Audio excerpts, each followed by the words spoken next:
Once, the minister said, "My lord, His Majesty has gone to the Western Palace to tease the Crown Prince of Chen." "Castrate the Crown Prince," came the stern reply. On another occasion, the minister reported, "My lord, His Majesty has gone to Chen to flirt with the third prince." "Bring her back to me," was the command. And yet again, the minister announced, "My lord, His Majesty wishes to come and tease you." "Let me tidy myself first, then allow her to enter," was the response. In her life, Hua Tiantian harbored no grand ambitions after all. The imperial power had been seized by the cunning minister, whose dark demeanor permeated his very being. Finally, she found a diversion in teasing handsome men to alleviate her mundane existence. Yet this man dared to proclaim that all desires were futile and that she should focus on governing the prosperous realm of Yin. Nonsense! She longed for liberation. She yearned to rise. On a moonless night, with the wind brisk and cool, the moonlight cut through the autumn air like a blade. In such a splendid night, by a palace wall, two furtive figures were cast in sharp relief against the luminous moonlight. One delicate young woman, nearly overwhelmed by the burden upon her shoulders, whimpered as her legs trembled uncontrollably. Just as she was on the verge of fainting, she pitifully complained to the shadow poised to scale the wall, "Your Majesty, I can scarcely endure this any longer." "Do not fret, linger. I shall soon be finished." Hua Tiantian, the one addressed as His Majesty, summoned every ounce of strength she had from her childhood memories of nursing from her mother to finally ascend the wall. Upon reaching the top, Hua Tiantian struck a triumphant pose, hands on her hips, and laughed heartily. "Feng Jing, you rascal, how dare you confine me? I'm no pushover." Linger, now collapsed on the ground, gasped for breath, but still admonished the audacious Hua Tiantian. "Your Majesty, the minister has instructed you to conduct yourself with the dignity befitting a ruler. The term I is considered inappropriate."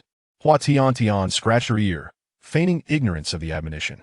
Seeing Linger gaze at her with earnest concern, she impatiently replied, "Oh, I understand. However, she could not suppress her murmurs. "Why does everyone seem so supportive of that scoundrel Feng Jing? I've been oppressed from the very beginning. I'm the most pitiful one here. Am I not?" As Hua Tiantian recalled the years of torment under Feng Jing's oppressive hand, tears welled in her eyes. She remembered the days when that handsome youth entered the palace as an official and, step by step, ascended to become the powerful minister who now wielded immense influence. What she had initially perceived as a mere glimpse of a graceful youth outside the grand hall turned into a relentless exertion of control over her once he took office.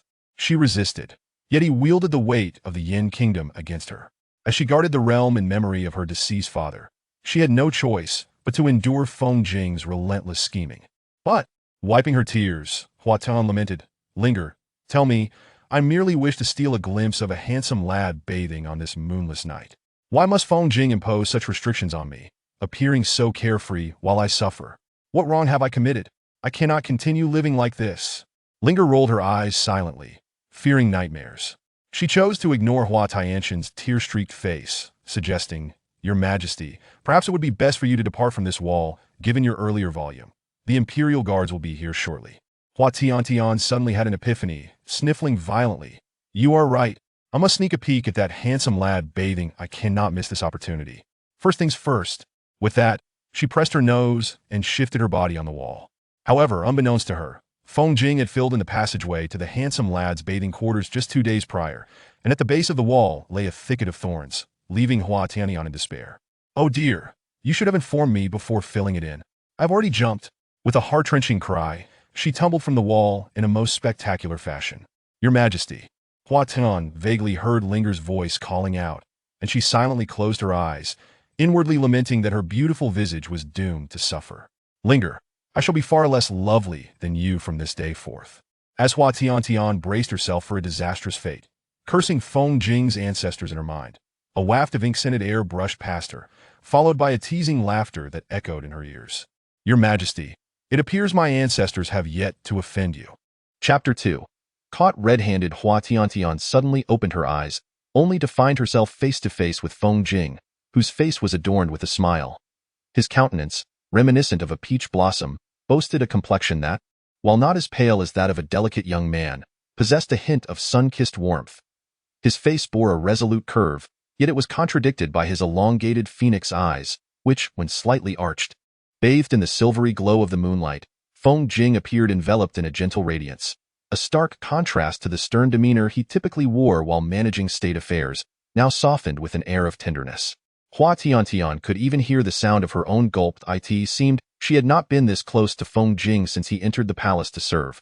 Back then, he was merely a graceful youth. I certainly did not inquire about your ancestors. In an attempt to mask her inner turmoil, Hua Tiantian quickly covered her mouth. She sought to wriggle free from Feng Jing's embrace, only to discover that he was currently balancing on the tips of his toes atop a bed of thorny brambles. Resigned, she shut her eyes, realizing that remaining in his arms felt considerably safer. Feng Jing's phoenix eyes glimmered with a hint of amusement as he observed Hua Tiantian's flurry of small movements. Yet he chose not to disrupt the moment. With a deliberate smile, he remarked, "Your Majesty, you are so closely pressed against me. Do you not fear the rumors that may ensue?" Hua Tiantian, with gritted teeth, resolved to feign death in Feng Jing's embrace. I am not that petty. Shamelessness was her forte. She never contended for the title of the most beautiful or graceful, but when it came to being the most audacious, none in the vast imperial palace of Yin could rival her. Humph, this rascal was undoubtedly being mischievous, yet she would not forget her own unscrupulous prowess. Feng Jing extended his free hand to brush against Hua Tiantian's lips, causing her to shudder involuntarily. His narrowed phoenix eyes, under the moon's glow, took on a hint of danger. With a gentle press, he placed a pill into her mouth. Seizing the moment when Hua Tiantian held the pill, Feng Jing leaned closer, whispering in her ear, "Your Majesty, I am merely administering medication." Hua Tiantian's eyes widened in surprise. Before she could fully comprehend the situation, Feng Jing lifted her slightly and leaped over the wall. Landing gracefully on solid ground, he set her down, saying, "Your Majesty, tomorrow marks the day of your release. For tonight, you shall remain peacefully in your chamber, so do not entertain thoughts of escape." With that, he departed, accompanied by the imperial guard, after quietly issuing a few instructions to Linger. Hua Tiantian blinked, momentarily rooted in place, as the coolness of the pill lingered in her mouth, alleviating the pain on her tongue. She covered her lips and could not help but lower her head. That insufferable young man had clearly intended to mock her with his words. Linger watched as Feng Jing departed, lifting the intricately designed skirt she wore and hurriedly approaching Hua Tiantian, her delicate face tinged with worry. Hua Tiantian brushed aside Linger's outstretched hand, plopped down onto the ground, and shouted to the heavens, "Feng Jing, you scoundrel! I shall strip you of your title and dismiss you from your post." As Feng Jing gradually retreated with the imperial guards, he caught wind of Hua Tiantian's bold declarations and, with a barely perceptible curve of his lips, his phoenix eyes concealed a mirth beyond the comprehension of others. Chapter 3. Still relentless the following day, a clamor erupted early within the imperial palace of the Yin kingdom, as a disheveled figure burst forth from one of the palaces. The passing maidens lowered their heads demurely to pay their respects, deftly circumventing the unruly figure, all of whom had grown accustomed to such spectacles. "I have finally been unshackled. I am bound for the Western Palace." Hua Tiantian, heedless of Linger's calls from behind, allowed the cool morning breeze to part her disheveled hair, her mouth watering as though she had not tasted meat in 3 months. Her singular fixation on the Western Palace eclipsed all else, remaining perpetually by the Emperor's side. Alas, the Emperor lacked the aptitude for governance, preoccupied instead with matters of romance. Since the arrival of the mistress from the Western Palace, the Emperor had become increasingly unrestrained, having already faced the Chancellor's reprimands on several occasions, yet remained undeterred, each liberation met with a semblance of carnal eagerness. Sighing silently within, Linger tightened her grip on the jade comb. "Your Majesty, at the very least, tidy your appearance. Should the Chancellor catch sight of you, you may find yourself subjected to solitary reflection." Linger, in a state of resignation, stepped forward and grasped the now frenzied Hua Tiantian. The mention of solitary reflection sent Hua Tiantian's legs quaking, and she hastily swallowed her drool, obediently following Linger back to the inner palace for a proper grooming. A nearby maid, unable to contain her laughter at the sight of Hua Tiantian's ever-changing expressions, was promptly nudged by another maid, who whispered a reminder that they were within the palace confines. After ensuring no one else was around, they relaxed. It was common knowledge that the Emperor of the Yin kingdom was inept, lacking both the wisdom to govern and the insight to maintain harmony within the harem. While the first two shortcomings were evident to all, many were acutely aware of the reasons behind the latter. The powerful Chancellor, who wielded immense influence over the court, had consistently kept a tight rein on the Emperor, thwarting his attempts to select male favorites on multiple occasions. Over time, This had resulted in the emperor remaining without a single consort in the harem. Recently, the Chancellor had tightened his grip further, prompted by the emperor's introduction of a stunning male favorite to the Western Palace, leading to frequent absences from state affairs. Consequently, the Chancellor escalated punitive measures against the emperor, and it was not uncommon to hear the sounds of the emperor's lamentations echoing from the inner palace, with whispers suggesting that such punishments involved solitary reflection. One maid, having stifled her laughter for quite some time, leaned closer to inquire of another maid in hushed tones, "How is it that the Chancellor treats the emperor thus?" Moreover, for these years, it has been the Prime Minister who managed state affairs on behalf of the emperor. If the emperor possessed even a modicum of conscience, he ought to refrain from mistreating the Prime Minister. With a heavy heart, she turned to the person behind her, lamenting, "Why is it that I am perceived as such an incompetent ruler? It is clearly Feng Jing who has usurped my authority." As she spoke, she adopted an expression of helplessness, as if on the verge of tears. Linger, weary of Hua Tiantian's theatrics, rolled her eyes in resignation. She had long grown accustomed to Hua Tiantian's antics. Gently patting Hua Tiantian's shoulder, she reassured her, "Your Majesty, I believe you still possess capabilities. After all, you have certainly excelled in the art of charming various handsome men, achieving quite the notoriety." Upon hearing Linger's words of comfort, Hua Tiantian's eyes sparkled with excitement, her delicately made-up face breaking into a mischievous grin. In the past, which youthful gallant had not succumbed to her charms, blushing and bowing before her flowing skirts? The more she thought about it, the more her heart swelled with delight, rendering her indifferent to the earlier whispers of the palace maids. "Come, I shall head to the Western Palace." Hua Tiantian rubbed her hands together, twisting the intricate silver filigree of her long skirt, and with a lewd grin, she made her way toward the Western Palace. With the imperial guards no longer stationed at her quarters, she felt free to stroll openly along the main path, relishing the comfort it afforded.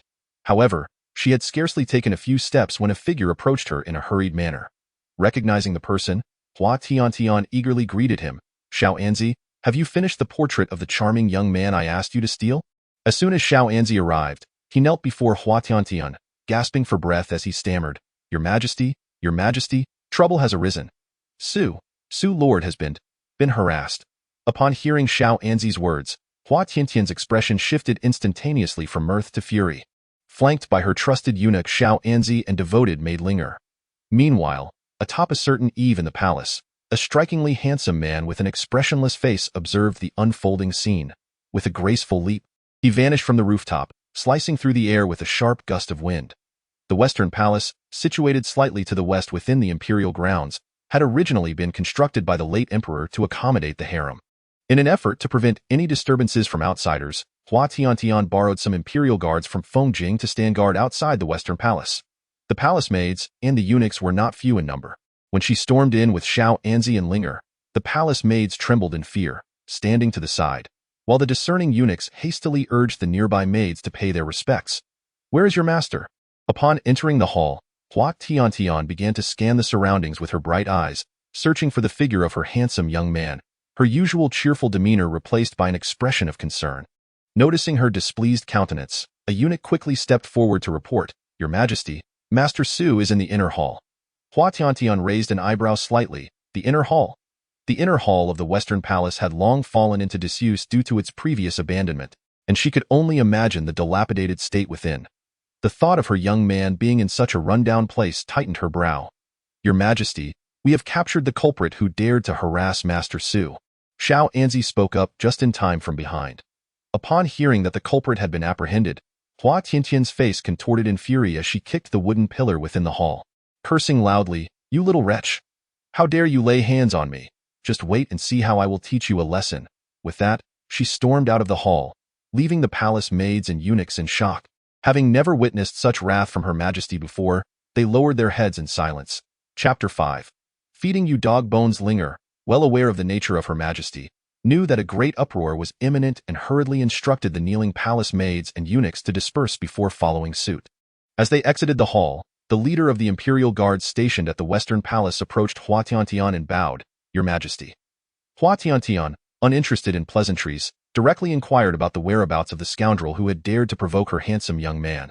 He presented them before Hua Tiantian, bowing respectfully, "Your Majesty, these two are the culprits who have insulted Master Su." Following the direction of the leader's hand, Hua Tiantian beheld two faces stuffed with cloth strips, swollen like toads. Seeing that they appeared to be glaring at her, attempting to speak amidst their bindings, her anger flared, yet she restrained her fury and pointed at them, asking, "So you are the culprits who dared to harass my handsome young man?" Indicating to the leader, she commanded him to remove the cloth strips. As soon as the strips were pulled away, the two let out disdainful remarks. "So what if it's us? With a face like that, what's the big deal in teasing a little?" Their brazen audacity left Hua Tiantian speechless, and she circled them, appraising their appearances. One wore a green silk robe adorned with intricate lace, typical of wealthy young masters, complemented by luxurious boots, his features somewhat delicate, though his eyes bulged like a dead fish. Hua Tiantian shook her head inwardly. The other was clad in an opulent yellow robe with gilded edges, a translucent jade flute hanging at his waist, and also donned extravagant boots. The visage of the man appeared more handsome than that of the previous one, yet the disdainful glint in his eyes rendered him utterly unappealing. Ultimately, Hua Tiantian shook her head, drawing a conclusion with a face full of disdain. As if to say, how dare he attempt to flirt with a lonely beauty without even considering his own appearance? Ha! What strength does an incompetent ruler possess? The man clad in a pale yellow bordered robe spoke dismissively, his words laced with irony. The leader promptly drew his sword from its sheath at his waist, pointing it threateningly at the man's neck, his countenance cold as he admonished, "How dare you speak to His Majesty in such a manner?" The man, momentarily taken aback by the blade pressed against him, nonetheless attempted to assert himself. "Do you know who I am? My father is the Grand General of the realm, and it was he who solidified the foundation of the Yin Kingdom for the late emperor. How dare you, mere servants, treat me thus? Furthermore, my father is the Grand Tutor of the Yin Kingdom. Should you offend us, you shall find yourselves with no place to rest in death." Another man, donned in a green silk robe, echoed his sentiments, his voice seething with anger. "Oh!" Hua Tiantian suddenly interjected from the side. She sauntered over to the two men, bending down to deliver a slap to one of them. Afterward, she disdainfully wiped her hand on Xiao Anzi, smiling sweetly as she said, "Be good, and your master will reward you with bones later." Upon regaining their wits, the two men, bound and kneeling on the ground, immediately attempted to free themselves from their restraints, ready to lunge at her. Meanwhile, Hua Tiantian remained nonchalant, casually picking her nose while shrugging her shoulders and grinning mischievously. "My apologies, I didn't wash my hands earlier." The two men were nearly driven to the brink of madness by her antics. Yet when they caught a glimpse of the icy glimmer concealed in her eyes, they swallowed their indignation, biding their time to seek their father for justice. After all, this incompetent ruler would not dare to do anything against them. As long as today's humiliation remained unspoken, no one would ever know. By the way, which hand did you use to flirt with the lonely beauty?" Hua Tiantian bent down, her smile playful as she inquired, her exquisite face hiding a hint of mischief. A chill crept up their spines, their delicate faces paling slightly, but they gritted their teeth and lowered their heads, refraining from uttering a word. The leader once again positioned his sword against their fair necks, coldly urging, "His Majesty is asking you a question. Why do you not respond?" A chilling aura emanated from the tip of the sword, prompting reflections on the countless lives claimed by these battle-hardened imperial guards. The two men, recognizing the gravity of the situation, trembled as they raised a hand. Yet their bowed heads betrayed their clenched teeth and seething resentment. Hua Tiantian, with a mischievous grin, regarded their outstretched hands and clicked her tongue a few times before instructing the attendant Xiaoan behind her. "Xiaoan, take them to clean the horse stable using the same hands that once trifled with the delicate beauty of this humble monarch. Remember, the manure must be removed by hand." Xiaoan, undeterred by the peculiar request, one could hardly blame her. She yearned to stand her ground and resolve the matter with a flourish, but alas, she lacked martial skills.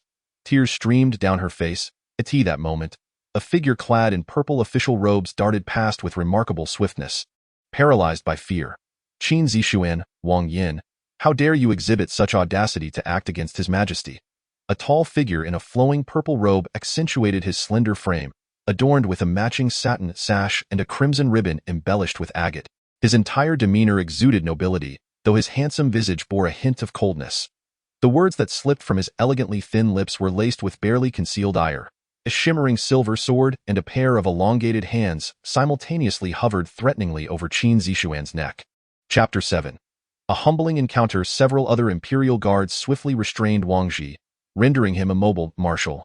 Qin Zixuan stammered, clearly so terrified that he could barely articulate his thoughts, his body shaking uncontrollably as he noticed the stains spreading across his trousers, desperate to conceal it yet paralyzed by the presence of Feng Jing. So you've wet yourself. Hua Tiantian, wide-eyed, leaned against Feng Jing's shoulder, and as she remarked this, she noticed Qin Zixuan's head bowing even lower, which only amused her further. She feigned ignorance and queried the leader of the imperial guards, "Pray tell, does wetting oneself for a man equate to a woman giving birth in terms of humiliation?" The leader, his handsome face twitching slightly, maintained his respectful demeanor as he replied, "Indeed, Your Majesty." He silently wiped the sweat from his brow. Feng Jing seized the increasingly animated Hua Tiantian, his elongated phoenix eyes narrowing slightly. "Your Majesty, you have no right to mock others." Hua Tiantian clenched her delicate fist, attempting to break free from Feng Jing's grasp, but to no avail, as his strength far surpassed hers. Resigned, she let him carry her. "And now you remember you are the Empress of Yin Kingdom?" Hua Tiantian fumed. Feng Jing knew precisely how to provoke her with her penchant for charming young men. Was there any wrongdoing in her playful flirtation? No. Without the imperial power befitting a true empress, what harm was there in indulging in a bit of mischief to pass the time? Perhaps the minister should concern himself with his own marital affairs instead. "Does he not tire of overseeing my every move?" Continuing to pick at her nose, she deftly shifted the topic. Though she was reluctant to admit it, ever since her ascension, Feng Jing had been handling all the state affairs. While she had done little beyond indulging in her flirtations, it was enough to bring tears to her eyes. Yet, she couldn't shake the feeling that Feng Jing's expression subtly shifted after her words. Quickly, she lowered her gaze, gripping her garment's hem, contemplating how to escape the situation. "Your servant is not yet at an age to be anxious about such matters, but Your Majesty, with such concerning behavior." Glad that he seemed unaffected, and immediately sought to counter his teasing. However, out of long-standing trepidation towards him, she spoke in a barely audible whisper. "I'm not that old, I'm only in my early 20s. Feng Jing, concealing a light chuckle, replied, "Your Majesty, your concern for your servant's marriage, could it be that you fear one day you might be tempted by my handsome visage?" Hua Tiantian's face twitched. He was clearly teasing her again. With Feng Jing so close, the faint fragrance emanating from him filled her senses, likely a result of his daily dealings with official documents, laced with a subtle ink scent absent from the alluring young men she toyed with. She felt her wits slipping away, her usually sharp tongue suddenly faltering. She pushed him away, intending to scold him with a barrage of insults about his audacity, but instead, her words stumbled out as, You, stop being so self-absorbed." In that moment, her indignation was laced with an unexpected shyness, and her once vigorous gestures appeared somewhat feeble due to the bashfulness in her tone. Chapter 8. Wishing to avoid Feng Jing, she was furious. Despite her shameless charm winning over many, before Feng Jing, her prideful abilities seemed utterly trivial. He never regarded them seriously, and she always felt that the one being teased was, in fact, her. Feng Jing wore a faint smile. The shadows concealed in his eyes fleetingly dissipated. He cast her a meaningful glance before adopting a serious demeanor and addressing the leader of the imperial guards, instructing him to deal with the two according to His Majesty's orders. The two involuntarily shivered. The reason Feng Jing had maintained his position as prime minister for so many years, wielding immense power and influence, was a terror beyond what others could fathom in light of the contributions made by General Qin and Grand Tutor Wang to the Yin Kingdom. "I shall graciously let you off this time. However, should there be a next time, you ought to consider the repercussions of your actions." The two breathed a sigh of relief, initially fearing that something dreadful might escape from Feng Jing's thin lips. Although they had heard their father speak of Feng Jing's fearsome reputation, they had not anticipated that a mere glance could instill such profound fear.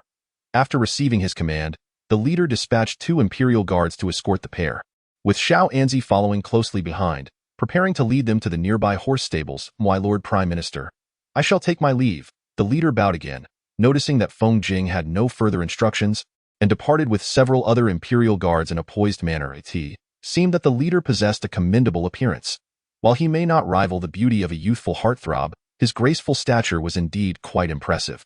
Hua Tiantian sought to divert the conversation towards her favorite topic of handsome men to alleviate her inexplicable embarrassment from earlier. When had Hua Tiantian ever felt bashful? It was a jest. Confronting a charming young man merely made her lightheaded, and she had never felt shy upon seeing a handsome youth emerge from a bath. Shyness was an utterly inappropriate term in her life, a concept that should not exist.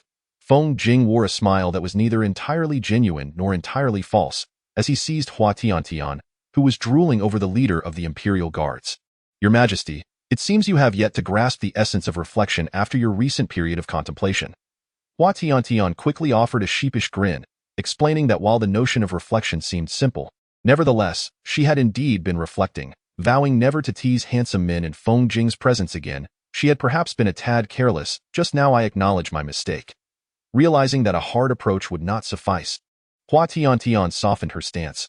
She noticed that whenever she adopted a gentler demeanor, Feng Jing treated her with considerably more kindness. Once, after teasing a handsome man, she had accidentally fallen into the bathing pool. In her panic, she tearfully admitted her fault, and Feng Jing had said little, merely taking her to change her clothes. Why, Lord Prime Minister, General Chen and Grand Tutor Wang have entered the palace seeking an audience with you. Please make your way there. A eunuch clad in blue hurried over from a distance. Have them wait, Feng Jing replied with an unsavory expression. The approaching eunuch trembled slightly, bowing in compliance. How could Hua Tiantian let this opportunity slip away? Chapter 9. Urging Feng Jing to depart with a playful twinkle in her round, bright eyes, Hua Tiantian smiled at the eunuch and instructed, Go and inform General Chen and the Grand Tutor that the Prime Minister will be arriving shortly. Feng Jing cast a sidelong glance at her, a half-smile gracing his lips, which sent a shiver down Hua Tiantian's spine. I don't know. That inscrutable expression of his seemed to imply she might need to excuse herself. Anxiously, she shut her eyes for a moment, pushing Feng Jing forward while urging him incessantly, You two are not young anymore. You really ought to hasten your pace. Respecting the elderly and cherishing the young is a principle my father instilled in me since childhood. If you continue like this, I might find it difficult to show you the respect due to someone merely a few years my senior. Her heart fluttered at the thought. How could her father have taught her such things? He had always merely advised her not to cause trouble and had never expected her to possess any profound grace or decorum.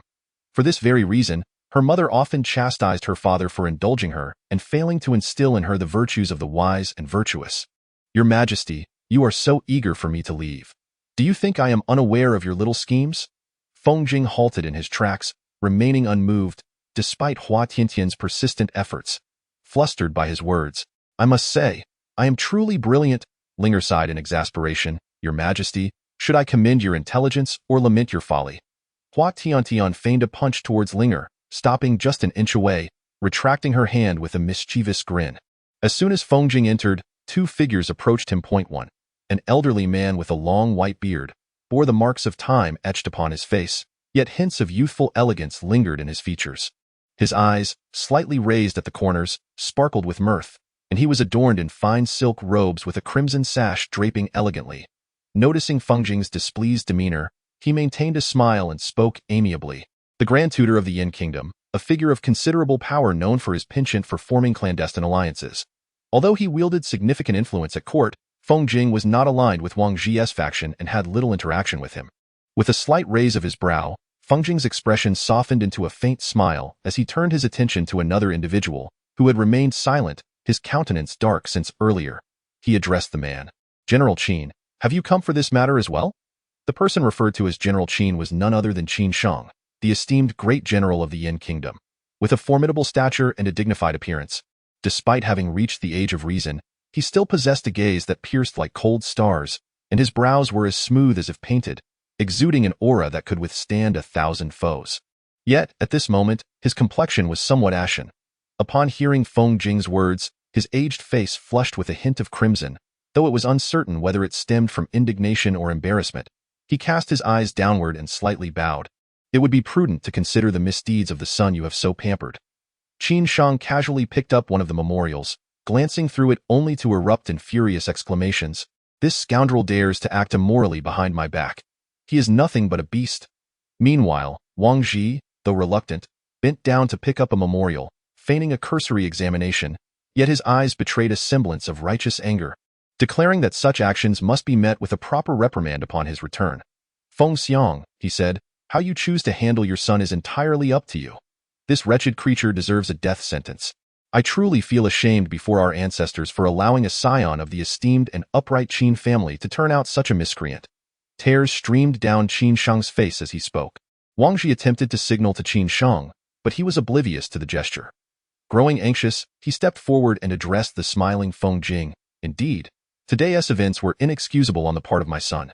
Yet the emperor's transgressions should be treated equally to those of the common people. His Majesty has abducted the Crown Prince of Chen and engages in acts of injustice daily. Should he not also face severe punishment? Or does he imply that our sovereign is incompetent and should be deposed at the earliest opportunity? Feng Jing spoke lightly, his narrow eyes half closed. Upon hearing this, Wang Zhi trembled and hurriedly knelt. Flustered as he explained, Feng Xiang has misunderstood. I harbor no such thoughts, my age. How could I entertain such absurd notions?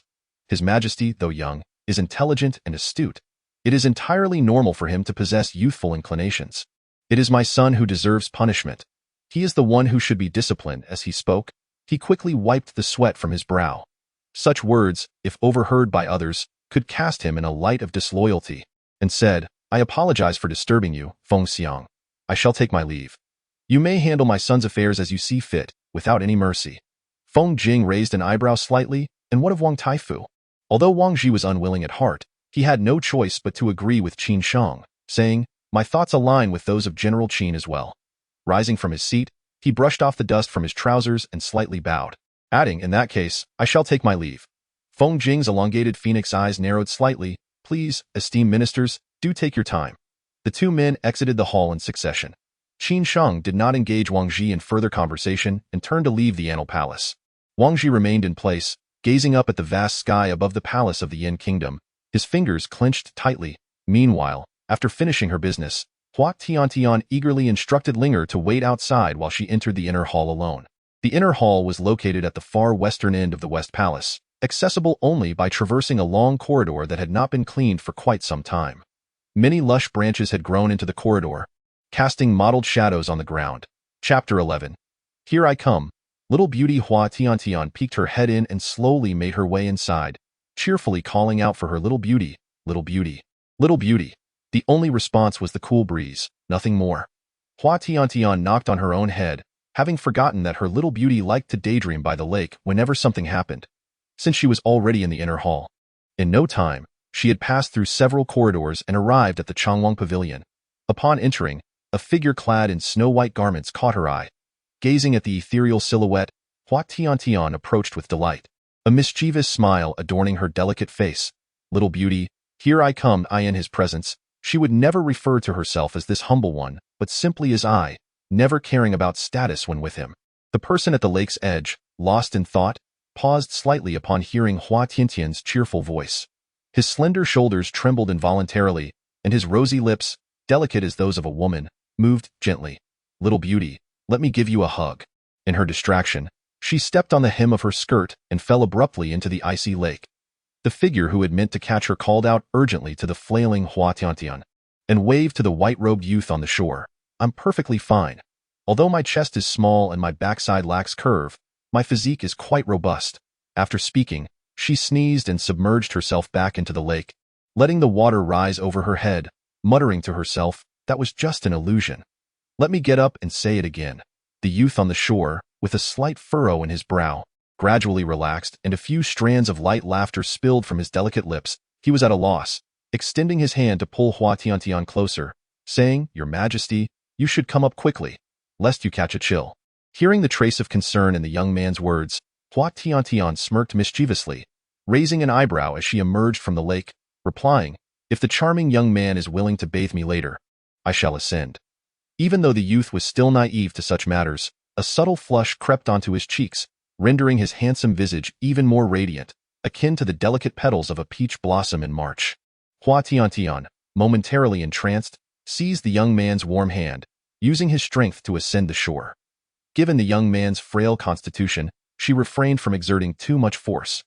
Once ashore, he insisted on taking her to wash up, while Hua Tiantian could not resist teasingly attempting to take advantage of the young man's bashful demeanor, shamelessly expressing her desire to witness his coyness once more. Dear young man, there's no rush for such matters. The youth, exasperated, pressed his forehead and sighed softly. Your Majesty, did we not agree that you would refrain from calling me charming young man? Simply refer to me as Rua Sheng. He held her hand, his gaze descending in a display of helplessness. Chapter 12. She did not dislike Feng Jing. Hua Tiantian lifted her gaze to observe the youth's exquisite features, his eyebrows concealing an undeniable nobility. Originally the Crown Prince of the Chen Kingdom, he was lauded by many for his captivating looks, possessing a name as elegant as Su Ruoshang. Though of noble birth, he now found himself subjected to indignities within her palace. She extended her other hand to pinch her own cheek, and she wished not to deprive him of his warmth. When he spoke, his voice flowed like a gentle stream, causing her to chuckle. How could I forget? Back then, I fell into the river while playing, and you rescued me in front of my father, who arrived shortly after. I shamelessly held your hand. As she spoke, a hint of grievance colored her tone. You have no idea.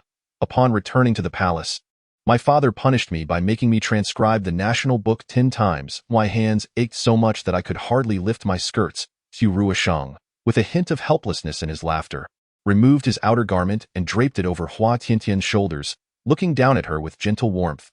You remain exactly the same, not a bit changed. With a sudden burst of bravado, Hua Tiantian patted his shoulder, reassuringly declaring, rest assured, with me around, no one shall dare to bully you again. I will protect you. I promise. Su Ruoshang naturally understood the implication behind her sudden words. A flicker of peculiarity passed through his eyes. He extended his hand, gently adjusting the coat draped over her shoulders, his movements tender yet devoid of any verbal response.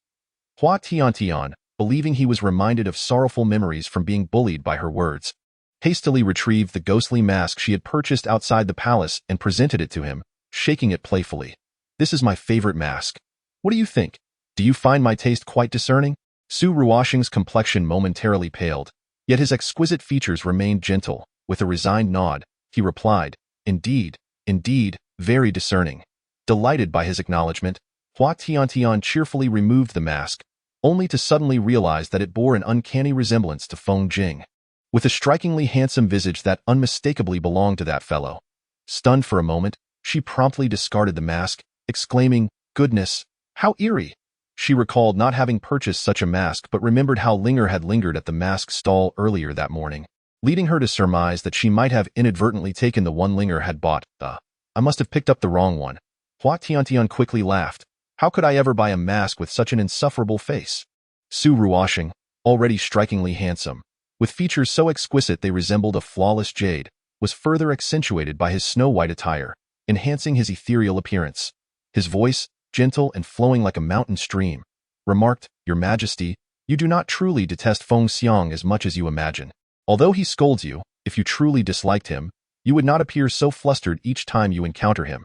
Upon hearing the young man's words, Hua Tiantian was suddenly reminded of the previous night when Feng Jing had rescued her.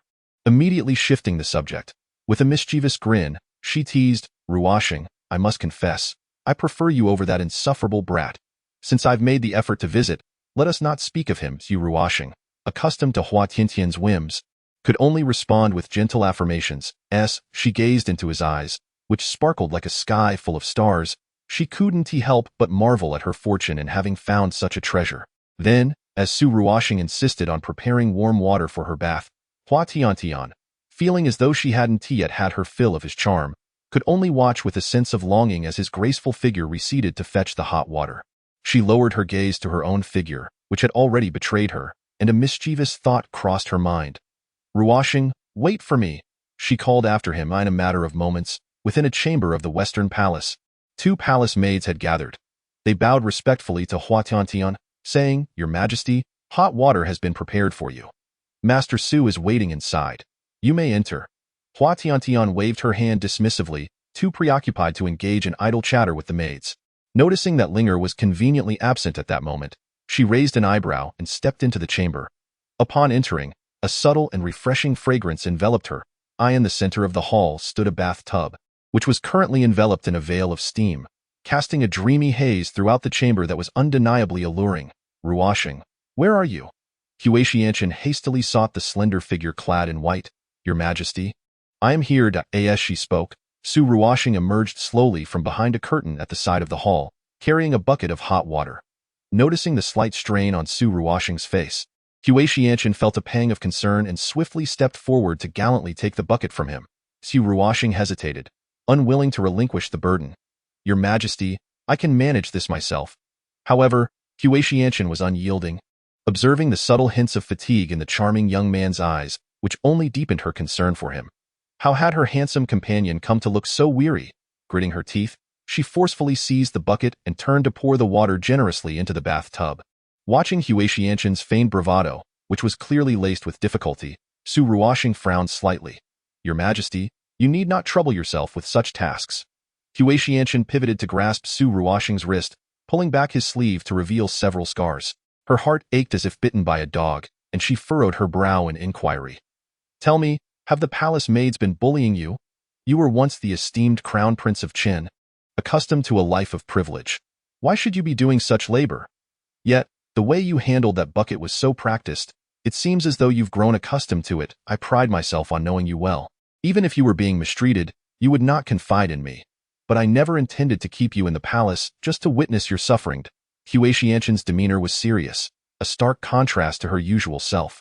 Su Ruoxing paused, retracting his hand to hide it within the voluminous sleeve of his robe. He sought to divert the conversation. Your Majesty, the water is cooling.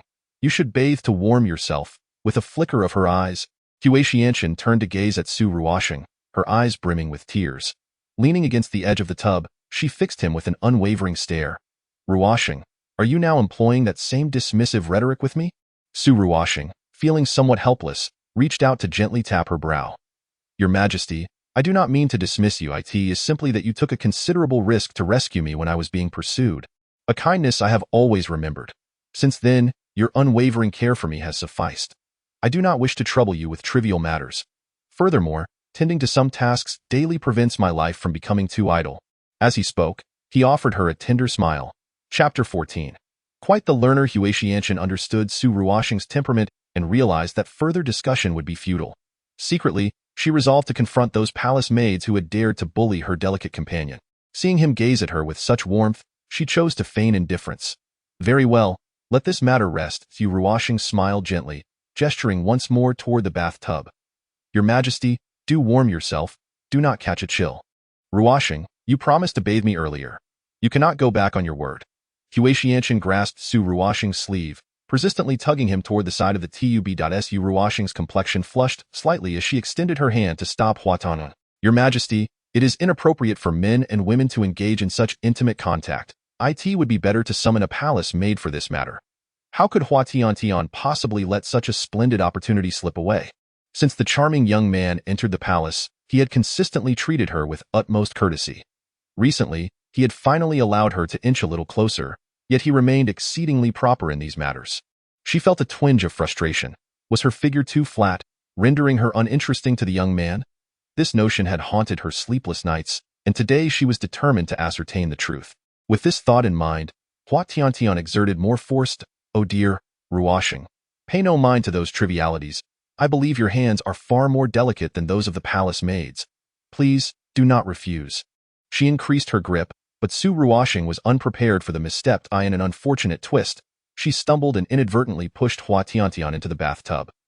Hua Tiantian blinked her round, sparkling eyes, bewildered by the sudden turn of events. Her nose caught a faint, alluring fragrance, and strands of inky hair brushed against her ear, tickling her. Oh no, it seemed something was about to escape from her nose. Ignoring the cascade of wet hair that had been drenched by the hot water, Su Ruoxing hurriedly rose, exclaiming, I am so sorry, Your Majesty, it was my oversight. Seeing Hua Tiantian struggling with her rear end elevated high above the bath, Su Ruoxing extended her porcelain-like hand to help pull her up. She then swiftly retrieved a towel from the side and gently began to dry Hua Tiantian, her movements tender and imbued with a hint of remorse in her gaze. However, Hua Tiantian's thoughts could not align with Su Ruoxing's intentions. Hearing Su Ruoxing's words, Hua Tiantian, momentarily dazed, regained her senses. Instinctively, she pushed away the arms that had encircled her waist and snatched the towel from Su Ruoxing, wrapping it around herself. She regarded the newcomer, Feng Jing, with a wary gaze, sensing his unfriendly demeanor. Did you not go to meet the Grand Tutor and the General? What brings you here? Her words revealed a hint of discontent at being interrupted by Feng Jing while she was in private company with the young beauty. If you know this, why not take your leave? Feng Jing remained unperturbed, seemingly unaffected by Hua Tiantian's indignation. Your Majesty, lest rumors arise tomorrow of your favoring a certain male companion, I cannot simply stand by idly. Hua Tiantian felt an urge to strike Feng Jing, furious at his audacity to oppose her so openly, when she was the sovereign. Gritting her teeth in frustration, she darted over and tugged at Su Ruoxing's sleeve. Smiling as he intercepted Linger, Her Majesty will emerge shortly. Linger hesitated. glancing at the hall doors before biting her lip and remaining outside. Inside, Hua Tiantian approached Su Ruoxing, noticing his somewhat unnatural expression, and voiced her concern. Ruoxing, what troubles you? Su Ruoxing smiled faintly, shaking his head. It is nothing, Your Majesty. Perceiving his evasive gaze, Hua Tiantian understood he was merely putting on a brave front. She frowned slightly.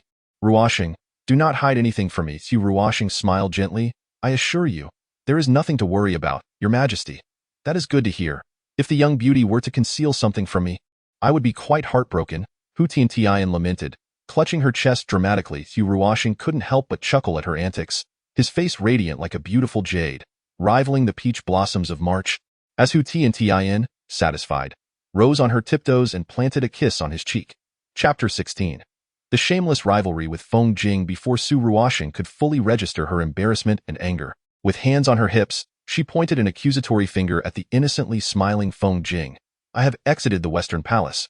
What business do you have following me? Is the kingdom of Yin so devoid of matters that it requires the esteemed Prime Minister's attention? In response to her words, Feng Jing chuckled rather than fuming, gracefully advancing towards her. Sensing an ominous premonition, Hua Tiantian hastily retreated, but the looseness of her bath towel caused her to stumble, as she felt herself teetering backwards. Hua Tiantian stamped her foot in frustration and turned towards her palace, muttering indignantly, consider it a fortunate turn for you. Now that there is nothing further to discuss, esteemed Prime Minister, you may return to your affairs. Hua Tiantian lay in bed for 2 days, her face as pale as a ghost. Go prevent her from recklessly venturing out and exacerbating her already weakened state. Feng Jing stationed several imperial guards outside her chamber. Dear imperial guards, she implored, you are undeniably handsome, and I am certain your hearts are equally kind. Look at me, confined here like a prisoner, when all I seek is a moment's respite, perhaps even a trip to the restroom. Regrettably, the guards, hardened by the brutal trials of Jinghua, remained unmoved by her theatrics, responding monotonously with a reiteration of their directive. Your Majesty, please return to your quarters. Curse it all. I am on the verge of suffocation. The Chancellor would not take kindly to your escapade and could very well hold us accountable. Hua Tiantian's brow furrowed, a tempest of suppressed rage brewing within her. Leaning against the jade column at the palace entrance, she approached to moderate the situation, addressing Hua Tiantian, Your Majesty, it would be prudent to return to the palace. You have pleaded your case here numerous times to no avail, with a heavy heart. Chapter 18. Reaping what one sows, Linger silently wiped away a bead of sweat, unreservedly undermining Hua Tiantian's hopes. From my perspective, the Prime Minister is unlikely to withdraw the Imperial Forest Guards easily, especially considering your state yesterday, drenched in cold sweat and in a faint. Hua Tiantian hurriedly interrupted Linger, insisting, enough. Yesterday was merely an accident. My constitution is not so frail. Forget this matter at once. Her image was certainly not one to be easily affected by a mere chill. Her father had praised her martial prowess in her youth. She vividly recalled the admiration in his voice. Moreover, when had she fallen ill as a child? She covered her face in a moment of feigned sorrow. Upon receiving the guard's urgent message, he promptly dismissed the court gathering, arriving in his official attire without even changing. Noticing Hua Tiantian's woeful demeanor, he narrowed his elongated phoenix eyes and signaled to Linger to exit the hall. In an effort to preserve her dignity as the Empress of Yin, she adopted a commanding tone, declaring, you have finally arrived. I am nearly suffocating here. Quickly, dismiss those. She hesitated, her words faltering as Feng Jing approached. Hua Tiantian's entire body stiffened, her gaze flitting about, uncertain of where to rest. With the delicate earlobe of Feng Zi merely an inch away, every inch of skin distinctly visible, she swallowed hard, vexed by his deliberately frivolous demeanor. Anger surged within her. In such moments, she was always flustered and at a loss. Your Majesty, you oft engage in actions that reap their own consequences. I in a daze. Feng Jing's deep voice slowly broke the silence. Hua Tiantian turned her head away, refusing to meet his gaze. What was wrong with her? She had done nothing to provoke his displeasure. As she observed Feng Jing's increasingly beguiling smile, she abruptly rose and concealed herself behind a chair. With a fierce glare directed at him, it took her a considerable time to muster the courage to admonish, do not go too far. I am not so easily trifled with. Withdraw your people at once. I am quite serious. Otherwise, do not blame me for being ungracious. Chapter 19. Unable to escape him, a trace of barely perceptible anger lingered on Feng Jing's handsome visage. He dismissed Hua Tiantian's words with a light laugh. Your Majesty, do enlighten me on how you intend to be ungracious to this humble minister. Hua Tiantian clenched her delicate fist, disregarding everything else, and boldly proclaimed, I shall dismiss you from your position, rendering you unable to flaunt before me. Furthermore, I shall bestow upon you a mask, so that you may wear it and spare me from the sight of that deceptively innocent yet cunning face of yours. I also aim to, Feng Jing arched a brow, seemingly awaiting her next words. Also aim to make you submit to me, and then we shall see how you dare to bully me in the future. Wait, when did she entertain such thoughts? No. It was all provoked by that insufferable Feng Jing. She was not so foolish as to seek trouble with him when the world was replete with handsome men. A meaningful smile tugged at the corners of Feng Jing's lips, his phoenix-like eyes hiding an inscrutable mirth. He curved his lips and stepped around the chair, gradually advancing towards Hua Tiantian, who found herself cornered with no escape. He leaned down to meet her gaze. You, a wandering rogue, even if I possess beauty, you must not covet it. Hua Tiantian instinctively crossed her arms to ward off his approach. Feng Jing chuckled softly. Your Majesty, should you wish to dismiss me from my post, I would have no words to offer in protest. However, where will you find another capable individual to manage state affairs for you? Despite his words, the smile lingering at his lips held no expectation for her response. Hua Tiantian was momentarily taken aback but still feigned bravado, saying, Is there truly no one in the Yin Kingdom who can match your prowess? The more she spoke, the more her confidence waned. Feng Jing's talents were indeed unparalleled in the Yin Kingdom. It was precisely his exceptional abilities that had granted him power upon entering the palace. Though he often imposed restrictions upon her, it was undeniable that he did not scheme against her as the cunning old ministers did. They wished for her to abdicate, while Feng Jing endeavored to assist her in governing the Yin Kingdom well. Your Majesty, should you desire for me to wear a mask, I would naturally have no objections. However, are you certain that observing me in a mask daily will not discomfort you? Feng Jing's countenance still bore that jade-like smile. I would not be discomforted in the slightest. Hua Tiantian's head drooped lower, and if Feng Jing were truly to wear a mask every day, she would undoubtedly become more and more agitated. For one cannot deny that Feng Jing's appearance is rather handsome. No. What was she just thinking? That wretched boy Feng Jing exudes an aura of danger. How could one perceive handsomeness in him?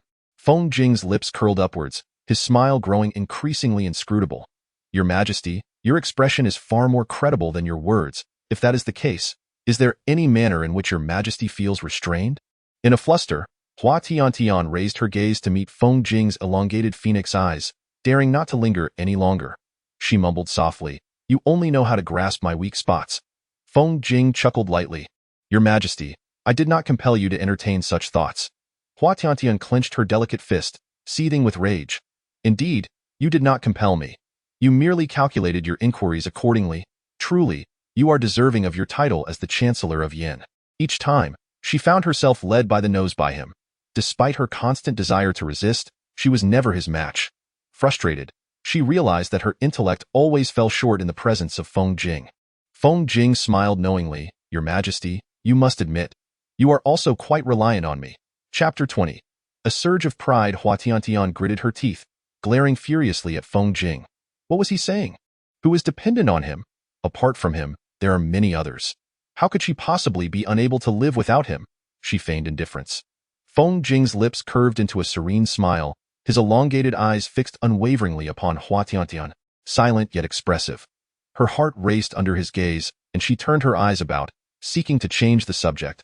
But upon reflection, why should she appear so flustered while he remained so relaxed? Rolling up her sleeves, Hua Tiantian suddenly flashed a mischievous smile. What is it, Chancellor? Have you been gazing at me for so long because you are, perhaps, enamored by my beauty? The mirth in Feng Jing's eyes deepened. Your Majesty, are you not aware that you are playing with fire? He chuckled lightly, taking her wrist in his delicate hand, compelling her to meet his gaze. With a teasing smile, he looked down at her. Your Majesty, I indeed find myself enamored by you. What of it? Hua Tiantian froze momentarily, astonished that Feng Jing, who had always been her adversary, would for the first time agree with her. A surge of pride welled up within her. She laughed heartily, patting Feng Jing on the shoulder in triumph. As I expected, you have always enjoyed teasing me. Clearly, you harbor ulterior motives. Feng Jing nodded with a smile, his narrowed eyes radiating an even more dangerous aura. However, the delighted Hua Tiantian remained oblivious. growing increasingly animated in her declarations. Just then, a shadow descended, followed by a warm sensation pressing against her forehead. Momentarily dazed, Hua Tiantian finally reacted, shoving Feng Jing away. Her cheeks flushed crimson as she scolded him. You, how could you, you wretched Feng Jing? She swore that she intended to verbally berate him mercilessly, yet to her astonishment, she found herself unable to articulate a single word. The peculiar sensation that had stirred within her heart moments ago lingered still. Feng Jing, feigning innocence, shrugged nonchalantly. After all, His Majesty had so provocatively enticed his humble minister. How could he not respond to such playful teasing? Hua Tiantian, exasperated, thought to herself, was that truly provocation? It was merely a simple intimacy. That wretched Feng Jing, her purity, her innocence, despite having flirted with numerous handsome men, she had to concede that she had yet to engage in any form of physical intimacy. How could this insufferable boy have so effortlessly stolen that from her? All while maintaining an air of innocence, exasperation. Observing His Majesty's fierce demeanor, it seemed he had nearly recovered from his cold. Feng Jing, arms crossed, appeared entirely at ease. I was already fine. I am not so fragile. He declared, if you have nothing better to do, you should leave. I have no business with you. Hua Tiantian began to issue her dismissal. Your Majesty, Feng Jing called out to her with a smile. But Hua Tiantian glared at him. What do you want? You've taken advantage of me, leaving my heart in turmoil. What more do you seek? Feng Jing could not help but chuckle, for it was only Hua Tiantian who remained oblivious to the truth of her own words. A mysterious smile tugged at his lips as he leaned closer, cornering her and gazing down at her. In the future, it would be wise for your Majesty to refrain from actions that may lead to unforeseen consequences, such as summoning your humble servant here under the guise of jest. As he spoke, a flicker of coldness passed through his phoenix-like eyes. Hua Tiantian, intending to push him away, was taken aback by the chill in his gaze. She rarely witnessed Feng Jing in such a mood. The last time had been when she had jokingly suggested that she might be abducted by assassins due to her discontent. Now, confronted with him again in this manner, she could not help but lower her eyes, unable to meet his gaze. Was he truly so angered by her jest? Yes, I see. A hint of sorrow crept into her demeanor. Indeed, she was utterly captivated by Feng Jing. She listened intently to his every word. Despite being a sovereign, however, regarding His Majesty's earlier proclamation about subduing her beneath him, she found herself rather amenable to such an idea. Feng Jing let out a low chuckle. Hua Tiantian felt a whirlwind of confusion. She hoped that her momentary lapse in judgment could be forgiven. Yet, through this ordeal, she came to realize that the most shameless individual in the Yin Kingdom was none other than Feng Jing himself. Chapter 21. The young beauty falls into the river as Hua Tiantian's cold began to subside. Feng Jing had withdrawn the imperial guards stationed at her palace door after his departure. Nevertheless, he had cautioned her not to roam freely until the physician granted her permission. Although she resented his controlling nature, she dared not resist too vehemently, fearing he might once again send the guards to confine her. Well, she would tolerate that insufferable boy, for she was a sovereign, embodying magnanimity and grace. How vexing! Thus, Hua Tiantian, seemingly as chaste as a saint, resorted to beseeching the physician with her pleading gaze several times, and at last, the physician smiled and informed her that her cold had sufficiently improved, allowing her to venture out. She was on the verge of leaping forward to embrace the elderly imperial physician with a kiss. Once the physician departed, Hua Tiantian summoned the waiting Xiao outside, instructing him, Xiao, I shall be heading to the Western Palace. Please fetch Linger to assist me in my grooming and adornment. Xiao, with his mouse-like eyes darting about, bowed and replied affirmatively before promptly exiting the hall. Hua Tiantian watched Xiao leave. A gleeful smile spread across her face as she retrieved her cherished possessions from the bottommost layer of her bed, casting furtive glances around with an air of mystery. This was necessitated by that wretched scoundrel Feng Jing, who continually dispatched individuals to assault her chambers, proclaiming that form is emptiness and forbidding any prohibited items from being discovered in her quarters, compelling her to conceal such treasures in secretive locales. Cradling the object as if it were a precious gem, Hua Tiantian gingerly rubbed it affectionately before carefully unveiling it, revealing a stunning portrait.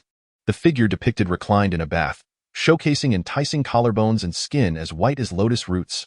Her long, inky hair cascaded casually over her shoulders, obscuring half of her visage, enhancing the allure of the bathing beauty, who was undeniably a paragon of exquisite beauty. Hua Tiantian wiped away the drool that was nearly spilling forth, grinning as she caressed the image, incessantly marveling at how Xiao Anzi had indeed excelled in capturing Rua Sheng's bath seen so beautifully. Suddenly struck by a thought, she patted her own head and exclaimed, "Oh no! With such a handsome young man, what if Xiao Anzi develops a crush on him?" After a moment's reflection, she dismissed the notion with a wave of her hand. Chuckling to herself, "What am I saying? Xiao Anzi is not one to be swayed by male beauty. He is certainly not one of those Chinzis who are always causing trouble, fixating on my charming young man." Clenching her delicate fist, she resolved to seek revenge on those two one day, as she was not one to easily let matters rest. At that moment, Linger's voice approached from afar, tinged with urgency. Furrowing her brow, Hua Tiantian hastily hid the portrait back beneath the bed before striding to the door to inquire about the anxious Linger. "What is the matter, Linger? Why are you in such a rush?" A lady ought to maintain her composure. Linger, rolling her eyes inwardly, dismissed the notion of chastising Hua Tiantian for the moment. She rushed up to Hua Tiantian, bending forward to catch her breath, swallowing hard before urgently reporting, "Your Majesty, Master Su has been pushed into the river." Hua Tiantian nearly stumbled in shock, her anger flaring as she pressed Linger for details on this outrageous incident. How dare anyone commit such an act against her charming young man within the imperial palace? Chapter 22. Who could be so bold? Linger took a deep breath, regaining her composure, and replied, "I do not know who the perpetrator is. I overheard the palace maids discussing the incident as it unfolded." With a tremor in her hand, Hua Tiantian bypassed Linger, setting off towards the western palace with urgency. If anything were to befall Rua Sheng, she would undoubtedly seek out the culprit and compel them to spend a month cleaning the stables, or even subject them to a public humiliation. In her haste, her phoenix robe had become somewhat disheveled, and several strands of her hair had escaped from the bun atop her head. Paying no heed to her own appearance, Hua Tiantian rushed into the western palace and seized a palace maid, urgently inquiring, "Where is your mistress?" The maid, taken aback by Hua Tiantian's fervor, hurriedly bowed, but Hua Tiantian, impatient, dismissed her formalities and urged her to speak quickly. The maid, perhaps intimidated by Hua Tiantian's current demeanor, lowered her head and stammered, unable to articulate a clear response. Nearly overcome by frustration, Hua Tiantian raised her voice in the vast expanse of the western palace, calling out for Su Rua Sheng, a palace maid. Observing Hua Tiantian's agitation, spoke up to inform her, "Your Majesty, Mistress Su is in the main hall." Upon hearing this, Hua Tiantian dashed towards the main hall with great urgency. Some palace maids behind her remarked in awe, noting how exceptional the emperor's treatment of Mistress Su truly was. Upon entering the grand main hall, Hua Tiantian hurriedly searched for that breathtaking figure. Wary of startling the delicate young man with her loudness, she intentionally lowered her voice, calling out, "Rua Sheng, where are you?" Her anxious search continued. At that moment, several palace maids emerged from a nearby smaller hall, taking small, careful steps. Hua Tiantian's spirit soared, and she rushed towards the small hall, signaling with her eyes for the maids to leave without bowing, suppressing her inner turmoil as she pushed the door open and entered. The young man's health had always been fragile. Even a slight chill could confine him to bed for several days. She often reminded the palace maids attending him to take extra care of Rua Sheng, yet she was acutely aware that those maids were not as diligent as they professed to be. This was partly her fault for not granting Rua Sheng a proper identity, though she feared that a more prominent status might attract the attention of the Chen kingdom, rendering Rua Sheng's position in the palace ambiguous over time. Many took advantage of this ambiguity, oppressing him in private, and while she punished those individuals heavily each time she encountered them, she could not catch every transgressor. Contemplating this, Hua Tiantian clenched her fingers tightly. "Rua Sheng." Hua Tiantian called softly, urgently seeking that picturesque figure. Not far off, a silhouette moved, and a figure clad in white emerged slowly from behind the curtains. Responding gently, "Your Majesty, I am here." As she spoke, she coughed slightly, though it was evident she was deliberately lowering her voice. Hua Tiantian's heart fluttered with concern, and she rushed over, her eyes brimming with tears as she anxiously examined Su Rua Sheng. Noticing that he was wrapped in a thick outer garment, his usually radiant complexion now tinged with pallor, she felt a pang of sympathy, exclaiming, "You truly frightened me." Su Rua Sheng, with a gentle smile, reached out to stroke Hua Tiantian's head, soothing her softly, "Your Majesty, I am fine.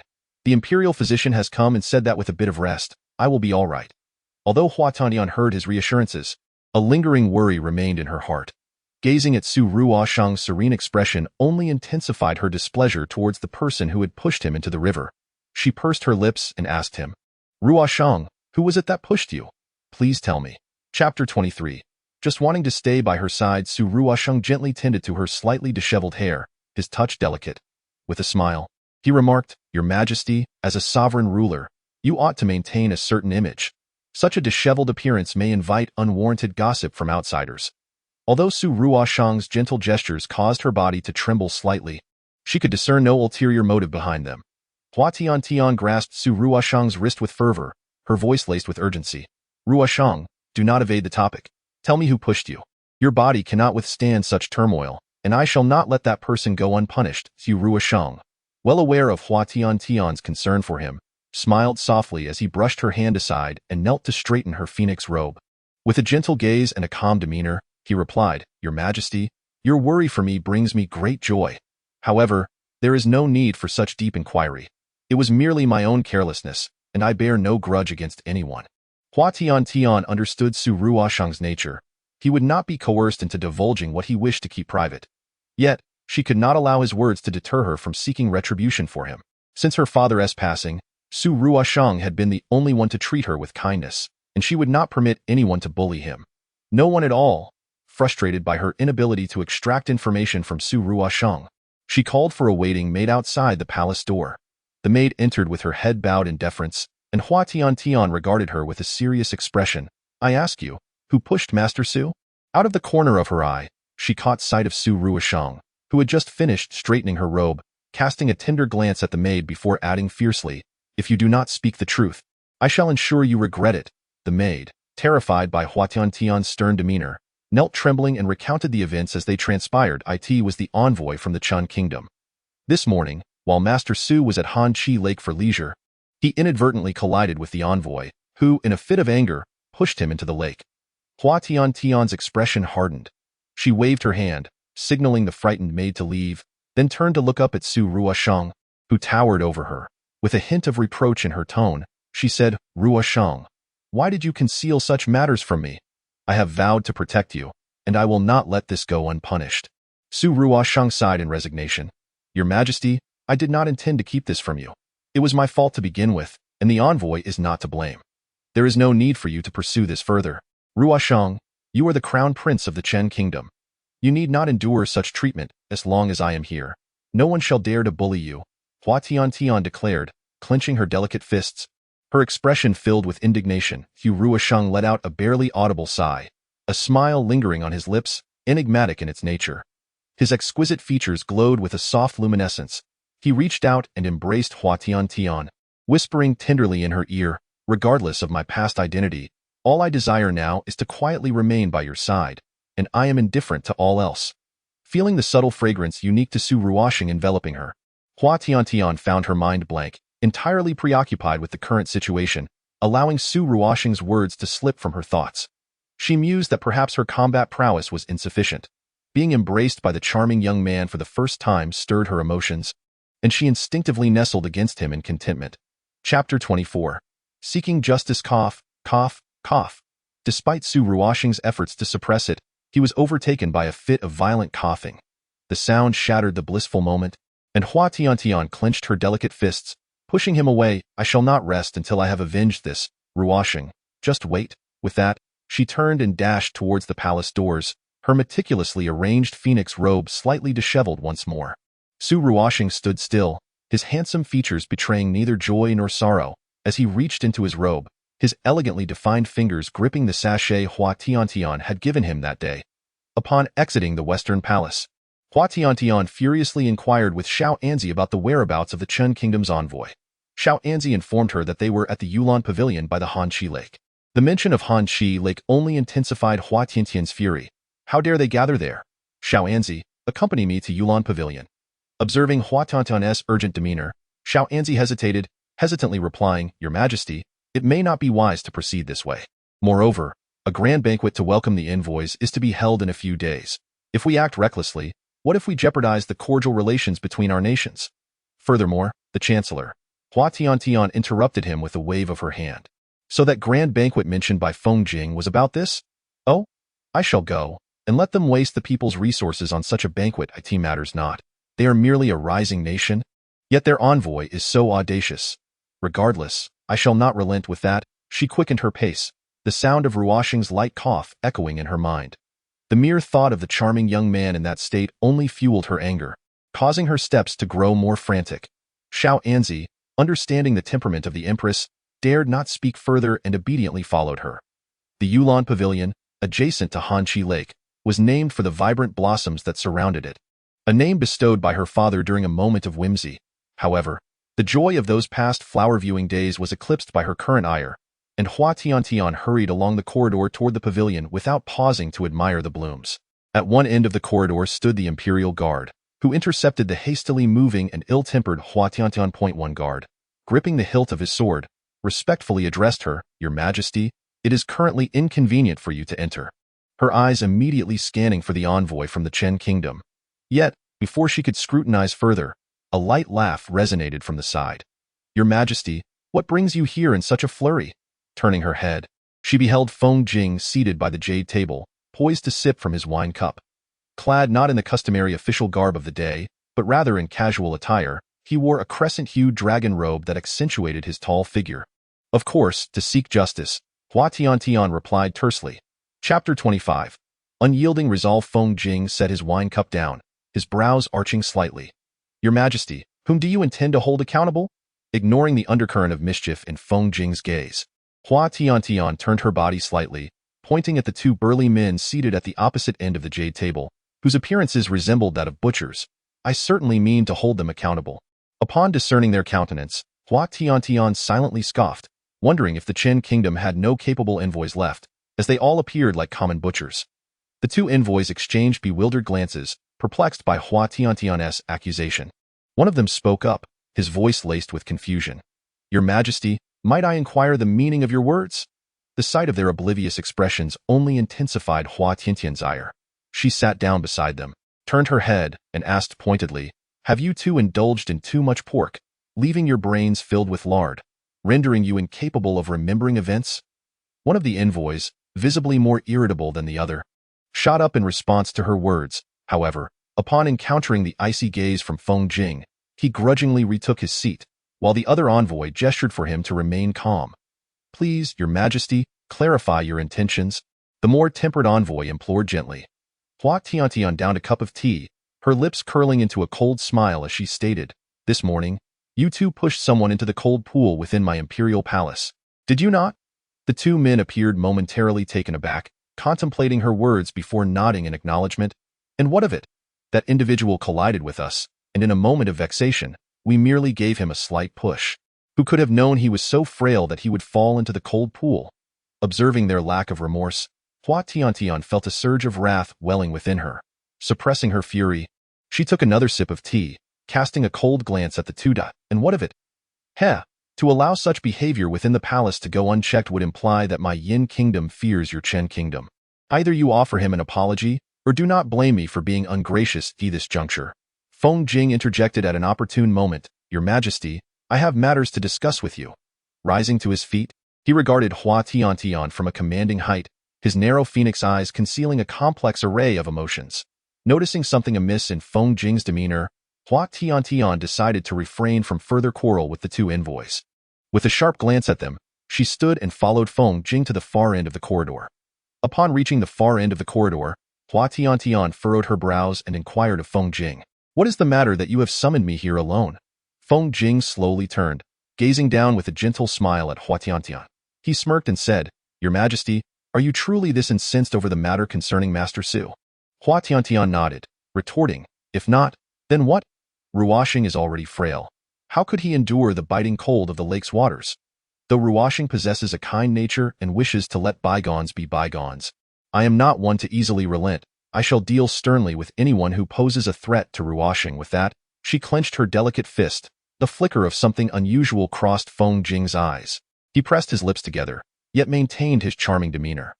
"Your Majesty, are you aware that causing such a ruckus before the envoys could jeopardize the harmony between our two nations? Furthermore, both envoys have stated that this was not their intention." Hua Tiantian shot Feng Jing a resentful glare, exclaiming, "Yes, yes, yes, at such a time, you would shift the blame onto others. All you see are matters of diplomacy and state, but all I care about is Ruoxing's well-being." If he suffers, nothing else matters. In chapter 26, he was angry. Feng Jing stifled a chuckle behind his hand, and Hua Tiantian felt an unsettling quality in his laughter. She glared at him, her eyes filled with ire. What are you laughing at? I am speaking quite seriously. Feng Jing stepped aside, cornering Hua Tiantian against the wall, leaving her with no means of escape. He looked down at her with a teasing smile and asked, "Is this how you perceive me, Your Majesty?" Since the last encounter where he had forced her into a corner and taken away her innocence, she found herself increasingly at a loss with Feng Jing's behavior.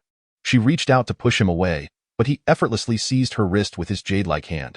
Unable to move, she glared at him. "Feng Jing, release me. I shall call for help." Feng Jing, however, was not inclined to comply with Hua Tiantian's demands. A frigid glint passed through his eyes as he pressed her against the wall. "Your Majesty, even if you insist on saying such things, do you not realize that your claim of only caring about Master Su's welfare is truly displeasing to me?" Suddenly, she seemed to have an epiphany, staring at Feng Jing with wide eyes and stammering in outrage. You. Are you perhaps infatuated with my little handsome man? How shameless of you. I shall never allow you the opportunity."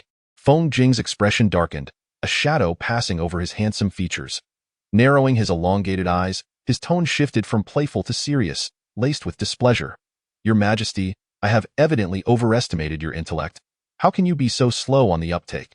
Hua Tiantian seethed in anger. How dare he covet her little handsome man and be so indirect about it? How dare he openly disdain her intelligence? She was clever. Thank you very much. With a frustrated roll of her eyes, she attempted to retort, only to realize that Feng Jing had already released her, his crescent-shaped figure standing aside. Hua Tiantian was momentarily taken aback. The words she had intended to utter in reprimand were swallowed back down. She sensed that Feng Jing appeared somewhat displeased, and her little heart trembled as she was about to speak. Suddenly, Feng Jing parted his lips and remarked, "If your Majesty truly cares for young Master Su, it would be prudent to refrain from causing a ruckus here. Should this escalate, young Master Su's identity may very well be compromised. The envoy is a person promoted by Emperor Su Zihan of Chen, who likely does not recognize young Master Su. If you persist in your obstinacy, it may draw their attention to him, which would not favor the concealment of his identity. Furthermore, in 3 days, a grand banquet will be held. It would be wise for your Majesty to attend. This is all I have to convey, so I implore you to return." Hua Tiantian felt an inexplicable tightness in her chest. She was unaccustomed to Feng Jing's sudden demeanor, and her heart felt desolate. "What are you angry about?" she mumbled. With his back turned to her, Feng Jing's thin lips curled slightly as he replied, "I am unperturbed, Your Majesty, so please return." Hua Tiantian raised her gaze, wishing to say more, but Feng Jing had already retreated to the Yulan pavilion, his tall figure gradually fading from view. Clenching her delicate fists, she resolved that she should not concern herself with the inexplicable whims of Feng Jing. What grand banquet in 3 days? She had no intention of attending. After all, Feng Jing was preoccupied with the arrangements for the banquet and had no time to attend to her. Besides, Ruosheng had lingered in the palace for far too long. She intended to seize this opportunity to take Ruosheng out of the palace for a delightful excursion. Indeed, that was the plan. Chapter 27. Exiting the palace with Ruosheng the following day, Hua Tiantian concocted an excuse to send Linger away, planning to sneak into the Western Palace to escort Su Ruosheng out. However, she had forgotten that Xiao Anzi had not been dispatched to steal a portrait of Su Ruosheng in recent days and was waiting in the palace. Dressed in plain attire, she had just stepped out of the palace door when Xiao Anzi approached with small, delicate steps. Observing Hua Tiantian's hurried demeanor, he was about to inquire when she swiftly covered his mouth and led him around the corner of the door. Hua Tiantian glared at him and asked, "Xiao Anzi, do you love me?" Xiao Anzi, feeling an odd premonition, thought to himself that having served the emperor since childhood, how could he not love her? "Since you love me. If I were to suffocate from being stifled, you would surely be saddened, wouldn't you?" Xiao Anzi felt as though he had stumbled into a pit. "Your Majesty, I would undoubtedly be saddened." Satisfied, Hua Tiantian patted Xiao Anzi's slender shoulder. "Thus, if I take a few days to play, you won't witness my demise, and consequently, you won't be sad." She feigned a heart-wrenching expression, clutching her chest dramatically, her eyes brimming with unshed tears as she earnestly said, "This is all for your sake, Xiao Anzi. Xiao Anzi. Please do not divulge this to that insufferable Feng Jing. Remember that." "Your Majesty, that is the Prime Minister, not some insignificant." Before the sentence could be completed, a gust of wind swept through, and in an instant, the petite figure of Hua Tiantian vanished within the vast imperial palace. Xiao Anzi wiped the sweat from his brow, hoping that His Majesty would return swiftly and safely, free from any mishaps. Having successfully evaded Xiao Anzi, Hua Tiantian smugly praised her own intelligence and hurried towards the Western Palace. Xu Ruoxing, feeling considerably better, noticed Hua Tiantian rushing towards him. Before he could inquire, Hua Tiantian raised an eyebrow, signaling him not to ask further. Though he was filled with curiosity, he refrained from questioning, allowing Hua Tiantian to lead him through the palace corridors. Hua Tiantian carried with her the token for exiting the palace, and upon presenting it, the imperial guards did not dare to hinder her passage, promptly granting them leave. Once outside the palace, Hua Tiantian mounted a horse she had secretly prepared and took Xu Ruoxing to a secluded area in the outskirts of the capital. Tying the horse to a large tree, she then pulled Xu Ruoxing towards a nearby patch of grass. Observing Hua Tiantian's urgency, Xu Ruoxing couldn't help but chuckle softly, gently advising her, "Your Majesty, do be careful, lest you fall." Hua Tiantian turned to him, her face aglow with mirth. Taking a deep breath, she shook her head and replied, "Not at all, but Ruoxing, after staying in the palace for so long, doesn't it feel wonderful to be out here?" She gestured towards the grass behind them, coaxing him to spin around with her. As Xu Ruoxing spotted a large tree nearby, he hurriedly attempted to grasp the twirling Hua Tiantian, urgently calling out, "Your Majesty, be careful, there's..." Bang! Before he could finish his warning, he watched as Hua Tiantian, dizzy and spinning in place, stumbled. His heart ached for her, and he stepped forward, intending to soothe the spot where she had bumped into something. However, Hua Tiantian suddenly steadied herself, bending at the waist and laughing, "Ruoxing, I told you I'm fine." Xu Ruoxing, observing her wobbling after her declaration, furrowed his brow slightly, still concerned. "Your Majesty, you should..." "Ruoxing, look how fresh the air is here. The scenery is truly beautiful, come and see. And there's a lake too, not artificially made like in the palace, but a natural one. Come take a look." As she spoke, she moved to pull Xu Ruoxing along. Noticing his lingering concern for her, with a mischievous grin, she stole a quick kiss from him, believing that a kiss for the handsome young man would remedy everything. Seeing a hint of crimson grace Xu Ruoxing's jade-like face, Hua Tiantian burst into laughter, dragging him towards the lakeside. "Your Majesty, I've told you not to call me handsome," Xu Ruoxing responded with a touch of exasperation. "Then, Ruoxing, you mustn't call me Your Majesty," Hua Tiantian replied, her bright eyes sparkling as they fixed intently on Xu Ruoxing. Xu Ruoxing paused, turning his head away, feeling a bit troubled. "But you are, after all, the sovereign of Yin Kingdom." Hua Tiantian gently turned Xu Ruoxing's face towards her, compelling him to meet her gaze. Her charming visage was adorned with a playful smile. "Ruoxing, I wish to remain in your heart as the mischievous Hua Tiantian of our childhood, rather than merely the Empress of this fiery nation." Bearing a hollow title, Xu Ruoxing stood frozen, his beautifully arched brows furrowed, his thin lips moving as if to utter something. "Oh, Ruoxing, look here. There are so many fish. Come quickly," Hua Tiantian exclaimed, pulling Xu Ruoxing to crouch by the riverbank to observe the swimming fish. "Don't you feel happier looking at it?" Hua Tiantian pointed excitedly at the vast expanse of water, glancing back at Xu Ruoxing. "Indeed, a larger lake," Xu Ruoxing replied, his clear, bright eyes shimmering with a tranquil light. Hua Tiantian tilted her head, observing him. Suddenly, her curiosity piqued. She asked, "Ruoxing, why do you enjoy watching the fish in the lake so much?"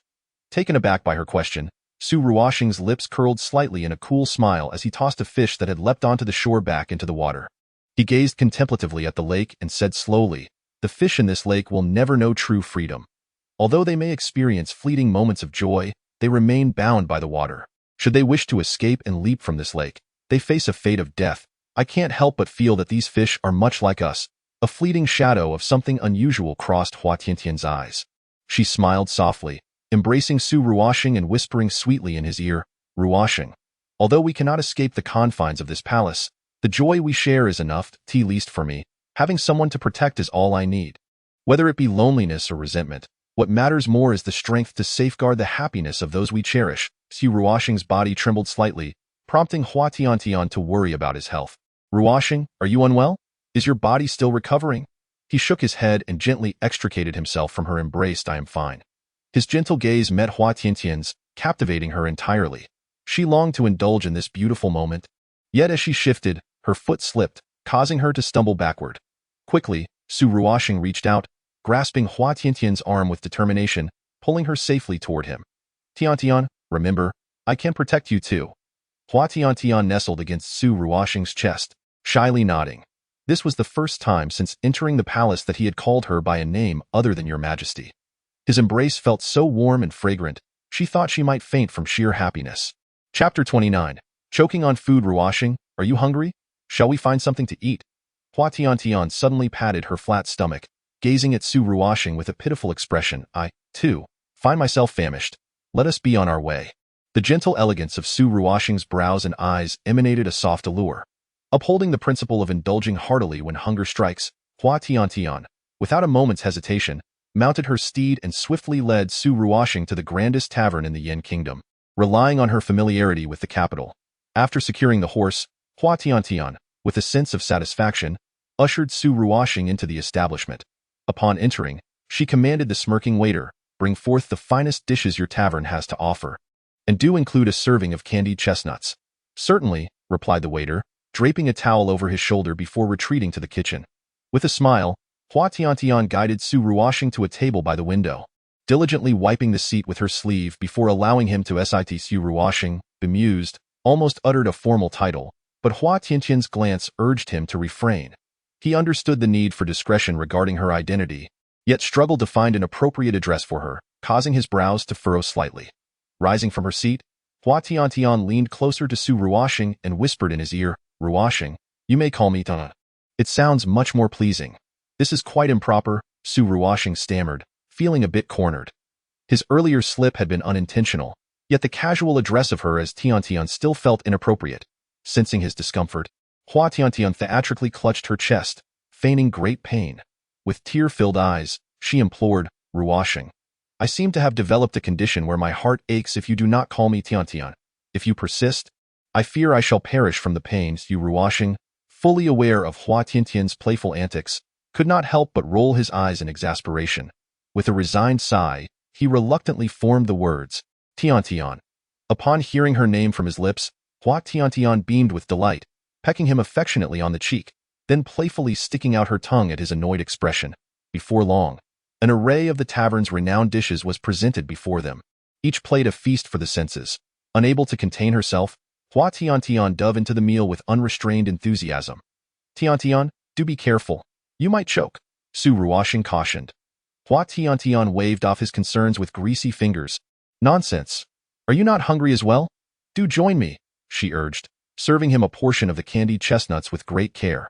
Su Ruoxing gazed at the chestnuts at the bottom of the bowl, momentarily lost in thought. You still remember how much I adore these chestnuts. What did you say? Cough, cough. Hua Tiantian's face turned a deep shade of crimson. She had stuffed her mouth too full, and speaking had sent her morsels tumbling down. As Hua Tiantian erupted into a fit of coughing, she endeavored to reassure Su Ruoxing, exclaiming, I am fine, cough, cough. Observing that the tea had been entirely consumed, Su Ruoxing rose to summon a passing waiter, urgently requesting more tea. Hurry, please.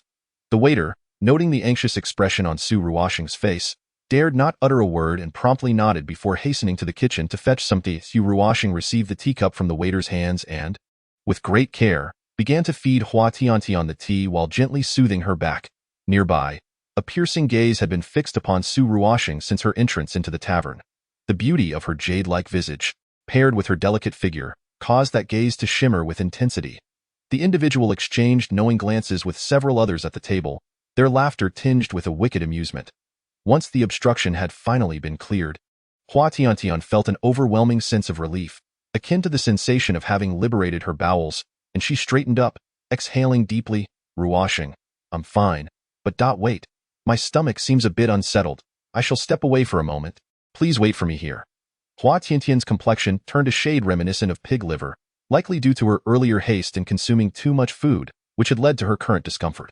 She held her stomach as she followed the waiter's guidance to the restroom. Su Ruoxing could only wait for Hua Tiantian, shaking his head in resignation. Though somewhat exasperated, a tender smile lingered in his eyes. After Hua Tiantian had completed her business, she emerged only to find that Su Ruoxing's figure had vanished from their previous table by the window. Her expression sharpened as she pulled the nearby waiter over, urgently inquiring, Where is the handsome gentleman who was with me just now? The waiter glanced around before pointing to another table, chuckling as he explained. Those patrons mentioned that he was an acquaintance and took him away. Upon hearing this, Hua Tiantian kicked a nearby cabinet in frustration, disregarding her demeanor as she scolded vehemently. How dare those rascals covet my charming young man? They are doomed. She cracked her knuckles menacingly and demanded. Which direction did they head? The waiter, intimidated by Hua Tiantian's fierce countenance, trembled as he replied. Those men are servants from a male brothel. They likely went to the Lianren Pavilion in the western part of the city. Before entering the male brothel, in an effort to project an air of authority, Hua Tiantian had even wrestled with a dog in a nearby enclosure to seize a robust bone. Kicking open the already closed doors of the male brothel, she bellowed, "Where is the leader of this establishment? Come out at once." Before long, a flamboyantly dressed woman, adorned with heavy makeup and supported by a man, slowly descended the stairs, her eyes revealing traces of unhidden wrinkles. She frowned as she scrutinized the irate Hua Tiantian, her sharp voice slicing through the air. Who dares to disturb my domain? Just a mere child, no less. Are you tired of living? Hua Tiantian, hands on her hips, glared furiously at the woman before her. I am not some mere little girl, she warned. I advise you to release the person you just captured. Otherwise, I shall ensure that your suffering surpasses that of death. The woman, as if she had heard a delightful jest, stifled a laugh, her jowls quivering in amusement. Hua Tiantian felt a wave of nausea wash over her. She had no desire for further dialogue, so she stepped onto the wooden table before her, striving to exude an air of authority. I shall ask you but once more. Will you release them or not? The woman cast a sidelong glance at the man supporting her, then turned her icy gaze back to Hua Tiantian. And what if I say no? In response, Hua Tiantian crushed a nearby stool underfoot, raising the bone in her hand as she reiterated her question to the woman. I shall ask you one final time. Will you release them or not? The woman descended the staircase slowly, her flowing sleeves swaying elegantly with her movements. An eerie silence enveloped the room, broken only by the rustling of the sleeves. Hua Tiantian, having lost all patience, prepared to charge at the woman, only to be suddenly restrained by the man who had stealthily positioned himself beside her. His strength far surpassed hers, leaving Hua Tiantian unable to break free. The woman approached Hua Tiantian, a smirk on her face, her lacquered fingers grazing Hua Tiantian's cheek. Though Hua Tiantian was usually bold and unreserved, and could only glare at the oddly smiling woman. What are you laughing at? A flicker of unease coursed through her. The woman continued to caress Hua Tiantian's face, her smile growing wider as she admired her complexion. Teske, Teske, Teske. Your temper may be fierce, but your skin is undeniably exquisite. She then scrutinized Hua Tiantian from head to toe, frowning slightly. While your bosom may not be ample, your figure is quite appealing, and your face? Well, it's certainly charming. With some proper training, you could command a handsome price. Hua Tiantian nearly spat her drink in the woman's face, suddenly realizing the woman's intentions. As the ruler of the Yin kingdom, the thought of being sold into a brothel was utterly disgraceful, a profound dishonor to the Hua family's ancestors. Conceding that a direct confrontation would yield no favorable outcome, Hua Tiantian opted for a more subtle approach. She quickly assumed a demure faade and winked at the woman. In truth, I've already been well trained by that gentleman. There is no need for further instruction. The woman's eyebrows arched in intrigue, her smile lingering as she appraised Hua Tiantian once more. She clapped her hands and instructed the man behind her. We cannot let a morsel of such prime meat slip away. Take this woman to the back courtyard and prepare her meticulously. In a day's time, we shall negotiate with the brothel across the street regarding her selling price. Thus, Hua Tiantian was led to the backyard, where the male brothel was predominantly filled with men, with scarcely any women present. The individuals tasked with her beautification were mostly male as well, each possessing striking features. However, due to her concerns for Ruoshang, Hua Tiantian found herself less inclined to tease the handsome men. Women, too, are not easily manageable characters. They likely discerned her intentions and consequently stationed burly men outside her room each day, effectively restricting her freedom and preventing her from seeking Ruoshang. Little handsome man, could you do me a favor? As the time limit set by the women approached, Hua Tiantian could no longer afford to wait idly and resolved to take a bold step. The young man, whom Hua Tiantian referred to as Little Handsome Man, possessed skin even more delicate and lustrous than that of a woman, each inch of his body reminiscent of exquisite bone china. His long hair cascaded to the ground, carelessly draped over his shoulders.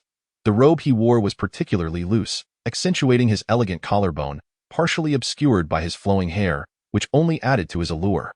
His features were even more beautiful than those of women, and his ruby-red lips exuded a hint of seductive charm. Chapter 32. Serving the distinguished guest, just call me Ziyu, my lord. Ziyu's hands paused momentarily, but then resumed their task of arranging Hua Tiantian's hair. All right, Ziyu, could you do me a favor?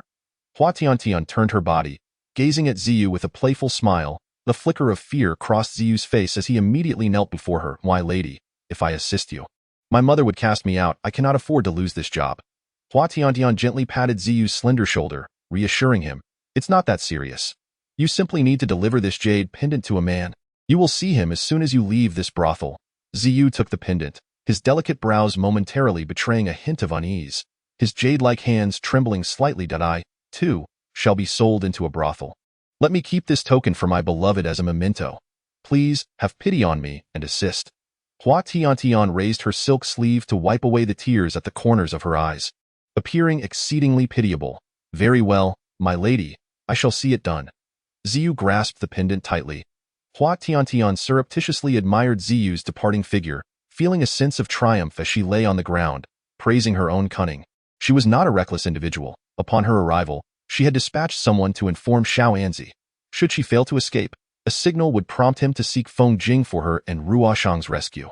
Although she did not wish to make it a habit to rely on him for every endeavor, this was an exceptional circumstance, and she chose to overlook that matter for the time being. With a beaming smile, Hua Tiantian awaited Ziyu to deliver the jade pendant to Xiao Anzi. Once Xiao Anzi received her signal, she and Ruoshang would be saved. She could only hope that Ruoshang would not be exploited by that woman too swiftly. Contemplating this, Hua Tiantian's gaze darkened. I heard that the incompetent emperor has gone missing. Several men outside were discussing. Intrigued, Hua Tiantian leaned closer to the door, straining to hear their conversation. Indeed, the prime minister has issued a bounty, offering a substantial reward for anyone who finds the emperor. Not only that, but the esteemed chancellor personally searched high and low, and those who laid eyes upon him remarked that his countenance was as frigid as that of an ice cellar. Peske. To be burdened with such a sovereign truly elicits pity, another lamented. Hua Tiantian rolled up her sleeves, exclaiming, What do you mean by being burdened with someone like her? Were it not for your forceful abduction of the handsome lad, would she have fallen to such depths that she cannot even establish contact with the outside world? Nevertheless, she was skeptical of the claims that Feng Jing came personally to seek her out. Based on her long-standing understanding of him, Feng Jing has always refrained from engaging in endeavors that do not benefit him. Thus, his visit would surely be nothing more than a fabrication concocted by the common folk. After a few exchanges, the group fell silent, and Hua Tiantian could only sit back down in her chair, lost in thought as she gazed out the window. She wondered when Feng Jing would arrive and how Ruoshang was faring. Come in, open the door. Suddenly, a woman's voice echoed from outside. Hua Tiantian's alarm bells rang, and she rose cautiously to regard the woman entering, who was adorned with heavy makeup, albeit with a hint of displeasure on her face. Consider yourself fortunate. That brothel has summoned you to attend to a distinguished guest tonight, so you might as well count your blessings. Hua Tiantian recalled the woman from earlier that morning who had come to inspect her. That woman had left with a satisfied smile, and now she was to serve some so-called distinguished guest. How utterly infuriating! The situation had far exceeded her expectations. Chapter 33.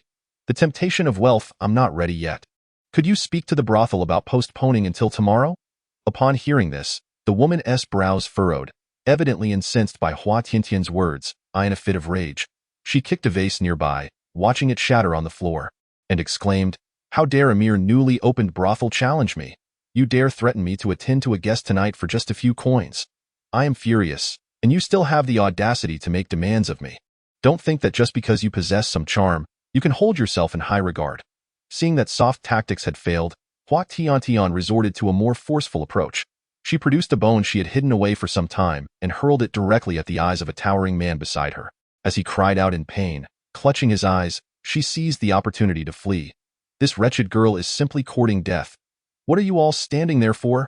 Hurry up and capture her, the woman shrieked, kicking one of the men in frustration. Once the men regained their wits, they hastily pursued her. Hua Tiantian employed her lifelong talent for evasion, sprinting away. Just as she sensed the men closing in, she spotted a corner and swiftly darted into it. As the men searched for her, she dashed deeper into the recesses, and no matter what, she had to evade these pursuers first. Hua Tiantian rushed through a corridor and, as she attempted to turn into another passageway, she collided unexpectedly with a man exiting a room. Hua Tiantian casually uttered an apology and attempted to continue her escape, only to be seized by the man behind her. He coldly remarked, What a day of misfortune! A male courtesan lacking self-awareness dares to resist me, and a little girl who appeared out of nowhere has the audacity to collide with me. Hua Tiantian raised her gaze to the man, and her peripheral vision caught a glimpse of the male courtesan he mentioned. Although she could not see his face clearly, the scented pouch hanging at his waist was a gift she had bestowed upon him. It was, in fact, Rua Sheng. Hua Tiantian longed to call out to Su Rua Sheng, but the man behind her shifted his body, obstructing her view. He continued to berate her relentlessly. Seeing that the group of men was closing in, Hua Tiantian gritted her teeth in resignation and swiftly kicked the man where it hurt. I'm sorry, but I have no time to deal with you today. With that, she dashed away. She had to escape quickly and bring someone to rescue Rua Sheng. It was utterly detestable that he had been forced to entertain clients so soon. She vowed not to let that woman off easily. After running for quite some time, she found herself at a dead end. Hua Tiantian surveyed her surroundings, which were dominated by towering walls, with the shouts from outside likely emanating from the brothel across the street. Clenching her jaw, she resolved to climb over the wall, despite her lack of skill in such endeavors. Every previous attempt had relied on Linger's shoulders for assistance. She struggled to ascend, but just as she made a little progress, the men behind her surrounded her completely. Don't even think about escaping. You have nowhere left to run. The men cracked their knuckles and approached her slowly. Hua Tiantian gritted her teeth, knowing that being captured meant certain doom. She had to escape at all costs. Gentlemen, we can negotiate this matter. You see, you are all men of business. If you let me go, I will pay you double. How does that sound? Hua Tiantian resorted to her trump card, the allure of wealth. You, a mere common woman, could never afford such a sum. Don't think you can deceive us. The men exchanged glances, glaring at Hua Tiantian. Resolutely unimpressed by her offer, the men drew closer. She raised her eyes in search of an escape route, when suddenly a flash of bright red caught her attention. Though she could not discern the figure's face, the small mole on the profile unmistakably indicated that it was a man, and his profile exhibited a certain charm. Assuming he was one of the male courtesans from the establishment, Hua Tiantian gritted her teeth and called out, "Hey, male courtesan, would you mind lending me a hand?" At the sound of her voice, Su Baiyi slowly turned his head, casting a scrutinizing glance at Hua Tiantian as he pointed at himself. "Are you calling me?" In her fluster, Hua Tiantian lost her balance and fell from the wall, landing unceremoniously on the ground. She did not wish to appear so disgraceful, but the man who turned towards her looked like a blooming peach blossom, inherently captivating. The small mole on his forehead accentuated his allure, while his elongated phoenix eyes added a touch of seduction to his already enchanting visage, his hand resting gracefully between his legs, gleaming like fine porcelain. Clad in a flowing crimson python robe adorned with intricate golden trim, he leaned casually against the eaves, revealing glimpses of his exquisite butterfly bones and slightly exposed long legs. What a captivating sight!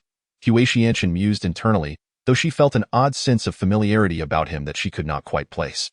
Eventually, she shook off her reverie, wiping away the drool that had unconsciously escaped her lips, and raised her gaze to respond to Su Bei. "Who else is here besides you?" Su Bei, casting his eyes downward upon the seemingly delicate yet bluntly outspoken Hua Tiantian, could not help but smirked. "It's quite a novelty to be called a male courtesan for the first time," he remarked. Hua Tiantian furrowed her brow. "Are you not a male courtesan?" Suddenly struck with realization, she pointed an accusing finger at him, exclaiming, You lecher, peeping at the courtesans across the street." Su Bei raised an eyebrow, evidently displeased with her accusation, and gestured toward the wall outside that was not peeping. It was a matter of looking openly. Hua Tiantian's face twitched with dismay as she lamented having hoped for assistance from such a person. However, with a glance at the several men drawing nearer, she reluctantly resorted to desperate measures. "Regardless of whether you were peeping or not, could you please lend me a hand? If you save me, I shall keep your little secret about the courtesans to myself." Intrigued by Hua Tiantian's proposition, Su Bei slowly rose, adjusting the loosely draped python robe upon his shoulders. With a swift motion, he descended from the eaves, positioning himself before her. He looked down upon Hua Tiantian, assessing her with a smirk, and exclaimed, "Who would have thought I'd find myself threatened by a flat-chested woman?" Clenching her delicate fists in anger, Hua Tiantian retorted, "What do you mean by that?" "My meaning is quite simple. I am merely stating that you are rather lacking in the bosom department," Su Bei replied, shaking his head in mock disappointment. Such a lovely visage, yet no curves to speak of. In a sudden burst of indignation, Hua Tiantian delivered a swift kick aimed at his vulnerable area. "You lecher! You've mentioned my flat chest twice now. I once let you off easily." Su Bei had clearly anticipated her reaction, slightly shifting his body to evade her attack. With a playful grin, he patted her on the back, prompting her to assume a dog-like position on the ground. He squatted down to observe her furious expression, chuckling as he remarked, "Nevertheless, your posterior is quite well-shaped." Chapter 35. A naked escape, you lecher. Just wait until I regain my footing. I will have my revenge. Hua Tiantian suddenly sprang to her feet, pressing herself against the corner of the wall, with one man differing greatly from her and several others threatening to drag her back to that dreadful place. She was left with little choice. Though reluctant, she found herself pleading with the man. "All right, I take back what I said earlier. If you save me from here, I'll allow you to touch." Hua Tiantian believed she was negotiating with Su Bei. Oblivious to the amused glint in his eyes as he swept a glance over her, "I refuse. Only women with ample bosoms may make demands of me. This insufferable scoundrel." Hua Tiantian clenched her delicate fists in anger. "Young master, please allow us passage. We must escort this young lady away." Several men, unable to contain themselves, called out to the figure blocking their path, "Su Bei, no. You cannot yield. If you do, I shall surely meet my demise." Hua Tiantian grasped Su Bei's sleeve with a fierce grip, exhaling deeply. Gritting her teeth, she asked, "What must I do for you to rescue me?" Su Bei extended his porcelain-like hand, gently caressing the lapel of Hua Tiantian's garment, his fingers gliding downward. Upon witnessing this, Hua Tiantian could no longer regard this man merely as her savior. With a swift kick, she aimed for Su Bei's groin. Su Bei, chuckling lightly, evaded her attempt, remarking, "That trick has been tried before. It holds no sway over me." With a wicked grin, Hua Tiantian seized the loose fabric of his robe as he sidestepped her, leaving Su Bei momentarily stunned. Raising an eyebrow, she said slowly, "If you do not save me." But she was no dog. Ultimately, she had managed to grasp the leverage over this enchanting man before her. However, she was unaware that the man opposite her was no ordinary individual. As she reveled in her own brilliance, he effortlessly leaped forward and, before she could react, encircled her waist, taking control of her sash. "What do you say we go for a naked run together?" Su Bei suggested with a playful smile. "You lecher. If you wish to run naked, do so by yourself. I am an innocent young lady. Release me, release me." Hua Tiantian struggled to escape. It seemed that those few men were far more amiable. She had truly dug her own grave and resolutely jumped in. What a foolish girl she was, Su Bei concluded with a bemused smile. "You lecher. What right do you have to look down upon my intelligence?" Hua Tiantian retorted, "If you call me a lecher one more time, I may very well choose not to save you." Hua Tiantian stifled a barrage of crude words learned outside the palace, ultimately concluding that suppressing insults felt akin to an inability to relieve oneself, both physically and mentally discomforting indeed. Su Bei chuckled lightly, then produced a small bag from within his robes. "Young master, I advise you not to interfere in this matter." Several men warned, their eyes fixated on the object in Su Bei's hand. "As you can see, if I do not rescue this foolish girl, she will compel me to run naked." Su Bei pouted in feigned grievance, his expression enhanced by the small mole on his forehead, rendering him pitiful and endearing. Chapter 36. Feng Jing's mind is unstable but young master. Before the words could be completed, the bag was hurled toward them, and Su Bei, with Hua Tiantian in tow, leapt over the wall. Once they reached a place of safety, Hua Tiantian looked up to inquire of Su Bei, "What was it that you threw just now?"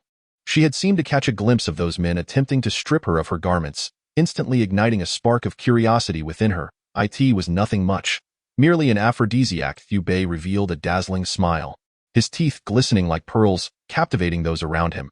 Afterward, he leaned in closer to Hua Tiantian, whispering mysteriously, "That particular potion works for men as well." Hua Tiantian stood frozen, blinking in disbelief at what she had just heard. It appeared to be something extraordinary. Once she regained her composure, she trembled, gazing at him in disbelief. You. She covered her face, utterly unable to fathom the astonishing scene of several burly men engaging in such acts. Su Bei innocently shrugged, releasing Hua Tiantian, who instinctively stepped back. "Although you may not appear to be a virtuous individual, I still thank you." The moment Su Bei let go, Hua Tiantian immediately distanced herself by 5 feet. "No need for thanks, remember what you said.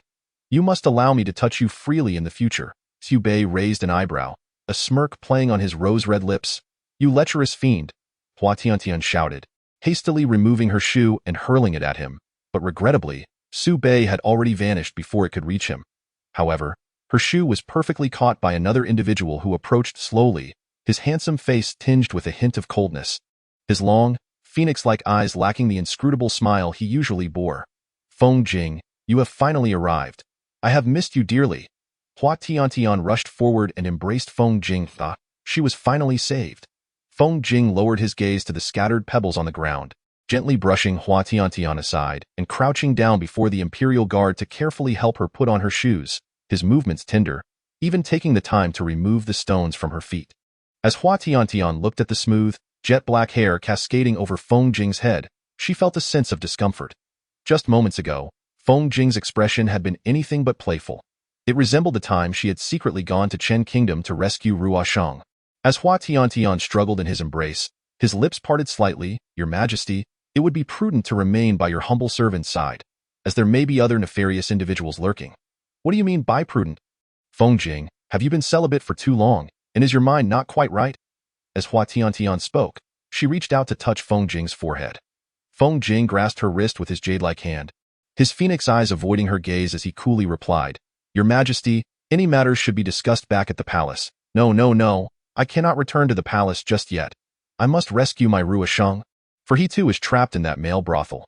Feng Jing, will you join me in saving Ruo Shang?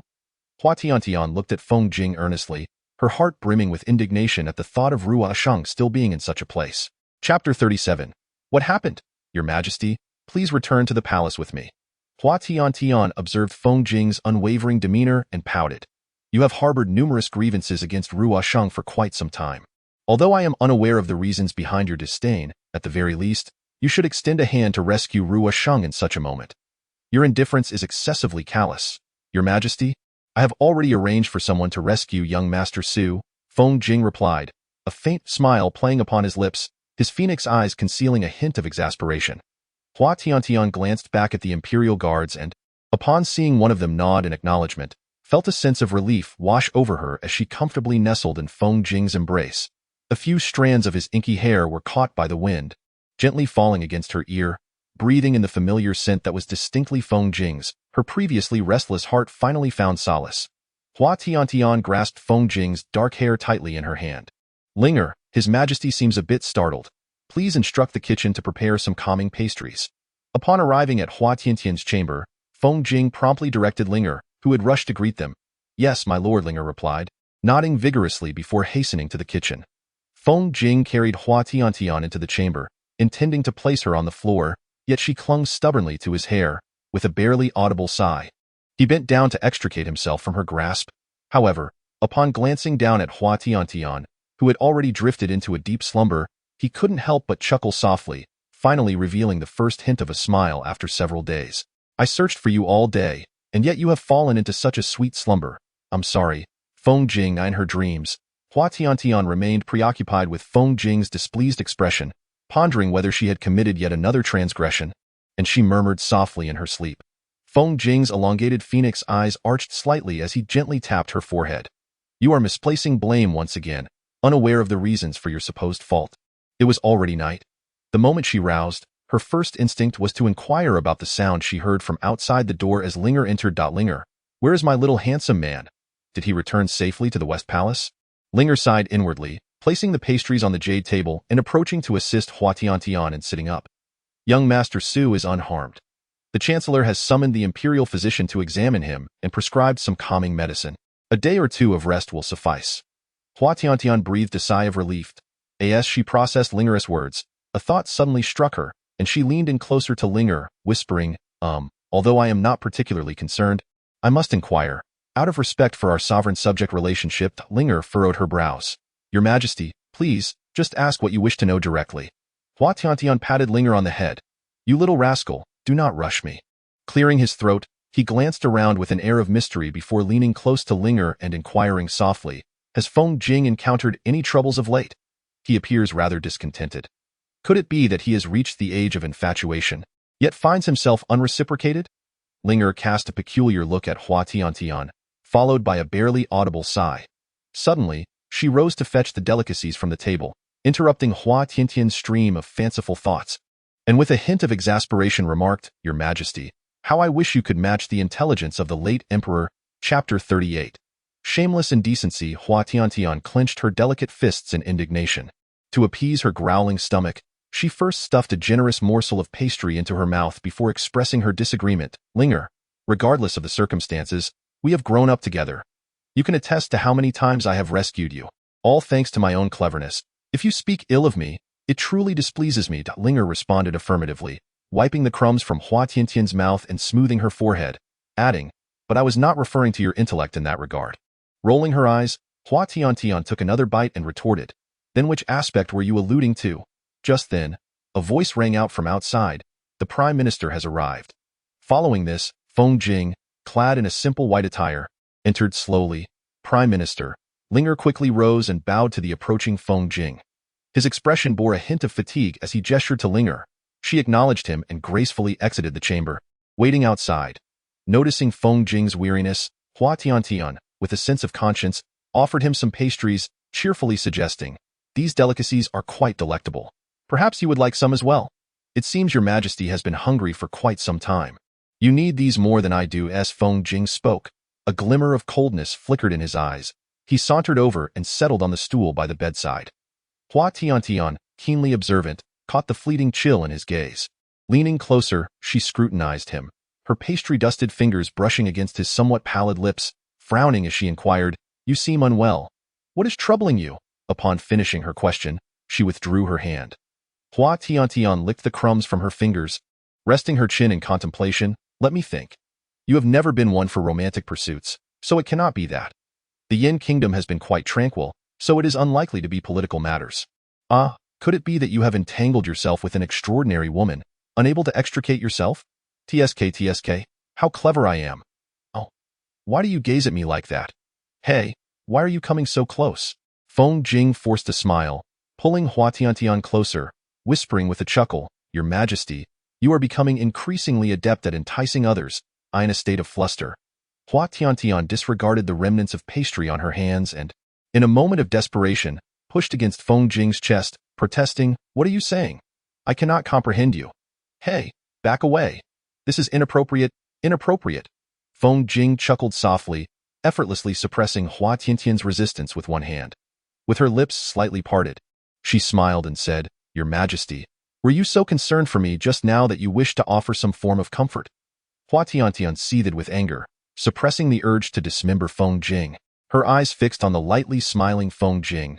I am not worried about you at all. The notion that I would comfort you is utterly absurd. It is evident that you are perfectly fine and merely here to mock me.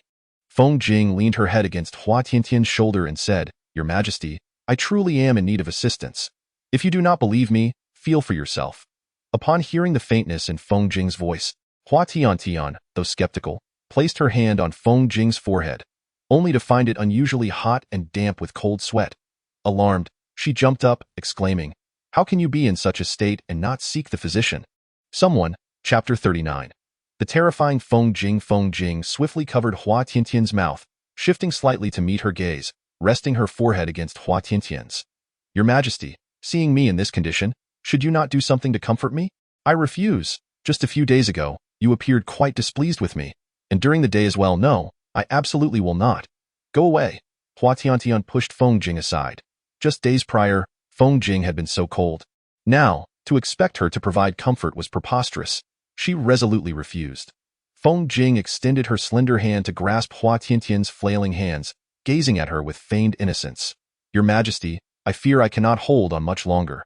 As she observed Feng Jing on the verge of fainting, Hua Tiantian, disregarding her earlier resolve, allowed Feng Jing to lean against her shoulder, patting her back anxiously. Hey, Feng Jing, do not lose consciousness. Please do not frighten me. If anything were to happen to you, what would I do? You still need to manage state affairs. You cannot fall ill. Feng Jing, as she spoke, her voice began to tremble. Your Majesty, truly, I am at my wit's end with you. Feng Jing propped herself up, smiling at the oncoming tears in Hua Tiantian's eyes, her handsome face betraying a hint of mirth. She tucked a loose strand of hair behind her ear and playfully tapped Hua Tiantian's brow. Are you feeling better now? Hua Tiantian was still coming to terms with the situation. For me, Your Majesty, feigning such distress is an effortless task. A brilliant smile graced her lips. In the face of that dazzling grin, Hua Tiantian finally regained her composure, her expression shifting dramatically as she leaped from her perch, trembling fingers pointing accusingly at Feng Jing. "After all my worry for you, you treacherous minister, you have gone too far." Feng Jing rose leisurely, covering her mouth to stifle a laugh, quietly listening to Hua Tiantian's tirade. Once Hua Tiantian caught her breath and suggested a sip of water before continuing her scolding. Feng Jing interjected, "Your Majesty, having finished your tirade against me and indulged in some leisurely activities, I kindly remind you to attend the grand banquet tomorrow. I shall not go. I wish to continue my excursions. I will venture out again once Rua Shang feels better." Hua Tiantian stuffed a generous portion of pastries into her mouth, clearly uninterested in the grand banquet, finding it an utter nuisance. Feng Jing's expression abruptly turned cold, her narrow phoenix eyes narrowing as she questioned, "Does your Majesty intend to sneak out of the palace without uttering a word to me?" Hua Tiantian, oblivious to the change in Feng Jing's demeanor, continued to enjoy her pastries, responding vaguely, "If I told you, you certainly wouldn't allow me to go out. Of course, I must sneak away from you." "Wait, that sounds wrong. What do you mean by sneaking away?" "This statement is ambiguous. Even I can discern that. Feng Jing, with your vast knowledge, you ought to be more mindful of your wording." Feng Jing advanced step by step, towering over Hua Tiantian. Sensing the ominous aura radiating from Feng Jing, Hua Tiantian's vigilance instantly heightened. She fixed her gaze upon Feng Jing, pondering what this insufferable brat intended to do. "Your Majesty, are you aware of the consequences of abducting your male courtesan from the establishment?" Feng Jing responded with a faint smile, though the mirth did not reach her eyes. A foreboding feeling crept into Hua Tiantian's heart as she shook her head, awaiting Feng Jing's reply. That male courtesan establishment had vanished overnight from that street. Although she wore a smile, the frost concealed in Feng Jing's gaze was unmistakable. A shiver ran through Hua Tiantian. She had long heard tales of Feng Jing's terrifying nature, yet she never anticipated witnessing it firsthand today. Chapter 40. The terrifying aspect. She turned her head in disbelief, her lips moving as she lowered her gaze. "Your Majesty," Feng Jing slowly leaned down, whispering into Hua Tiantian's ear with an icy tone, "I shall not spare anyone who poses a disadvantage to you. Therefore, I hope you will consider this in your future endeavors." Hua Tiantian, uncertain of what emotions had stirred within her moments ago, raised her eyes to look at him, suddenly recalling a long-forgotten memory. It had been shortly after her father's passing, when chaos reigned in the palace amidst demands to disregard the late emperor's will and establish a new sovereign. Overwhelmed with grief, she had spent her days in a daze, neglecting state affairs until the next year's grand selection brought Feng Jing into the palace as an official. The following year, he stood before her, addressing the assembled ministers, asserting that as long as he remained, she would be the ruler of this fiery nation. He had been just as composed then, his slender phoenix eyes gazing indifferently upon the officials below. "Your Majesty, do take a good rest. I shall take my leave for now." The sound of Feng Jing's voice reached her ears, and when Hua Tiantian regained her senses, she found the vast palace devoid of his presence. Suddenly, her legs weakened, and she collapsed to the ground, bewildered by her reminiscence of the distant past. Most perplexing was the fact that she felt no fear in the presence of the frigid Feng Jing. Instead, an inexplicable sense of reassurance blossomed within her, as though he would always protect her, no matter the circumstances. As Feng Jing exited the sleeping quarters, he stumbled slightly, steadied by a man lurking under the eaves. The man, clad in black, bore a handsome face partially hidden by long hair, his expression tinged with concern as he lowered his gaze and spoke. "My lord, you have not rested these past few days, tirelessly searching for His Majesty. The physician has warned you of a chill. It would be prudent to take a moment to rest." Feng Jing shook his head, brushing aside the man's supportive hand. "I am fine. Do not disclose this to anyone, especially not to His Majesty. I wish for her not to worry." The man, though reluctant, nodded in agreement, and his dark silhouette swiftly vanished within the expansive palace. In the palace chamber, Hua Tiantian remained frozen in place for an extended period. It was only when Linger gently knocked on the door and entered that she helped the numbed Hua Tiantian, who had already knelt on the ground, to her feet. "Your Majesty, you have only just returned to the palace today. Please refrain from causing any more trouble," Linger sighed, tenderly guiding Hua Tiantian to a beautifully carved chair to sit down. "Although the Prime Minister often reprimands you, he has always been by your side. Yet you have persistently flirted with handsome men in his presence, disregarding his feelings. Your Majesty, no matter how oblivious you pretend to be, you should be able to discern the Prime Minister's affections for you." Suddenly, Hua Tiantian sat up straight, rolling up her sleeves and clenching her fists, declaring, "I must rise again. I cannot always be suppressed by that wretched Feng Jing. I will reclaim my position, Linger merely observed in silence. After a simple dinner, Hua Tiantian felt somewhat sated and decided to take a stroll outside the palace under the company of Xiao Anzi.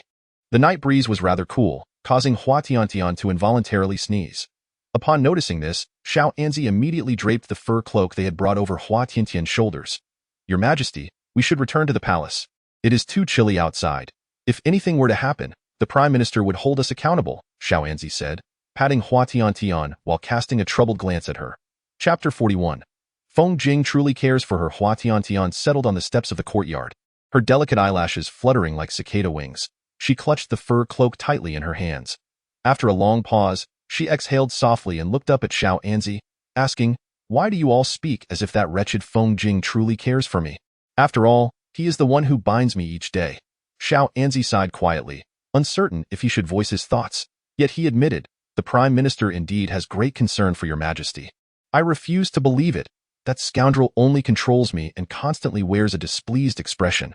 Does he not realize that I am the sovereign of this Yin kingdom?" Hua Tiantian retorted. "Alas, your Majesty, you truly do not understand the Prime Minister's heartfelt intentions," Xiao Anzi replied, his face twitching with a deepening sense of helplessness in his eyes. Hua Tiantian abruptly sat up, demanding, "Then enlighten me. What are his true intentions? All I see is his maliciousness." She raised an eyebrow, casting a threatening look at Xiao Anzi, indicating that she would not relent until he revealed the truth. She had endured enough oppression, and the notion that Feng Jing cared for her was beyond her belief.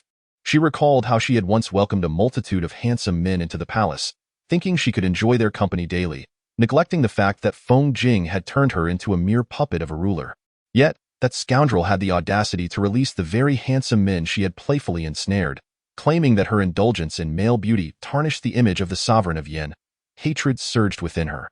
"Your Majesty, you ventured out of the palace with Lord Su, only to be abducted to a place of ill repute. Although the Prime Minister may appear stern towards you, little do you know that upon your disappearance, he has diligently sought news of your whereabouts. Despite suffering from a chill, he disregarded the physician's advice and tirelessly scoured the realm for you, having spent the previous night without rest. Early this morning, he set forth from the palace accompanied by the imperial guards. Alas, your Majesty, you only perceive the Prime Minister's cold demeanor towards you, yet have not considered that while you faced no danger, he harbored greater concern for your safety than anyone else. His frigid treatment stems merely from his frustration at your habitual secrecy in leaving the palace unannounced." Xiaoan, while speaking, wiped away a tear of bitterness for Feng Jing, lamenting the hardships the Prime Minister endures in dealing with someone like your Majesty. "Xiaoan, your understanding of Feng Jing is quite profound. Could it be that you harbor a penchant for the same sex?" Hua Tiantian teased as she playfully poked Xiaoan's back, letting her imagination run wild. "If that were the case, do not shy away. For despite Feng Jing's seemingly ascetic appearance, he is quite receptive to advances. Perhaps if you were to pursue him a bit more, you might find success. Allow me to offer you some strategies to easily win Feng Jing's affection." Xiaoan rolled his eyes in exasperation. Resolutely ignoring Hua Tiantian's musings to this point, it was futile for the emperor to feign ignorance. His little attendant felt utterly helpless. "Your Majesty, it would be prudent for us to return to the sleeping quarters. The night has grown late. Then let us proceed back." Surprisingly, Hua Tiantian responded with remarkable swiftness this time, gracefully brushing off her garments before turning towards the sleeping quarters. "Your Majesty, take care and watch your step." Xiaoan, caught off guard by Hua Tiantian's sudden change, hurriedly followed her. Once back in the sleeping quarters, Hua Tiantian retired early, and although Linger sensed something unusual about her, she refrained from probing further, obediently withdrawing instead. Chapter 42. At last, I will reflect more on matters concerning the Prime Minister. The night deepened, and silvery moonlight poured through the lacquered wooden windows, illuminating the restless figure tossing and turning on the bed within the palace. "You wretched boy, you concern yourself with my affairs, yet here I am, sleeplessly pondering over you." Hua Tiantian growled softly. She was not devoid of compassion. Although Feng Jing often exercised control over her, he was the only one who cared for her since her father's passing, managing the affairs of Yin country. Though she would scold him as a treacherous minister, she could not deny his superior governance skills, which is why she had previously chosen to disregard political matters. Yet, after hearing Xiaoan's words, she found herself contemplating this issue for the first time. "Your Majesty, I would not mind if those rumors were to circulate." Suddenly, The memory of Feng Jing's light-hearted words when he carried her back to the sleeping quarters, and the event in which he took from her the purity she had preserved for many years, flooded her mind, inexplicably causing her cheeks to flush. How peculiar it is that I would find myself ruminating over such trivial matters. Forget. Hua Tiantian gently tapped her own head, covering her face with the bedding, wishing to banish all thoughts from her mind.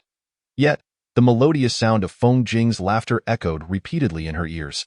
Feng Jing, you truly are a treacherous minister, making me think of you in such a manner, and you profit from it, Hua Tiantian murmured softly, her crystalline voice resonating within the vast palace, creating ripples in the stillness. As she turned over, her clear eyes glinted with a lucid light amidst the night, reflecting upon how he had indeed appeared unwell at that time, hinting at some hidden troubles. It was evident that he had feigned illness to tease her, leading her to scold him unnecessarily. Yet, she could not entirely blame herself. After all, he had always relished in teasing her, so the fault lay with him. She rolled over once more, but considering that he had caught a cold for her sake, she decided not to hold it against him. I am so tired, I am not one to be overly calculative, she conceded. All right, I admit, this time I was in the wrong, I shall make it up to you. I dotted as the thick night enveloped the world. It cast a long shadow of a figure outside the palace. This person listened intently to Hua Tiantian's murmurs, a faint smile playing upon his lips. Minister, is it? Feng Jing made a shushing gesture to Linger, stating softly, I have merely come to check on His Majesty. No need to disturb him. Linger nodded obediently and stepped aside. Feng Jing lingered at the entrance of the palace for a while, allowing the cool night breeze to tousle his ink-black hair, creating a stunning silhouette against the darkness. With a slight curve of his pale lips, he continued to smile, his elongated eyes twinkling with mirth, as if he could envision the slumbering figure upon the bed within. It seems my little fool, whom I have cared for so diligently, has finally begun to ponder over my affairs, after a considerable time. A fleeting shadow on the eaves caught his attention, and with a slightly pale visage, Feng Jing gracefully turned and departed, the smile in his eyes unwavering. The following day, Linger, how should I dress to captivate everyone? From the break of dawn, Hua Tiantian had been sifting through garments in her palace, selecting her attire for the grand banquet that evening. However, after trying on numerous outfits, none seemed satisfactory. Linger, seeing her turmoil, decided to sit quietly aside, awaiting Hua Tiantian's selection from the multitude of garments delivered that morning. How about this golden lace-embroidered gauze dress? Hua Tiantian twirled in front of Linger after donning the gauze skirt. Yet, before Linger could respond, she shook her head and changed again. Linger winced, reminding the busy Hua Tiantian, Your Majesty, you have been choosing for half the morning already. If you do not decide soon, you will run out of time for your makeup. I am aware, but I cannot fathom why the Internal Affairs Office has been sending such overly flamboyant garments lately, which I do not particularly favor, Hua Tiantian lamented. By the way, Your Majesty, were you not exclaiming yesterday about not attending the grand banquet? Why are you so eager today, taking such care in selecting your attire? Have you encountered something of significance? Linger inquired, her brow furrowing in suspicion as she accepted the garments handed to her by Hua Tiantian. It has been quite some time since I last attended such grand feasts. Occasionally, I make an effort to show my presence, if only to prevent my reputation from suffering among the common folk. Hua Tiantian spoke with a hint of insecurity, her voice lacking the usual confidence. Nevertheless, it is undeniable that she was unaware of the root of her own discomfiture, feeling an unexpected twinge of guilt towards Feng Jing. This feeling of guilt temporarily rendered her unable to oppose Feng Jing's words. Furthermore, the reason for her prolonged selection of garments today undoubtedly stemmed from other motives. If His Majesty can think this way, the esteemed Prime Minister would surely be pleased. Linger did not ponder much on this and took Hua Tiantian's words at face value. Hua Tiantian smiled in agreement, realizing she had yet to select her favorite attire, and thus she ceased to meticulously choose among the garments presented. Instead, she retrieved the powder blue gauze robe she had purchased outside the palace some time ago. Linger paused for a moment, feeling somewhat troubled. Your Majesty, that garment is not suitable for meeting envoys from foreign nations. It might come off as overly casual. Hua Tiantian waved her hand dismissively. I shall dress appropriately when outside. Just bring it to me without further inquiry. Linger hesitated, but Your Majesty, Hua Tiantian interrupted her. I know my own measures. Just fetch it. Although Linger felt considerable reluctance, she dared not protest further upon seeing Hua Tiantian's insistence. With small, hesitant steps, she retrieved the powder blue gauze robe and assisted Hua Tiantian in putting it on. Following Hua Tiantian's instructions, she then helped her don a flowing peony pattern gown that trailed elegantly to the ground. Once Hua Tiantian was fully attired, Linger promptly instructed the palace maids who had been waiting outside to prepare her makeup. A subtle and elegant look will suffice. There is no need for anything too heavy. Hua Tiantian gazed at her reflection in the mirror, shaking her head as she spoke. Indeed. The palace maids responded in unison. Their voices melodious and soft, each one of them a vision of beauty, exuding an aura of grace with every movement. Hua Tiantian maintained her principle of disregarding those more beautiful than herself, thus she kept her eyes firmly shut throughout the process. By the time the makeup was completed, night had fallen, and the dim light of dusk began to settle in. Hua Tiantian stood up and stretched languidly. To avoid any potential faux pas during the banquet, she requested Linger to bring her some snacks to quell her ravenous hunger. After a light repast, Hua Tiantian, supported by Linger and Xiao Anzi, made her way to the Annal Palace, the venue for tonight's grand feast. I must make a splendid impression this evening, Hua Tiantian declared with a raised eyebrow, a smile gracing her lips as she spoke to Linger, who was assisting her. Linger was momentarily taken aback, casting a doubtful glance at Hua Tiantian. Chapter 44. She also possesses the demeanor of an empress. Your Majesty has arrived. Xiao Anzi's sharp voice echoed through the vast Annal Palace, prompting the ministers seated on either side to rise in unison. We greet Your Majesty. Hua Tiantian entered gracefully, her exquisitely made-up visage captivating all, with her delicate brows slightly relaxed. The long gown she wore accentuated her slender waist perfectly.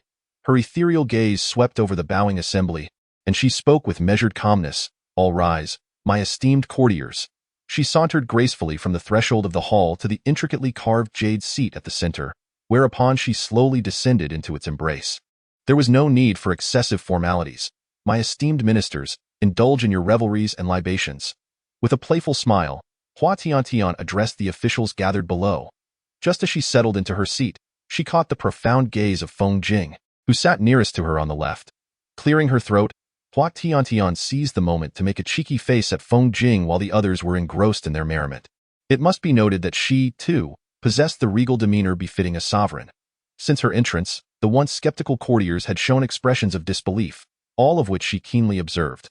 Moreover, many of the ministers, who had previously been indulging in wine and exchanging glances with the dancers, had now tempered their exuberance. She did not presume this to be due to Feng Jing's presence. Who would have imagined that the Emperor of Yin would possess such unparalleled beauty? Truly an eye-opener for all present. One of the more amiable envoys from the Hanqi Lake event gradually rose, his eyes mirroring the disbelief shared by others. Your Majesty, the envoy from Chen has overstated. I am merely a mere adornment amidst these dancers. Hua Tiantian cast a pointed glance at a stunningly graceful woman, whose enchanting form swayed alluringly as she delicately waved her handkerchief in front of Feng Jing. The envoy failed to notice Hua Tiantian's pointed gaze and instead laughed heartily, exclaiming, Your Majesty possesses a heart wide enough to embrace the world, and such humility truly broadens our horizons. Hua Tiantian recognized the envoy's words as mere flattery, suppressing her dislike for such insincerity. With a dismissive wave, she replied, Your praise is unwarranted. I implore everyone to revel in tonight's grand banquet. The envoy, perceptive to her subtle displeasure, chuckled a few times in agreement before taking his seat, choosing not to further diminish his own dignity. The banquet continued, and the dancers, who had initially tempered their movements due to Hua Tiantian's arrival, soon resumed their captivating performances to the music. Many in the hall remained transfixed, their eyes glued to the dancers' slender waists and the occasional glimpse of their long, enticing legs. Tiske, they each appeared as though they hadn't encountered a woman in centuries. Indeed, the women of my Yin country are fierce. Ensuring these men dare not indulge in any impropriety, Hua Tiantian jested, teasing her companion Linger. Your Majesty, it would be wise to be mindful of your words and actions, Linger cautioned, well aware that Hua Tiantian's regal composure would not endure for long. In any case, no one can hear us. It matters not. Yet, I can't shake the feeling that a familiar gaze has been upon me since earlier, Hua Tiantian mused, surveying the hall, an involuntary shiver running down her spine. Your Majesty, your striking appearance today has drawn attention. It is only natural for someone to gaze upon you. Hua Tiantian nodded, satisfied, and patted Linger's shoulder, pleased that her words resonated so well. Suddenly, a commotion erupted in the hall as Hua Tiantian looked up to see a dancer fall to the ground. Her form a paragon among the performers, seemingly tripped, now lying there in a pitiful heap. Chapter 45. The so-called peace between two nations. As onlookers attempted to assist her, a pair of more elegant hands intervened first. That individual helped the dancer to her feet and leaned in to inquire if she required assistance. Observing the dancer's bashful acquiescence, Hua Tiantian abruptly stood. "Your Majesty, what are you intending to do?" Linger secretly tugged at Hua Tiantian's sleeve. At that moment, Feng Jing also posed a question. "Your Majesty, is there something amiss?" Suppressing the urge to curse, Hua Tiantian turned to smile at Feng Jing, though her clear, ethereal gaze briefly swept over the area where the elongated hands held the dancer. Her brows furrowed slightly. It seemed unnecessary for the Prime Minister to play the role of a gallant savior. Feng Jing chuckled softly as he steadied the dancer before releasing her waist. Standing at one side of the hall, his slender form concealed a glimmer of amusement in his narrow eyes, effortlessly dismissing the indignation in Hua Tiantian's expression. He then lowered his gaze, respectfully smiling. "Is your Majesty reprimanding your humble servant, or is there an ulterior motive?" Hua Tiantian clenched her delicate fist. She knew that whatever she said, Feng Jing would take it too far. Realizing that, due to Feng Jing's remarks, all eyes were now upon her, she refrained from expressing her wrath. Furthermore, with important matters to attend to that day, she suppressed her anger and replied with a gentle smile. "Prime Minister, you overthink. I merely offered a reminder. After all, as the ruler of this nation, I must also pay heed to the conduct of my ministers."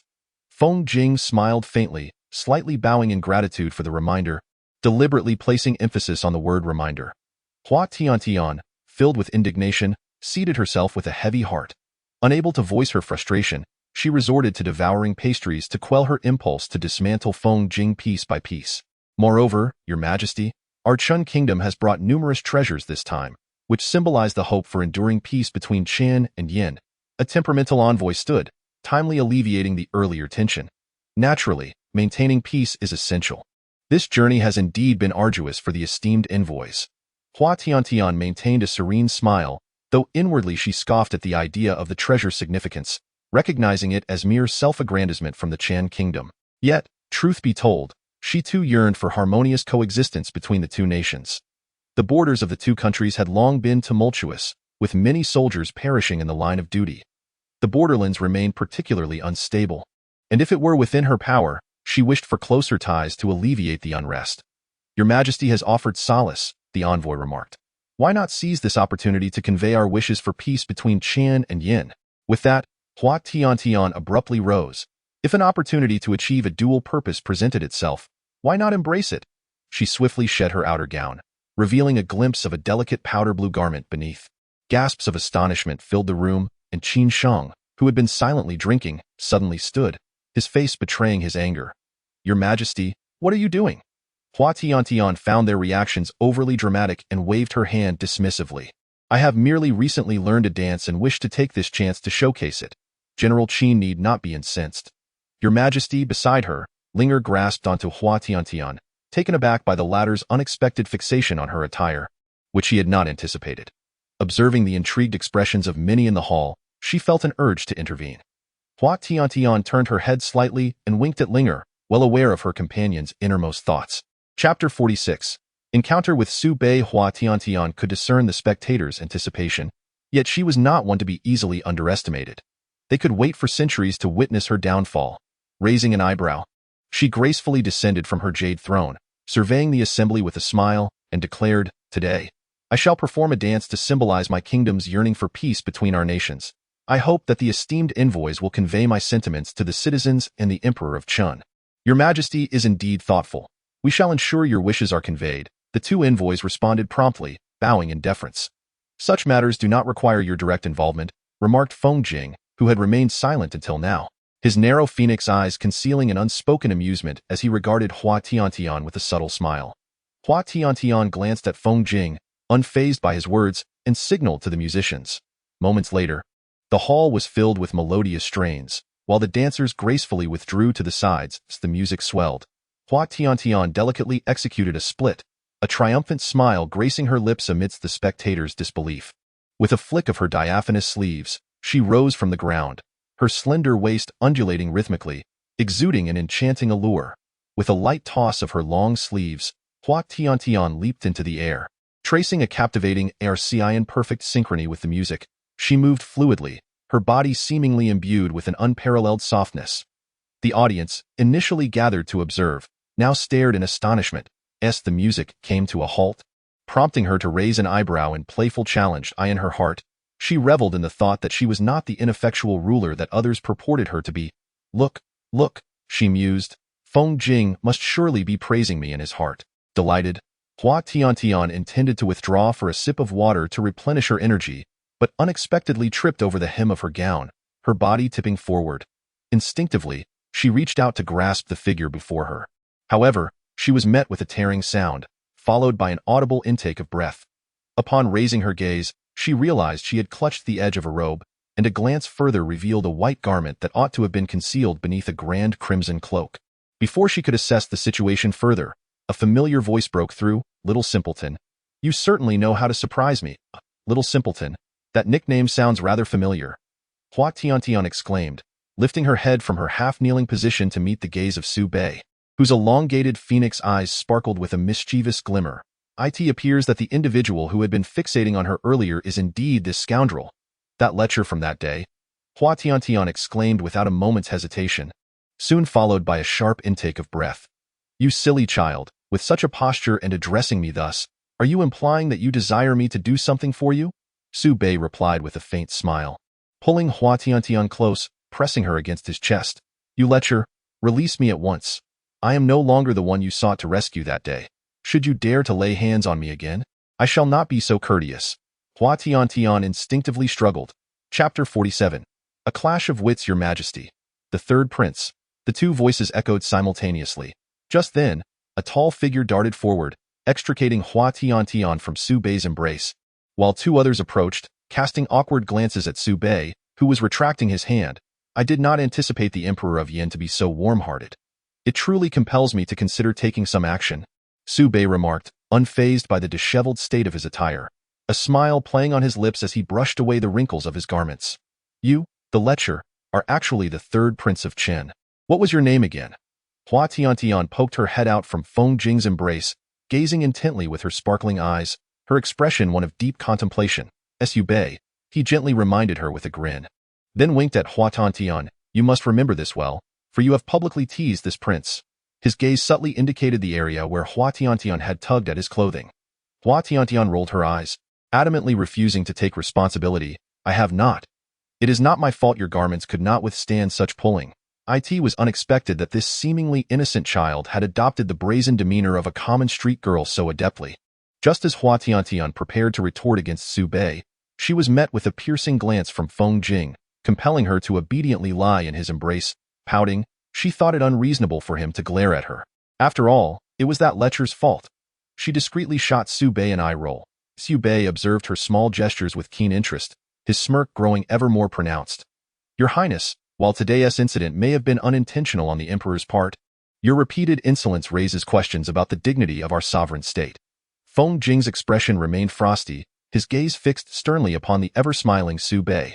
Noticing the shift in Feng Jing's demeanor, the two envoys hastily stepped forward to mediate. Feng Xiang, please do not take offense. The Third Prince is simply of such a nature and did not mean to utter those disrespectful remarks. We hope you can overlook this in light of our two nations' friendship. Indeed, Feng Xiang, the Third Prince meant no offense, the envoys insisted, attempting to draw Su Bei into offering some form of apology with a pointed look. However, Feng Jing merely regarded them with a cold stare, his gaze fixed on the smiling Su Bei, arching an eyebrow slightly. Though you may claim otherwise, it appears that the Third Prince shows no inclination towards apologizing. Just as Hua Tiantian was about to interject, she was silenced by another fierce glare from Feng Jing. She could only pray for Su Bei's safety, for she knew that those who elicited such a countenance from Feng Jing rarely encountered a favorable outcome.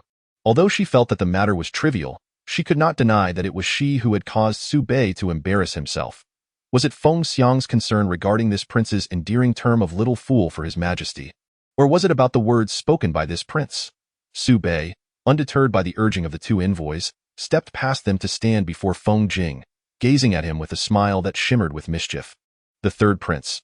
The two envoys could hardly believe that, given Feng Jing's temperament, he could make such a statement and still emerge unscathed. Had they known, they would have thought twice before agreeing to bring the Third Prince to Yin country. Now they faced the dilemma of how to report this troublesome affair to His Majesty upon their return, a source of great distress. Feng Jing chuckled softly, his elongated phoenix eyes concealing a hint of frost. Seemingly unmoved by the probing gaze of Su Bei, he cast a sidelong glance at Su Bei, remarking, "Third Prince, since you are uncertain yet still choose to voice your query, does that not reveal your ignorance?" Chapter 48. The peach blossom of Fengjing. Su Bei clapped his hands in delight, exclaiming, "Indeed, you are worthy of your title as the Chancellor of Yan country, for this prince cannot contend with you." Meanwhile, the ever-impatient Qin Sheng abruptly rose, stepping out from his seat, and bowed to Fengjing, stating, "Chancellor Feng, it is well known that the third Prince of Chen country is notoriously libertine. Now that I have witnessed it firsthand, I must say he is not only libertine but exceedingly rude. Allow me, an old minister, to deal with this impudent wretch. General Qin, there is no need for you to intervene." "Step back," Fengjing replied, casting a sidelong glance at Qin Sheng. Su Bei, too, observed with a smile, curious to see if Qin Sheng would act. "Chancellor Feng, this." Qin Sheng could only shoot a glare at Su Bei, begrudgingly retreating back to his seat. The atmosphere grew subtly tense, as the elderly general's words had escalated the situation. Seeing that General Qin was prepared to take action, Tain could no longer contain himself and whispered urgently into Fengjing's ear. Fengjing, there is no need for such a commotion. I must admit that I was somewhat at fault as well, and besides, he did save me at the brothel last time. Why not give him a way out?" Fengjing glanced at Tain with a profound look, his eyes concealing an inscrutable amusement, his handsome features graced with a veil of enigmatic laughter. "Since your Majesty has interceded on your behalf, let this matter rest. However, should there be a next time, I assure you that I will not be so lenient," Fengjing replied coolly, his slender phoenix eyes fleetingly scanning Su Bei. Just as Su Bei was about to speak, he was interrupted by the two envoys behind him. Seeing Fengjing relent, they quickly positioned themselves behind Su Bei, bowing and incessantly showering compliments upon Fengjing. Consequently, the grand banquet soon came to a close, though Fengjing arranged for the return of precious treasures to Chen country, effectively quelling the turbulent situation. Tain attempted to extricate himself from Fengjing's embrace to walk, only to realize that his earlier fall had left his knee scraped, the pristine skin revealing raw flesh beneath, blood oozing ceaselessly. Having paid little heed to it before, the moment he placed his foot on the ground, a piercing pain surged through him. "Your Majesty, allow me to escort you back to the palace," he offered. Upon witnessing the distressed expression of Hua Tiantian, Fengjing could not help but swiftly scoop her up in his arms, issuing a few commands before hastily departing. Throughout their journey, Fengjing remained silent, creating an atmosphere that felt somewhat strained. Hua Tiantian could only gaze up at Fengjing's exquisitely chiseled jawline, the cold aura emanating from him rendering her too timid to draw a breath. What are you angry about?" Hua Tiantian endeavored to phrase her question in a casual manner, yet the accumulated fear she felt towards Fengjing caused her to stammer uncontrollably. "Your Majesty truly does not know?"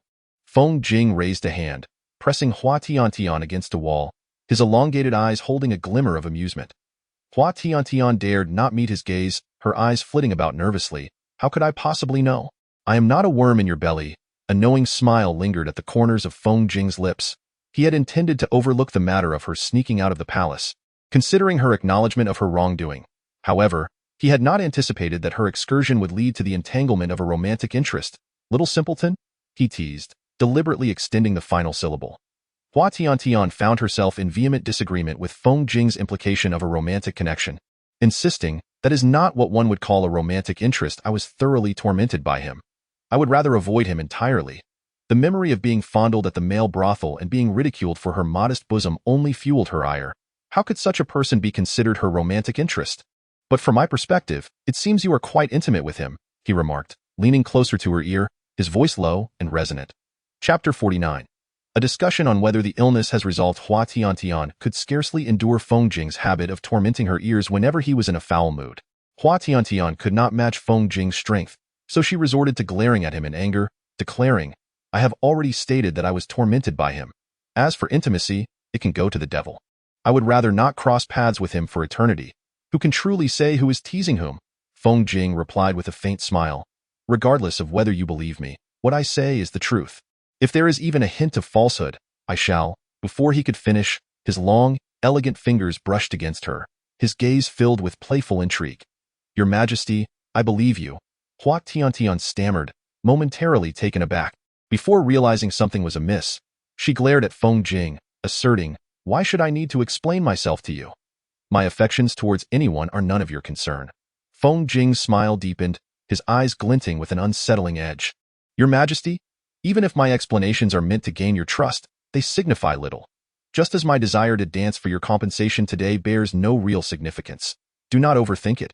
Hua Tiantian muttered in a low tone, burying her head deeper into Feng Jing's embrace. Yes, yes, yes, whatever your Majesty says is true. I shall not overthink it.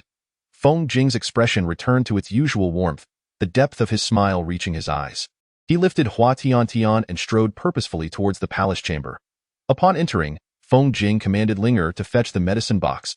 He bent down to retrieve a vial, gently applying the contents to Hua Tiantian's wounds with the white cloth handed to him by Linger.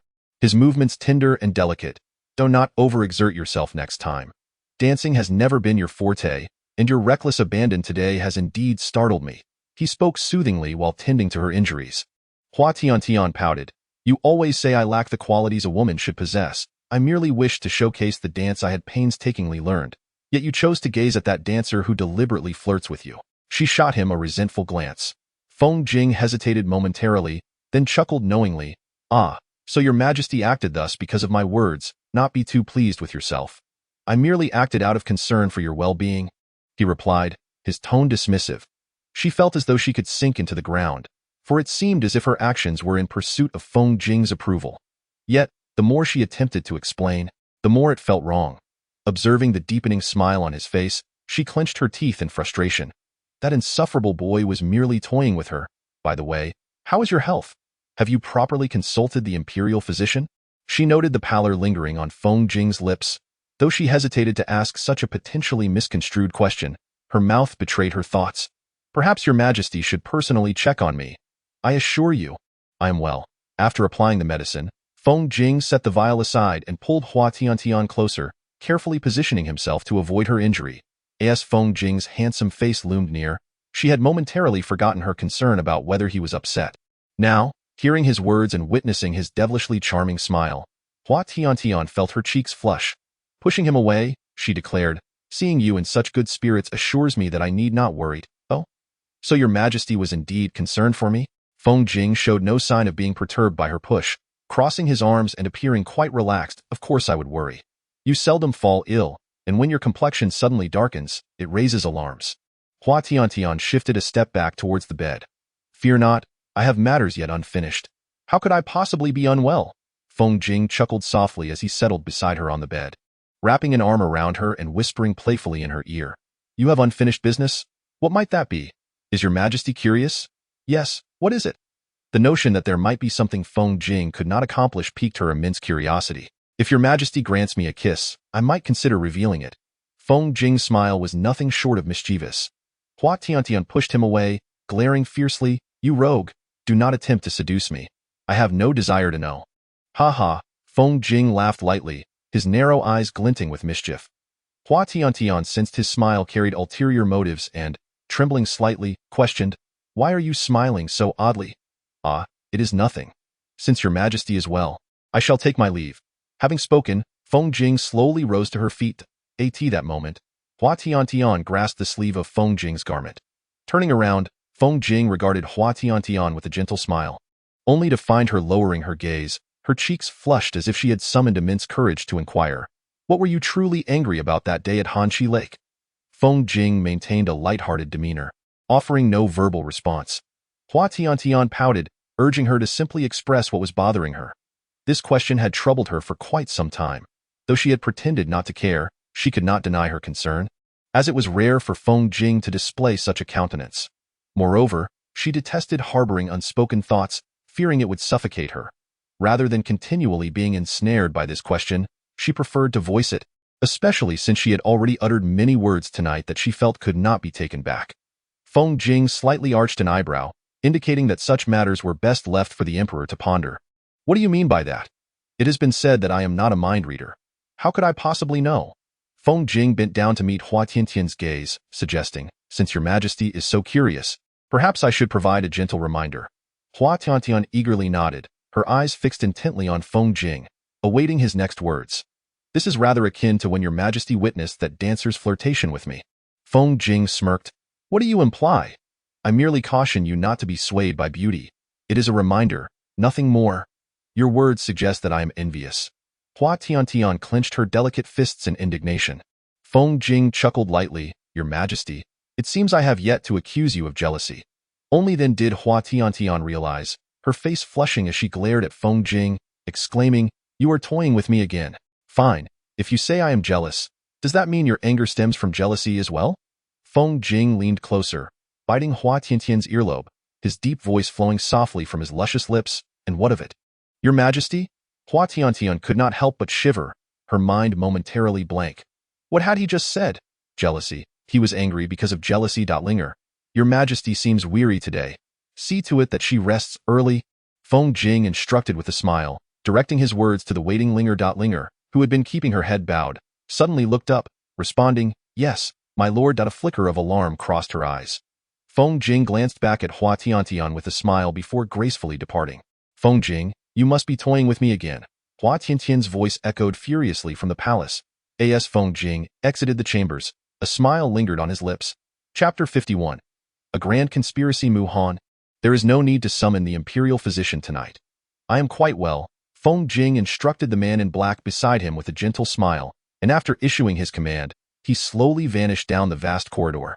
Yes, my lord, Mu Han replied respectfully, lowering his gaze. Meanwhile, inside the chambers, Hua Tiantian, left alone after Feng Jing's departure, began muttering angrily to herself.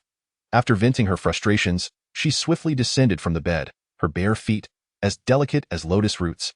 Gliding to the mirror's edge, there, she beheld her reflection, the remnants of a faint blush lingering on her cheeks, refusing to fade. Hua Tiantian gritted her teeth and seized the jade comb that lay beside her elbow, snapping it into 2 pieces. Feng Jing, mark my words, there will come a day when I shall rise again. You better be prepared for it. Why should you be the one to utter those words that make my heart race? Bah! It's not fair that you leave me here in a state of turmoil while you effortlessly depart. Her sighed.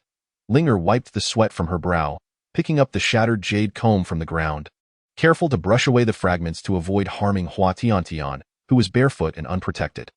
After tidying up, she noticed Hua Tiantian still puffing her cheeks in indignation and rolled her eyes, suggesting, Your Majesty, since you are so unwilling, why not take the initiative this time? Although I believe you will ultimately be the one at a disadvantage. Upon hearing Linger's suggestion, Hua Tiantian suddenly perked up, slamming her hand on the table. Exactly. Why must I always be the one at a disadvantage? Humph. Feng Jing, just wait and see how I will utterly defeat you. Linger, undeterred by Hua Tiantian's sudden fervor, continued to chatter on, Your Majesty, the Prime Minister has stated that for you. Is a forbidden term. Hua Tiantian waved her hand dismissively. Oh, I know. Really, Linger, you are too compliant with Feng Jing's every word. Pouting slightly, she grumbled a few more complaints before succumbing to her drowsiness and retiring to bed. Standing quietly in the hall, Linger's eyes flickered with an unusual glint, but it vanished in an instant as she hurried to attend to Hua Tiantian as she fell asleep. The night deepened, the moonlight casting mottled shadows around the vast palace, while the occasional cool breeze scattered these shadows. In the chilly palace, the soft sound of imperial guards' boots could be heard echoing through the stillness. By a nearby pavilion, the moonlight elongated the shadows of 2 figures standing at its center, rippling across the serene ground. Your Excellency, during this visit, you have witnessed the absurdity and rudeness of our emperor. His Majesty is perpetually captivated by beauty, neglecting state affairs, which is indeed a misfortune for the people of Yin. One spoke with a sigh laden with resignation, the other, sipping tea leisurely, replied, My lord, what do you mean by that? In the moonlit night, his bright eyes fixed intently on the man opposite him, who smiled obsequiously after hearing his words. Although Chen was also a prosperous nation, it had yet to achieve notable military successes. As I understand it, the border of Chen has been plagued by starving refugees raiding our Yin territory. While we have long held grievances over this, those starving individuals also invade Chen from time to time. I believe they could serve as a valuable pawn to decisively strike at Yan's borders, not only keeping them occupied but also providing an opportunity for Chen to achieve military merit. My lord, you are truly wise, the other responded, taking another sip of tea and rising to pour a cup for the one who had just spoken. The man hastily accepted the cup, taking a sip, a sly smile playing on his lips, revealing a glint of cunning in his eyes. The other, having discerned the man's intent, chuckled. So, what are the terms you propose, my lord? Chapter 52. His Majesty is fond of banter in due time. I shall assist in compelling His Majesty to abdicate. One person chuckled lightly. Indeed, that is a given. Rising gracefully, this individual was joined by another, and they clinked their teacups together, exchanging knowing smiles. A meaningful smile spread across the lips of the other. You truly are devoted to the nation of Yen. The first person drained their cup in one swift motion, setting it down upon the table before moving alongside their companion, giving a reassuring pat on the shoulder. We are merely fulfilling our duties.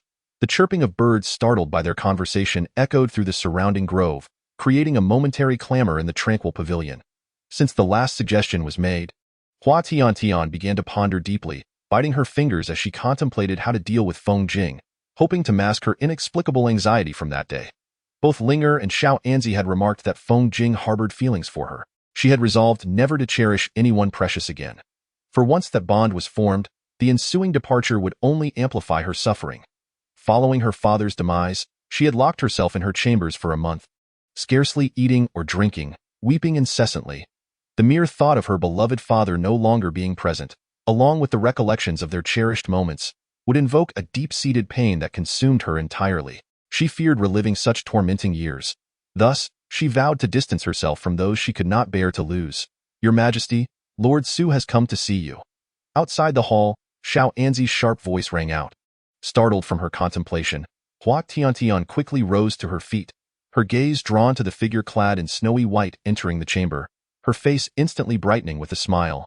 Ruoshang, you have finally graced my quarters with your presence.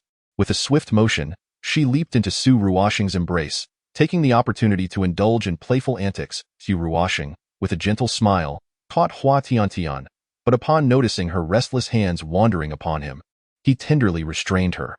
His delicate grip encircled her wrist as he lowered his gaze in feigned exasperation. Your Majesty, I ventured here because the palace maids mentioned your recent unease. However, seeing you so spirited, it seems there is little amiss. Hua Tiantian, upon hearing Su Ruoshang's words, instantly adopted a tearful demeanor, for this was the first time he had openly expressed concern for her. Naturally, she disregarded the latter part of his statement. Ruoshang, I have matters of great importance to discuss. Ever since the last time I left the palace, you have not permitted me to visit. I have been thinking of you day and night, and I have become utterly haggard if I cannot see you today. I fear I may perish. She spoke. She theatrically dabbed at the corners of her eyes, feigning tears. Su Ruoshang, understanding her pretense, chose not to comment further, merely sighing in resignation as he set Hua Tiantian down from his embrace. Gazing at him with tear-filled eyes, Su Ruoshang helplessly extended her delicate hand to tap lightly on Hua Tiantian's brow, murmuring, Your Majesty, you do have a penchant for idle chatter. Sensing a flicker of helplessness deep within Su Ruoshang's gaze, a sly grin danced across Hua Tiantian's features. Despite Ruoshang's frequent teasing, it was clear her heart was not truly displeased. TSK, TSK, TSK. Ruoshang was indeed a little coy. Chapter 53. No wonder you, Ruoshang. Do tell me honestly, why must you prevent me from visiting your chambers? Seizing upon Ruoshang's characteristic lack of anger, Hua Tiantian continued to press the matter while indulging in a playful manner. As Su Ruoshang observed Hua Tiantian repeatedly rubbing his hands together, she refrained from pushing him away. Upon hearing such a question, her expression darkened slightly, and she let out a barely audible sigh, gesturing towards the palace maids who had been waiting outside. Moments later, the maids entered, carrying jade trays exuding a rich fragrance, and formed a line before Hua Tiantian, bowing respectfully. Approaching one of the maids, Su Ruoshang pointed to the delicacies on her tray, her smile warm and inviting. This is the white fungus soup I prepared. Although the flavor may not be exquisite, I consulted with the chefs from the imperial kitchen, and it contains numerous nutritious ingredients. She then moved to another maid. Still beaming as she continued, this is the Beijing porridge.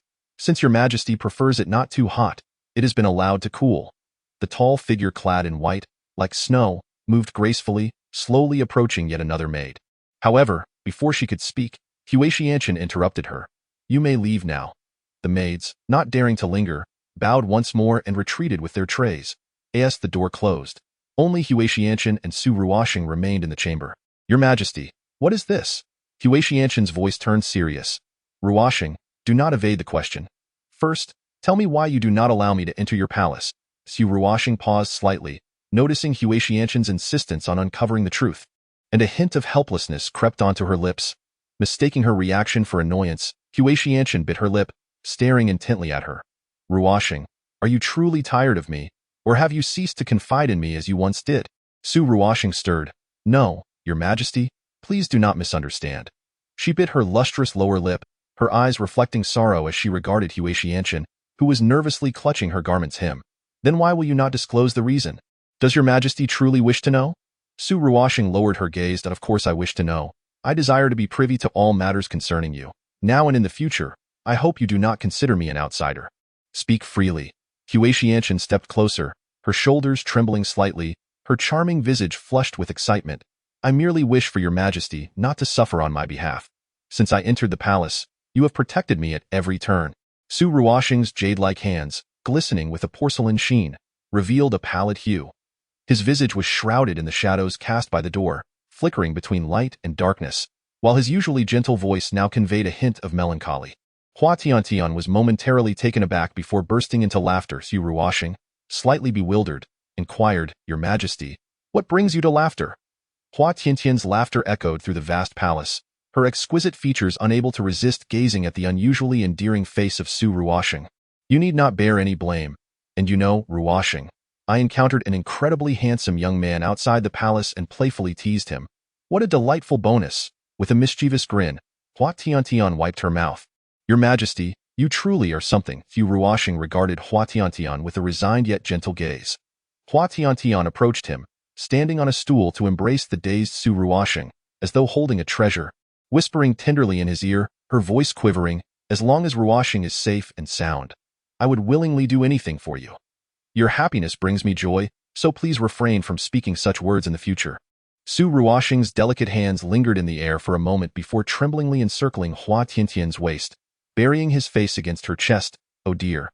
Suddenly my body aches, Hua Tiantian exclaimed in feigned distress, clutching her chest with a hint of a grimace. Su Ruoxing hurriedly set her down, anxiously inspecting her for any injuries.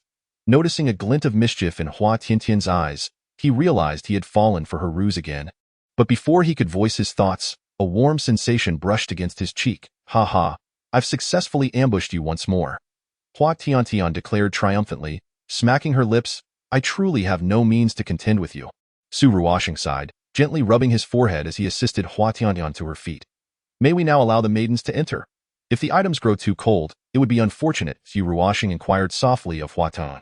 With tear-filled eyes, Hua Tiantian wiped her tears with Su Ruoxing's garment. Yes, as long as Ruoxing has no secrets from me, all is well. Su Ruoxing turned to summon the maidens, but was unexpectedly stopped by a hand that seized his wrist and laid his palm flat. Instinctively, he attempted to withdraw, only to be preempted by Hua Tiantian. Observing the blisters contrasting starkly against his fair skin, she blew gently upon them with a twinge of sympathy. It's nothing, Your Majesty. Su Ruoxing exerted a slight pressure, attempting to retract his hand once more. You must have undertaken all the tasks of chopping vegetables, stoking the fire, and cooking porridge by yourself. Otherwise, how could your hands be in such a state? While I am deeply touched, I would rather not see my handsome boy in this condition. Hua Tiantian, having spoken, released Su Ruoxing's hand. I had intended to teach those palace maids a lesson last time. Wait for me, Ruoxing, and witness how I deal with them. Your Majesty, there is no need, Su Ruoxing interjected, reaching out to grasp Hua Tiantian. Yet Hua Tiantian was swifter, already opening the palace door, her petite figure vanishing in an instant within the palace. I would rather you not shield me at every turn, Tiantian. At least allow me to prove that I am not so ineffectual. A faint sigh escaped Su Ruoxing, echoing softly within the vast palace. Outside, the moment Hua Tiantian exited, she instructed Xiao Anzi to bring in several palace maids to carry the jade trays into the hall. Even if she were to reprimand this group of maids, she must ensure that the meal painstakingly prepared by Ruoxing remained safe. The palace maids, sensing the ominous air surrounding Hua Tiantian, lowered their heads in trepidation, unwilling to meet her gaze, as the last of the jade trays were removed. Hua Tiantian cleared her throat, crossing her arms, her expression darkening as she surveyed the kneeling maids before her. I have heard it said that you entered the palace through the back door? Upon this inquiry from Hua Tiantian, the maids knelt prostrate, uncertain of her intent, yet instinctively beginning to admit their faults based on past experiences. The sound of their heads striking the ground echoed through the grand palace. Your Majesty, it is our fault. Please spare us, they pleaded, their voices tinged with desperation. At that moment, Su Ruoxing emerged from within the hall, casting his gaze upon the weeping figures on the ground. a flicker of compassion crossing his eyes. He stepped towards Hua Tiantian, wishing to intercede, but was interrupted by her. Hua Tiantian turned her head, offering Su Ruoxing a smile, yet her words carried an undeniable authority. Ruoxing, even if you plead on their behalf, I shall not relent today. With that, she pivoted back, her demeanor still stern as she regarded the maids, who continued to bow repeatedly. Why are you so eager to confess? Did you not hear my earlier question? Hua Tiantian arched an eyebrow. Why, Your Majesty? We relied on connections, they stammered. Hua Tiantian raised an eyebrow, intrigued. Oh? Whose connections do you rely upon? The maids, hesitant yet compelled, spoke in unison. We are distant nieces of Wang Taifu. Oh, so you are under the patronage of Wang Taifu, and no wonder you display such audacity. Hua Tiantian's expression hardened. Wang Taifu had always disapproved of her bringing Ruoxing into the palace, reproaching her multiple times for being preoccupied with beauty instead of governance. Out of respect for his past service to her father, she had chosen to ignore him, but now he had sent his own people to bully Ruoxing under her very nose. Previously, she had let the matter regarding his son, Wang Yin, slide, even sending Xiao Anzi to warn the maids, yet they remained obstinately unchanged. Since they showed no mercy, she would not be bound by righteousness. Your Majesty, we understand our mistakes. We shall not dare to do so again. Please, spare us. Few are aware of the profound regard that Hua Tiantian holds for Su Ruoxing. While it is an unspoken decree from Wang Taifu that they are to suppress Su Ruoxing in secret, they dare not defy her. Yet, should Hua Tiantian's wrath be ignited, there would be no pleasant outcome for them, and thus they are equally hesitant to offend her. Ah, do you not understand? I have previously cautioned you all, and your repeated transgressions suggest you believe I am easily intimidated, or perhaps you assume I would fear Wang Taifu enough not to take action against you. Hua Tiantian spoke with a frosty tone, casting a glance at Xiao Anzi. Send these individuals to the laundry quarters of the Ministry of Internal Affairs for a month, during which no one shall be permitted to intercede on their behalf. Your Majesty, this matter requires the approval of the Chancellor. The Imperial Guard accompanying Xiao Anzi looked somewhat troubled as they regarded Hua Tiantian. Simply execute the Emperor's orders, came a melodic voice from down the corridor. Yes. The guards nodded to the newcomer, pulling the kneeling individuals up and escorting them to the laundry quarters of the Ministry of Internal Affairs. I never anticipated that I would need your consent for anything, Hua Tiantian remarked with a hint of acidity, casting a sidelong glance of reproach at the smiling Feng Jing. Your Majesty, would it not be better if I dealt with them myself? Feng Jing suggested with a playful laugh, his narrow phoenix eyes glinting with mischief. Hua Tiantian quickly waved her hand. Forget it, let's pretend I said nothing at all. Feng Jing's words surely bore ill intent, and she was keen to avoid falling into his trap. As the saying goes, those who know when to yield are the true sages. Thus, she decided to remain a sage in silence.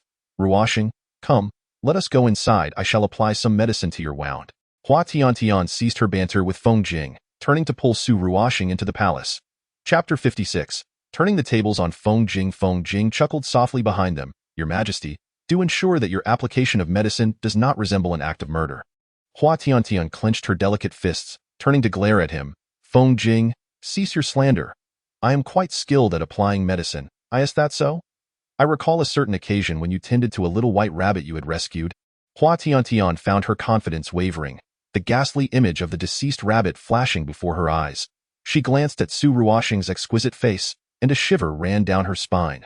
For the sake of her charming young man, it would be wiser not to apply the medicine herself. Perhaps someone else should take on that task. After much contemplation, the only person who seemed fitting for the task was the smirking individual before her. A wicked smile graced Hua Tiantian's lips as she pointed at Feng Jing, commanding, then you shall tend to Ruoxing's wound. Very well, Your Majesty, Feng Jing replied with a light smile, his lips curving into an elegant grin, before gracefully stepping past the two, his tall figure gliding into the chamber. Wait, you little rascal. Just you wait and see how I make you look foolish, Hua Tiantian murmured behind him, catching a glimpse of Ruoxing's furrowed brow. Quickly, she took Su Ruoxing's hand, leading him into the palace. Upon entering the inner palace, Hua Tiantian immediately noticed Feng Jing gazing at them with a smile that held profound implications. His elongated phoenix eyes were slightly raised, and his tall figure was gracefully seated upon the jade chair within the hall, his jade hand lightly tapping the armrest. What are you looking at us for? Shouldn't you be preparing to apply medicine to Ruoxing? Hua Tiantian shot a glare at Feng Jing before turning to pull Su Ruoxing down to sit beside her. I merely gazed at Your Majesty a few extra moments. Could it be that Your Majesty is feeling bashful? Hua Tiantian suppressed the impulse to hurl her shoe at that devilishly grinning face. For Feng Jing audaciously dared to tease her so openly. In his youth, he had been more reserved, yet now he had grown increasingly brazen. Reflecting on this, Hua Tiantian's resolve to turn the tables on Feng Jing only strengthened. It's not as if my little handsome man has gazed upon me. Why should I feel any embarrassment? She shot Feng Jing a disdainful look. Indeed, her words rang true. Feng Jing was not her little handsome man, and even if he looked at her 100 times, she would feel nothing. Is that so? Perhaps what I witnessed last night. I recall there are some private matters I need to discuss with Feng Xiang, she chuckled. Hua Tiantian firmly covered Feng Jing's mouth, offering a nervous laugh to the bewildered Su Ruosheng, while discreetly shooting a threatening glance at Feng Jing. Your Majesty, Feng Xiang, Su Ruosheng remarked, her hands subtly stirring within her wide sleeves, observing as the two entered another palace, her gaze lowering. Once the door was securely closed, Hua Tiantian glared fiercely at the mischievous Feng Jing, lowering her voice intentionally to prevent Su Ruosheng from overhearing. Feng Jing, do not go too far. Were you attempting to use last night's incident as leverage against me? Feng Jing raised an elegant eyebrow. So it seems that to your Majesty, it was perceived as a threat. You are shameless. I merely refrained from holding it against you due to your recent cold. What more do you wish to imply? And what does your Majesty imply? Feng Jing chuckled, covering his lips. Hua Tiantian clenched her delicate fist, insisting, I have made it clear that I simply chose not to hold it against you because of your cold. Chapter 57. She was not shy. Feng Jing curved his lips into a faint smile. Is that so? His narrow phoenix eyes narrowed slightly, concealing an inscrutable amusement. His handsome visage, illuminated by that smile, resembled the peach blossoms of March. Hua Tiantian found herself momentarily taken aback by his counter-question, turning her head away as she bit her lower lip. Yes, it is well that you understand my meaning. Should you insist on misconstruing it, there is nothing I can do in any case. I have expressed clearly that it would be best for us to maintain our sovereign and minister relationship. Feng Jing reached out, drawing Hua Tiantian closer, lifting her chin to compel her to meet his gaze. Upon encountering the fleeting look of helplessness in her eyes, he smiled and spoke. Your Majesty, what are you trying to evade? I am not evading anything. Release me at once, or I shall summon others. Hua Tiantian struggled in earnest, though her strength was no match for Feng Jing's, as Feng Jing wore a gentle smile. Showing no intention of releasing her, Hua Tiantian rose onto her toes and bumped her head against Feng Jing. Expecting a sharp pain, she was instead met with a soft surface, and upon raising her gaze, she discovered that Feng Jing had blocked her with his hand. Realizing her surprise attack had failed, Hua Tiantian seized the opportunity to attempt to free herself from Feng Jing's grip on her wrist. Refreshing aroma, to envelop her senses. The scent, reminiscent of the essence often associated with her father, instinctively drew Hua Tiantian closer, compelling her to inhale more deeply, unaware that a light-hearted voice was resonating above her. Is your Majesty seeking to embrace your humble servant? In an instant, Hua Tiantian felt a jolt of realization and hurriedly attempted to push Feng Jing away. What had she been thinking, wanting to draw closer to Feng Jing? Surely, she had lost her mind to entertain such thoughts, and initially, she had not even sensed anything amiss. Feng Jing halted Hua Tiantian's struggle, forcefully turning her against the doorframe. With a playful smile in his eyes, he lowered his gaze and remarked, Your Majesty, if you wish to rely upon your humble servant, simply say so. I shall reluctantly acquiesce to your desires. Hua Tiantian turned her head away, refusing to meet the gaze of Feng Jing, who was merely inches away, pouting as she retorted, Who wishes to rely on you? I certainly do not. Is that so? Your Majesty's expression just now clearly suggested you desired to draw closer to your humble servant. Could it be that I am mistaken? Feng Jing raised an eyebrow. Hua Tiantian quickly nodded, insisting, It must be your misunderstanding. I certainly did not intend that. Feng Jing leaned closer, his lips almost brushing against Hua Tiantian's. Sensing her body stiffening instantly, he lowered his voice to an unusually deep whisper. Is your Majesty's current peculiar behavior also merely a figment of my imagination? Or perhaps, he added with a wicked smile, anyone treating your Majesty in such a manner leaves you utterly flustered? Hua Tiantian's face flushed crimson as she blurted, How could that be? Realizing her words were ill-chosen, she hastily sought to explain. Yet, she was met with Feng Jing rising, his narrowed eyes glinting with mischief as he smiled and said, Your Majesty, you have finally spoken the truth, though not overreach. I only refrained from being overly critical due to your recent ailment, and that includes this matter, Hua Tiantian retorted, her gaze shifting nervously elsewhere as she uttered those words. Chapter 58. Reaping what one sows, is that so? Then what is causing your Majesty's blush? Scampering to the other side of the palace, suppressing the strange emotions that had stirred within her, she countered, that was merely a normal reaction. Who prompted you to tease me earlier? As for your insinuations of expectation, that is pure slander. I only fancy handsome young men. How could I possibly have any expectations of you? Feng Jing suddenly pressed a hand to his chest, leaning against the doorframe with a visage contorted in pain. She rushed forward, supporting him as she anxiously examined his condition. Hey, Feng Jing, are you all right? Is the cold you caught a few days ago still troubling you? Should I summon the imperial physician? Please, do not frighten me. Observing Feng Jing's continued agony as he clutched his chest, Hua Tiantian urged, please bear with it for a moment. I shall fetch the physician. Rest assured, I will ensure your safety. Just as she took a step away, she was abruptly pulled into an embrace brimming with a fragrant allure. Caught off guard, she heard a light chuckle near her ear. I did not expect your Majesty to be so concerned for this humble servant. I am truly flattered. Hua Tiantian's face twitched in realization that Feng Jing had been toying with her all along. Blushing fiercely, she elbowed him sharply, retorting, Who is concerned for you? Cease your self-adoration. I merely do not wish to be accused of neglecting someone in distress. Feng Jing effortlessly deflected her attack, a playful smile dancing on his lips as he raised an eyebrow. Your Majesty, do not deceive yourself any longer. Admit it, you do not find me as detestable as you profess. At his words, Hua Tiantian's face flushed an even deeper crimson. She swung her hand toward him, only to have it caught as expected. Pouting and turning her head away, she muttered, Who would admit to such a thing? You are the very person I loathe the most. With that, she turned and exited the palace. Deep down, she understood she was no match for Feng Jing. What she had intended as a clever retort had backfired, leaving her vulnerable, and that insufferable boy had seen through her thoughts. What was happening to her lately? Despite her lifelong disdain for Feng Jing, why had his mere words provoked her into revealing her true feelings? It was undeniable that when he had drawn near, a flicker of anticipation had ignited within her, and she had indeed felt a wave of anxiety regarding Feng Jing. Could it be that she was growing old, her fighting spirit waning? Ruoshang, I am coming. Hua Tiantian's countenance resumed its usual playful demeanor as she emerged from the palace, beaming as she rushed towards Su Ruoshang. Su Ruoshang clearly noticed the fleeting blush on her cheeks, and his expression darkened as his hand, concealed within his wide sleeves, tightened slightly. Yet, it was but a moment before a gentle smile graced his face. He extended his hand to catch her as she flung herself into his embrace, gazing down at her with tenderness. Your Majesty, you still behave like a child. I in Su Ruoshang's arms. Hua Tiantian pouted in discontent, retorting, I am not a child. At that moment, Feng Jing exited another chamber, approaching the two with graceful strides.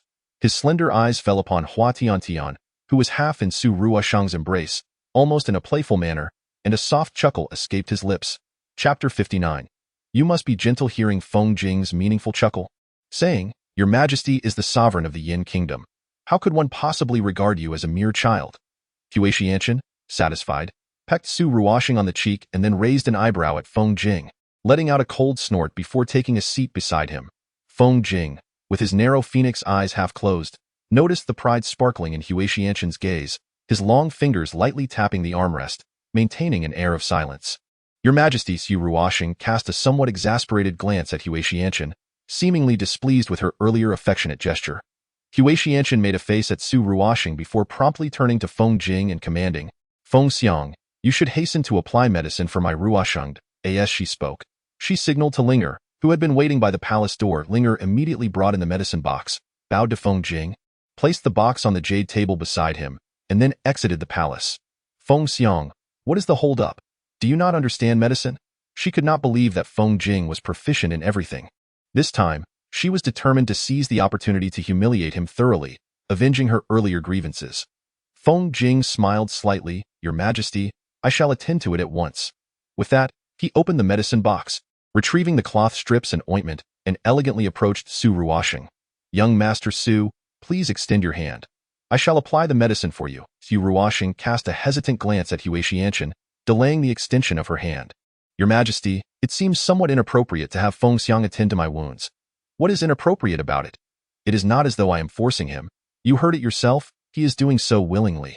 Hua Tiantian waved her hand, eagerly anticipating Feng Jing's embarrassment, unwilling to let this opportunity slip by. Feng Jing's narrow phoenix eyes glimmered with a playful light as he regarded Su Ruoxing with indifference. Young Master Su, there is no need for formality. As Her Majesty stated, this is indeed my voluntary service. You need not harbor any further concerns. Although Su Ruoxing still felt a twinge of discomfort, seeing Hua Tiantian's insistence and Feng Jing's nonchalance, she reluctantly extended her delicate hand. Then I shall thank you, Feng Xiang. Feng Jing accepted the jade hand she offered, his narrow phoenix eyes half closed. Young Master Su. There is no need for courtesy. He then meticulously applied the ointment to the blisters on Su Ruoxing's hand, the inky black strands of his hair swaying gracefully with his movements, creating an exquisite arc in the cool breeze. Ah! Su Ruoxing involuntarily cried out in pain. Upon hearing his cry, Hua Tiantian immediately sat up, rushing to Su Ruoxing's side to check if he was harmed. As she was about to cast a reproachful glance at Feng Jing, their eyes met, and she found herself caught in his meaningful smile. Your Majesty, young Master Su is a grown man. He is capable of enduring this slight discomfort. Moreover, Your Majesty, you lack medical knowledge. Even if you were to come over, you would be of no assistance. It would be better for you to return to your seat. Feng Jing, with a playful smile, blocked her attempt to grasp Su Ruoxing's hand, gently brushing her away, his eyes brimming with amusement. Then do be gentle. Unable to refute Feng Jing's words, Hua Tiantian resigned, anxiously returning to her jade chair to wait. Chapter 60. Not witnessing his jest, she boldly requested Feng Jing to apply medicine for Ruoxing. It appeared that Feng Jing was not entirely unversed in the art of healing. Although she often felt that Feng Jing harbored intentions against Ruoxing, she could only silently await the outcome after her brazen remarks. Could it be that this insufferable lad had accurately discerned her thoughts and acted accordingly? After a quarter of an hour, Feng Jing slowly rose. Young Master Su's injury will heal swiftly if kept dry for the next few days. With that, he returned the remaining items to the medicine chest. Hua Tiantian hurriedly approached, squatting before Su Ruoxing, grasping his wrist to examine the wound in his palm. The pristine skin was evenly coated with ointment, and the bandage was meticulously wrapped. Your Majesty, Master Feng's medical skills are commendable. I am quite well now, Su Ruoxing murmured, retracting his hand with trembling fingers, his gossamer-like lashes fluttering, reflecting a breathtaking arc in his clear eyes. That is a relief. Hua Tiantian exhaled softly, rising gradually. She walked up to Feng Jing and shot him a glare. Though reluctant, she managed to utter a word of thanks. Feng Jing arched a brow. Your Majesty need not be so courteous.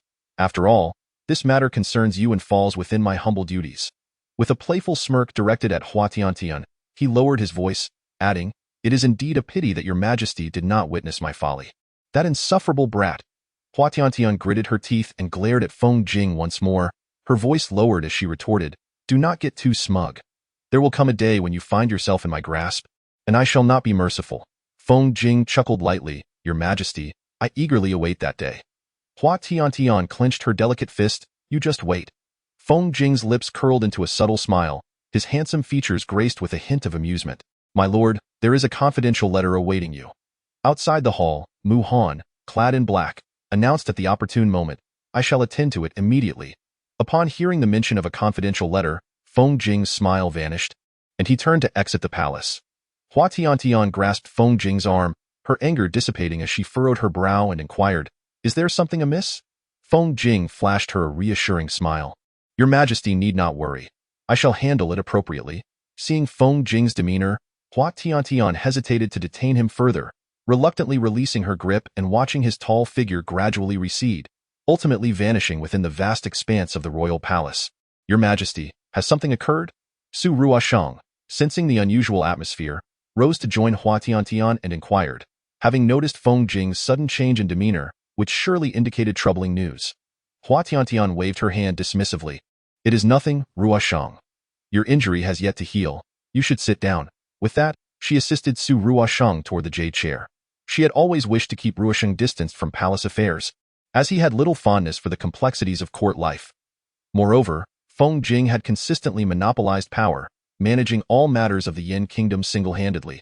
Even when she posed questions, he would merely smile and assure her he would handle it, and over time, she had come to trust his capabilities, gradually ceasing to inquire further. Ruoxing, you have prepared such a delightful array of delicacies for me, yet I cannot consume them all alone. Let us partake together. As Hua Tiantian took her seat, a warm smile graced her face as she proposed this to Su Ruoxing. Just as Su Ruoxing was about to decline, Hua Tiantian had already placed a bowl and chopsticks before him. With a spoonful of nourishing green rice porridge, she cheerfully remarked, "This green rice porridge is quite beneficial. Ruoxing, you must try it. If you do not eat, then neither shall I." The half-pout, half-playful tone of her words compelled Su Ruoxing to swallow his refusal, and with a resigned smile that resembled a beautiful jade, he extended his delicate hand to lift the spoonful of porridge and sip it. Observing Su Ruoxing's first taste, Hua Tiantian too took a satisfying sip, and upon finishing, she could not help but exclaim, "Truly, as expected of Ruoxing, this porridge is exquisite, much like you, delicious and delightful." A faint blush appeared on Su Ruoxing's face as he helplessly chided Hua Tiantian. "Your Majesty, you are once again teasing me." Hua Tiantian responded with a playful grimace, her eyes sparkling with delight at the sight of Su Ruoxing's flushed cheeks, and she murmured, "Ruoxing, your blushing visage is truly enchanting. Your Majesty, you ought to indulge in several more bowls of this green rice porridge." Aware that she could not outmatch Hua Tiantian in this regard, Su Ruoxing deftly shifted the topic, scooping several spoonfuls of porridge into Hua Tiantian's bowl. With a mischievous smile, Hua Tiantian complied, obediently consuming the porridge Su Ruoxing had served her. Under the attentive care of Linger and Xiao Anzi, Hua Tiantian and Su Ruoxing nearly finished the sumptuous meal laid out on the jade table, after which Linger and Xiao Anzi cleared the remnants away. Hua Tiantian, citing the need for a stroll, insisted on stepping outside. Reluctant to refuse her steadfastness, Su Ruoxing acquiesced with gentle eyes and a soft expression. The palace was awash with the vibrant hues of spring, a myriad of blossoms adorning the grounds, transforming the imperial residence into a breathtaking ink wash painting. Clusters of flowers blossoming on the branches infused the vast palace with a renewed vitality. Pointing eagerly to a cluster of plum blossoms not far off, Hua Tiantian exclaimed to Su Ruoxing, "Look, Ruoxing, how resplendent these plum blossoms are. It has been quite some time since the palace has witnessed such vivid blooms, reminiscent of the tree I beheld in the palace of Chen Kingdom." She had not anticipated that the plum blossoms of Yin Kingdom would flourish so brilliantly. These blossoms had originally been transplanted from Chen Kingdom to evoke a sense of homeland for Ruoxing. Yet, they had rarely bloomed until now, making this their first splendid display. Indeed, these plum blossoms are exceptionally radiant. Following Hua Tiantian's gesture, Su Ruoxing gazed toward the blossoms, his clear, bright eyes fluttering slightly. Noticing that Su Ruoxing seemed somewhat unwell, Hua Tiantian leaned closer, furrowing her brow in concern, and inquired, "Ruoxing, what troubles you? Are you feeling unwell?" "Your Majesty, I am quite well," Su Ruoxing replied lightly, shaking his head. "Perhaps we should venture to the Changwang Pavilion ahead. There are various other flowers to behold." Observing that despite his words, Su Ruoxing's complexion remained less than favorable, Hua Tiantian's eyes sparkled with determination as she took his hand, guiding him toward the Changwang Pavilion. "The Longing Pavilion was constructed by my father during his lifetime for my mother. The multitude of flowers here were also personally planted by him. My mother had an enduring love for flowers, and upon witnessing the vibrant blossoms, even her typically stubborn demeanor was overwhelmed, and she shed tears."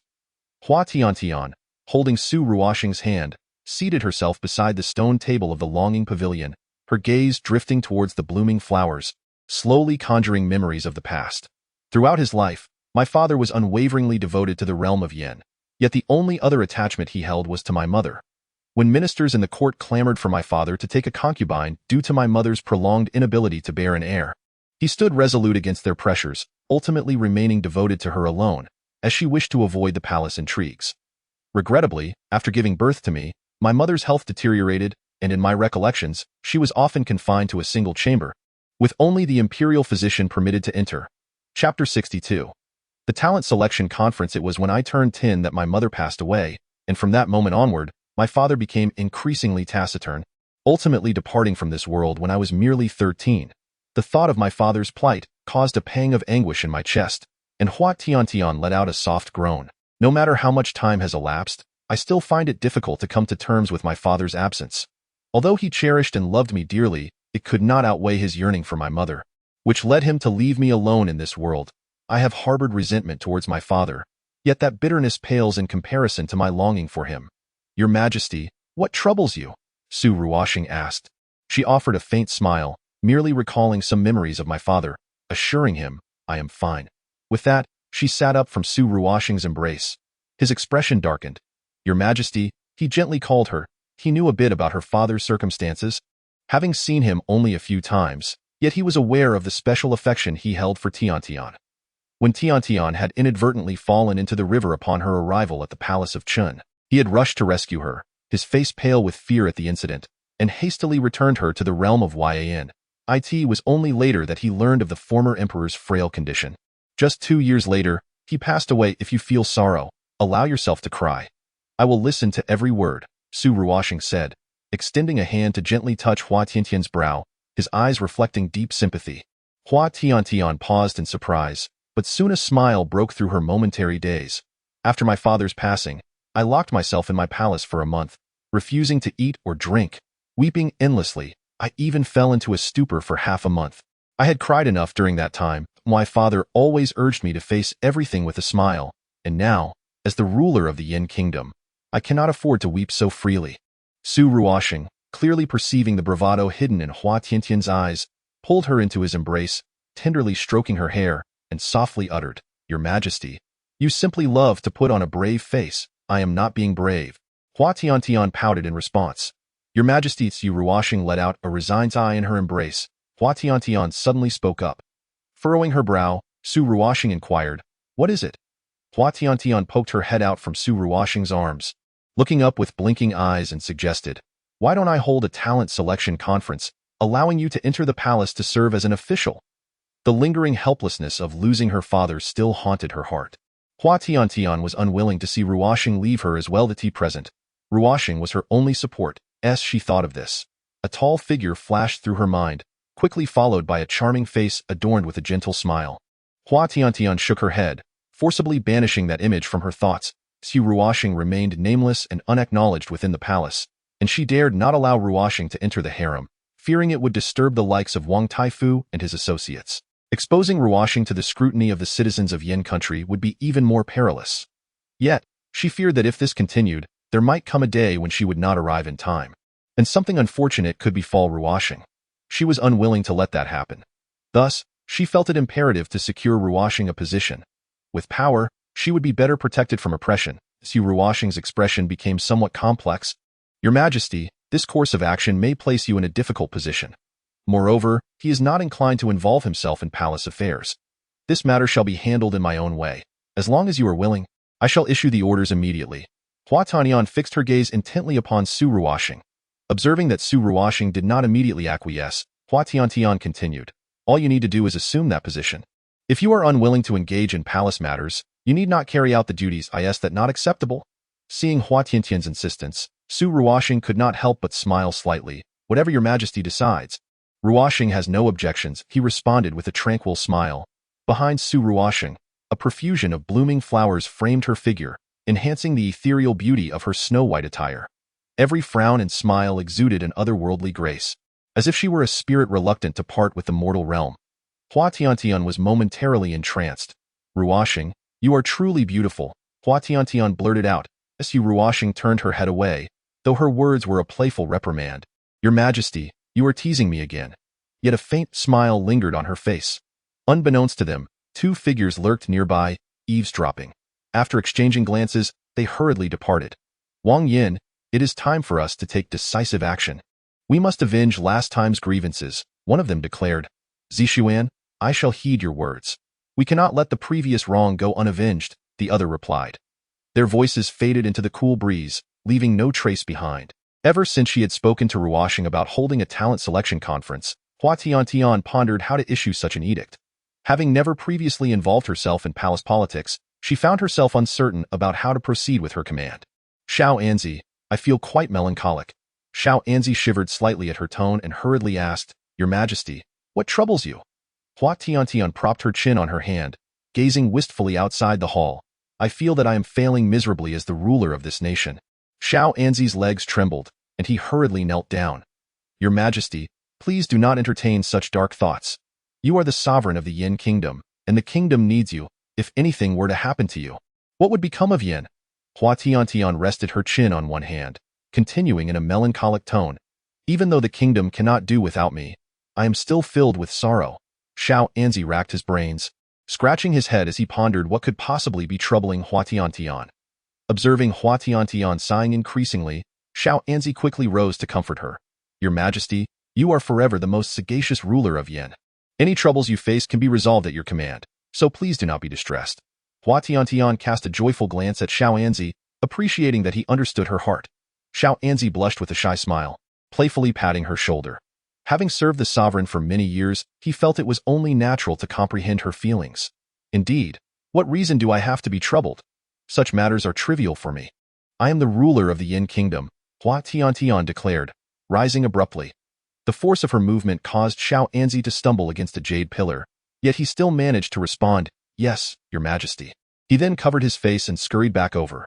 Hua Tiantian hastily completed her writing, declaring, "All right, deliver this document to Feng Jing." She then handed the document to Xiao Anzi. Upon receiving it, Xiao Anzi noticed it was unlike the usual papers and hurriedly turned to head to the Anhao Hall. In Chapter 64, accidentally peeking at a bath, Hua Tiantian was frustrated that Feng Jing had not responded to the document she had sent with Xiao Anzi. She had hoped he would either send a message or come in person. But after 2 days of silence, she decided to visit the Anhao Hall herself. "Xiao Anzi, you wait for me outside. I will go in alone," she instructed. Xiao Anzi nodded, "Yes, Your Majesty."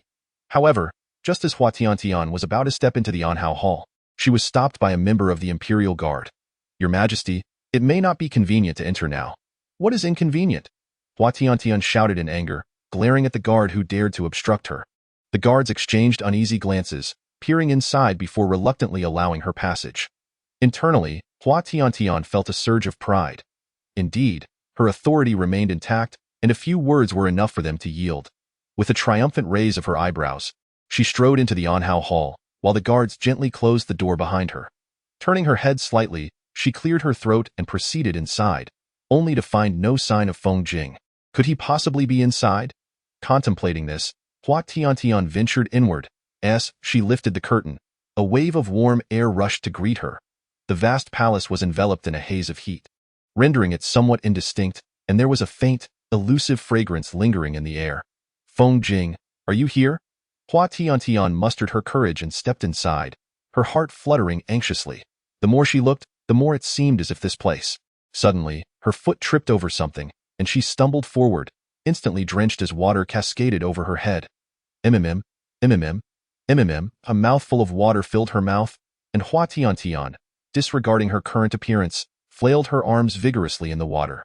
A pair of strong hands grasped her, pulling her up from the depths, revealing a pair of elongated phoenix eyes that twinkled with amusement as they observed her gasping for air.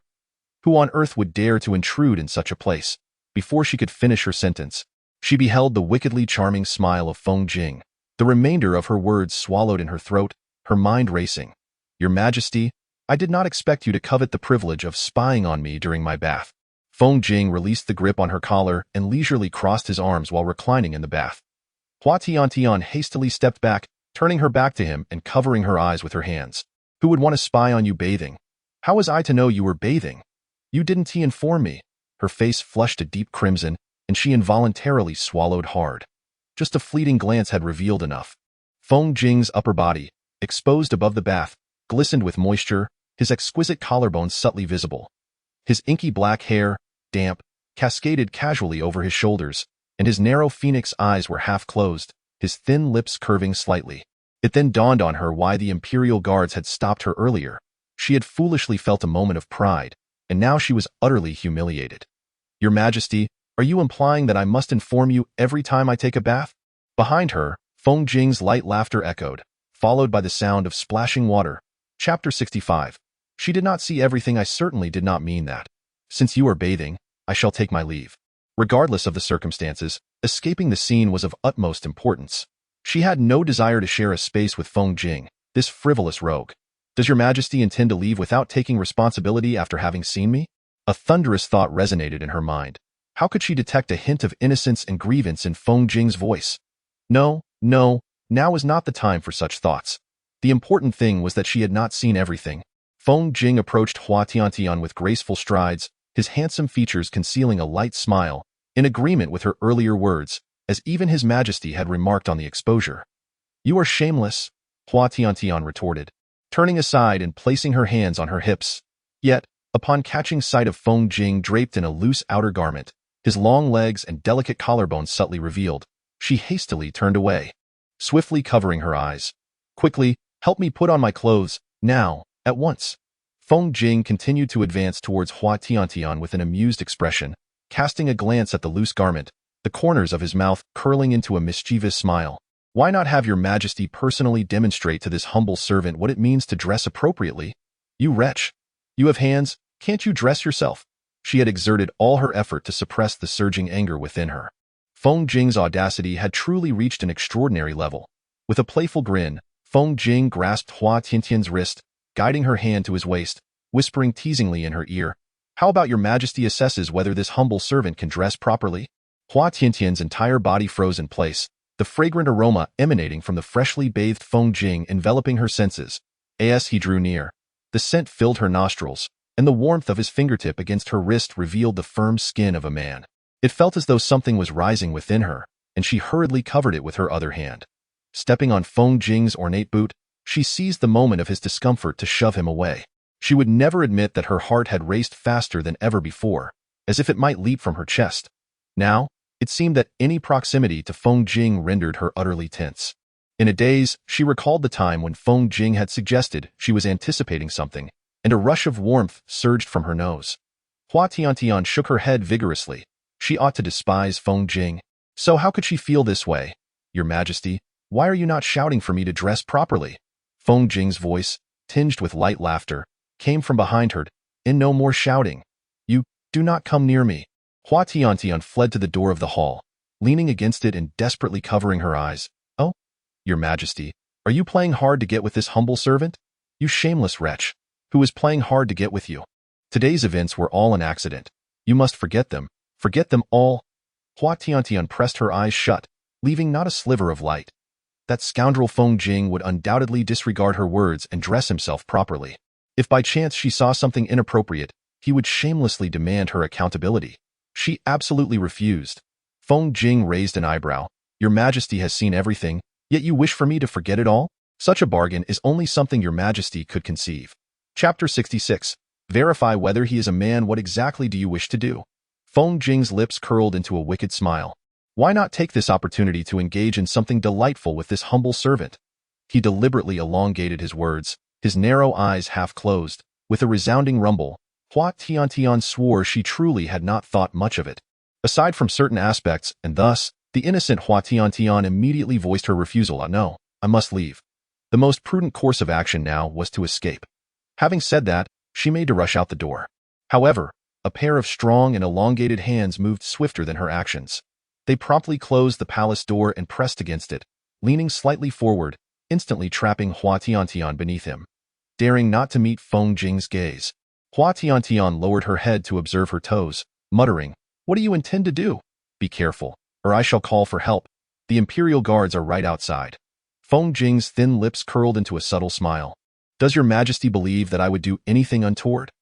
Hua Tiantian was momentarily taken aback, yet before she could react, a fragrant aroma wafted through the air once more.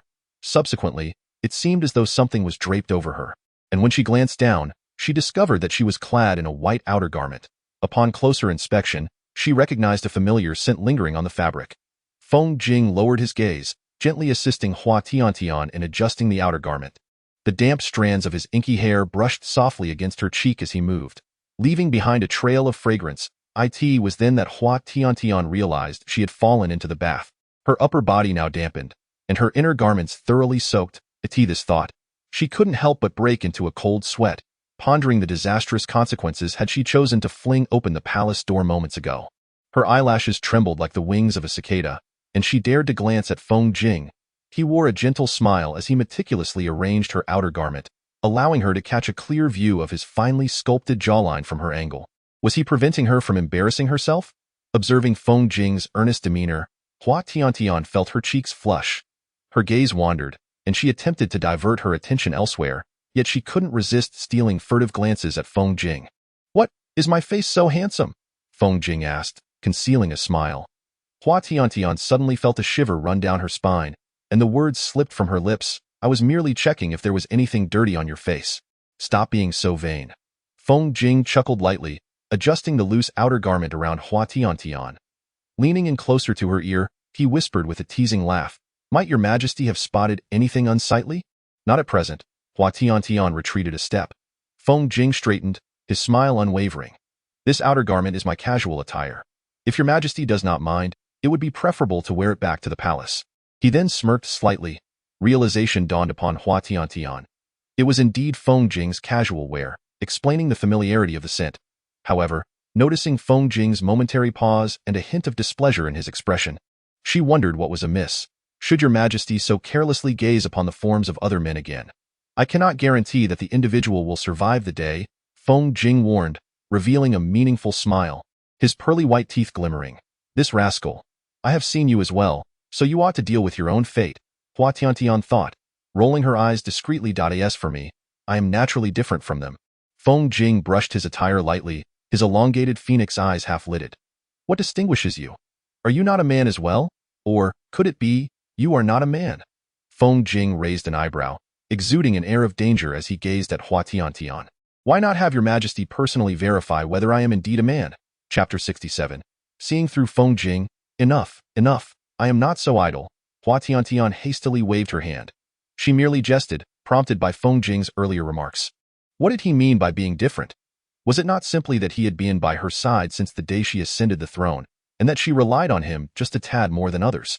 Upon reflection, it seemed he truly was unlike the rest. Yet, she would never admit it. Feng Jing chuckled lightly, turning gracefully to take his seat on the jade chair within the hall, a teasing smile dancing in his eyes as he regarded Hua Tiantian, who remained steadfast by the door. What brings your majesty to seek out this humble subject today? Surely it cannot be merely to steal a glance while I bathe. Hua Tiantian rolled her eyes dramatically, turning to glare at Feng Jing. I am not so idle as to spy on you bathing. It was purely an accident. Indeed, indeed. And so? Feng Jing replied with a mild smile. Hua Tiantian cleared her throat, summoning her courage to take a few steps forward. To maintain her composure, she seated herself on a nearby jade chair, casually crossing her legs as she asked, Did I not have Shaoan deliver a document to you a few days ago? And what of it? Hua Tiantian picked at her nose and continued, Did you read it? Feng Jing extracted a neatly stacked document from the pile on the table, waving it before Hua Tiantian, and arched an eyebrow. Is this what you are referring to? Hua Tiantian glanced sideways, nodding. Yes, that one. Did you read it? Feng Jing smiled faintly, placing the document back on the table, reclining against the jade chair behind him, and replied nonchalantly, I have read it. Upon hearing this, Hua Tiantian immediately sat up, excitement bubbling within her as she queried, And what is your opinion? If possible, please assist me in drafting an imperial edict to proceed without delay. This humble subject cannot agree. Hua Tiantian, now anxious, insisted, Why not? Feng Jing replied, unhurriedly, Setting aside your majesty's ulterior motives for hosting this talent selection conference, the mere identity of Master Su alone makes it utterly inadvisable to allow foreign individuals to enter the palace for official positions. Have you considered the potential consequences should anything go awry? Ruoxing would never act as a spy for Chen Kingdom. Besides, I merely wish for Ruoxing to secure a position within the palace. This would certainly be preferable to his current state of anonymity and vulnerability. Hua Tiantian was evidently agitated. While she had anticipated Feng Jing's possible disapproval, she had not expected him to use Ruoxing's identity as a shield. Feng Jing narrowed his phoenix eyes slightly. Your Majesty, Master Su's entry into the palace was met with considerable opposition from many senior officials. Even with increased precautions, should there be ill intent towards Master Su, securing him a position would be of no avail. Am I to simply stand by and watch as Ruoxing is bullied? Do you mean to suggest that Ruoxing should never have resided within the palace? A chill seeped into Hua Tiantian's heart. That is precisely my intention. Your Majesty, even if you adorn the palace to mirror that of the Chen Kingdom, it remains ultimately a part of the Yin Kingdom. I will directly present this document to the officials in the Ministry of Personnel to convene the talent selection conference. Hua Tiantian shot a glare at Feng Jing, stepping forward to seize the document, intent on departing the hall. Feng Jing extended his slender hand to grasp her wrist, his expression darkening. Your Majesty, even if you present it to the officials, they will not acquiesce. I am still the sovereign of the Yin Kingdom. Surely, this trivial matter can be resolved. Hua Tiantian shook off Feng Jing's hand. Truly, I find you quite detestable, Feng Jing. Chapter 68.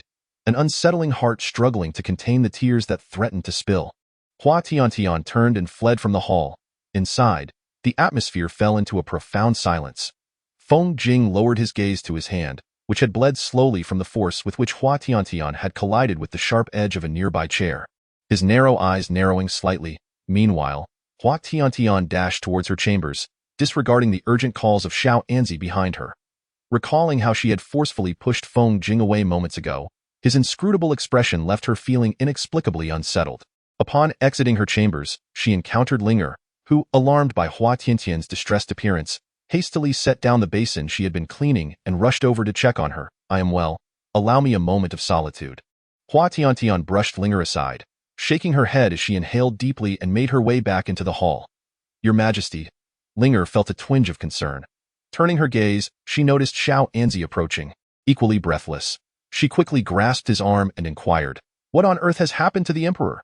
Xiao Anzi leaned against a jade pillar to catch his breath, shaking his head as he finally spoke. I am uncertain about the Emperor's condition. She merely visited the Anhao Hall to discuss some matters with the Prime Minister and returned in this state. Linger furrowed her brow slightly. The Emperor rarely seeks out the Prime Minister. What could have prompted this? Hearing her question, Xiao Anzi glanced around conspiratorially.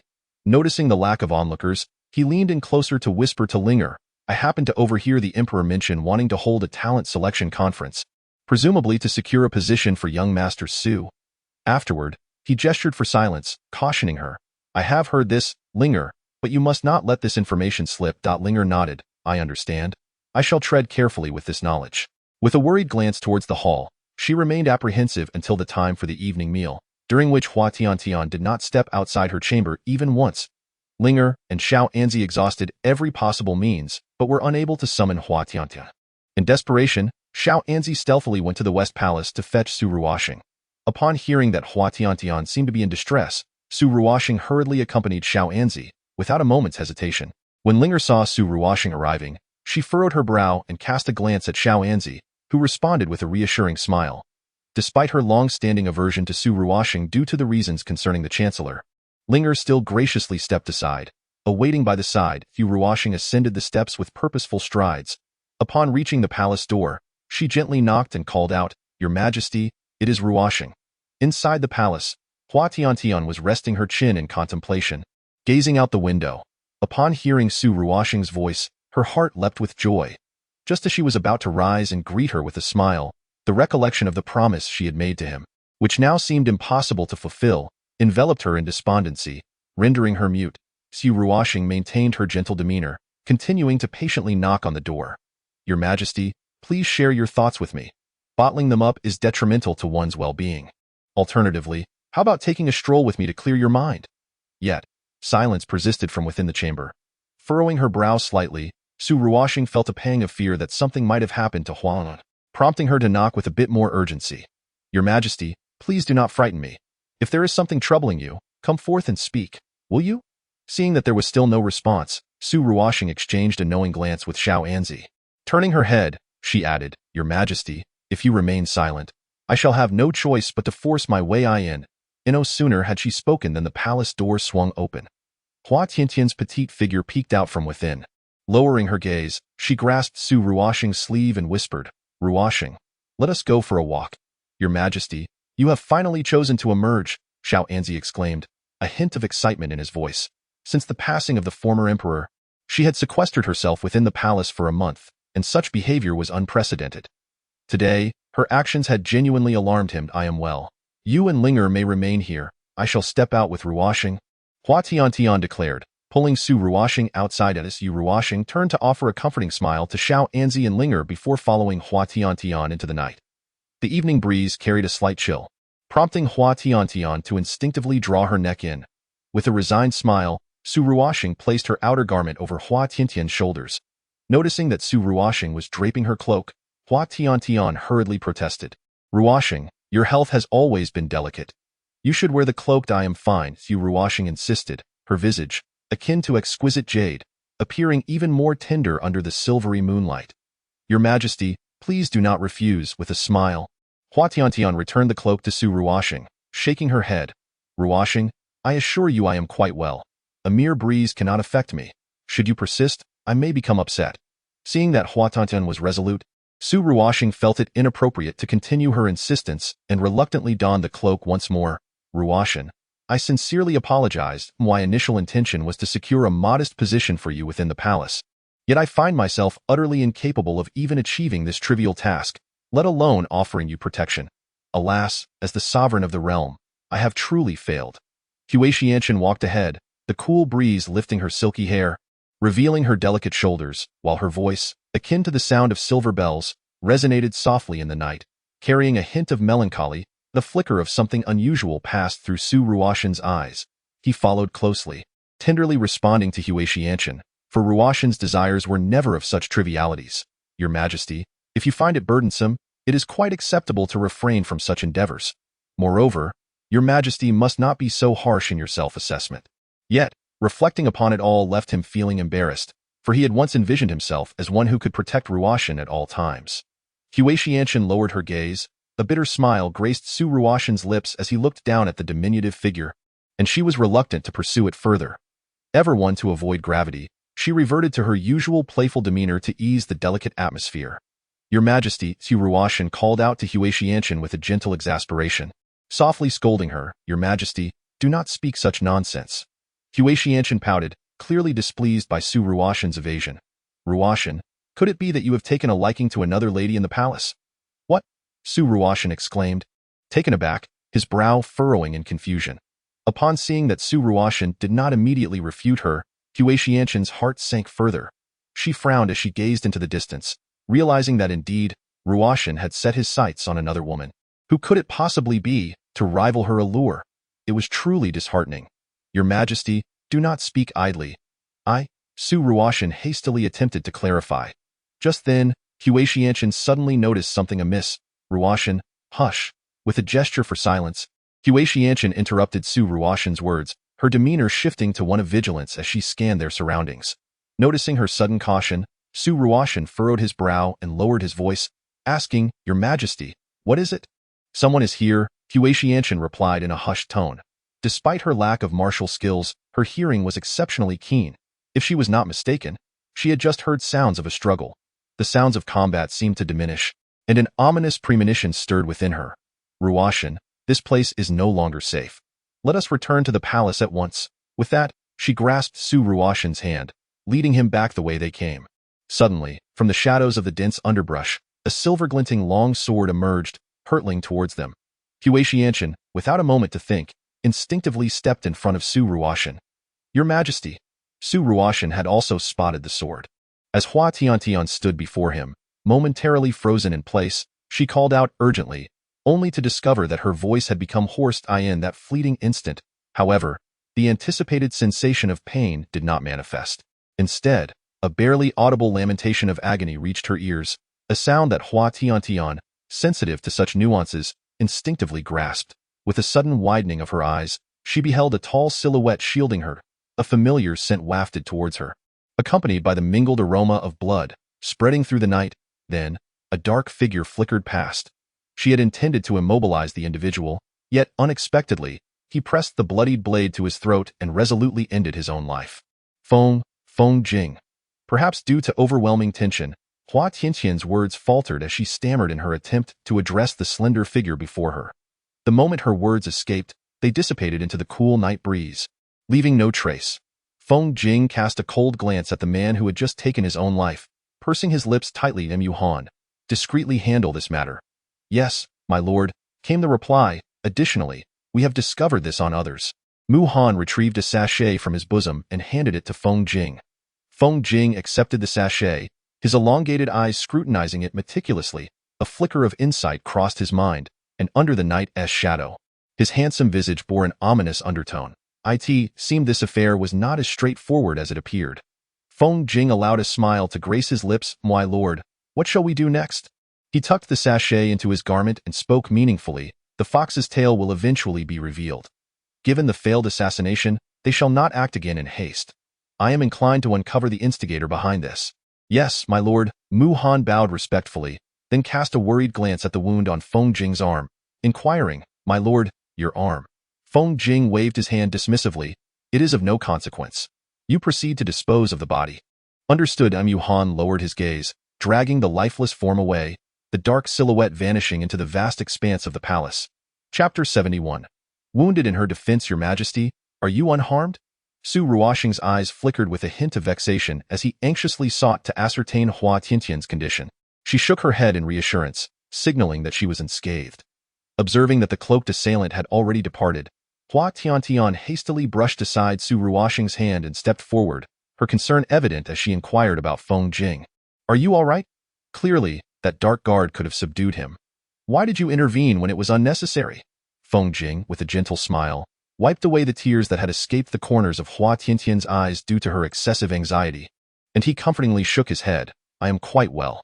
Had I not intervened, what if Mu Han had been unable to resolve the situation in an instant? I cannot bear to contemplate even the slightest possibility of that." Hua Tiantian playfully struck his chest, continuing to scold him. "I do not need your protection. During the day, I even treated you so unjustly. You could have disregarded my plight. If I were to perish, would it not simply pave the way for a more sagacious ruler to ascend?" Feng Jing's expression shifted ominously as he grasped Hua Tiantian's wrist. "Your Majesty, with me by your side, you shall come to no harm." Yet before he could finish his sentence, a crimson spray escaped his delicate lips, creating a bizarre arc upon his purple official robe. Was there poison on the sword? Observing the dark hue of the blood that flowed forth, as well as the gradual transformation of the blood oozing from Feng Jing's arm from red to black, Hua Tiantian's demeanor hardened, and she instinctively moved forward to inspect. Feng Jing intercepted her with the other hand, a playful smile gracing his lips. "Your Majesty is so concerned for me. How could I misconstrue your intentions? I merely wish to remind you that I am grateful for your rescue, so please refrain from unfounded thoughts." Hua Tiantian shot him a glare. Feng Jing nodded. Indeed, Your Majesty." Suppressing her worries, Hua Tiantian glared at Feng Jing once more, who wore a smile that hinted at deeper meanings. He pulled her closer, bending down to whisper softly in her ear, "Allow me to offer a word of caution. Your Majesty, should you engage in such foolishness again, I cannot guarantee what actions I might take." "What?" Hua Tiantian comprehended the implication behind Feng Jing's words.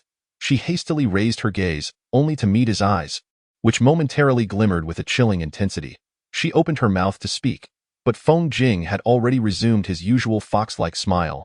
"That minister shall take his leave first. Rest assured, your return to the palace will be accompanied by the shadow guards. As for today's lapses in duty, I shall address them accordingly." With that, he released her hand and turned away, his elongated purple figure vanishing into the night. Staring at her empty hand, Hua Tiantian stood momentarily stunned. "Your Majesty, we should return to the palace." Su Ruoxing's face was partially obscured by the night, rendering it somewhat indistinct. He gently approached her, assisting the still-dazed Hua Tiantian as they made their way to the inner palace. Once inside, feeling uneasy, Hua Tiantian instructed Xiao Anzi to escort Su Ruoxing back to the Western Palace. Noticing Su Ruoxing's slightly off demeanor, she grasped the corner of his garment and furrowed her brow, asking, "Ruoxing, what is troubling you?" Su Ruoxing managed a faint smile, shaking his head. "I am fine. However, Your Majesty, you seem rather startled today." Observing the paleness at the corners of his lips, Hua Tiantian's frown deepened with concern. "I am indeed well, but your complexion appears far from healthy. Are you truly all right?" "Your Majesty, I am fine and I shall return to the Western Palace now. You should rest early." Su Ruoxing offered a gentle smile, then brushed aside Hua Tiantian's hand, departing with Xiao Anzi back to the Western Palace. Chapter 72. Indeed, as she had feared, Linger stood behind Hua Tiantian, her expression serious as she inquired, "Your Majesty, what transpired tonight?" Hua Tiantian paused momentarily, then turned to dismiss her with a wave of her hand. "It is nothing of consequence. I shall retire now."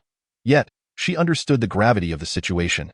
Feng Jing had mentioned the discreet handling of the body, and it was best to keep more people uninformed.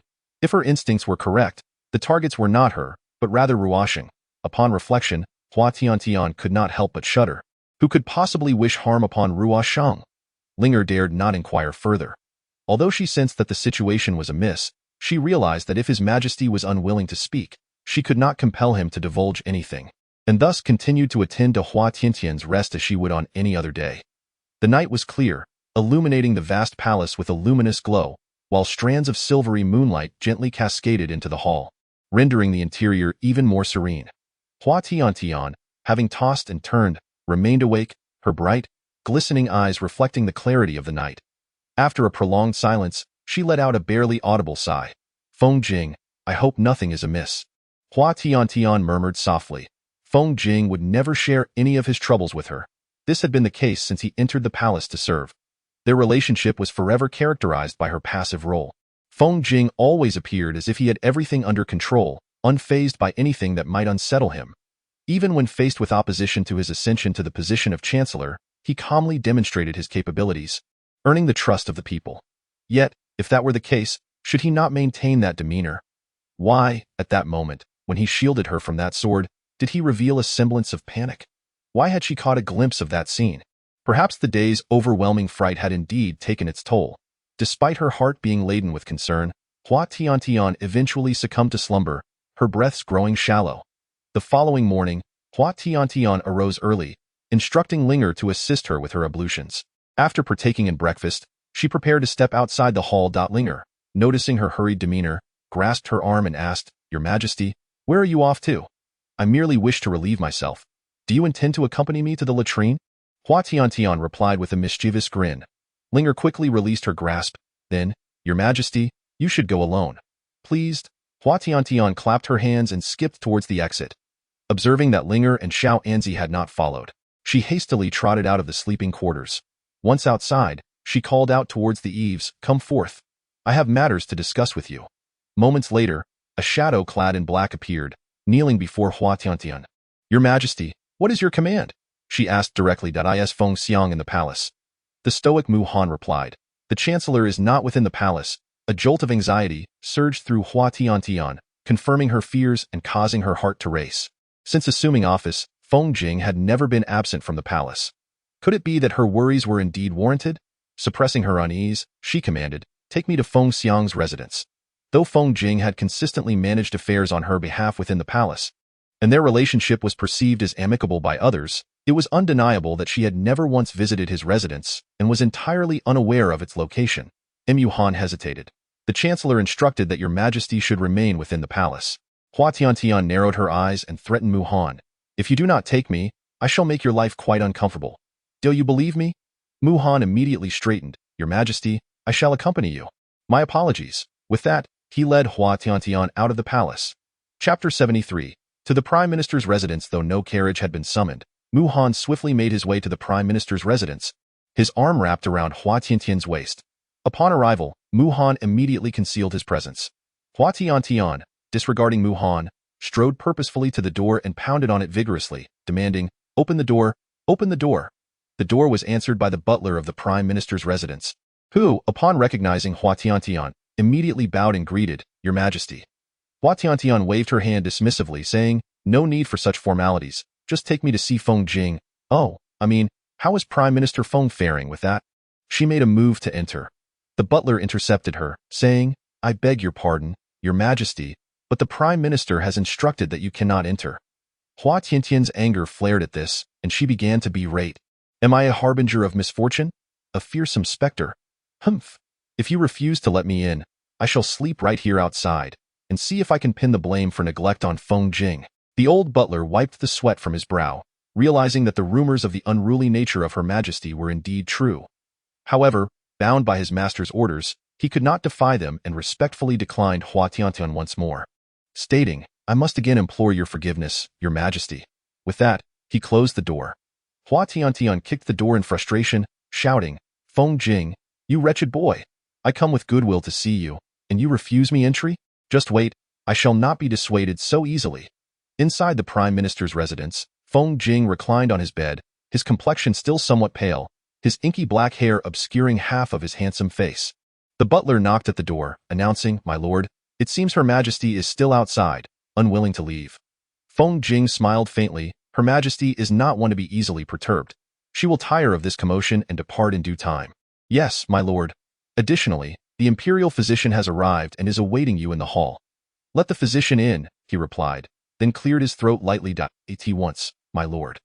The butler turned to fetch the physician, who, upon entering Feng Jing's chamber, immediately sensed something amiss after taking his pulse, his expression turning grave with concern. Meanwhile, outside the Prime Minister's residence, after exhausting her tirade, Hua Tiantian sat on the steps, contemplating her next move. It appeared that Feng Jing was resolute in denying her entry. No amount of shouting would compel him to relent. Thus, she resolved to devise another plan. Not far off, a cat mewed a few times before leaping onto the eaves, its petite form nimbly navigating the rooftop before vaulting into the courtyard. Observing this, Hua Tiantian clapped her hands and sat up, exclaiming, "If I cannot enter through the front door, Surely I can climb in. How clever of her. Humph. Feng Jing, I shall not be so easily deterred. I am determined to uncover the reason for your refusal. Taking a few steps back, Hua Tiantian surveyed the expansive prime minister's residence, pondering from which point she might ascend. The residence was surrounded by towering walls, and it remained uncertain whether guards were stationed within. As she scanned her surroundings, her eyes glimmered with inspiration. Hua Tiantian stood beside the wall, having wrested a dog bone from the pet dog of the adjacent estate after a prolonged struggle. With a triumphant arch of her brow, she cast a sidelong glance at the dog, which glared at her with unyielding intensity, as if to say that it would outlive her by centuries. Now that the coveted bone was in her possession, she deftly split it in two, tossing each half into the corners of the wall. She then pressed herself against the wall, straining to listen for any sound. Chapter 74. Gloriously discovered. Once she confirmed that no noise had reached her ears, Hua Tiantian clapped her hands in satisfaction. It appeared that there were no guards stationed by the wall, allowing her to proceed with confidence. Unbeknownst to her, the bone she had carelessly thrown had indeed struck two individuals. Though they were trained and felt the sting of the impact, they remained silent and proceeded to report to the steward. The steward, finding himself in a predicament, approached the door to Feng Jing's room. My lord, Her Majesty has thrown a dog bone within the estate. I am uncertain of her intentions. Would you have me take any action? Feng Jing chuckled lightly. There is no need to intervene. Let her be, understood. The steward could only bow and lead the two individuals away with discretion.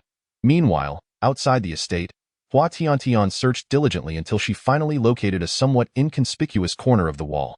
After giving it a firm kick to ensure its sturdiness, she secured her skirts at the waist and rolled up her sleeves. Taking a deep breath, she began her ascent. Feng Jing, wait for me. Just see if I don't rain down curses upon you once I get in. However, reality proved to be far more brutal. She had never mastered the art of wall climbing, and without Linger's assistance this time, she gritted her teeth and persevered upwards. Perhaps it was her resolute determination to enter today that propelled her, for despite the arduous effort, she managed to reach the top of the wall. To avoid detection, Hua Tiantian concealed herself at the crest, observing the scene within for a moment. Steward, what on earth is happening? An exquisite woman, her face etched with concern, inquired of the old steward. He gestured for silence. You are but a servant. Focus on your duties. Having taken the jade basin from her, he added, I will carry this inside. You may attend to other matters now, before entering a nearby chamber. Hua Tiantian scoffed inwardly. Feng Jing, now I understand your excessive attentiveness towards that dancer. She is indeed one of your household. Teske, I truly underestimated your romantic fortunes. Look at how worried she appears for you. She must harbor feelings for you. TSK, is that why you barred me from entering? Afraid I would uncover your hidden treasure? Just wait. Clenching her delicate fists, Hua Tiantian recalled the room the steward had entered. Fortunately, it was the innermost chamber. Taking a deep breath, she crawled along the wall towards the eaves of that room. With so many people below, jumping down would only result in being forcibly expelled, so entering through the eaves was her safest option. At long last, she reached the very top of Feng Jing's chamber. Letting out a sigh of relief, she felt utterly exhausted. When had she endured such trials? All of it was the fault of that scoundrel. Feng Jing. Inside the room, she caught snippets of conversation, clearly discerning only two words, Feng Xiang. The rest remained indistinct. In order to hear more clearly, Hua Tiantian crouched on the eaves, cautiously lifting two tiles to peer down through the cat's eye. Her gaze fell upon a figure slowly making its way toward the door, yet she did not catch sight of Feng Jing, to gain a clearer view of everything within the room. Hua Tiantian lifted two more tiles. Shifting her position, she craned her neck to look in another direction. Unexpectedly, her foot slipped, causing the void beneath her to widen, and she tumbled down into the abyss. A piercing scream akin to that of a slaughtered pig echoed from the eaves.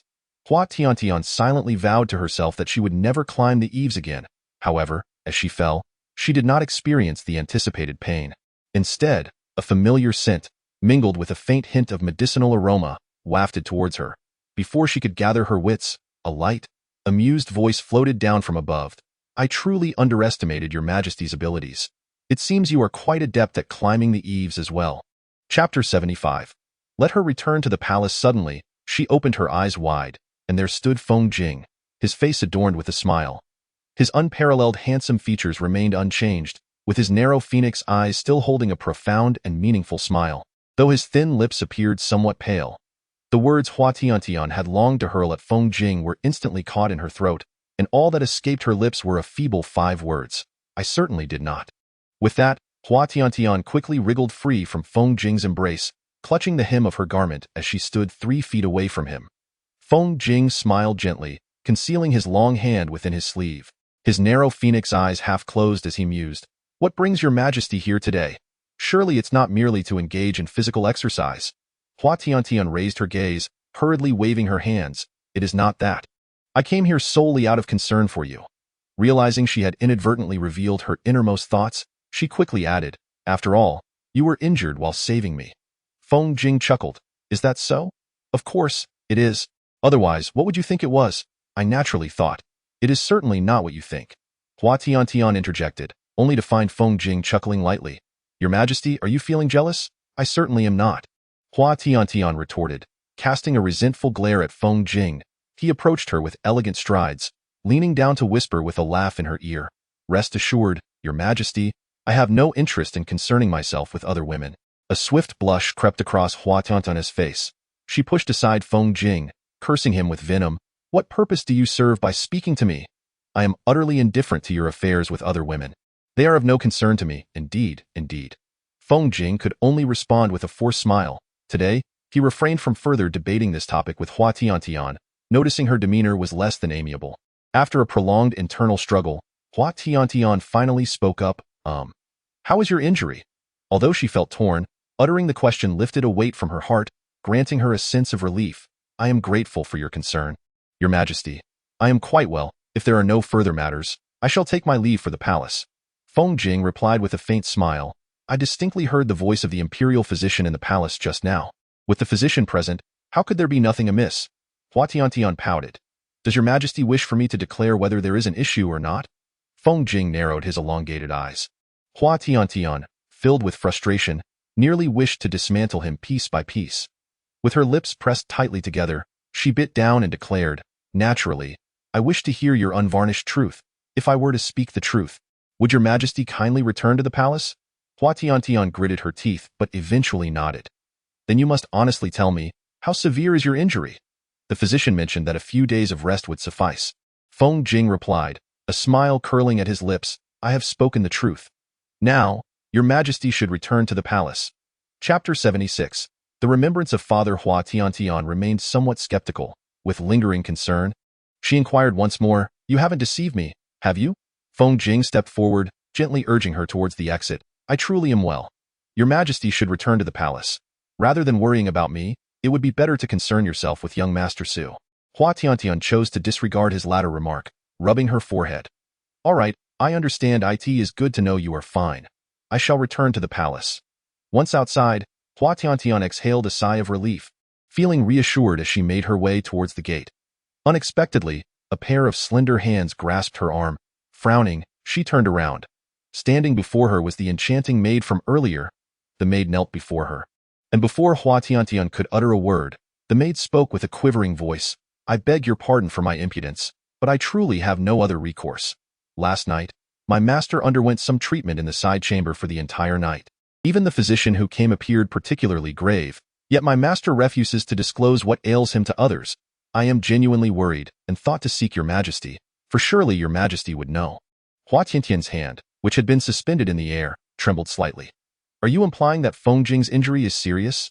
He has always prioritized Your Majesty's concerns above all else, wishing not to burden you with worry. What he said was merely to alleviate your anxiety." The maid, still kneeling, trembled uncontrollably, her words choked with emotion. Hua Tiantian turned and strode back into the room, pondering whether a maid would express such sentiments. As she returned briskly to the previous chamber, she caught a glimpse through the slightly ajar door of a scene that instantly blurred her vision with tears. Inside, Feng Jing lay half reclined upon the bed, and the details of his visage were obscured from her view through the narrow opening. Beside him, a jade basin brimmed with blood, while the imperial physician incessantly discarded blood-soaked gauze into the basin. The glaring crimson hue resembled the eerie red of a spider lily in the night, and Hua Tiantian hazily recalled the moment of her father's passing. "Father, father, why have you bled so profusely?" The haunting image of her father spitting blood remained etched in her mind, refusing to dissipate. "Father is fine. Come, come, someone, Take Tiantian away. Her father's voice was frail, his body trembling violently, and his usually stern gaze was now laden with emotions she could hardly comprehend. Suddenly, darkness enveloped her vision, as if her mind were engulfed in a sea of blood. Gritting her teeth, Hua Tiantian clutched the jade pillar, struggling to prevent herself from collapsing. After uttering those words, her father had been drawn away from her, and their next encounter was faced with the lifeless form of her father.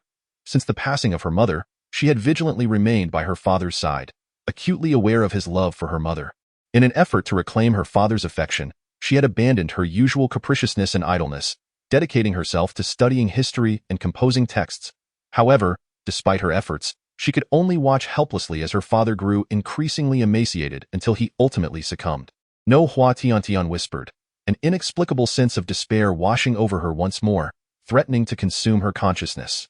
Your Majesty, why are you still here? The steward emerged, holding the jade basin, his expression one of astonishment as he noticed Hua Tiantian with her head bowed. Your Majesty, a maid anxiously approached, offering her support to Hua Tiantian. She brushed aside the maid's hand, pursing her lips in silence, and crouched down outside the door, circumventing the steward. Your Majesty, the steward hesitated. Fear not, I shall not do anything. I will merely remain here. Hua Tiantian's voice was flat, devoid of discernible emotion. The steward, sensing the gravity of the moment, could no longer linger, observing that Hua Tiantian held no intention of departing. He turned and exited with the jade basin. Chapter 77. Do not send her away. Hua Tiantian buried her head in the corner of the wall, acutely aware of the throngs of people bustling around her, each individual moving with a sense of urgency.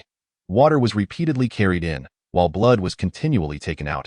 After an indeterminate number of cycles, when her legs had grown numb and unresponsive, the imperial physician finally emerged from the room. He respectfully bowed and reported, I humbly inform your Majesty that the rotting flesh from Minister Feng's arm has been excised. If the toxicity can be contained tonight, he shall remain unscathed. Detecting a hint of uncertainty in his words, Hua Tiantian sprang to her feet, only to collapse once more as her legs gave way beneath her. The maid hurriedly helped Hua Tiantian to her feet, casting a worried glance in her direction. Hua Tiantian shook her head at the maid and urgently inquired of the imperial physician, What do you mean by that? Are you suggesting that he may not necessarily be restrained? Are you implying that even with your capabilities, you cannot ensure his safety? Hua Tiantian's demeanor appeared particularly agitated. The physician quickly knelt down, pleading for the emperor's mercy, stating that the poison within Feng Xiang was an exceedingly rare and virulent toxin, for which the Yin kingdom possessed no antidote. The image of her father, lying on the dragon bed with closed eyes, flashed through her mind once more. Hua Tiantian seized the physician by his collar, declaring, No matter what you do, you must save him. If he suffers even the slightest misfortune, I shall demand that you all accompany him to the grave, Your Majesty. The physician wiped the sweat from his brow, his expression filled with palpable dread. Hua Tiantian's eyes widened as she repeated fervently, I command you to heal him, you must heal him. He cannot be harmed. At that moment, a frail voice emerged from within the room. You may all withdraw for now, Han. Escort His Majesty back to the palace. Upon hearing Feng Jing's command for her to return to the palace, Hua Tiantian immediately pushed away everyone surrounding her. Cornered against the wall, she glared at those before her, exclaiming, I refuse to go back. No. If any of you dare lay a hand on me, I shall annihilate your entire clan. Your Majesty, is this truly necessary?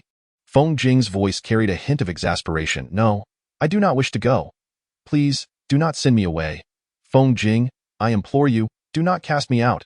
It was as if she had been transported back to that time when she knelt outside her father's chamber, pleading fervently for him not to expel her.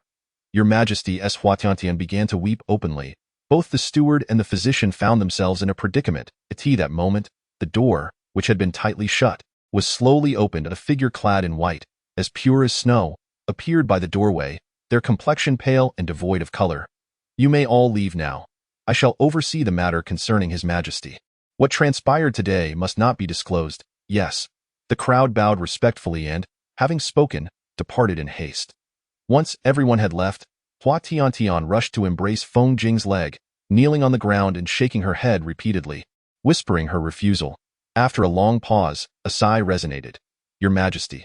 Feng Jing's voice was remarkably gentle, tinged with inexplicable emotion. He extended a hand to tenderly lift the kneeling Hua Tiantian. Feng Jing, please do not send me away. Do not cast me out like my father did. Please, do not. Chapter 78. Still unwilling to believe Hua Tiantian's tearful visage was utterly absent in that moment, she resembled a helpless child, yearning for Feng Jing to utter the words that would assure her she would not be sent away. Feng Jing gently wiped the tears from the corners of Hua Tiantian's eyes, his gaze reflecting the flickering starlight. Very well, I understand. I shall not send you away. Upon encountering that gentle expression, all her fears and anxieties dissipated in an instant. Hua Tiantian, sobbing, threw herself into Feng Jing's embrace. On the exquisitely handsome visage of Feng Jing, a hint of amusement lingered, as his long fingers encircled the slender waist of Hua Tiantian. He turned, guiding her into the room, gently closing the door behind them. Upon entering, Feng Jing intended for Hua Tiantian to sit at the table, but she, with her head bowed, insisted on helping him to the bed instead. Wordlessly, she attended to his needs as he reclined back upon the bedding, her gaze averted from his countenance as she bit her lip, tucking the covers around him with care. When her fingers brushed against his arm, bandaged in gauze, her eyes brimmed with unshed tears. Overwhelmed with remorse, I'm sorry. It is all my fault that you have come to this. Your Majesty, what I have ever desired has never been this. Feng Jing's pallid face broke into a faint smile as he tenderly caressed Hua Tiantian's head. Startled, she lifted her gaze to meet his, eyes akin to a sky filled with resplendent stars, and instantaneously, she lost her composure. Instinctively turning her head away, she mumbled, "Then what is it that you desire?" A light chuckle resonated from above, prompting Hua Tiantian to furrow her brow. Feng Jing replied, "Your Majesty." It took a moment for Hua Tiantian to comprehend his words, yet she remained unwilling to accept the implication. Dismissing the fleeting sensation that had just passed between them, she pursed her lips and murmured, "You jest with me.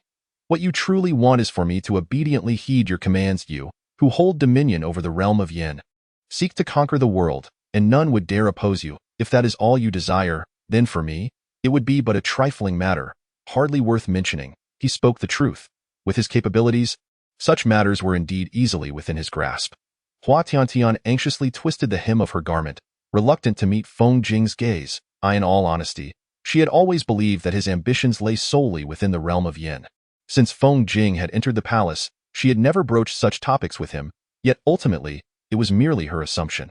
Observing the way Hua Tiantian clenched her clothes, Feng Jing smiled with satisfaction, leaning closer to her shoulder. His colorless lips brushed against her ear, whispering with a tone that was almost seductive, "What I have always desired is merely your Majesty." "You lie," Hua Tiantian retorted, gritting her teeth, desperately suppressing the flicker of joy that had momentarily surged within her.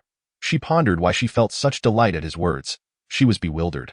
She should have despised the controlling nature of Feng Jing from the very beginning. Why then had she felt such a sensation in her heart? Why could she not deny that, deep down, she had anticipated him saying such things? Surely, your Majesty should feel elated in this moment. Feng Jing, keenly perceptive of the suppressed emotions in Hua Tiantian's eyes, smiled as he pointed to her chest. Hua Tiantian shifted aside, indignantly glaring at the smiling Feng Jing. "How could you possibly know? You are not a mind reader." Feng Jing smiled knowingly. "Whatever thoughts your Majesty harbors, I am aware of them. For," he narrowed his slanted eyes, "my unwavering focus has always been solely upon your Majesty. I observe that your lips appear quite parched. You must need some water. Allow me to fetch you some tea." It was undeniable that she instinctively felt as if all of this were merely an illusion, desperately trying to evade the current topic at hand. Chapter 79. As the words escaped her lips, unexpectedly, her hand was suddenly seized by another. In the next instant, her body was pulled into an embrace that was infused with the fragrance of medicinal herbs and an unmistakable, unique scent. Before she could comprehend the situation, a warm sensation swept across her lips. Hua Tiantian froze, instinctively pushing Feng Jing away. Feng Jing, with a gentle caress of his lips, regarded her with a smile that was both enigmatic and teasing. Gritting her teeth, Hua Tiantian glared at Feng Jing, demanding, "What are you doing? Your Majesty, if I do this, you needn't bother with bringing water. Besides, aren't you rather looking forward to it?" Feng Jing replied with a knowing smirk. Hua Tiantian felt a surge of indignation. The words she wished to hurl at Feng Jing lodged in her throat, rendering her speechless. Resigned, she turned her head away, shooting him a resentful glare. Feng Jing, arms crossed, appeared unperturbed, the esteemed Majesty feeling a bit flustered at having been so aptly teased by me. This insufferable brat. You are the one who is flustered and eagerly anticipating this. I assure you, I am not at all looking forward to it, nor am I flustered. Oh, then why is your Majesty blushing? I am merely feeling a bit warm due to wearing too many layers today. Feng Jing chuckled lightly. Then perhaps your Majesty might consider shedding a few garments?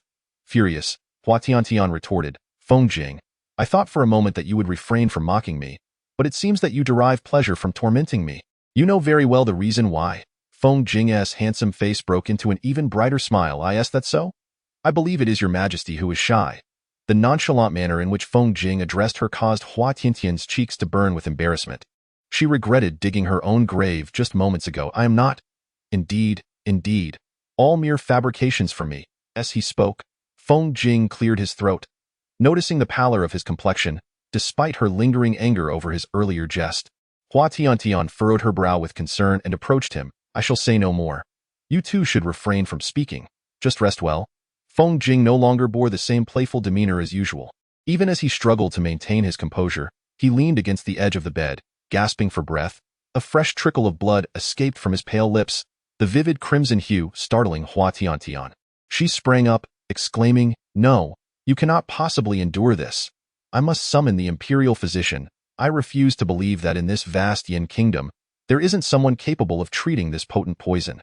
Just as she rose, her wrist was grasped firmly by him. Stunned, Hua Tiantian turned to find Feng Jing speaking slowly, Your Majesty, please do not trouble the physicians. His striking features bore a hint of a smile, and despite his ashen complexion, there was no trace of fear in his expression. He remained as composed and unruffled as ever. A calmness that pierced through Hua Tiantian's heart. In a moment of frustration, she violently shook off Feng Jing's hand. Even now, you insist on maintaining the demeanor of a chancellor. Do you not realize that if you do not survive this night, you could perish? Shouldn't you be terrified? As she spoke, she suddenly realized how disheveled she appeared, and it dawned on her that this was the first time since meeting Feng Jing that she had so candidly expressed her innermost thoughts. Recognizing this, Hua Tiantian furrowed her delicate brows and pouted her lips, turning her head to gaze out the window, afraid to look at Feng Jing again. Based on her experience, she expected Feng Jing to devise all manner of torment and mockery against her at this moment. However, she was unprepared for Feng Jing's soft laughter. Are you afraid? His voice carried a hint of mockery. What did he mean by that? Hua Tiantian cast a sidelong glance at Feng Jing, only to find herself caught in his gaze. Startled, she averted her eyes, but he swiftly pulled her back into his embrace. Unlike the fresh scent from earlier, she now detected a different fragrance emanating from him, laced with a touch of gentleness. Feng Jing rested his head on Hua Tiantian's shoulder, his melodious voice drifting softly into her ear, harmonizing with the warm sunlight streaming through the window. What is there for a humble minister to fear? As long as your Majesty remains by my side. His soothing voice penetrated her ears without missing a word, causing her breath to momentarily hitch in a hazy recollection. She recalled the 3rd year since Feng Jing entered the palace to serve. At that time, unable to endure his constant restrictions, she had contemplated leaving the palace to seek ruoxing in Chen Kingdom. Yet, unexpectedly, while traversing a grove, she was bitten by a highly venomous snake. Alone, she collapsed in the forest, gripped by terror, desperate to call for help. For 10 miles around, there was no soul in sight. It was perhaps the second most despairing moment of her life.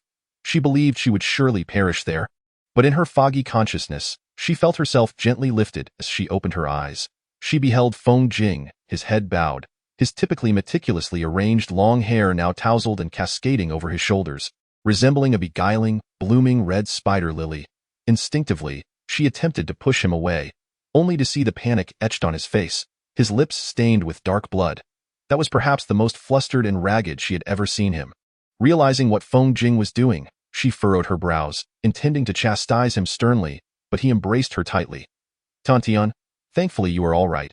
Please do not leave my side again. That time, her awareness was hazy, and she did not take his words to heart. Even when she occasionally recalled them, she merely cursed inwardly at his audacity to call her by name. Yet now, hearing similar sentiments once more, her eyes unexpectedly welled with tears. Hua Tiantian thought that perhaps it was the warmth of Feng Jing's embrace, or perhaps the exhaustion from sleepless nights, that lulled her into a deep slumber despite the circumstances. Sensing Hua Tiantian's gentle breath against him, Feng Jing couldn't help but chuckle. You truly know how to find time to sleep. But it is for the best. I would rather you not witness my disheveled state. He brushed aside the stray locks from her forehead, planting a tender kiss upon it. Feng Jing, you treacherous minister, Hua Tiantian murmured, as if sensing his presence. She stirred slightly in his arms. Feng Jing was momentarily taken aback, but soon a few strands of profound laughter cascaded from the corners of his lips. He playfully tapped the tip of his nose and remarked, "Your Majesty, you truly possess the art of seduction." At that moment, a fleeting figure darted past the window and instantaneously appeared within the room. Dressed in an attire of black, the tall figure knelt gracefully upon the ground, while Lord Chancellor. Upon hearing the voice of the newcomer, Feng Jing resumed his enigmatic demeanor. He turned his head slightly to glance at the visitor and spoke with an air of indifference. "Take His Majesty back to the palace. If you allow him to wander beyond its gates again, you should be well aware of your consequences, Mu Han." "Yes, my Lord Chancellor," Mu Han replied respectfully. "Additionally, let His Majesty's hand be punished for the offense." Feng Jing added, "Indeed." The mottled shadows cast upon the ground revealed two fleeting figures, which vanished as swiftly as they had appeared within the vast estate. "Given that your Majesty is so concerned for your humble servant, how could I possibly let you down?" A flicker of seriousness crossed Feng Jing's face as he recalled the heart-wrenching sight of Hua Tiantian in tears, causing him to furrow his brow tightly. Feng Jing. Hua Tiantian suddenly sat upright in bed, her eyes drawn to the blinding sunlight streaming through the window. After surveying her surroundings, she realized she was in her own chambers. Was she not supposed to be in Feng Jing's estate? Abruptly, she recollected that she had seemingly fallen asleep after hearing his words. Had she, perchance, been returned to the palace?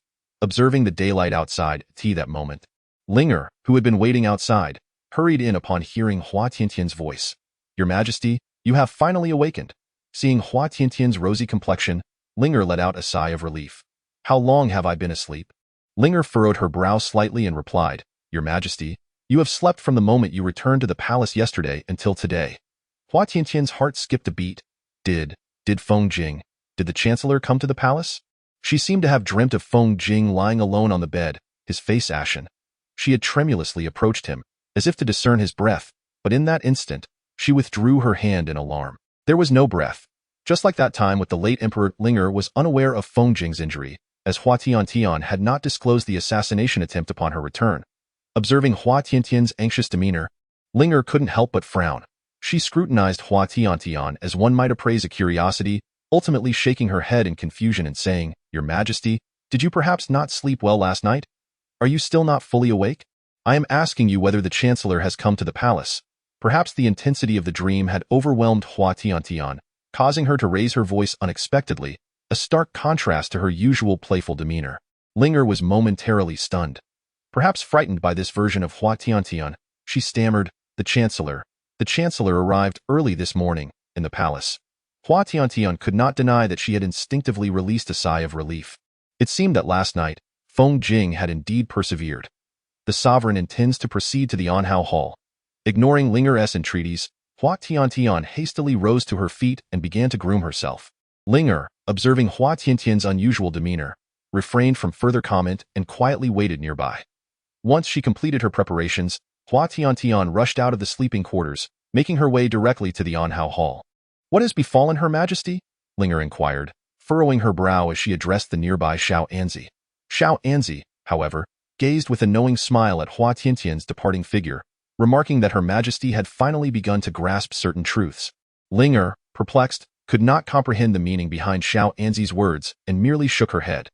The sight of Hua Tiantian's frantic pace prompted the palace attendants to speculate among themselves.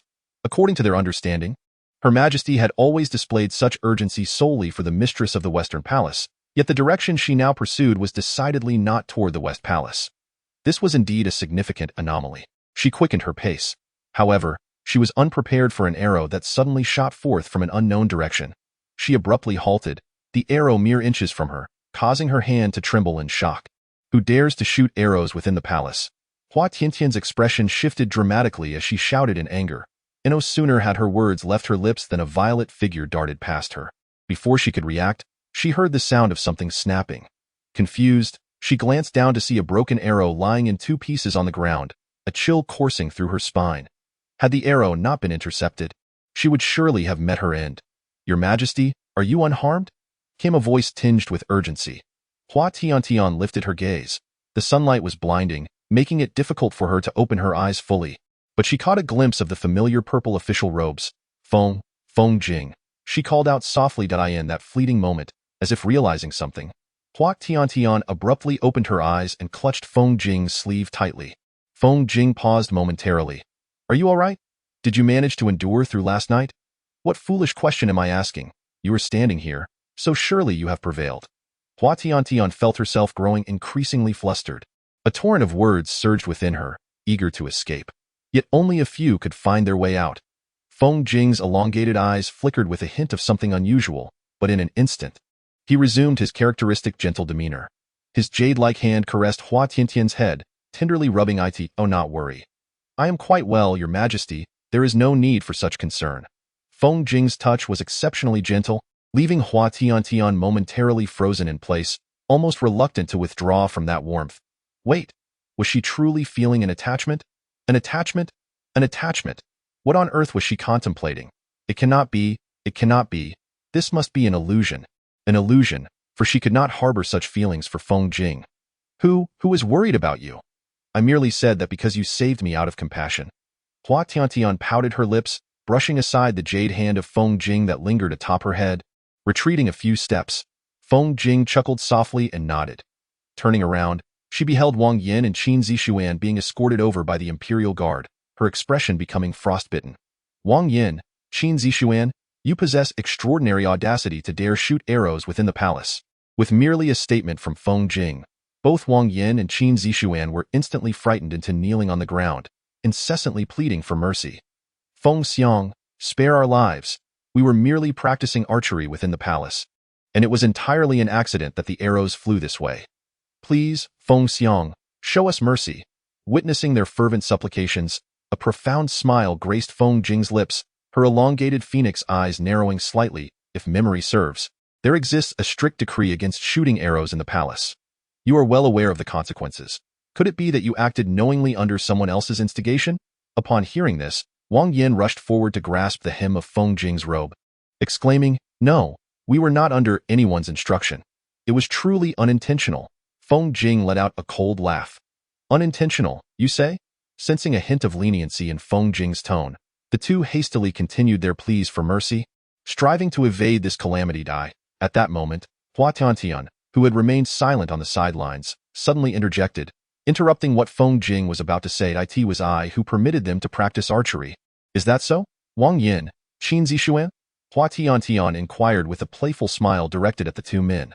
They exchanged glances, both harboring a sense of confusion. Yet, feeling the chill emanating from Feng Jing, they nodded in unison. You may leave now. I have matters to discuss with Feng Xiang, Hua Tiantian commanded nonchalantly. Yes, yes. Wang Yin and Qin Zixuan, recognizing the trouble they had caused and understanding Feng Jing's temperament, dared not linger. Sensing that Hua Tiantian had softened her stance, they quickly withdrew. Watching the retreating figures of Wang Yin and Qin Zixuan, Hua Tiantian smiled slyly, a glimmer of cleverness flashing in her eyes. Feng Jing, with a playful smile, abruptly seized Hua Tiantian. Your Majesty, what schemes are you concocting? Hua Tiantian struggled to break free, insisting, I am not scheming at all. Let me go. Just as she thought she had escaped, Feng Jing yanked her back once more.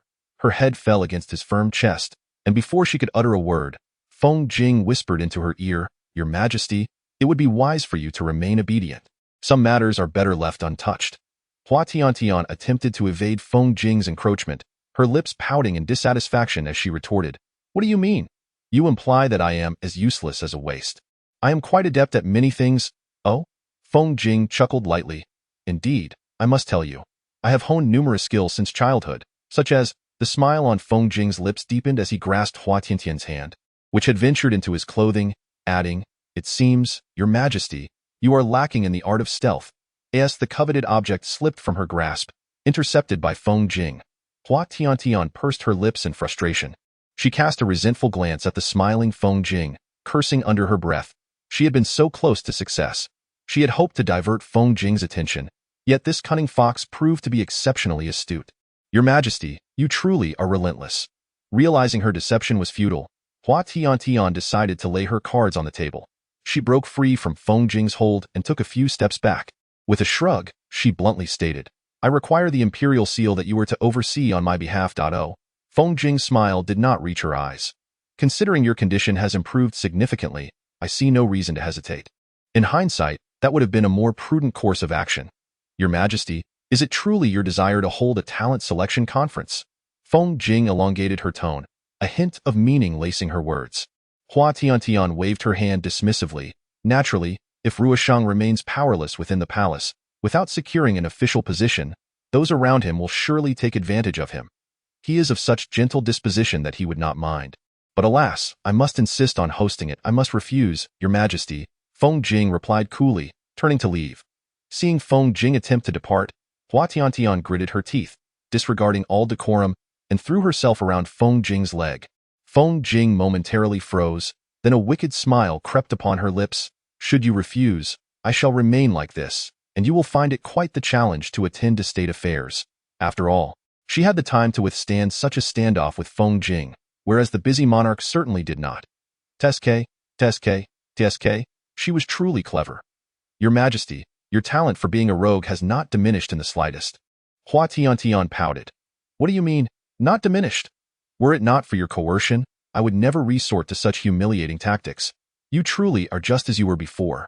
Feng Jing lowered her gaze, her eyes shimmering like a galaxy filled with stars. Chapter 84. Invoking great trouble. Hua Tiantian was momentarily taken aback. Then, feeling guilty, she averted her gaze, consciously ignoring the underlying implications of Feng Jing's words.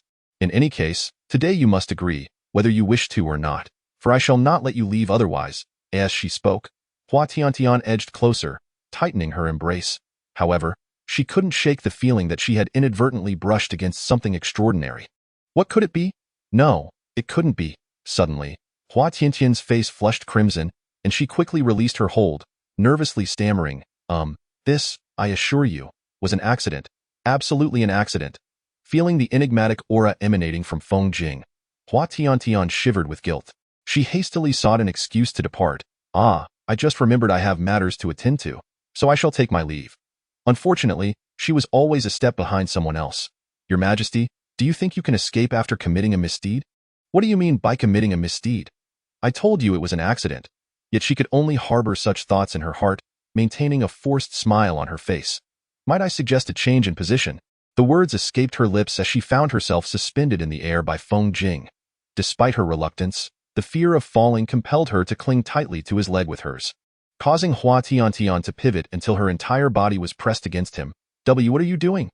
Overwhelmed by the fragrance emanating from Feng Jing, Hua Tiantian's mind momentarily blanked, and she instinctively kicked at his vulnerable spot. Unfortunately, Feng Jing anticipated her move and deftly evaded her attack. Hua Tiantian rolled up her sleeves in indignation, exclaiming, "How dare you tease me?" In stark contrast to her flushed fury, Feng Jing remained composed, arms crossed, exuding an air of leisure. Your Majesty, if we are to speak of teasing, it seems you initiated it first. Hua Tiantian was momentarily speechless. Upon reflection, it did appear that way. No, she nearly fell into Feng Jing's trap again. Even if she had acted first, it was unintentional. But you did so deliberately. Your Majesty, even if I acted with intent, what of it? You were quite startled just now, weren't you? Feng Jing approached her slowly. Hua Tiantian retreated incessantly until her back met the palace wall, leaving her with no escape. In a panic, she pushed against Feng Jing's advance. What do you want? Stay away. With an amused smile, Feng Jing grasped her wrist, his voice laced with mirth as he said, Your Majesty, you brought this upon yourself. Hua Tiantian's mind swirled in confusion. She felt utterly incapable of coherent thought. At some point, she had become so sensitive to his touch that each contact felt like her heart might leap from her chest. Your Majesty, Feng Xiang, that voice. Hua Tiantian suddenly snapped back to reality, her gaze landing on Su Ruoshang, clad in white, his brow furrowed in concern.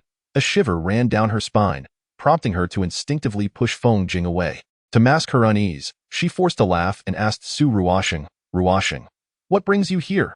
Chapter 85. Confronting Feng Jing, a flicker of something unusual flashed in Su Ruoshang's elongated phoenix eyes. But it was merely a fleeting moment.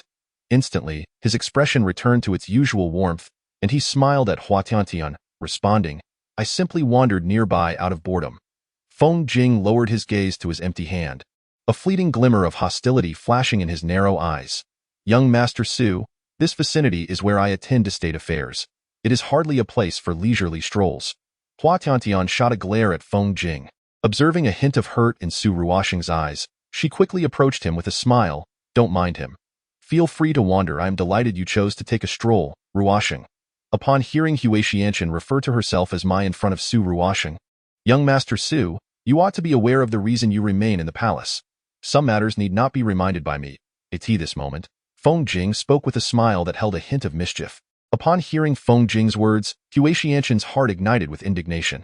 She had always sensed Feng Jing's lack of goodwill toward Ruoxing, and his remarks only intensified her inability to contain her emotions.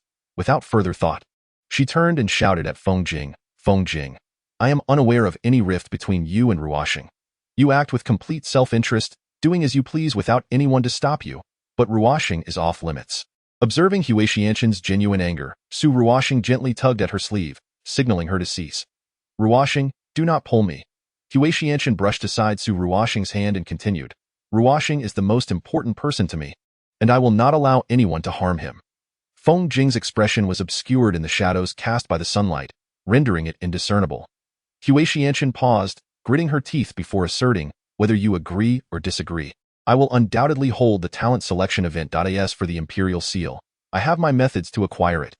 Your Majesty, you, Su Ruoxing hesitated, for even he could sense the sudden darkness that enveloped Feng Jing's countenance in the distance. Hua Tiantian took hold of Su Ruoxing's hand, declaring, Ruoxing, let us depart. She hurriedly led Ruoxing away. Though she had envisioned rebuking Feng Jing into silence countless times, the reality of it did not bring her the joy she had anticipated. What was troubling her? Your Majesty, you should not have spoken so harshly to Minister Feng. Stopping at a pavilion, Su Ruoxing grasped Hua Tiantian's sleeve, a hint of sorrow flickering in his eyes. Hua Tiantian pursed her lips but quickly reverted to her usual playful demeanor. Do you think Feng Jing is someone who could be hurt by such words? He is likely devising schemes to guard the imperial seal right now. He wouldn't feel a thing, Su Ruoxing. Exasperated, rubbed his forehead. Your Majesty, you truly do not understand Minister Feng. Hua Tiantian pouted. As long as I understand you, that is sufficient. Why should I bother with him? With that, she feigned a move to tease him. Su Ruoxing adeptly evaded her antics.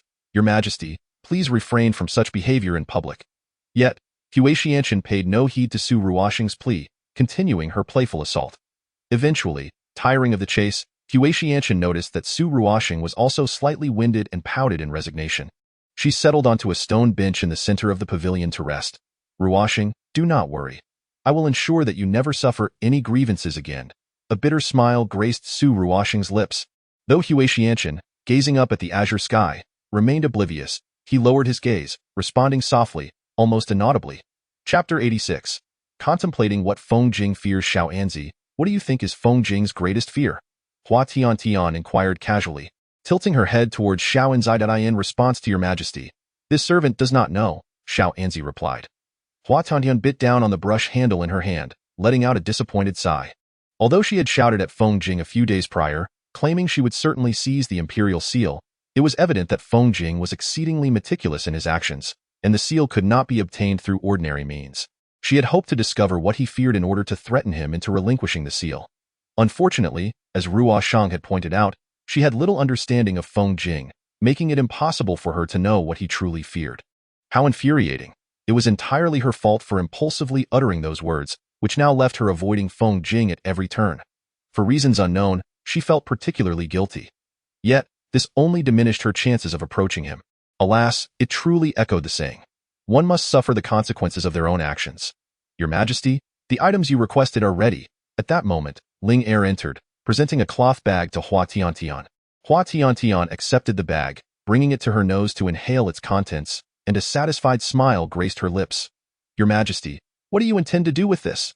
Ling Er asked, puzzled.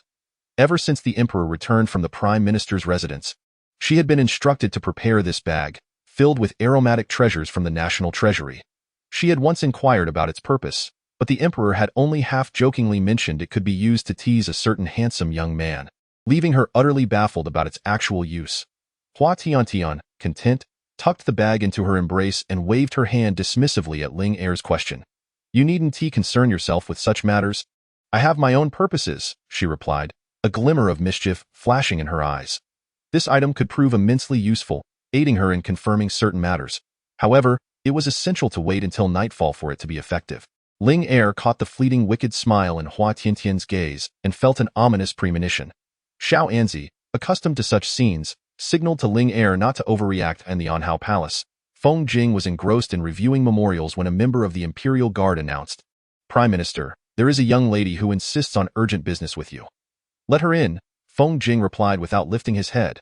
A graceful figure glided into the room, and upon making contact with Feng Jing, her sparkling eyes briefly reflected a glimmer of joy.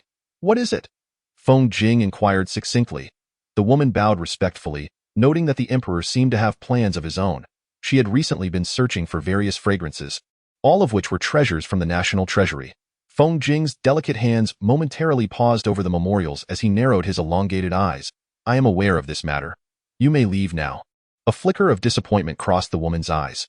She opened her mouth to say more, but Feng Jing's indifferent voice interrupted. "Some thoughts? I advise you to dismiss early. You should understand that the only reason I have kept you by the Emperor's side is to serve as a mere pawn." The woman clenched her jaw, her exquisite face betraying a hint of dissatisfaction. However, she ultimately inclined her head, responding with a smile before gracefully departing. "Xiao Anzi, have you completed the task I entrusted to you?" Hua Tiantian inquired casually. "Replying to your Majesty, it has been accomplished," came the respectful response. "As if recalling something," Hua Tiantian further questioned, "Are you certain that the pitiful one appeared somewhat unusual when passing before those two while carrying the pouch I entrusted to you?" And her slender hand reached out to shield her eyes from the sun. If all proceeded as anticipated, everything should unfold according to her designs. "Your Majesty, at this time each year, you customarily visit the Prime Minister to draft state governance documents. Will you be going today?" Hua Tiantian asked, momentarily taken aback, her body stiffening as she turned away. Noticing the lack of response from Hua Tiantian, Xiao Anzi looked up, only to meet her tearful gaze. He silently wiped his brow in relief. "Xiao Anzi, I have recently developed an affliction that compels me to relieve myself upon sighting Feng Jing." Hua Tiantian pouted. Xiao Anzi's lips twitched slightly. "Your Majesty, if it is indeed an ailment, should I summon the imperial physician to attend to you?" Upon hearing the suggestion of calling for the physician, Hua Tiantian let out a dry chuckle. Approaching Xiao Anzi, she patted his shoulder, her eyes shimmering with a glimmer of mischief. "Xiao Anzi, I have just realized it has been several days since I last beheld Feng Jing. It would be prudent to discuss state matters instead. My trivial malady pales in comparison to the concerns of the populace." She spoke. She pretended to wipe away non-existent tears, lamenting dramatically, "My affliction truly is insignificant. I shall go, and you must not hinder me. Do not impede me." Xiao Anzi's face twitched. "Your Majesty, I have not sought to restrain you. It is indeed a blessing for the people of Yin Nation that your Majesty thinks this way. Then, let us make our way to the Anhao Hall." Hua Tiantian mused. Xiao Anzi bowed his head in acquiescence and proceeded in front of her. Hua Tiantian rolled up her sleeves, indignation swelling within her. Along the way, she concocted various excuses to evade her fate, yet Xiao Anzi saw through each one. Reluctantly, she followed Xiao Anzi to the Anhao Hall. Standing outside the grand yet unpretentious Anhao Hall, Hua Tiantian attempted one last desperate struggle. After all, she had uttered those words. For the past few days, she had been avoiding Feng Jing, and the sudden need to confront him personally was indeed disheartening. "Your Majesty, the Prime Minister is currently engaged with General Chen in discussions of state affairs. Shall we wait outside?" Xiao Anzi inquired at that moment. Upon hearing that Feng Jing was occupied and unavailable to meet her, Hua Tiantian's pristine teeth gleamed with a glint of relief. "What a pity.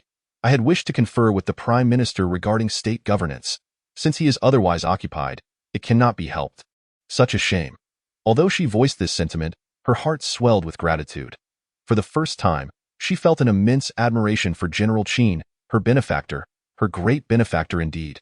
The Prime Minister had anticipated that she might respond in such a manner. He had already instructed his servants to lead the Empress to the rear hall to wait for a quarter of an hour. Hua Tiantian. Feng Jing is truly a butcher who has mercilessly slaughtered her innocent and beautiful soul. "Xiao Anzi, come, sit with me for a moment. I feel a bit faint."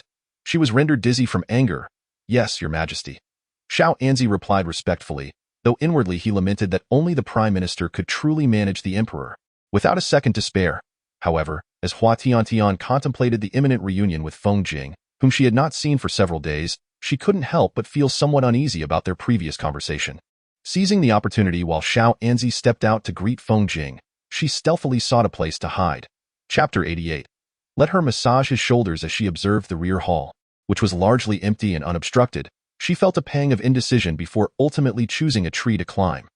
Though she worried about being discovered by Feng Jing beforehand, she found herself relieved as she sat on the tree trunk, catching her breath, grateful for her recent improvement in climbing skills. Your Majesty, at that moment, Hua Tiantian's voice called from below the tree. Hua Tiantian, opting for defiance, lay back on the branch and closed her ears. She heard nothing, oblivious to who had spoken moments ago. Prime Minister, the Emperor was just here. Hua Tiantian sounded somewhat anxious. Feng Jing, with his slanted phoenix eyes, swept a glance across the rear hall, a knowing smile playing at the corners of his lips. He interrupted Hua Tiantian's continued calls, saying, "You may leave now. I shall find the Emperor myself." Upon hearing Feng Jing's words, though it posed a dilemma, Hua Tiantian complied and respectfully bowed before retreating. As Hua Tiantian saw Hua Tiantian depart, the vast rear hall was left with only her and Feng Jing, causing her left eyelid to twitch uncontrollably. But wait, why was there no sound for a while? Hua Tiantian cautiously peered out. She had thought Feng Jing might have left, yet there he was, leisurely sipping tea at the stone table. Sipping tea? Hua Tiantian helplessly rubbed her forehead. Given Feng Jing's nature, if he was willing to spend time sitting there, it must mean he was certain she would be present. So why hadn't he exposed her? Was he perhaps waiting for her to reveal herself? How infuriating. She could not outlast Feng Jing, and after a short while, her patience had worn thin. Suddenly, an idea struck her. Feng Jing, just you wait. I am not so easily dealt with. She hastily disheveled her carefully styled hair, allowing loose strands to fall over her forehead, obscuring much of her face. She then removed her outer long skirt, revealing the inner garments, and fashioned the long skirt into a knot at her waist, reminiscent of the palace maids who adorned the branches. Noticing her feet still clad in ornate boots, she promptly discarded them to the side. To prevent the fragrant essence she wore from being detected by Feng Jing, Hua Tiantian, suppressing her disgust, smeared a bit of bird droppings on herself. Satisfied that her preparations were complete, she raised an eyebrow in triumph and slowly descended from the tree. As she climbed, she deliberately lowered her voice, muttering about her misfortune, lamenting that it was her turn to tend to the branches here today. However, from the moment she began her descent, a penetrating gaze seemed to bore into her back.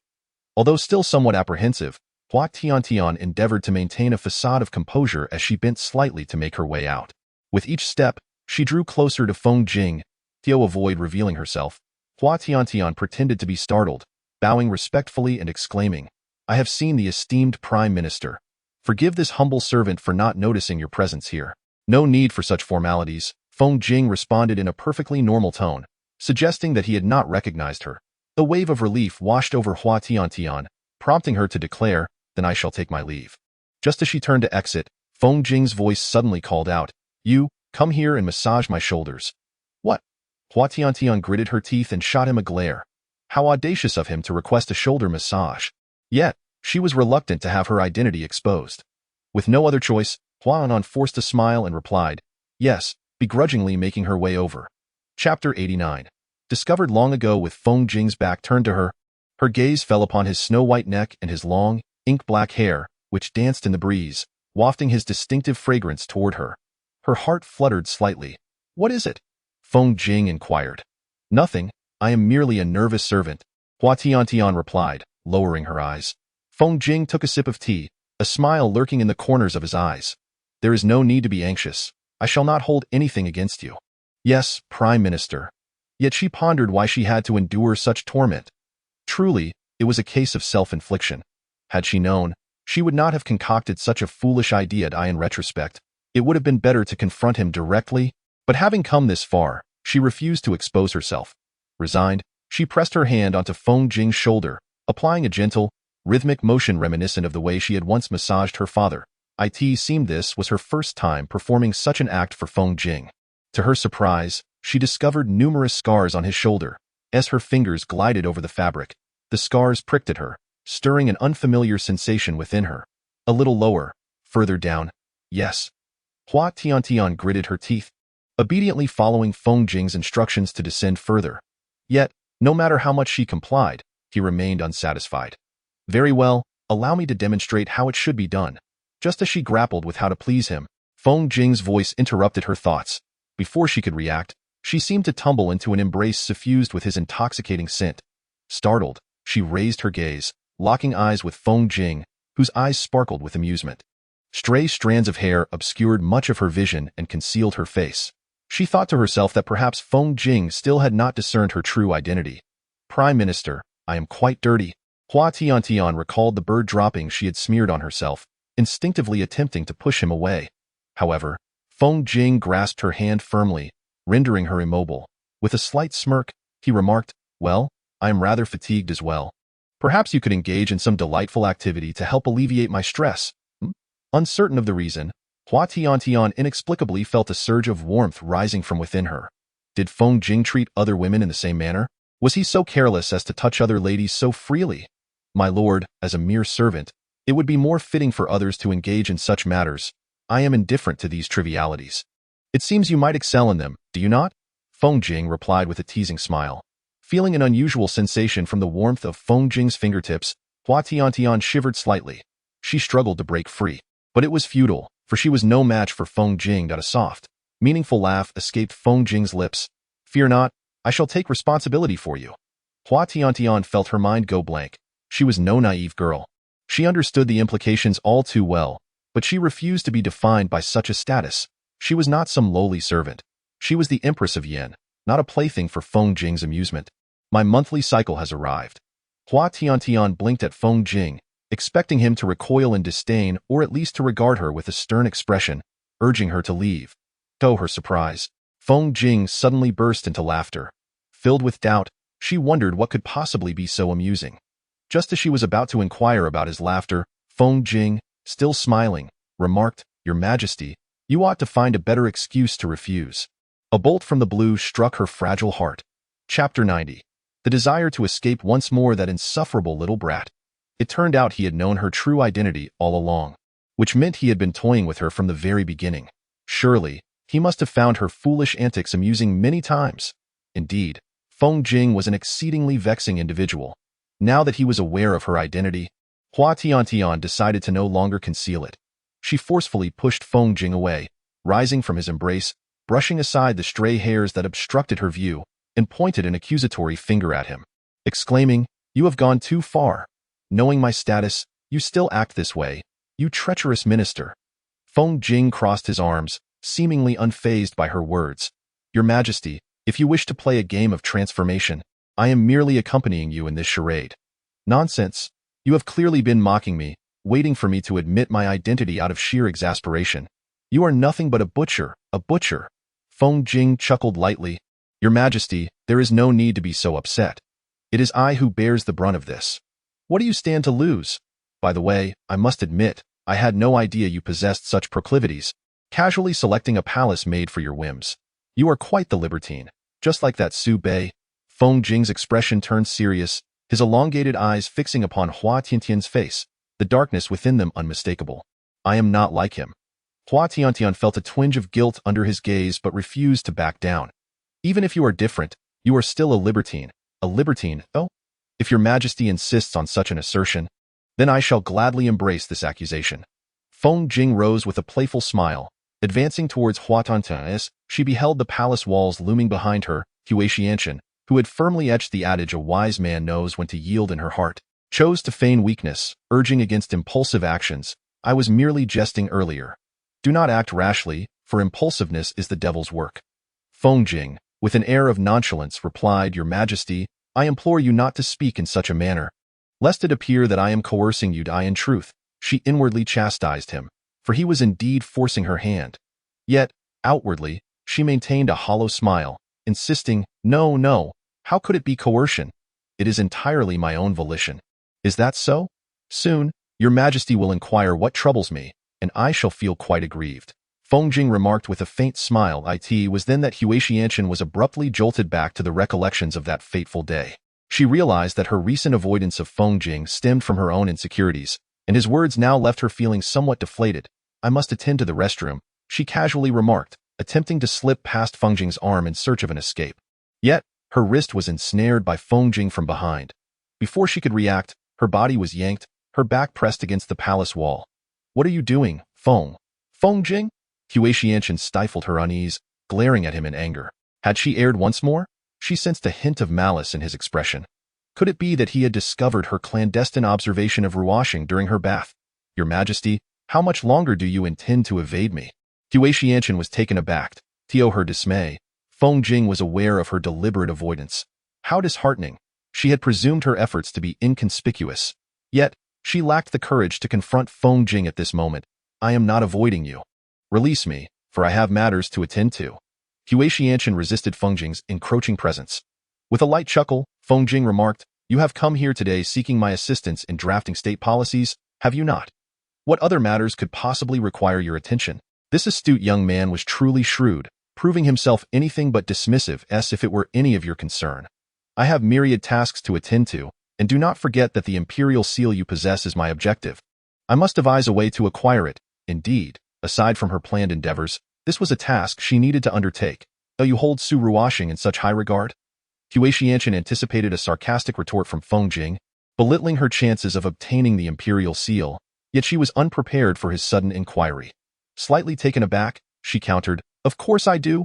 Ruoxing has saved my life and has treated me with great kindness.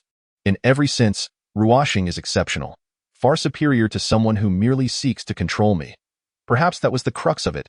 A flicker of coldness crossed Feng Jing's eyes as he grasped Hua Tiantian's chin, compelling her to meet his gaze. What do you intend to do?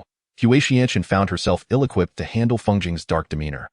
Your Majesty, I advise you not to place too much trust in Su Ruoxing. He is not as virtuous as you imagined. Feng Jing's cold laughter echoed in the air. Hua Tiantian shot him a disapproving glare. Do not slander Ruoxing. Your Majesty, I am merely acting in your best interest.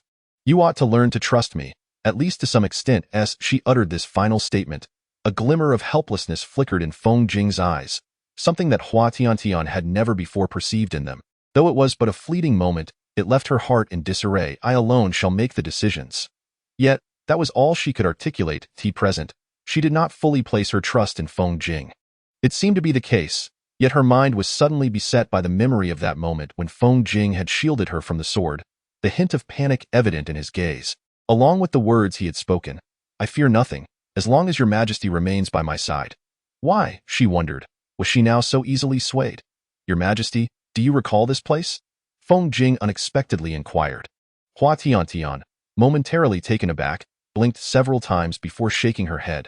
However, upon observing Feng Jing's somewhat dazed expression, she furrowed her brow and asked, Is this not the place where you engaged in a field battle?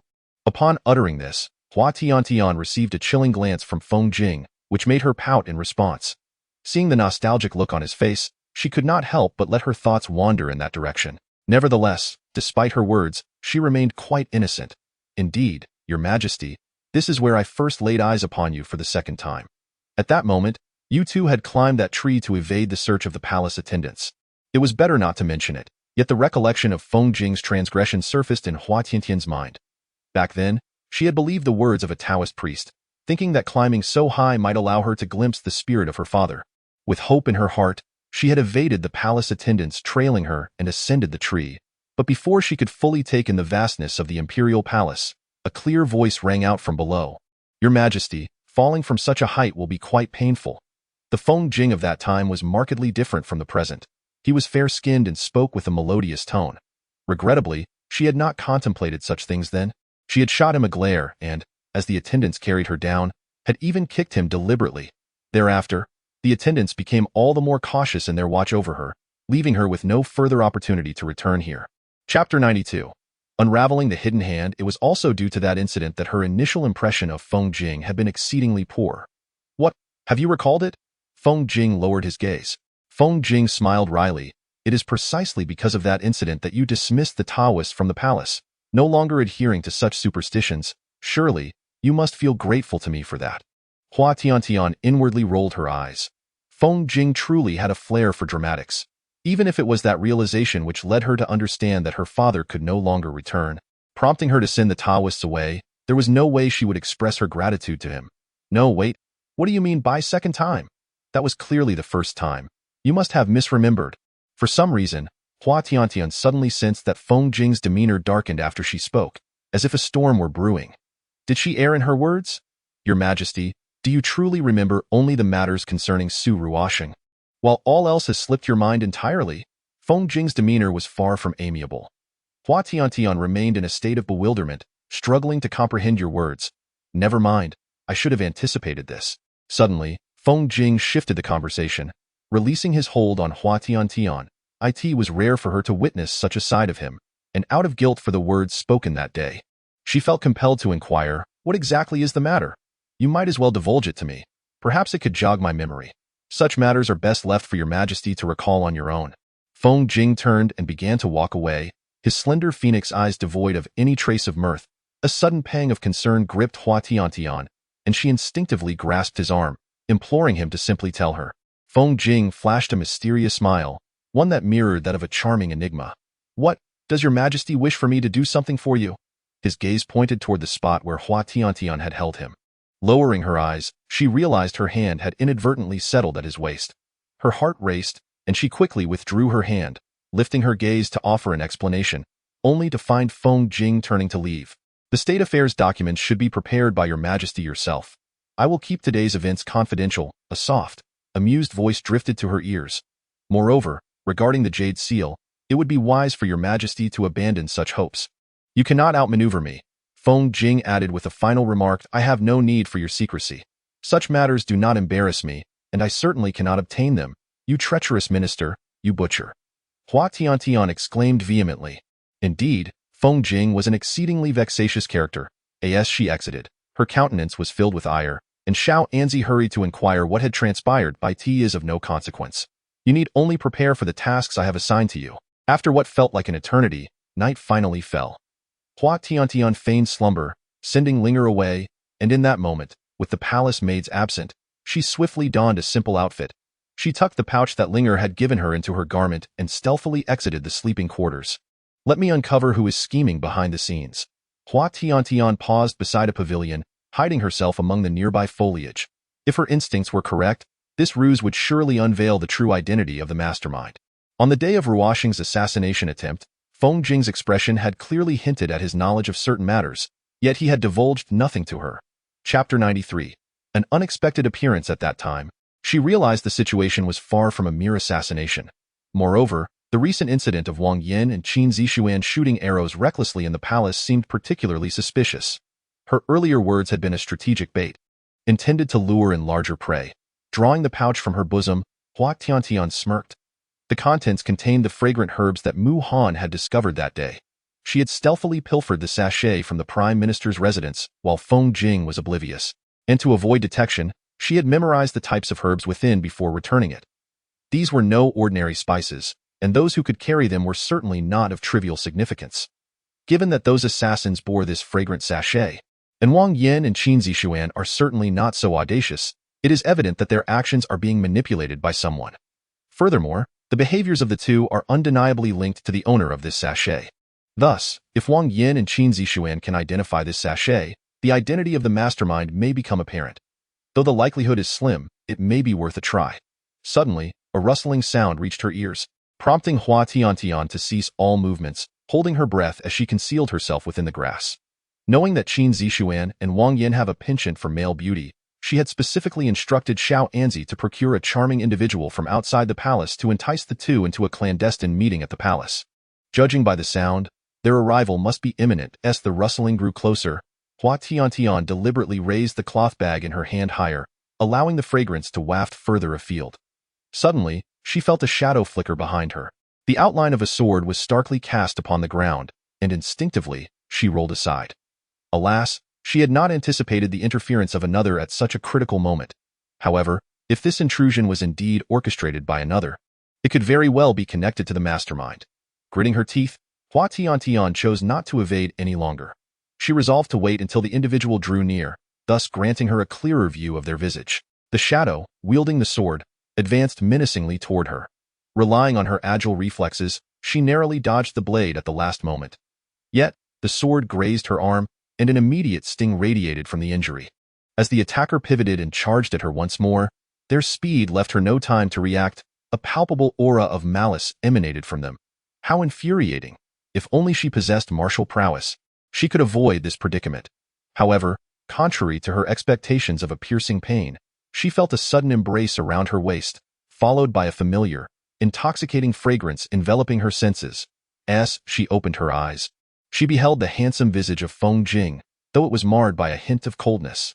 Instinctively, Hua Tiantian turned her head away, unable to meet Feng Jing's gaze. He pressed his lips together, swiftly dispatching the adversary with a lethal strike. Mu Han, how many times have you neglected your duties? Feng Jing gripped the bloodied sword tightly, casting a chilling glance at Mu Han, who descended from the dense foliage. Replying to the esteemed Prime Minister, this is the third time. I have instructed you to remain by Her Majesty's side at all times to ensure her safety. Given your failure to do so, her hand trembled as she clutched the sleeve of Feng Jing, exclaiming, "It is I who does not wish for him to follow me. Do not blame him." This was indeed the truth. She had long sensed Feng Jing's arrangement for Mu Han to shadow her incessantly, but she had no desire for such constant companionship. Thus, she had issued Mu Han a command. When she said not to follow, he must comply without fail, or his life would be forfeit upon discovery. She was acutely aware that Mu Han was solely loyal to Feng Jing, and she had even threatened him with repercussions against Feng Jing.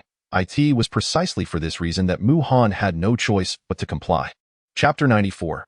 Confronting Mu Han. Your Majesty, do you realize that had I arrived just a moment later, you would already be a soul beneath the sword? Feng Jing narrowed her elongated phoenix eyes.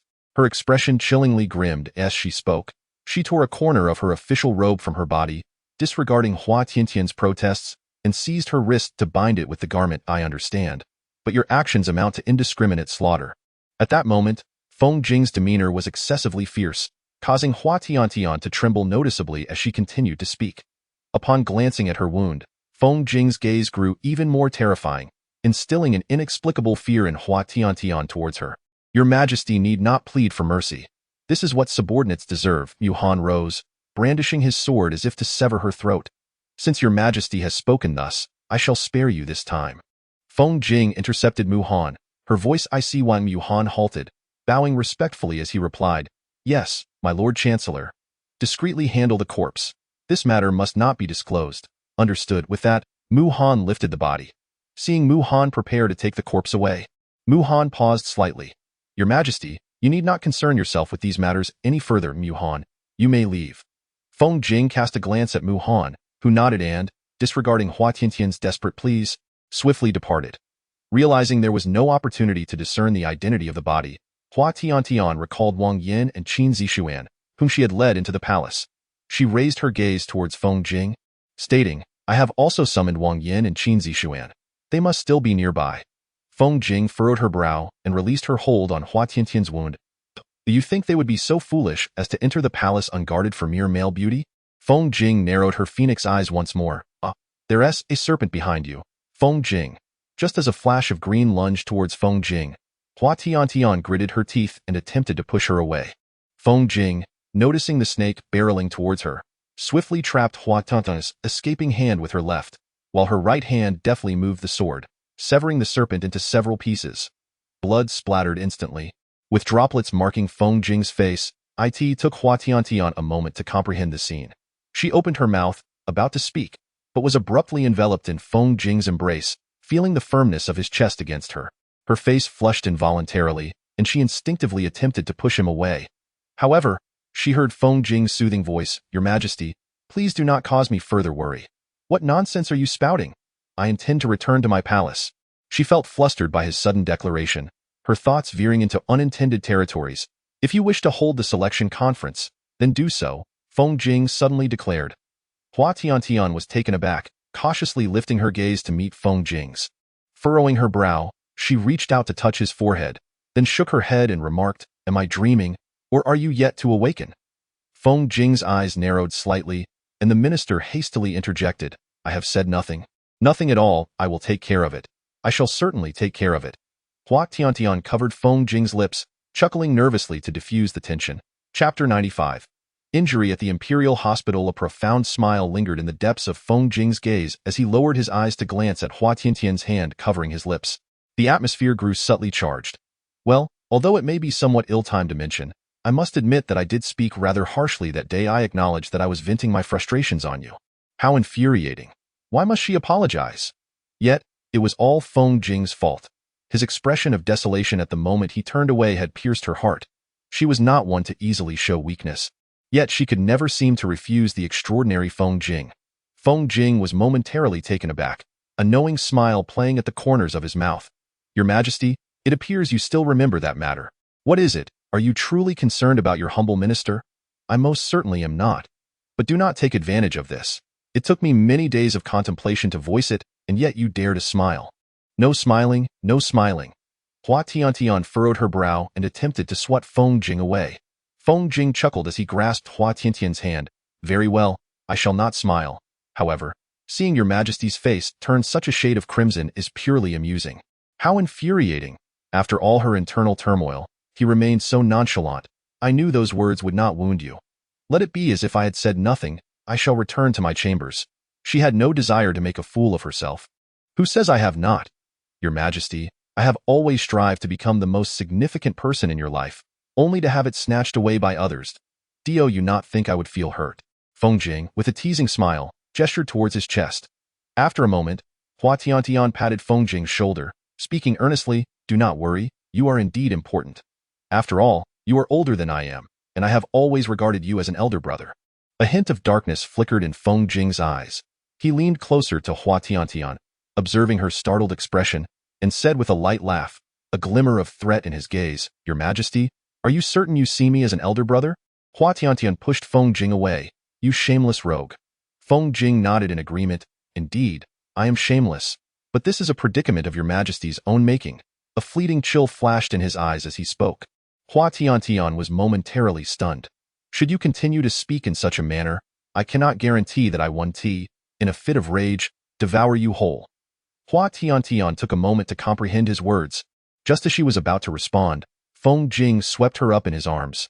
What are you doing? With a swift leap, Feng Jing ascended to the roof, the wind tousling his dark hair against the night sky, creating a breathtaking silhouette. Have you perhaps forgotten that you have an injury on your arm? At that moment, Feng Jing's tone was so tender that Hua Tiantian felt as if the pain in her arm had vanished. All she could perceive was the exquisite profile of Feng Jing and the urgency hidden within his slender eyes. She truly found it quite perplexing. It was rather surprising to feel a wave of tranquility, as if the mere presence of Feng Jing rendered her unafraid of any circumstance. Feng Jing promptly escorted Hua Tiantian to the Imperial Medical Department. A physician approached to assist Hua Tiantian, but was met with a cold glance from Feng Jing, who asserted, there is no need for your assistance. My presence suffices. With that, he cradled Hua Tiantian and carried her inside, gently placing her upon the bed. She was not anxious. It was merely a minor injury on her arm. Perhaps it was Feng Jing's excessively cold demeanor that unsettled her. The physicians who entered were drenched in sweat, their hands trembling as they took her pulse. Reporting to the Prime Minister, Your Majesty is unharmed. It is only a superficial cut, they informed. Subsequently, they prescribed some topical ointments. Before long, the physicians departed, leaving only Hua Tiantian and Feng Jing in the room. The atmosphere grew subtly tense. Unaccustomed to such an ambience, Hua Tiantian began devising excuses to escape. Well, I have also applied medicine. You should return to your residence to rest, while I shall retire to my chambers. Hua Tiantian chuckled awkwardly. Feng Jing leaned against the doorframe, his elongated phoenix eyes fixed upon her, appearing particularly lucid in the moonlight. He remained silent. Indeed, the bed here is quite firm. I shall return to my own bed to sleep, she remarked, lowering her head as she carefully attempted to bypass Feng Jing on her way out. As she passed by him, she stole a glance his way. Seeing that he made no move, she felt relieved and stepped over the threshold. Your Majesty, allow me to remind you once more. Hua Tiantian halted, momentarily stunned. A pair of slender hands encircled her waist. She turned her gaze sideways, locking eyes with Feng Jing, whose clarity in the night resembled the ethereal beauty of a red spider lily. Some matters do not require your Majesty's intervention. I shall handle them myself. As she was lifted into his embrace, a familiar fragrance enveloped her, causing Hua Tiantian to bite her lip. She comprehended the implication behind Feng Jing's words. She murmured softly, I do not wish for you to be entangled in these affairs. I cannot bear to see you hurt on my account. Undeniably, her actions were influenced by the trauma of Feng Jing's previous injury, a suffocating despair she wished to avoid experiencing again. Should any of this be directed at her or Ruosheng, she would prefer to confront it alone. What a fool I am. Since entering the palace, everything I have done has been for your Majesty. What is there to fear? Feng Jing smiled helplessly, allowing Hua Tiantian's head to rest against his chest. Unlike his usual self, His voice now carried a haunting melancholy. "What must I do for your Majesty to recognize my heartfelt intentions?" Somewhere deep within her, a wall crumbled, a long-accumulated weight finally collapsing. That part of her had always been impenetrable, tightly sealed away, impervious to any intrusion. She had long harbored a yearning, a longing for a place where someone might come to unlock her heart. Ultimately, it was merely the fear of abandonment that prevented her from unveiling her innermost self. Yet now, it had been unceremoniously exposed, her eyeliner smudged, rendering her vision hazy, as if she could discern nothing clearly. She could only rely on her senses to perceive everything about the person beside her. His murmurs, the subtle fragrance enveloping him, and the warmth of his breath. "You are truly an insufferable person." In that moment, tears streamed down her face like rain. For the first time, she did not flee. For the first time, she felt utterly exhausted, as if conceding to the truth was not such a burden after all. "Your Majesty, why are you suddenly crying so?" "I am pained," said the courtier. Feng Jing chuckled softly, brushing away the tears from Hua Tiantian's eyes. "You'd better be heartbroken. This way, I shall not have to be so tormented by thoughts of you all day long. You are undeniably an irritating fellow, the very person I despise most. Why, then, do I find myself so concerned about your affairs? It truly baffles me. It's all your fault." That a glimmer of light flickered in Feng Jing's eyes as he smiled. A smile distinct from his usual scheming demeanor. In Chapter 97, Collision with the Manure Cart. He leaned down and planted a kiss on the corner of Hua Tiantian's forehead. "At last, Your Majesty, you have admitted it. Prepare yourself for a lifetime of being entangled with me." Hua Tiantian was instantly rendered speechless with tears. I did not admit it," she stammered. "You are simply imagining things." Indeed, Feng Jing replied with a tender smile. Finding solace in Feng Jing's embrace, Hua Tiantian began to think that perhaps he was not as intolerable as she had believed. Though she held on to this thought and firmly believed it, all her illusions shattered the following day as she eagerly approached Feng Jing to discuss the talent selection conference. "You explicitly permitted me to host this talent selection conference," she exclaimed, hands on her hips, raising her voice. Feng Jing, engrossed in sorting through official documents, glanced at her with a smile. "Indeed, that is the case, so why, then, is your Majesty in a state of anger?" Hua Tiantian suppressed the urge to dismantle Feng Jing piece by piece, gritting her teeth as she retorted, "You have shifted all the responsibility onto me. How could I possibly manage this talent selection conference alone?" A flicker of brilliance crossed Feng Jing's gaze, his expression remaining serene as he replied, "That is naturally your Majesty's concern. It has nothing to do with me." Hua Tiantian internally seethed, retracting every word spoken the previous night. This man was a devil, a butcher. He was truly an insufferable fellow. "Humph," she scoffed. "I refuse to believe that without you, I would be unable to accomplish anything." With a disdainful huff, she turned on her heel and departed with an air of nonchalance. Feng Jing wore a smile laced with profound meaning. "Your Majesty, do take care." Once outside the Anhao Hall, Hua Tiantian's pent-up anger had nowhere to go. She kicked a jade pillar in frustration, only to find that her strength had been excessive, sending her stumbling sideways and inadvertently crashing into a manure cart pushed by a palace maid. At that moment, as the foul odor overwhelmed her senses, Hua Tiantian swore she felt a desire for death rising within her. Returning to her chamber, reeking of filth, Hua Tiantian, in a fit of rage, summoned Xiaoanzi. "Xiaoanzi, bring me the documents I entrusted to Feng Jing last time. I refuse to believe that I cannot manage this trivial selection conference." Xiaoanzi, suppressing the overwhelming stench, did not comply with Hua Tiantian's command. Instead, he lowered his gaze and respectfully suggested, "Your Majesty, it would be prudent to bathe before proceeding." Hua Tiantian clutched her chest, her heart heavy with sorrow. "Xiaoanzi, do you harbor disdain for me?" she exclaimed, stepping closer to grasp his frail shoulders. "Tell me, do you truly despise me?" Recently, Xiaoanzi had grown increasingly aloof, despite having always been obsequious toward her. He cast a glance at her hand resting on his shoulder. At this, Hua Tiantian felt as if she might perish from embarrassment. Following this incident, Hua Tiantian's demeanor became somewhat peculiar. She remained sequestered in her chamber, hiding all the bathhouse portraits of the handsome young men, and refrained from sneaking glances at Su Ruoxing in the West Palace. Linger found this behavior exceedingly strange, and as Hua Tiantian closed her chamber door once more, she could no longer contain her curiosity. "Your Majesty, have you been disturbed by the recent incident with the cesspool?" Hua Tiantian's face twitched. "Linger, leave, I do not wish to see you again." That incident had become the talk of the palace. a veritable blemish upon her life. On one occasion, when she encountered Feng Jing, he chuckled and remarked on her newfound notoriety. She seethed with anger, wondering who was to blame for this, and let us not focus on that, shall we? After much effort, she had issued a strict decree forbidding any discussion of the matter, only to forget that Linger was still by her side. As it was brought up again, her desire to escape this reality resurfaced. Your Majesty, Su Zhaozu is here. At that moment, Xiao Anzi rushed in to report. Hua Tiantian trembled, hastily shutting the door. No, I cannot face Ruoxing now. It is far too embarrassing. Why this time?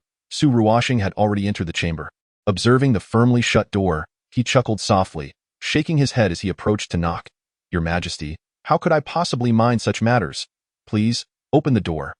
Hua Tiantian vehemently shook her head. No, I refuse if you insist. Then I shall take my leave. As the door swiftly opened, a small head cautiously peeked out. Ruoxing, please do not go. Hua Tiantian leaned against the door, her large eyes pleadingly fixed upon Su Ruoxing. He smiled gently. I shall not leave. I shall not. Seeing that Hua Tiantian steadfastly refused to approach, Su Ruoxing extended his delicate hand to draw her near. Your Majesty, he called softly. Hua Tiantian hesitated, reluctant to reach out. No, I still feel that it lingers upon me. Su Ruoxing chuckled softly as she firmly pulled Hua Tiantian closer. Your Majesty, I do not mind these things. Hua Tiantian's eyes instantly brimmed with tears. Indeed, Ruoxing was the kindest. Unlike a certain man who had mocked her. You have spent quite a few days in the palace. Why don't we take a stroll outside? The flowers in the palace have been blooming exceptionally beautifully these days. Su Ruoxing proposed with a gentle smile. Hua Tiantian nodded in agreement, allowing Su Ruoxing to lead her forward. Your Majesty, you are such an unprincipled woman, Linger silently remarked, recalling the scene from the previous day, where a certain lady, adorned with a bandage, vowed to meticulously plan the talent selection conference. She shook her head inwardly. Xiao Anzi suppressed a smile, patting Linger's shoulder. Oh well, let us accompany the Empress. Linger pursed her lips, watching Hua Tiantian's enthusiastic figure depart, a flicker of complex emotions passing through her eyes. Su Ruoxing led Hua Tiantian directly to Hanqi Lake. So this is what you meant. Su Ruoxing nodded. Your Majesty must love this place the most. Hua Tiantian lifted her gaze toward the blooming flowers, momentarily lost in thought. This was the place her late father cherished most. How could she not love it? Shall we sit over there? Hua Tiantian nodded, allowing Su Ruoxing's somewhat cool hand to guide her into the pavilion. With a gentle smile, she seated herself on the stone bench and invited Su Ruoxing to join her. Ruoxing, please sit. Let me tell you, the talent selection conference can be held in a few days. If we succeed, shall we come here together to enjoy these flowers? However, Su Ruoxing did not take her hand. Instead, she stood with her back turned, her cool voice drifting softly. Your Majesty, over the years, you have specially adorned the palace with plum blossoms and decorated the land of Yin with treasures from the Chen kingdom. I am aware of all this, yet I harbor no affection for that cold palace. Hua Tiantian was taken aback. All I desire is to remain by your side, Your Majesty. Chapter 99. The commencement of the talent selection conference. Hua Tiantian smiled and waved her hand. Ruoxing, what is the matter with you today? I have heard a bit about the talent selection conference. Your Majesty, you have done so much. You have locked yourself in the palace these past few days solely for this matter. I understand that you are reluctant to entrust it to others, planning it yourself to avoid any mistakes, all for the sake of preventing me from being bullied. How should I express myself for you to understand? Your Majesty, that what I desire is not merely this. Su Ruoxing turned in surprise, leaning forward to meet Hua Tiantian's gaze, her usually gentle eyes harboring a hint of intensity. Your Majesty, what I seek is you. Not just the you who regards me as an important person, but the you who possesses fervent feelings for me. Hua Tiantian was momentarily stunned. It was the first time she had seen Ruoxing in such a manner. Ruoxing, have you eaten something wrong? She asked, blinking in confusion. Your Majesty, it was my indiscretion that led to such words. With a light-hearted laugh, she added, having gazed at these flowers countless times, they have lost their charm. Let us wander elsewhere. With that, Hua Tiantian abruptly rose and strode away from Hanqi Lake. She had never contemplated this matter deeply. Her thoughts about Ruoxing had always revolved around what she could do for him, neglecting to truly consider his innermost feelings. She had assumed Ruoxing to be a gentle soul, yet that fleeting glimpse of hostility was certainly no mere illusion. Perhaps all these years, her perceptions had been misguided. However, Ruoxing's recent words had genuinely startled her, prompting her to choose a hasty retreat. Since the last time Su Ruoxing had spoken those words, Hua Tiantian had refrained from visiting the Western Palace. Though her frustration stemmed from her own reluctance to confront the situation, she understood that it was not merely fear that held her back. Your Majesty, today is the day of the Talent Selection Conference. You must prepare to depart for Lu Ping Hall, Chancellor gently reminded her, his gaze lowered. Hua Tiantian, suddenly snapping back to reality, patted her head. Having been preoccupied with recent events, she had completely forgotten the Talent Selection Conference. Has Feng Xiang, departed? She inquired, casting a sidelong glance at Chancellor as she was attended to by Linger. Chancellor felt a twinge of foreboding but responded honestly, Your Majesty, Feng Xiang is currently attending to state affairs in Anhao Hall, and has not been able to free himself to go to Lu Ping Hall. Hua Tiantian's hand, which was entwined in her hair, paused momentarily. Linger, who was assisting with her grooming, also hesitated, sensing a palpable wave of resentment. Chancellor silently mourned his fate, wondering why he always seemed to encounter such misfortunes. Humph, it's just as well. I have no desire to see that detestable countenance, he thought. Surprisingly, Hua Tiantian did not erupt in anger. She merely pouted slightly, continuing to play with her hair. Chancellor exhaled in relief, patting his head, grateful to still be in one piece. Linger's lips twitched subtly. The transformation in the Emperor was indeed swift. Yet, she sensed an unfamiliar aura emanating from her sovereign, one that seemed tinged with disappointment, though she dismissed it with a smile, thinking perhaps she was overthinking. Once she was properly attired, Hua Tiantian, with Linger's assistance, made her way to Lu Ping Hall. Upon entering, the gathered individuals who had been conversing promptly turned to bow in respect to Hua Tiantian. Be at ease. She loathed the intricate ceremonial formalities of the palace. They held no meaning for her. Yet, as a sovereign, she could not openly express her disdain, which only fueled her aversion to the imperial court. Were it not for her father, she would long to abandon all courtly affairs and roam freely. Everything is in readiness, Your Majesty. May we commence? A nearby official inquired quietly. Hua Tiantian nodded, signaling him to proceed. Seeing her approval, the official rose and addressed the assembly with a sharp voice. The Talent Selection Conference is now officially underway. You have all successfully passed the preliminary examination. What lies ahead are the final assessments and written tests. And today marks the day of your ultimate examination. As the official concluded his statement, those present exchanged glances, their eyes reflecting a sense of bewilderment. They had previously been informed that merely passing the preliminary and written tests would suffice, and notably, the esteemed Prime Minister had not participated this time. Logically, the sovereign, who typically remains aloof from political affairs, would not intervene in this gathering either. Thus, it seemed improbable that a final examination would be part of the proceedings. Silence. The final examination commences now, the official admonished sternly. The attendees understood that until they had entered the palace, everything remained uncertain, and they dared not display their unease. They lowered their gazes, awaiting the words of Hua Tiantian. A barrier had been erected before her, effectively separating her from the individuals standing in the center of the hall. Peering through the indistinct screen, she strained to catch sight of a figure clad in white, as pure as snow, yet to no avail. The official cleared his throat, subtly reminding Hua Tiantian that it was time to initiate the examination. With a slight pout, she glanced at the document in her arms. Biting her lip, she reassured herself that she had discreetly delivered this document to Ruoshang earlier, and there should be no issues today. Clearing her throat, Hua Tiantian steadily announced the first question of the examination. With turmoil on the borders and the homeland in a state of tranquility, yet the nation's military strength is limited, how do you propose we proceed? As the question was posed, a cacophony erupted among the crowd, each eager to seize the opportunity to respond first. Silence, the official interjected sharply. Hua Tiantian, casting a sidelong glance at the official, shook her head and turned her gaze back to the assembly. Today, there will be 3 questions in total. Those who can provide a satisfactory answer shall be exempt from the subsequent written test and may enter the palace to serve as officials. Therefore, let each of you respond to this inquiry in turn. Upon hearing her words, the crowd fell into a hushed silence. They had not anticipated that Hua Tiantian would grant each of them the opportunity to express their thoughts, and they busily contemplated their responses. While the others prepared their answers, Hua Tiantian found herself pressing her lips together. She merely wished to hear Ruoshang's reply. Since the earlier commotion had begun, she had not caught a single word from him, fearing that if he were to speak such things, he might forego offering a response. In her contemplation, the first individual began to answer. Upon realizing it was not Ruoshang's voice, Hua Tiantian began to twirl a strand of her hair. Although the speaker articulated their thoughts eloquently, it ultimately amounted to mere rhetoric, utterly lacking in substance. The subsequent responses followed suit, echoing similar sentiments. In exasperation, Hua Tiantian reclined against the side and closed her eyes. Although the purpose of this gathering was to facilitate Ruo Shang's entry into the palace, she also harbored hopes of discovering other talented individuals within the Yin Kingdom. Thus, she had abolished previous restrictions on the status of participants, allowing those from humble backgrounds to partake. Next, please respond, the official called out sharply. The sovereign poses such a question to assess our understanding of military strength, international relations, and the well-being of the populace. This question may be deemed solvable, or perhaps not.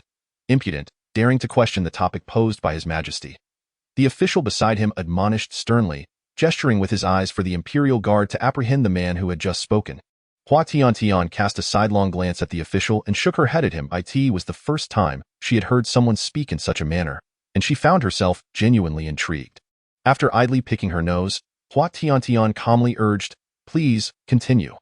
The man lowered his gaze, a subtle smile gracing his lips, and continued. The term insolvable refers to the turmoil at the borders caused by the encroachment of the Chen and Mo kingdoms upon the Yin Kingdom, coupled with limited military strength, making the fall of the Yin Kingdom an inevitable fate. Outrageous, outrageous. Seize this man and take him away. The crowd's faces betrayed disbelief at the audacity of this handsome youth, whose cheerful demeanor seemed incongruous in the presence of His Majesty. Hua Tiantian again picked at her nose, signaling to the official that there was no need for such alarm. She added, "If anyone interrupts again, take that person away and execute them." At her words, a profound silence descended, and the assembly hesitated to voice further opinions. They were acutely aware that this man had piqued the interest of His Majesty, and they regretted not having the courage to voice their thoughts earlier. The man's smile deepened as he continued, "If there is a solution, it lies in the Yin Kingdom undertaking a thorough reform of corrupt officials, strengthening its military, and enriching its populace. Furthermore, as the citizens of the Mo Kingdom inherently value peace and their monarch has consistently opposed warfare, it would be prudent to cultivate a favorable relationship with the Mo Kingdom, thus rendering this dilemma resolvable." Hua Tiantian clapped her hands in approval, exclaiming, "Excellent, you shall be rewarded." This man's thoughts closely aligned with her own. Having grown weary of tedious discourse, she felt a flicker of hope for the future of the Yin Kingdom upon hearing his words. The man bowed respectfully, expressing his gratitude to His Majesty. Now, let the final person respond. Upon hearing the official's statement, Hua Tiantian's earlier excitement waned. If the preceding speakers were not Ruo Shang, then the final respondent must surely be him. How would he reply? Or would he even choose to respond at all? As she pondered this, a melodious voice, reminiscent of a serene mountain spring, gradually emerged. Suppressing her anticipation, Hua Tiantian felt relieved that Ruo Shang was indeed willing to respond. My thoughts align closely with that of the previous speaker. However, there remains a critical point.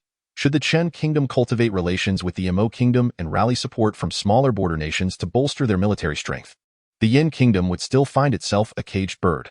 Hua Tiantian paused momentarily, taken aback by Ruo Shang's assertion. Yet, she could not deny that this was also her greatest concern. If they were to cower before the rise of the Chen Kingdom, would it not portray the Yin Kingdom as weak and ineffectual? Nevertheless, a solution was not entirely out of reach.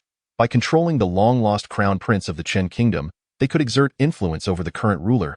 Suzi Han, after all, the citizens of the Chen Kingdom were not inherently inclined towards warfare. The man spoke leisurely once more. A glimmer of coldness flashed in Su Ruo Shang's eyes as he directed a gaze toward the speaker.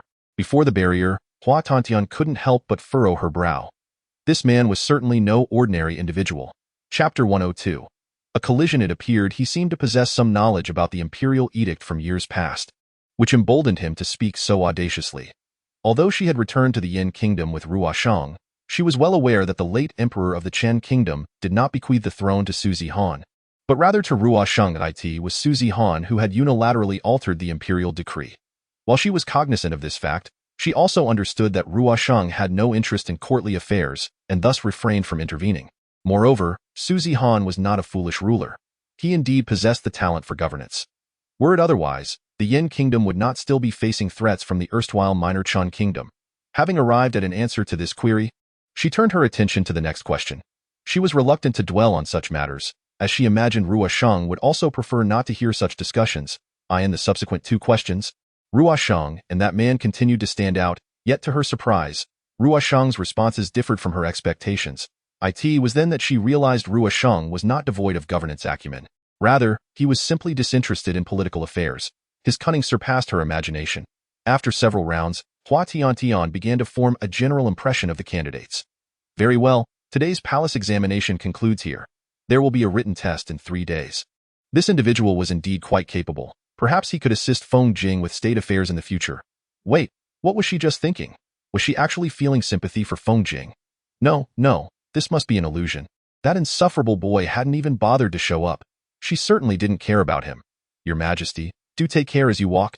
Xiao Anzi looked on helplessly as Hua Tiantian hurriedly advanced, kicking the jade pillars along the way. Hua Tiantian turned her head and shot a glare at Xiao Anzi, warning, if you keep meddling, I shall have you castrated again. Bam, bam, bam, followed by a cacophony of wailing. In my head. Hua Tiantian clasped her forehead. First, she shot an indignant glare at the jade pillar before lifting her gaze, tears of regret spilling forth. Why had her luck been so abysmal lately? It felt as if she were haunted. Your Majesty, it's swollen. Xiao Anzi interjected at that moment. Swollen? Hua Tiantian's eyes brimmed with tears. Xiao Anzi pointed to a large bump on her forehead. Your Majesty, it's your forehead. Hua Tiantian paused in shock, and upon realizing, she glanced at her reflection in the polished jade pillar. The sight was so startling that she plopped down onto the ground. She would never admit that this visage belonged to her. Hua Tiantian, in any case, she needed to swiftly evade prying eyes and discreetly rectify her appearance. She still wanted to be the charming and beautiful Hua Tiantian. Just as she intended to make a hasty exit, she collided with a wall of people. Hua Tiantian muttered a curse under her breath. Damn it, of all times to run into someone. For the sake of her image, it would be best to leave this place as quickly as possible. Pondering what Linger, who had returned to the palace, might be feeling at this moment. Your Majesty. Xiao Anzi covered his eyes, silently sighing within his heart. Chapter 103. An unfortunate encounter with Jin Fei at that moment. A gentle voice interrupted. Hua Tiantian froze in her tracks. If it were not merely her imagination that voice belonged to, perhaps having been evading Ruosheng these past few days, Hua Tiantian found herself unable to meet Su Ruosheng's gaze. Indeed, she still cared about what Ruosheng had said on that day. Your Majesty, your injury, Ruosheng's eyelids fluttered like the wings of a cicada, concealing the peculiarity in his eyes, maintaining a gentle expression. As he reached out to touch Hua Tiantian's forehead, he did not anticipate that she would swiftly evade his outstretched hand. Her porcelain-like hand lingered in the air for a moment before it was gently tucked back into her sleeve, where it turned pale from the pressure of her grip. Hua Tiantian noticed the way Su Ruosheng froze after she dodged, and, biting her lip, she attempted to divert the conversation to ease the current awkwardness. Indeed, as expected of Ruosheng, his responses were exceptionally astute, truly impressive. With this, you shall surely be able to enter the palace as an official. Su Ruosheng's starry eyes closed slightly, and after a moment, he sighed. If your Majesty's hope is thus, Ruosheng will surely double his efforts to succeed in the selection conference. She had anticipated his joy at the prospect of Ruosheng's participation in the selection conference. However, from his typically gentle words, she discerned an undercurrent of helplessness and disappointment, causing her slender shoulders to tremble uncontrollably. Hastily, she lifted her gaze, her mouth agape as if to say something, but could only catch a glimpse of Ruosheng's departing figure. Unlike his usual snow-white attire, he wore an icy blue dragon robe that exuded an air of extreme chill. Hua Tiantian pressed her hand against her chest. What should she do? It seemed that this man was no ordinary individual. At that moment, a tall figure emerged slowly, his voice tinged with mirth. Hua Tiantian hurriedly concealed the sorrow in her eyes, adopting her usual demeanor. With a sidelong glance at the man, Jin Fei, she remarked. So, you dared to eavesdrop on my conversation? Jin Fei flashed a bright smile, his hands clasped behind his head, feigning innocence as he shrugged. Your Majesty, you do me a great injustice. I merely happened to pass by.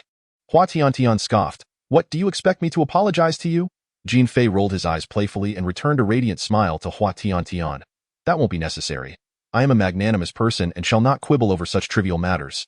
How audacious, to speak to the sovereign in such a manner. Xiao Anzi stepped protectively in front of Hua Tiantian, chastising the impertinent Jin Fei. Yet, Hua Tiantian shook her head at Xiao Anzi, leaning forward to bestow a mysterious smile upon Jin Fei. As if recalling something, she added, Oh, there's no need to express excessive gratitude towards me. I am, after all, a magnanimous person. With that, she revealed a radiant smile, her pearly white teeth sparkling with brilliance. How ruthless, how merciless. possessing such a beautiful visage yet harboring a callous heart. Jin Fei squatted on the ground, drawing circles. Hua Tiantian let out a cold snort, thinking to herself, "You wish to compete with me." Just as she believed herself to be triumphant and was basking in her own pride, Jin Fei, who was crouched on the ground drawing circles, suddenly stood up.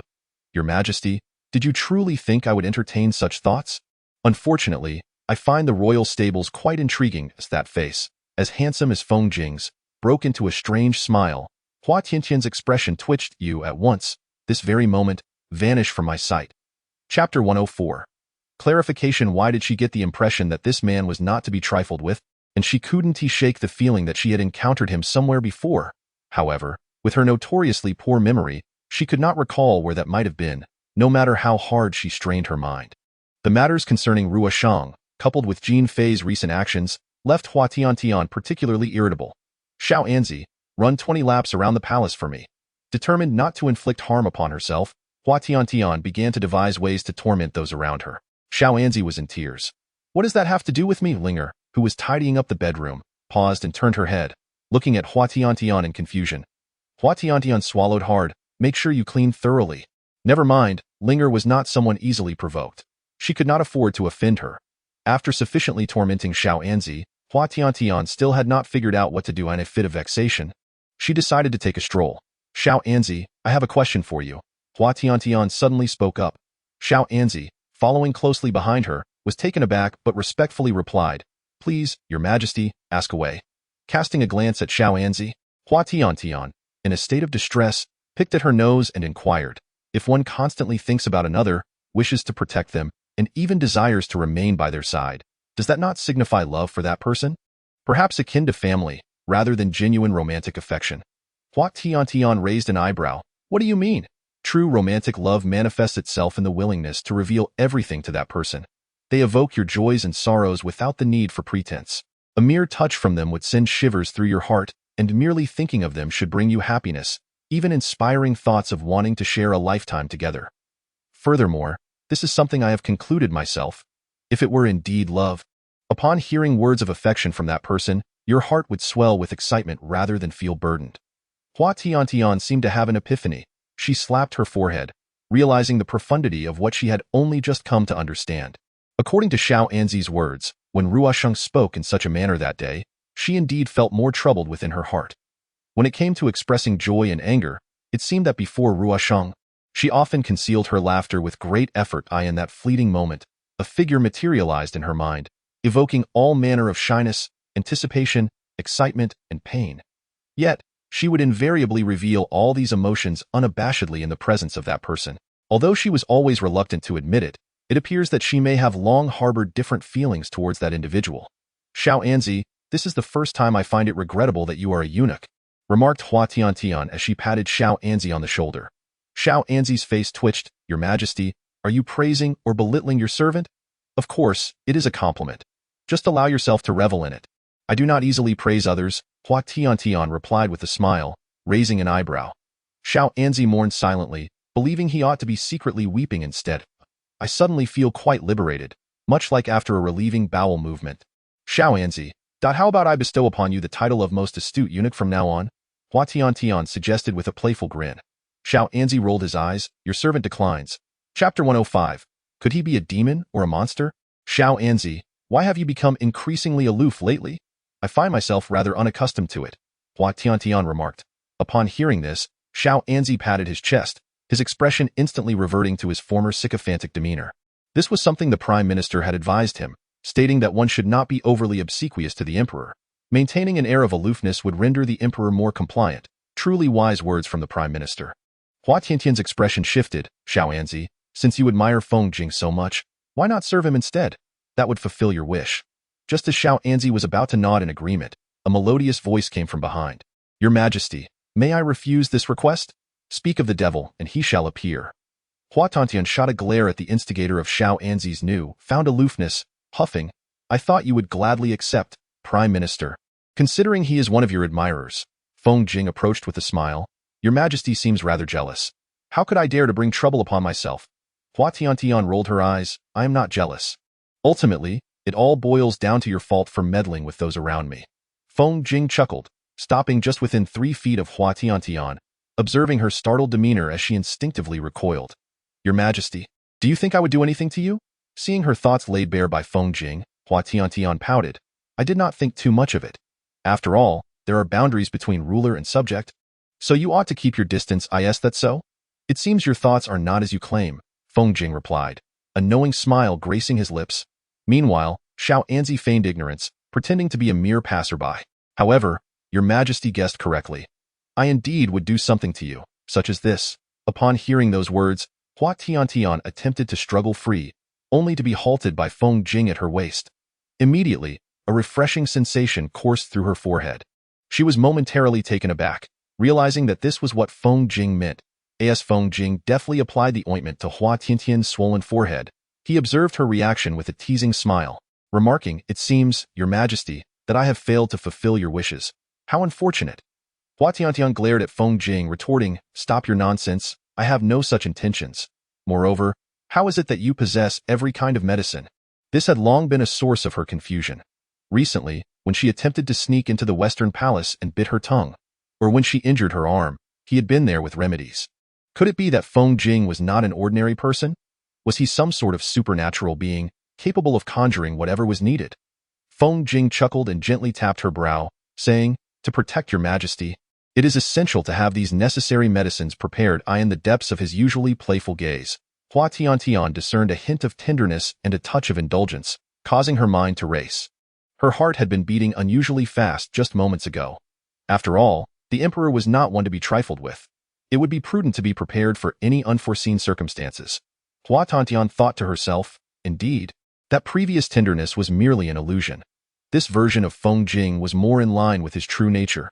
She inwardly cursed Feng Jing, who was so close yet so infuriating. However, she soon heard him speak clearly from his lush lips. But the object of such care must be me. If it were anyone else, I would ensure they remained impotent for life. Hua Tiantian felt as if she might faint from exasperation. What on earth was he saying? She would never resort to such measures to entice him. It was sheer folly. On a certain year, on a certain day, a certain woman was thoroughly taken advantage of by a certain man. She thought, cursing the folly of speaking too soon. Chapter 106. To the Western Palace. Furthermore, I must remind your Majesty of one thing. Jin Fei is no ordinary man. Should the opportunity arise, you ought to eliminate him. Hua Tiantian furrowed her brow. Although Jin Fei was indeed a bothersome individual, she could not deny his exceptional talent and capabilities. She was reluctant to let such talent slip away. Yet Feng Jing never spoke without reason, which suggested that there was some secret lurking behind this man. However, the matter of elimination could wait until she uncovered Jin Fei's true motives. With this thought in mind, Hua Tiantian feigned understanding and replied, "I am aware." Just as she finished speaking, she noticed Feng Jing groping around his own body, exclaiming, his voice trembling, "Hey, where exactly are you touching? You lecherous scoundrel, release me." Feng Jing smiled satisfactorily. "You shameless creature, eavesdropping." "However, I have already arrived at my conclusion regarding this matter," Feng Jing replied. Feng Jing seemingly disregarded Hua Tiantian's furious reprimand, merely caressing her trembling lips with her delicate hand, a profound smile spilling forth from the corners of her mouth. "Am I not?" The minister comprehended. A light chuckle graced Feng Jing's visage. Observing that smiling countenance, Hua Tiantian tilted her eyes and pouted. Why does it feel as though Feng Jing's words carry a hidden malice? There is not the slightest hint of agreement in her demeanor. I have numerous matters to attend to. The talent selection conference is exceedingly demanding, and I have no time to discuss such trivial issues with you. I must take my leave at this moment. Retreat is the best strategy. Your Majesty, do take care not to overexert yourself. Behind her, Feng Jing's voice flowed calmly. Hua Tiantian, rolling up her sleeves, felt incensed.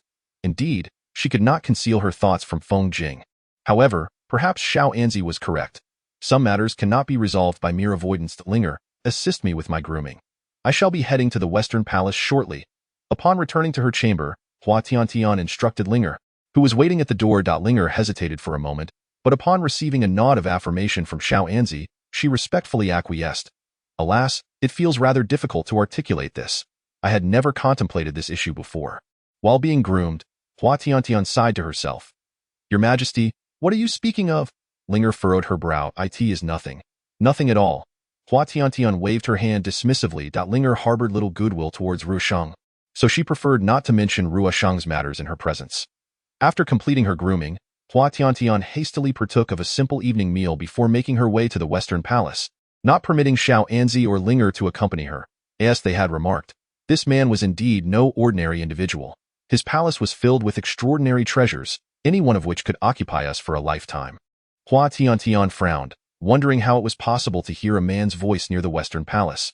Taking a step closer, she concealed herself within the foliage, straining to discern their conversation. Indeed, and the guards in this vicinity are not particularly vigilant. It seems fortune favors us. Another voice murmured quietly. Hua Tiantian furrowed her brow tightly. This moment is an exquisite opportunity. We shall act separately. Chapter 107. A dire rescue at the Western Palace. Having discerned the intentions of these men, a layer of frost adorned Hua Tiantian's countenance. The men initially displayed a flicker of panic, but upon realizing she stood alone, they exchanged glances. These men had participated in the talent selection conference earlier that day. Yet because of the barriers, they did not recognize Hua Tiantian, mistaking her for a mere palace maid. Gaining courage, they rolled up their sleeves, believing it would be a simple task to deal with this seemingly frail woman. Do you think your adversary is merely one? It was only at that moment that Hua Tiantian realized she was alone. Yet, gazing into the malevolent depths of those around her, she understood that these individuals were not to be trifled with. She must not betray even a hint of trepidation. Were there others? A few men exhibited heightened caution, and as soon as they finished speaking, they cautiously surveyed their surroundings. Do not trust her. Someone has already appeared, and she is merely stalling for time. One man whispered to the others. Upon hearing this, the rest of the men awakened to the truth. One particularly imposing figure shifted slightly and seized Hua Tiantian by the neck. Observing her confinement, the other men exchanged glances and began to move toward the inner sanctum. Hua Tiantian pressed her lips together, realizing that the imperial guards of the Western Palace had likely been dealt with, leaving only the palace maids and eunuchs behind, who could not possibly protect Ruoshang. As she pondered her next move, an unexpected chill coursed through her neck, accompanied by a fleeting whisper that vanished as quickly as it came. Hua Tiantian froze, and by the moonlight reflected on the ground, she saw the man who had just gripped her neck now lying motionless on the floor. A shadowy figure halted behind her. Regaining her composure, Hua Tiantian turned to the figure and said, "Mu Han, inside, there's still more. Go save Ruoshang."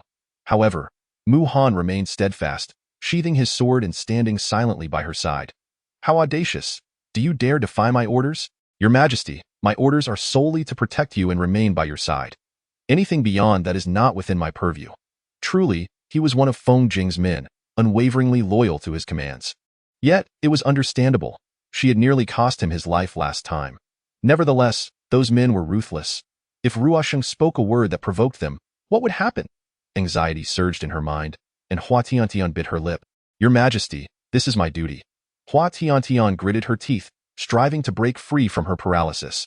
She was still uncertain of the identity of the shadowy figures. They were neither the dark guards of Yen country nor citizens of Yen. "I shall not wait idly by," Hua Tiantian seethed, but no matter how hard she struggled, she could not overcome her constraints. Just as her frustration reached a boiling point, a series of anguished cries echoed. Chapter 108. Will Ruoshang return to Qin country? If she heard correctly, those sounds belonged to the very men from earlier. Could it be that these shadowy figures had come to rescue Ruoshang? Hurry and release my restraints. If they have been dealt with, may I not also enter and take a look? In a state of helplessness, Hua Tiantian let out a fierce Mu Han lowered his gaze. Very well. As he spoke, he released the acupoints on Hua Tiantian's body. With the release of her acupoints, Hua Tiantian stumbled toward the hall with determination. "Your Highness, I have arrived too late to your rescue," came a voice from within the hall. Frowning, Hua Tiantian looked inside, her eyes landing on a familiar figure who seemed unharmed, and she exhaled in relief. However, her steps halted abruptly when she noticed another figure nearby. Her foot barely crossing the threshold of the hall. It's nothing. Chen Taifu. Ruoshang rubbed her forehead, her handsome visage tinged with fatigue. Ruoshang. She recognized this man as Chen Ziyun, the Taifu of the Chen kingdom, whose power far surpassed that of the prime minister. Yet, why had he, who always assisted the monarch of Chun, come to rescue Ruoshang, appearing to be fully aware of her situation? Most importantly, in Ruoshang's eyes, there was not a trace of surprise. What connection did Ruoshang have with this man? Ruoshang caught a glimpse of Hua Tiantian's incredulous expression and paused slightly. "Your Majesty, how is it that you are here?" As Hua Tiantian entered the hall, several dark figures swiftly positioned themselves in front of Su Ruoxing, drawing the swords at their waists. Ruoxing, how do you still have ties with this person? Hua Tiantian cast a glance at Chen Ziyun, biting her lip upon meeting his clear, seemingly indifferent gaze. Although Chen Ziyun possessed a delicate and handsome appearance, he had always regarded himself with cold pride. A devoted official for the people, his temperament was not one that most could accept. Moreover, he had never been one to meddle in affairs that did not concern him. It was precisely this that deepened her confusion regarding tonight's events. At that moment, a voice laced with chill echoed through the hall. This was naturally due to Chen Taifu's unwavering desire to assist Su Ruoxing in ascending the throne, and it appeared that Su Ruoxing had not shown any signs of refusal. Hua Tiantian turned her body slightly, watching as Feng Jing entered the hall with graceful strides, his expression still adorned with a smile. Feng Jing. Hua Tiantian had not anticipated Feng Jing's arrival. Suddenly recalling the moment he warned her that Ruoxing was not the gentle person she appeared to be, a fleeting chill crossed her eyes. It seemed he had known everything all along. This appeared unrelated to Feng Xiang. Chen Ziyun slowly cast a sidelong glance at Feng Jing. Feng Jing chuckled lightly. Indeed, this matter is not my concern. However, your intrusion into the palace of Yin Kingdom in the dead of night without so much as a greeting seems to be quite relevant to me. At Feng Jing's words, the warmth around Chen Ziyun's lips faded. Coldly, he replied, the monarch of Yin Kingdom has kept my Chun Kingdom's crown prince hidden in the palace for many years. I have yet to settle this score with you. Chen Taifu, Su Ruoxing interjected with a furrowed brow. If it were not for His Majesty rescuing me and placing me in this palace, I would have long been slain by the rebels. Chen Ziyun pressed his lips together, casting a cool glance at Hua Tiantian, ultimately growing stern and saying no more. Hua Tiantian gritted her teeth. Did this mean that everything would eventually come to light?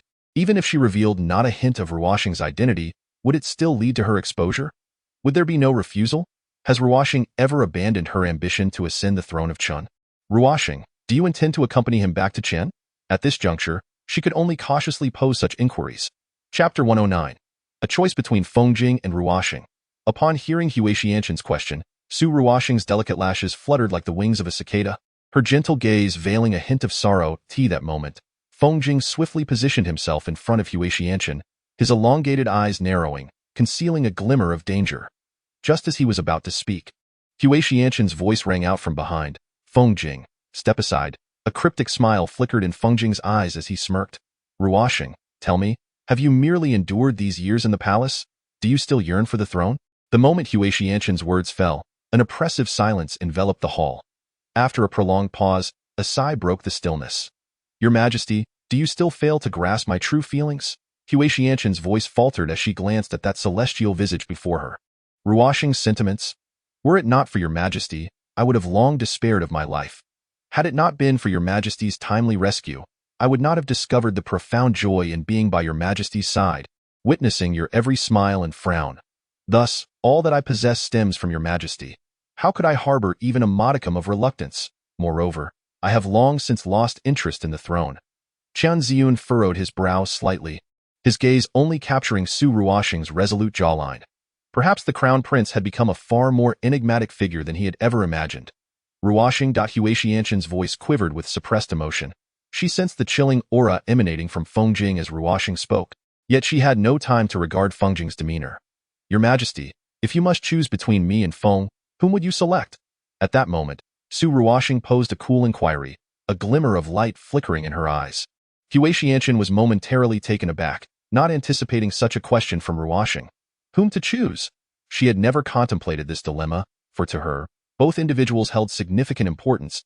If pressed to decide, the once frigid Feng Jing now seemed to shed his coldness. His gaze fixed on her with a bemused intensity. Ruoxing, must you pose such a question? Hua Tiantian pressed her lips together. Su Ruoxing suppressed her inner turmoil, maintaining a facade of composure, yet tacitly acquiesced to Hua Tiantian's words. Ruoxing, you claim I do not understand your feelings. Yet are you not equally oblivious to mine? Ultimately, she hesitated to voice that choice directly. Cunning as Ruoxing was, even without uttering the truth, a myriad of emotions surged within her mind. In the past, she would have undoubtedly declared for Ruoxing without hesitation. However, through Xiao Anzi's words, she realized her feelings for Ruoxing were not of romantic affection, but rather a deep-seated reliance akin to that of an elder brother. The words Feng Jing had often spoken lingered in her mind, and she could not deny that perhaps, unbeknownst to her, she had already sown the seeds of affection for him. It was merely her oblivious nature that had shielded her from this realization. Your Majesty has spoken thus. How to proceed is undoubtedly your affair. However, I sincerely hope that all shall return to tranquility by tomorrow. Feng Jing gently embraced Hua Tiantian's waist as she lowered her gaze. Her vision becoming blurred-eye in that moment, Hua Sheng had confided that she did not harbor the disdain for Feng Jing that she had previously imagined. Did Hua Sheng perceive her true feelings long ago? Is that so? I understand now, Your Majesty. Hua Sheng smiled vacantly. Hua Tiantian raised her eyes. That smile was reminiscent of the one he had bestowed upon her when he first saved her. A beauty so profound it was almost surreal. Eldest Prince, Chen Ziyun interjected from the side. Chapter 110. Everything is merely her unwillingness to let go. Hua Tiantian parted her lips, intent on speaking further, when suddenly a veil of haziness enveloped her. Before succumbing to the encroaching darkness, she could faintly discern Feng Jing's cool, detached visage. Why did his expression appear so frigid? In her daze, Hua Tiantian seemed to glimpse a figure clad in white, as pure as snow. Perhaps Hua Sheng's ethereal attire had drawn her in, compelling her to approach that silhouette. Yet, the closer she ventured, the further it receded. Unable to restrain herself, she began to run, yearning to grasp that fleeting form. However, her foot caught on a stone, and she tumbled to the ground in a flurry. She lifted her gaze, only to encounter a pair of sinister eyes materializing before her. Hua Tiantian instinctively recoiled, but a chilling voice echoed. You are mine. Do not think to escape my grasp. I shall not let you go. The tone was cold and menacing, strikingly similar to Hua Sheng's voice. Hua Tiantian fervently shook her head, convincing herself it was but an illusion, a figment of her imagination. No suddenly sitting upright, she desperately shook her head. Your Majesty, a pair of delicate hands grasped her wrists. Hua Tiantian glanced sideways. Outside the window, daylight had dawned, the blinding sunlight rendering the figure beside her indistinct. He did not cease his ministrations, gently tending to Hua Tiantian's perspiration. Since you refuse to inform me, I shall seek him out myself. Hua Tiantian gritted her teeth, preparing to rise. At that moment, Feng Jing's cool voice resonated softly. He returned to Chen Kingdom with Master Chen last night. Hua Tiantian froze momentarily, then brushed Feng Jing's hand away in disbelief, shaking her head fervently. It cannot be. Hua Sheng had said he had long lost interest in the affairs of the palace. He could not possibly return. Feng Jing observed her suddenly vacant hand, momentarily taken aback. He then let out a cold laugh. Your Majesty, that is merely your assumption. He spends his days within the palace, reliant on your protection for everything. You truly believe he finds joy in that? You claim it is all for his benefit, yet you remain oblivious to his true feelings. Hua Tiantian shook her head vigorously. I do not believe it. Your Majesty, this is merely your own evasion. Deep down, you are well aware that he cannot be confined within this palace for long. Hua Tiantian struck Feng Jing's face with a resounding slap, her voice rising in a sharp cry. Such matters do not require your reminders, nor do I need you. What gave you the right to act as you did last night? Yet, as her words escaped her lips, she felt a pang of regret upon witnessing the faint flush on Feng Jing's cheeks. What was she doing? It seemed as though she was merely venting her frustrations on him. The truth was undeniably as he had stated. All of this had nothing to do with him. I am sorry, Feng Jing. I am truly sorry. I was just so frightened. Hua Tiantian lowered her gaze, clutching Feng Jing's sleeve as tears streamed down her face. Feng Jing cast his eyes downward, noticing how her fingers clutched his sleeve with a white-knuckled grip, a flicker of darkness flashing in his eyes. Your Majesty, are you so terrified of Su Ruoxing leaving you? He was the only one who, after the passing of my father, still treated me with gentleness. Others resented my ascension and bore grievances against me. He is the sole one who has accompanied me like a gentle elder brother, and I do not wish to lose that tenderness. I understand that I am being selfish, yet I truly cannot bear to suffer any more losses. In truth, she understood everything. It was merely her unwillingness to let go. Chapter 111. Captivated by Feng Jing. After a long pause, Feng Jing let out a soft sigh. With a gentle movement, he drew Hua Tiantian into his embrace. Hua Tiantian was momentarily taken aback.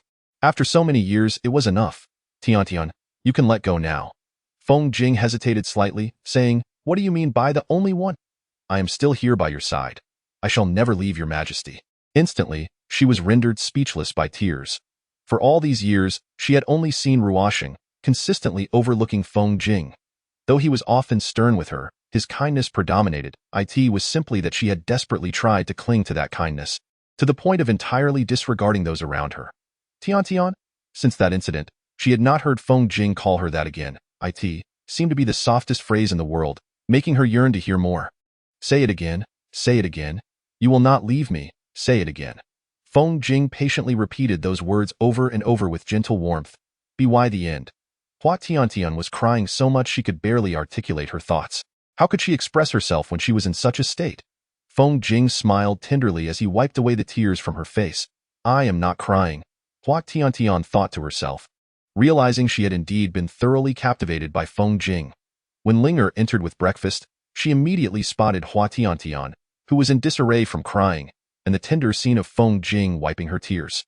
Clearing her throat, she spoke to remind them both. Upon seeing Linger, Hua Tiantian hastily turned her back, desperately wiping her tears.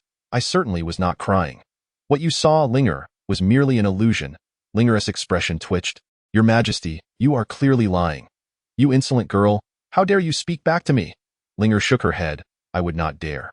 Just then, Xiao Anzi entered the chamber, bowing to Hua Tiantian before respectfully addressing Feng Jing. Minister, General Qin and the Grand Tutor Wang are waiting for you at the Anhao Palace. Upon hearing this, Hua Tiantian furrowed her brows. As far as she knew, whenever the two of them came to seek out Feng Jing, it was invariably concerning their son. This time, could it be that they had once again engaged in some mischief? Feng Jing slowly rose from his seat. My lord, what happened to your face? Linger exclaimed. It is nothing, merely a scratch from a little wild cat that has long coveted me, Feng Jing replied with a faint smile gracing his lips. Hua Tiantian rolled up her sleeves in anger. When did I ever resemble such a creature? Attend to His Majesty's breakfast properly, Feng Jing instructed Linger, casting a sidelong glance at Hua Tiantian before departing the inner chamber with a playful smile. How absurd. Hua Tiantian glared at the retreating figure of Feng Jing. If there is nothing amiss, I shall take my leave, Xiao Anzi announced, preparing to exit the chamber, but was halted by Hua Tiantian's call.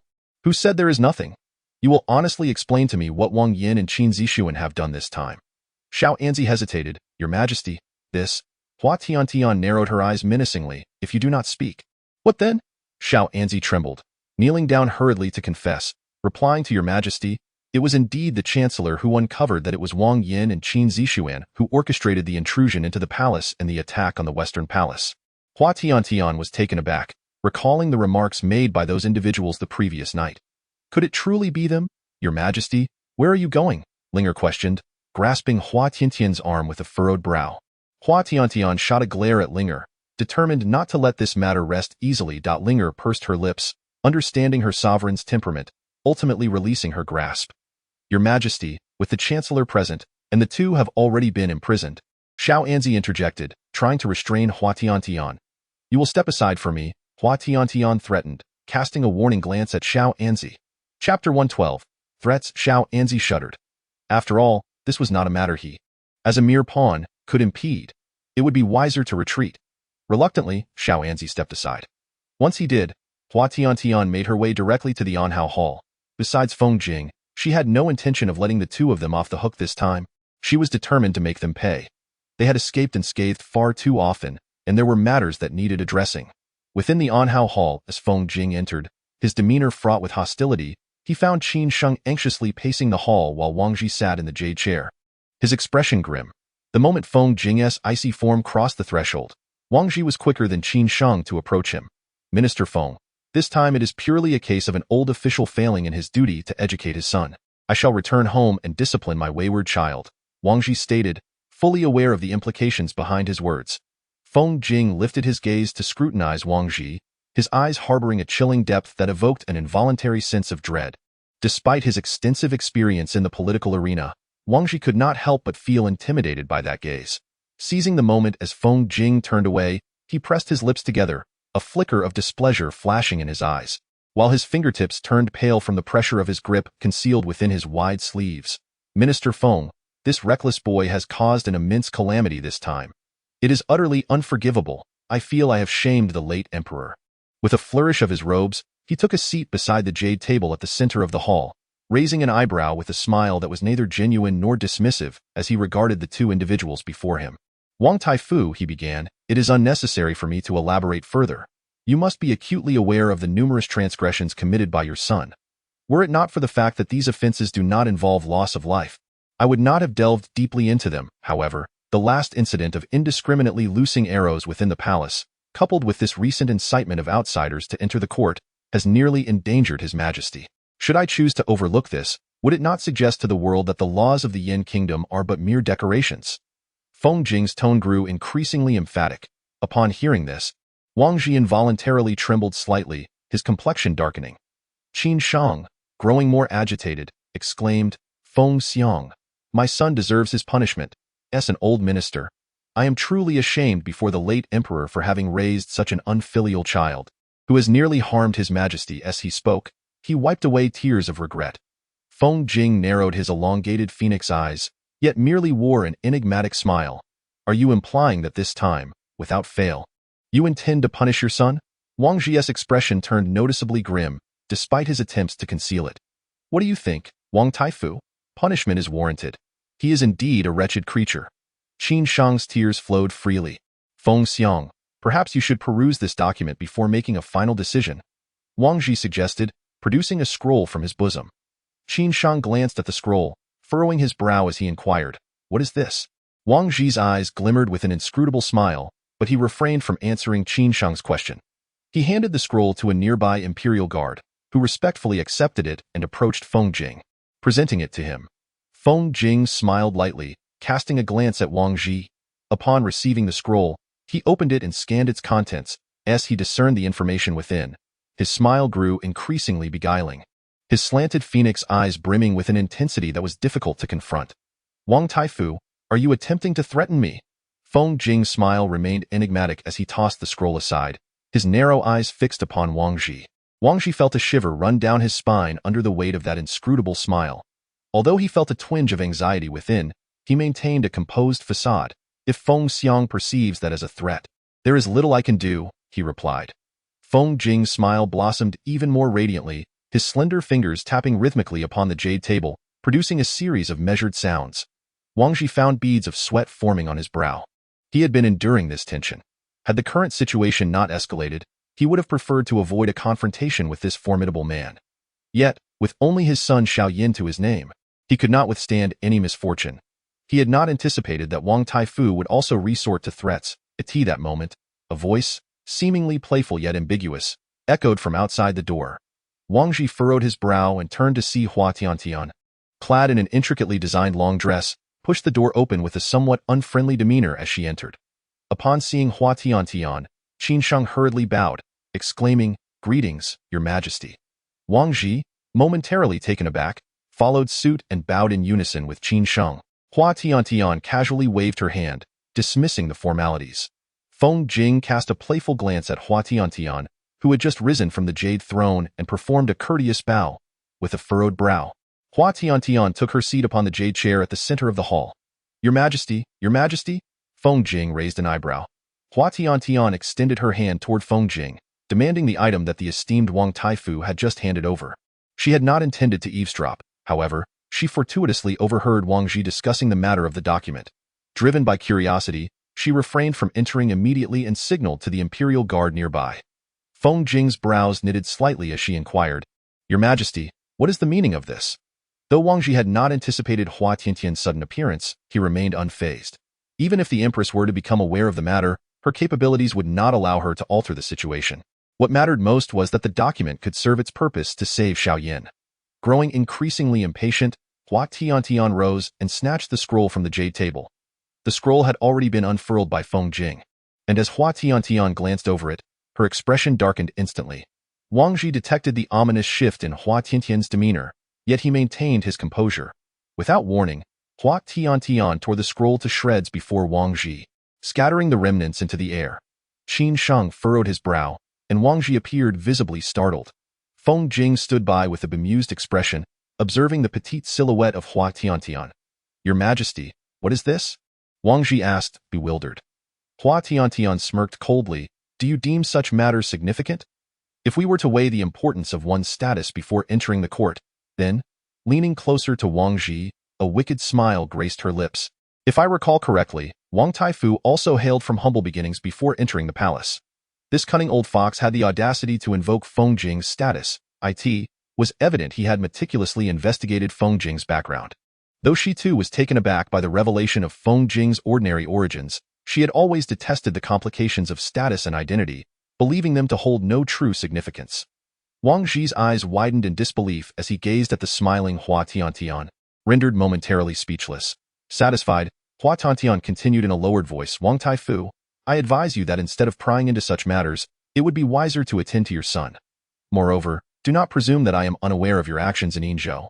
Wang Zhi's countenance changed drastically, losing his composure as he knelt and fervently begged for mercy. Your Majesty, please spare me. Hua Tiantian smiled with satisfaction. This time, I shall let you off the hook, but next time, it shall not be so easy. With that, she nonchalantly picked her nose and returned to her seat, exuding an air of indifference. Chapter 114. Nevertheless, you are here. Qin Shang, unaware of the conversation that had transpired, furrowed his brow and asked Hua Tiantian, Your Majesty, what has occurred? Hua Tiantian beamed innocently at Qin Shang, replying, General Qin, it is nothing of consequence. Merely words I have long wished to convey to Wang Taifu.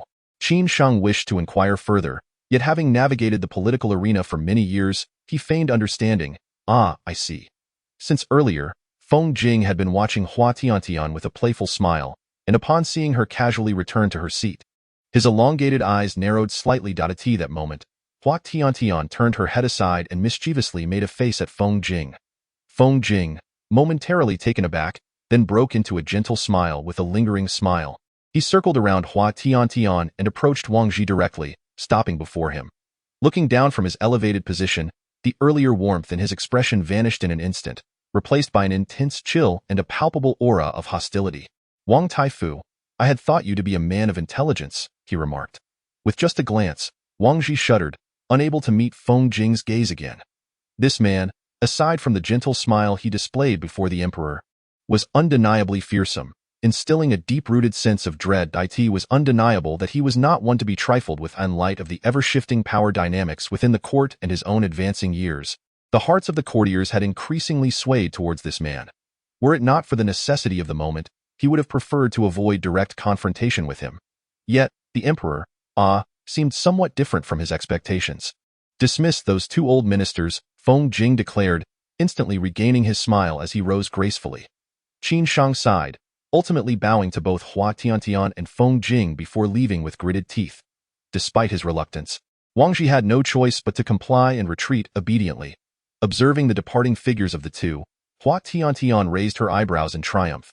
She had finally expressed herself. Phew, I was a bit nervous just now. Your Majesty Danmim? Hua Tiantian lifted her gaze, but before she could fully process, a shadow obstructed her view. Feng Jing smiled charmingly. Your Majesty is so protective of me. Should I not reward you for such kindness? Hua Tiantian stared blankly at Feng Jing, bewildered. What reward? Bending down, Feng Jing placed a kiss upon her forehead. Feeling the tremor of the person in his embrace, his smile deepened. With a warm breath, he murmured softly, I did not expect your Majesty to care for me so much. Realizing this, Hua Tiantian's face flushed even more. Instinctively pushing Feng Jing away, she turned her face aside, pouting, I am not doing this for you. I simply cannot abide seeing someone use trivial matters to threaten others. Feng Jing raised an eyebrow. Is that so? Hua Tiantian affirmed, Of course it is. Then why is your Majesty's face so red? Is it not due to the embarrassment of being seen through by me? Hua Tiantian stood up, feigning to exit the hall, muttering, What nonsense are you spouting? Do not presumptuously speculate about my thoughts. And about those two individuals, I command you not to let them off lightly. Punish them severely. She had thought she could exit the hall gracefully, only to be tripped by the corner of a chair. As she lamented, she found herself falling in an awkward position. At that moment, Hua Tiantian shut her eyes. However, the next moment brought not pain, but a warm embrace. Your Majesty, you still do not know how to protect yourself. Hua Tiantian's face turned crimson, yet she did not push Feng Jing away. Instead, she nestled closer into his arms, murmuring softly, As long as you are here.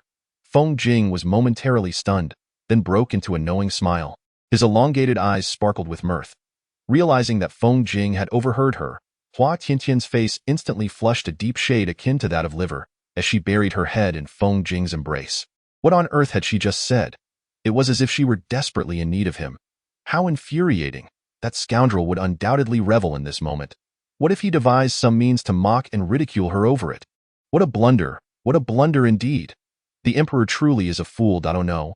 Her heart seemed to race faster and faster. That moment, she found herself utterly at a loss for words to retort.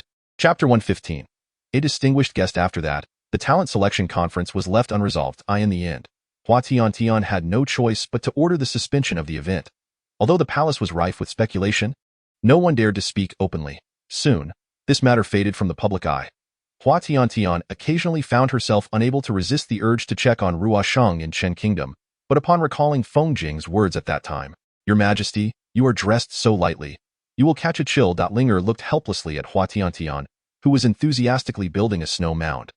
Hua Tiantian exhaled a puff of cold air and waved her hand dismissively at Linger, assuring her that her constitution was robust and she would not suffer any harm. Linger frowned, still troubled. "Your Majesty, you said the same thing last year, yet you ended up bedridden for several days due to a chill. And Lord Feng stayed by your side to care for you for 3 days and nights." The mention of Feng Jing. Hua Tiantian shivered involuntarily. She had almost forgotten that Feng Jing was scheduled to come today to review the state governance documents she had written over the past 2 days. Just the other day, when she had encountered Feng Jing in the palace, she had been so engrossed in building a snowman with Xiao Anzi that she failed to notice his arrival. As a result, he had discovered her scant attire and had forcibly ordered Linger to add more clothing for her. Pouting, she muttered unflattering remarks about Feng Jing, all of which he ignored with a smile. Before he left, he had cheerfully mentioned that he would come to her palace today to examine her governance documents. Seeing that the time was drawing near, Hua Tiantian hurriedly abandoned her snow activities and rushed toward her palace. "Linger, quickly, help me put on more clothes." Linger, taken aback, reluctantly followed Hua Tiantian into the palace doors. "Your Majesty, it's no wonder Lord Feng often speaks of you this way." Linger sighed. Hua Tiantian pouted. "You speak as if I am terrified of Feng Jing." As Linger tied Hua Tiantian's sash, she sighed again in resignation. "Your Majesty, you truly are stubborn." That moment, Xiao Anzi burst into the hall. His little face flushed. Upon entering, he hurriedly announced, "Your Majesty, today a distinguished guest from Yin Kingdom is arriving. The Prime Minister instructed me to inform you that he may not have time to come today." Hua Tiantian furrowed her brow. "What distinguished guest? Why was I not aware of this?" "It is the Emperor and the Grand Princess of Emo Kingdom." Hua Tiantian abruptly rose from her seat, exclaiming that she was entirely unaware of the matter at hand. How could that individual suddenly arrive in Yin country? Xiao Anzi wiped the sweat from his brow and replied to the Empress. "This news only reached the Prime Minister this morning. Their arrival was quite unexpected." Hua Tiantian's brow furrowed even more tightly. Although the relations between Emo country and Yin country had always been amicable, visits typically occurred in the spring, making it rather unusual for such a visit to take place during this season. Yin country, being situated further north, was considerably colder in winter than the relatively southern Emo country. The perplexity in her heart compelled Hua Tiantian to take action. She retrieved a fur coat from the bedside and draped it over herself. Linger furrowed her brows and exclaimed, "Your Majesty, what are you doing?" Xiao Anzi silently scoffed in his mind, wondering when the Empress had ever taken such matters to heart. Upon exiting the sleeping quarters, Hua Tiantian made her way directly to the Annal Hall. "Your Majesty, please take care. Be cautious not to fall," Xiao Anzi urged anxiously from behind. Chapter 116. She is not a maid. Hua Tiantian chose to disregard his warning. As she turned a corner, she unexpectedly collided with a figure, clasping her head and letting out a pained groan. Raising her gaze to confront the individual who dared to obstruct her path, she was met with a melodious voice that inquired, "Your Majesty, what has you in such a hurry?" This voice. Hua Tiantian focused her eyes, and indeed, it was Jin Fei, whom she had not seen for quite some time. However, she recalled that after the selection conference had been postponed, the attendees had been dismissed from the palace. Why was this man still within its confines? After a moment of realization, Hua Tiantian turned to Xiao Anzi and shouted, "There is a thief." "Xiao Anzi, go summon the imperial guards." Jin Fei chuckled softly, placing a hand over Hua Tiantian's mouth. "Your Majesty, I assure you, I am no thief." Hua Tiantian glared at Jin Fei, muffling her protests. Just then, Xiao Anzi, panting heavily, caught up and performed a respectful bow, addressing Jin Fei. "I pay my respects to the Emperor of Emo country." Hua Tiantian felt as though she had been struck by lightning, standing frozen in disbelief. Jin Fei released Xiao Anzi's hand and made a gesture of courtesy. You. Hua Tiantian stammered, unable to comprehend. Although she had long suspected that this individual was no ordinary person, She had not anticipated that he was the newly appointed emperor of Imo country. No wonder he seemed familiar. She recalled a time when her father had taken her to Imo country, and during a moment of folly, she had spied on the handsome general bathing, only to be inadvertently discovered by a maid. The maid had been terrified, fearing her wrath, and it was this man who had intervened to save her, at the time. She had assumed he was merely a palace servant and thought little of it. Now, observing the man before her, adorned with a charming smile, she recalled her father's words about the Crown Prince of Imo country being deeply enigmatic, rarely attending grand events, and thus few recognized him. Yet, it was evident that this man possessed an intricate depth, contrasting sharply with the terrifying nature of Feng Jing. He was the kind of individual who could plunge a dagger into your heart while maintaining a gentle demeanor and sharing light-hearted banter. Otherwise, how could he have garnered such immense support in the brief span of merely 1 year since ascending the throne? Contemplating this, Hua Tiantian shuddered. Jin Fei, so it was. She had indeed been careless. Recently, she had truly been under the benevolent care of His Majesty of the Yin Kingdom. Hua Tiantian took a step back, her gaze warily fixed on Jin Fei. After all, she had once tasked him with cleaning the stables, and she did not believe this individual harbored any good intentions. Royal brother, at that moment, a melodious voice, akin to the tinkling of silver bells, rang out. Hua Tiantian furrowed her brow and cast a sidelong glance. Spotting a delicate figure drawing nearer, upon closer inspection, she beheld a finely shaped oval face, adorned with light makeup, breathtakingly beautiful, with skin as smooth as cream and a figure of exquisite grace. What a stunning beauty! Hua Tiantian couldn't help but marvel inwardly. Jin Fei turned around with a gentle smile, catching the girl who had leapt toward him, affectionately saying, "What is it? Did you miss your royal brother during his brief absence?" It was only then that the slow-witted Hua Tiantian realized that this woman was the Grand Princess of the Imo Kingdom, Jin Yanran. "Royal brother? How vexing!" Jin Yanran pouted playfully. Seeing his sister's cheeks flush, Jin Fei erupted into hearty laughter. "Jinggu, what are you gazing at?" At this moment, Jin Yanran wriggled free from Jin Fei's embrace, beaming as she approached Feng Jing. Following her gaze, Jin Yanran soon spotted Hua Tiantian standing nearby. Pouting and muttering to herself, her brows knitting slightly, she inquired, "Jinggu, who is that woman? Is she your maid?" Upon hearing this, Hua Tiantian's face darkened considerably, her heart unable to contain a fervent protest. Who is his maid? Moreover, what is with the affectionate Jinggu? Feng Jing subtly brushed aside Jin Yanran's hand, replying with a gentle smile, "Grand Princess, that is Her Majesty of the Yin Kingdom." Jin Yanran's face momentarily registered surprise as she scrutinized Hua Tiantian anew, a look of disdain escaping her lips. Just as Hua Tiantian prepared to defend her reputation, Jin Fei was quicker on the draw. "Yanran, do not be disrespectful. You ought to apologize to Her Majesty." Jin Yanran pouted, yet she understood well that this was not her homeland. Reluctantly, she offered a curtsy to Hua Tiantian, begrudgingly uttering words of apology. Instantly, Hua Tiantian's spirits lifted. "Let this be a lesson for you. Underestimating me and no need for such formalities, Grand Princess," she replied. Though the words were merely a faad that moment, the maidservants trailing behind gasped in alarm. Hua Tiantian furrowed her brow and turned to look, witnessing one maid fainting to the ground, while the others hurried to inspect her. However, one individual was swifter than the rest, promptly lifting the maid and hastily departing, with a physician from the Imo Kingdom following closely behind. Hua Tiantian was momentarily taken aback. That person was none other than Jin Fei. Despite it being merely a maid, Jin Fei's expression bore an unusual urgency. Suddenly, Hua Tiantian recalled an incident from her childhood visit to the Imo Kingdom when a maid had caught her in the act of spying. Although she had not clearly seen the maid's features, a distinctive mole on the back of the maid's hand had been particularly striking. Could it be that a glimmer of amusement danced in Hua Tiantian's eyes? "It turns out that Jin Fei does not possess any weaknesses at all, Your Highness." Jin Yanran furrowed her brows, observing that Jin Fei paid her no heed, and in frustration, she stamped her foot. Feng Jing withdrew his gaze from Jin Fei and directed it towards Jin Yanran. With a smile gracing his lips, he said, "Princess, allow me to escort you back to the quarters I have prepared for your rest." Upon hearing Feng Jing's words, Jin Yanran's previously unwilling expression transformed into one tinged with a hint of sorrow. She turned to grasp Feng Jing's sleeve, exclaiming, "Brother Jing, I have yet to spend enough time with you."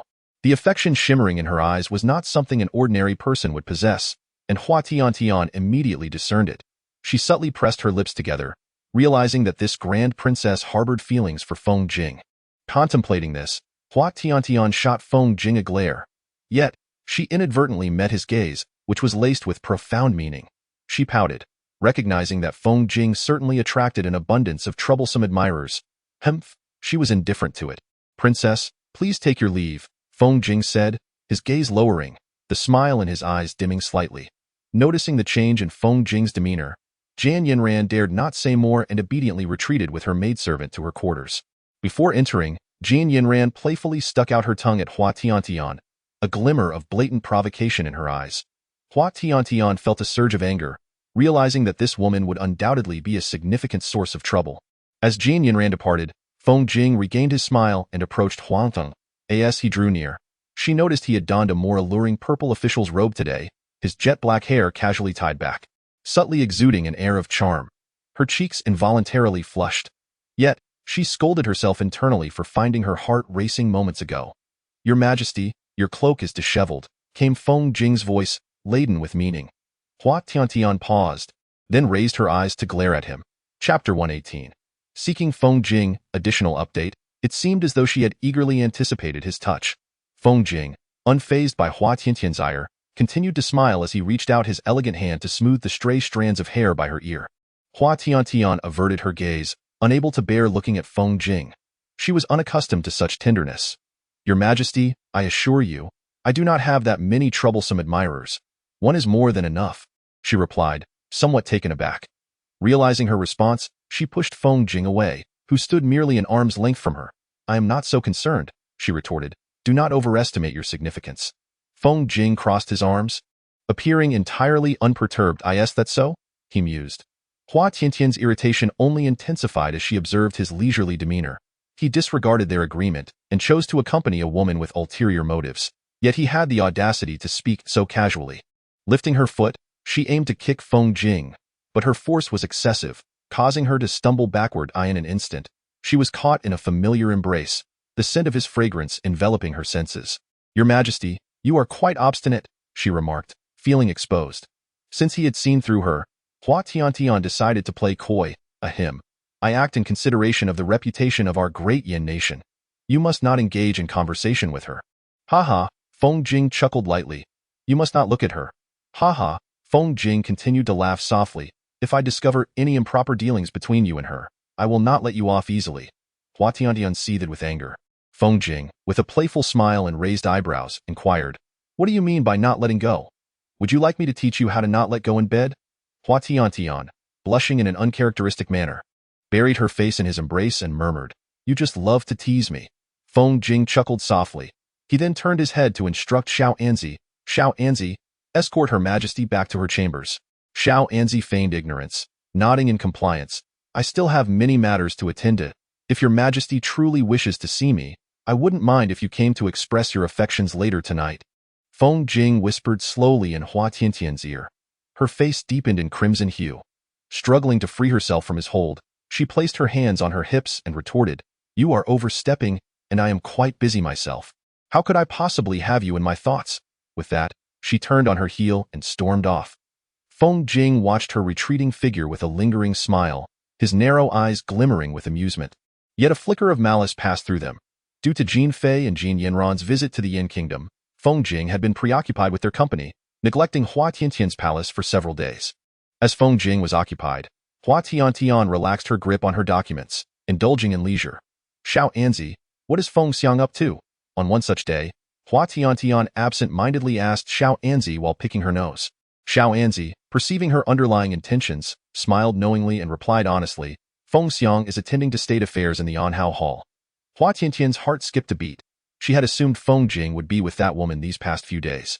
After all, she had inadvertently encountered Jian Yinran the previous day, who had strutted around with an air of superiority, indirectly warning her not to disturb her and Feng Jing during this time. How absurd. Who was truly disturbing whom? Humph, she was a formidable empress.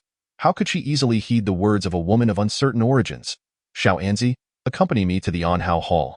Rising from her seat, Hua Tiantian decided that since Feng Jing was not with Jian Yinran today, it meant he was free. She intended to confront him about his broken promises. Indeed, that was her sole purpose. Chapter 119. She is beautiful. Additional update. Xiao Anzi stifled a laugh. Shaking his shoulders in response, it seemed that the little schemes of Her Majesty were only well concealed in her own mind. Xiao Anzi, it feels as if there is quite a bit of unrest in the palace these days, Hua Tiantian remarked casually. Following behind her, Xiao Anzi agreed. Indeed, Your Majesty. Hua Tiantian furrowed her brow. Jin Fei's sudden arrival in the Yin Kingdom was already suspicious, and now a maidservant had stirred up so much turmoil. She wondered what the relationship was between that maid and Jin Fei. With her astute mind, she sensed their connection was far from ordinary.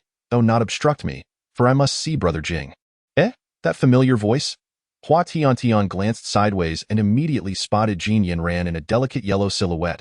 For reasons unknown, she instinctively concealed herself in the nearby bushes. Xiao Anzi, I merely feel a touch of chill.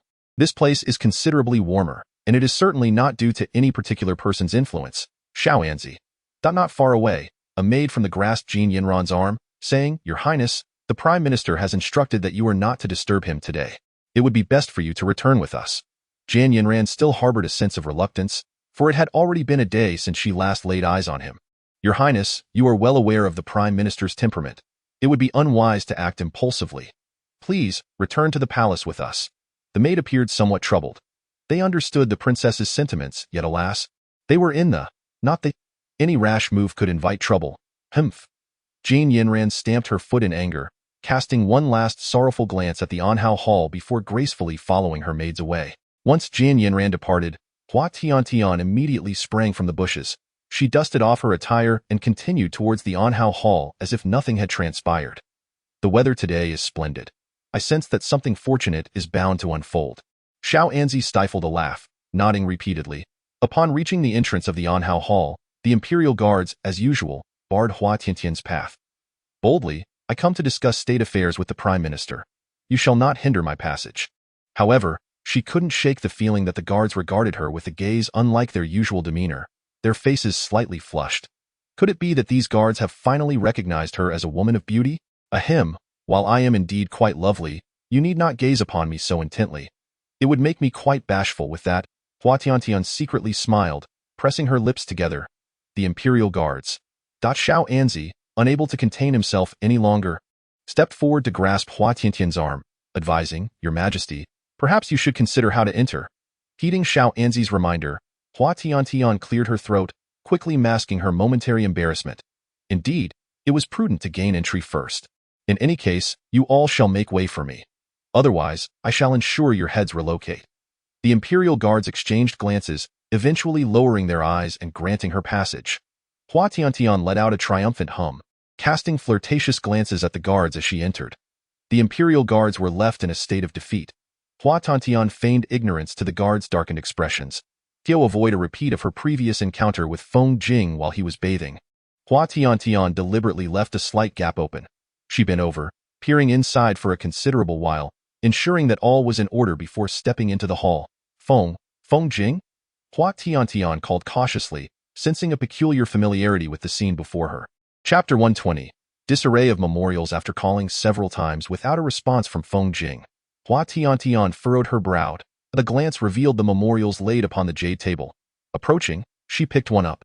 The more she read, the darker her expression became, her hand trembling slightly as it gripped the memorial. Feng Jing, mark my words. I shall ensure you regret your actions. With a careless toss, she discarded the memorial aside and proceeded to scatter the documents upon the jade table. Only when the table was in disarray did she feel satisfied and clap her hands. It appears that Your Majesty derives immense pleasure from engaging in such antics. The sound. Hua Tiantian suddenly spun around, only to find Feng Jing standing right behind her. As she gazed into Feng Jing's face, mere inches from her own, she felt the warmth of his supple lips occasionally brushing against her cheek.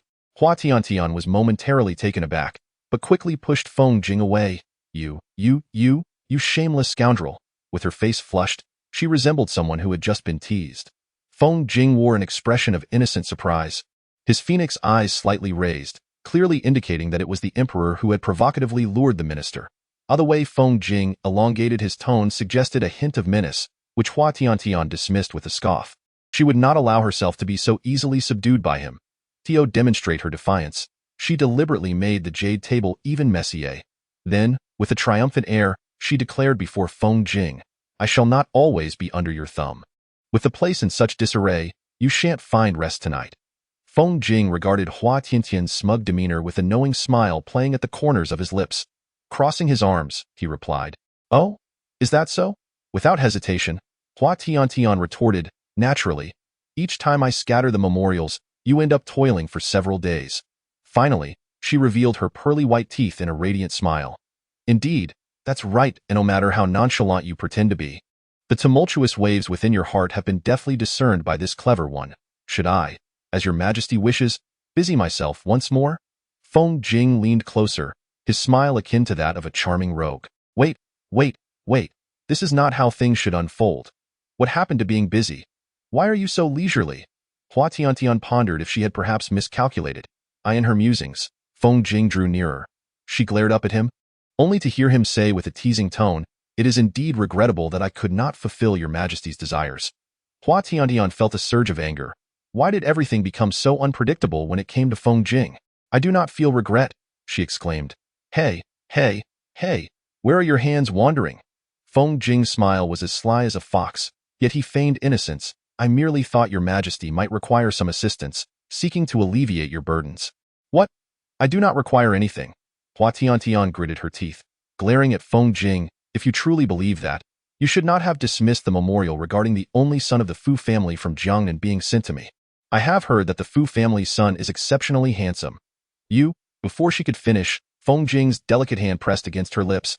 Hua Tiantian was incensed. How had she become the passive one? Despite her continuous resistance, she had never turned the tables in her favor. She felt utterly pitiful. The words flowing from Feng Jing's mouth carried an undertone of danger. "Is this the reason you disrupted the memorials?" Chapter 121. The self-absorbed villainous minister Hua Tiantian brushed Feng Jing's hand away, her words tumbling out in a muddled rush. "And no, it wasn't. I was merely a bit too agitated." Feng Jing's smile grew even more enchanting. "Oh, are you truly this upset?" "Of course I am upset. After all, he is a magnificent beauty." Feng Jing, after listening, casually remarked, "Your Majesty, it seems you have not grasped the underlying meaning of my words." Hua Tiantian stood there in a daze, pondering what underlying meaning. "What do you mean? I do not comprehend." Feng Jing cast a sidelong glance at Hua Tiantian, a faint smile playing on his lips. "Your Majesty, shall I remind you of the implications one by one?" Hua Tiantian furrowed her brow. "Remind me of what? What exactly was Feng Jing alluding to?" Observing that Hua Tiantian still wore a perplexed expression, Feng Jing's smile grew increasingly perilous. "Your Majesty, do you require me to personally demonstrate how perilous it is to mention other men in my presence? What on earth is Feng Jing insinuating? What is he calculating?" Having spoken, Feng Jing began to approach Hua Tiantian, who swiftly turned her gaze and offered a feigned smile. "I understand now. I understand." It turned out Feng Jing harbored such trivial thoughts. In her shock, Hua Tiantian lowered her eyes, unable to suppress a chuckle. Feng Jing observed the change in her demeanor, his smile widening. "Your Majesty, with me around, you need not entertain such notions." Pausing for a moment, he added with a playful tone, "Should there be a next time, I cannot guarantee that I will not thoroughly claim you, Your Majesty." Hua Tiantian lifted her gaze, and Feng Jing's smile was intoxicating. His handsome visage appeared to be enveloped in the spring breeze, each expression causing her to forget that she had just been threatened. "So, does Your Majesty wish for me to teach you in person?" Hua Tiantian pouted, an unusual sensation stirring within her. Turning her head away, she muttered softly, "Your Majesty, you are not any different, always laughing and chatting with that Jin Yanran." She was not particularly concerned. She merely found it uncomfortable to witness. Feng Jing, taken aback for a moment, then chuckled, "Your Majesty, you tend to overthink." As he spoke, he approached with graceful strides, affectionately tapping her forehead. Hua Tiantian pouted, evading Feng Jing's touch. "Well, I am not overthinking anything. I must take my leave now." How it felt as if she were the only one toiling away over matters concerning Feng Jing. Given the circumstances, it was best to make her escape. However, unexpectedly, a pair of delicate hands obstructed her path before she could exit the hall. Hua Tiantian lifted her gaze, glaring at Feng Jing. "What are you doing?" Feng Jing extended a graceful hand toward her. With the surrounding exits blocked, Hua Tiantian, feeling helpless, closed her eyes tightly. What on earth was this fellow planning? After a brief moment, a soft laugh broke the silence. Hua Tiantian opened her eyes to see Feng Jing holding a feather. Noticing her bewildered expression, he smiled, shaking the feather slightly. "I merely sought to rid Your Majesty of some unclean things." Instantly, Hua Tiantian felt her face flush with embarrassment, as she seemed to comprehend the reason behind the guard's earlier glances. This was utterly humiliating. Or perhaps, does your majesty wish to engage in other activities with me? What? Hua Tiantian kicked Feng Jing's thigh, seizing the moment he dodged, and dashed out the door. Before departing, she tossed back a nonchalant remark, Feng Jing, you narcissistic scoundrel, go to hell. Feng Jing merely chuckled lightly at her words. Allowing them to drift past him, he turned around to gaze at the disheveled memorial, a hint of a profound smile lurking in his eyes. Chapter 122.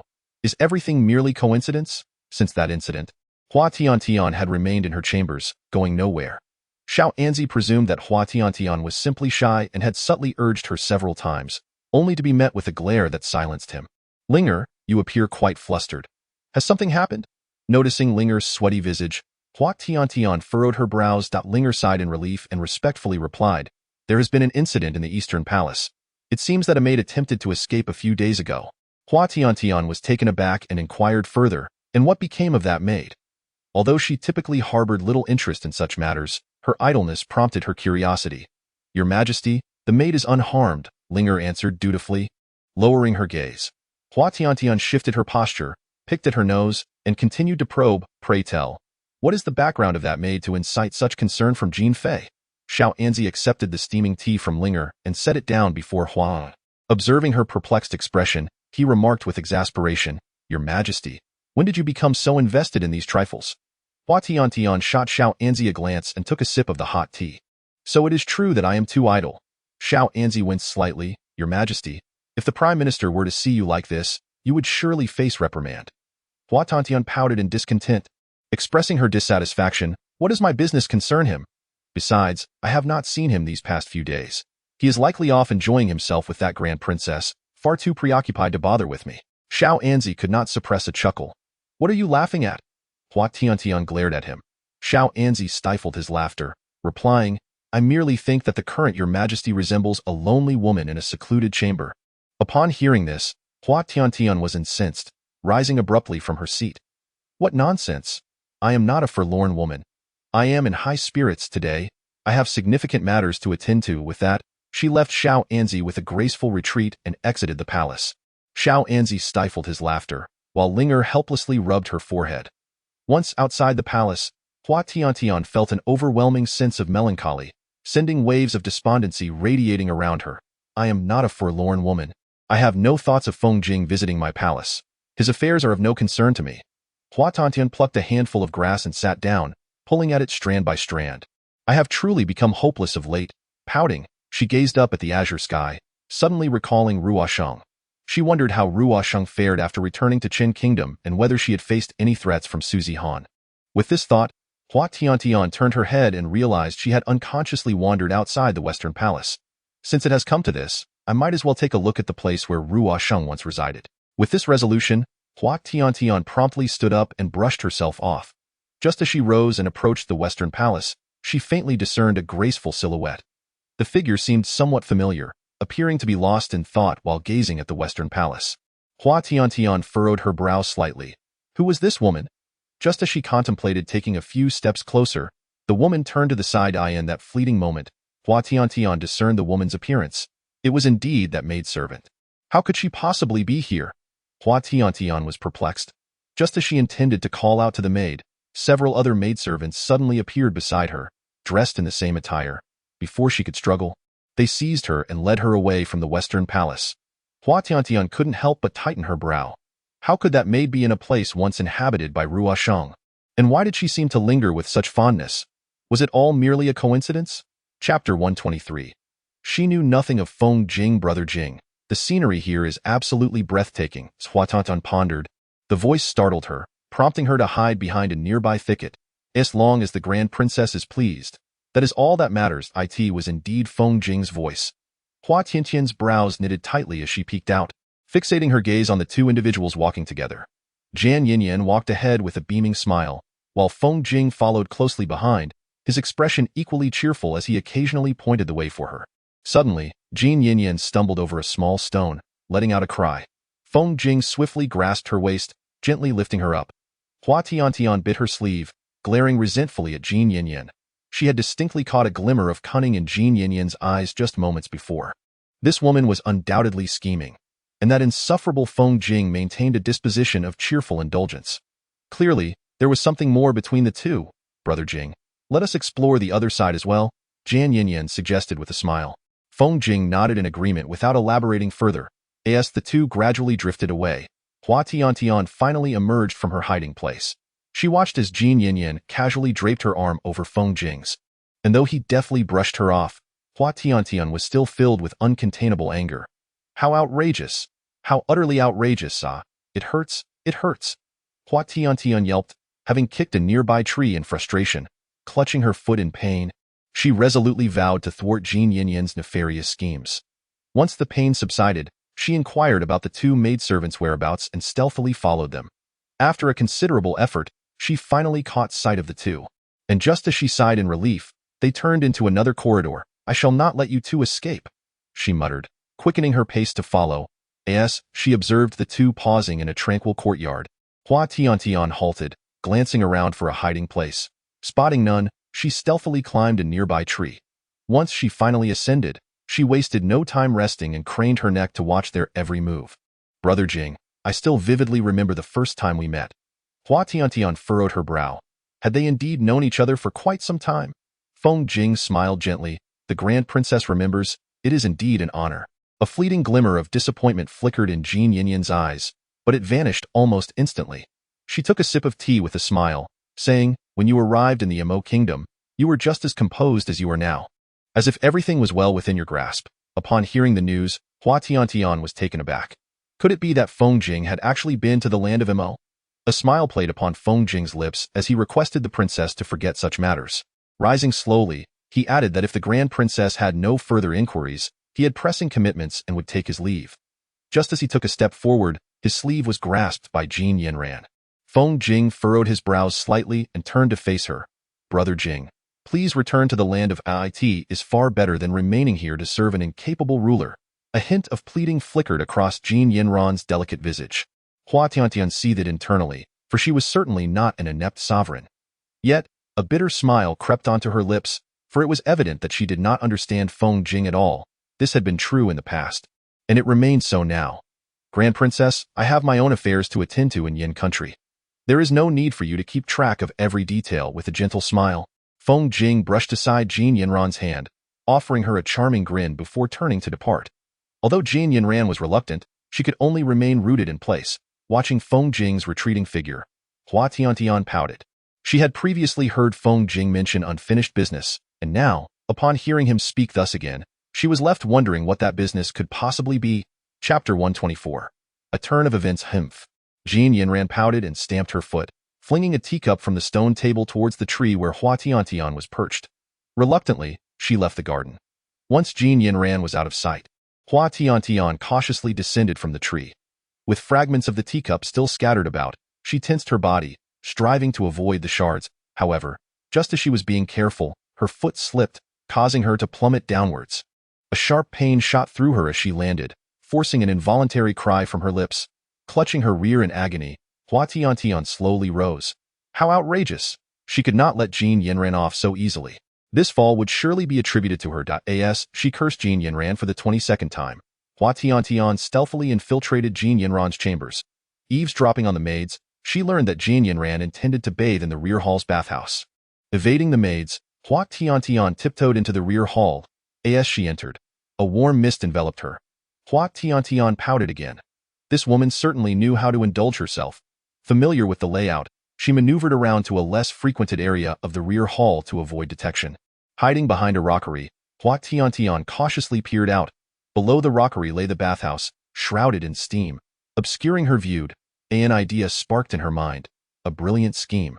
She knew that the steps beside the bathhouse would become slippery when wet. If she could startle Jin Yinran into exiting the bathhouse in haste, a comical tumble would be inevitable.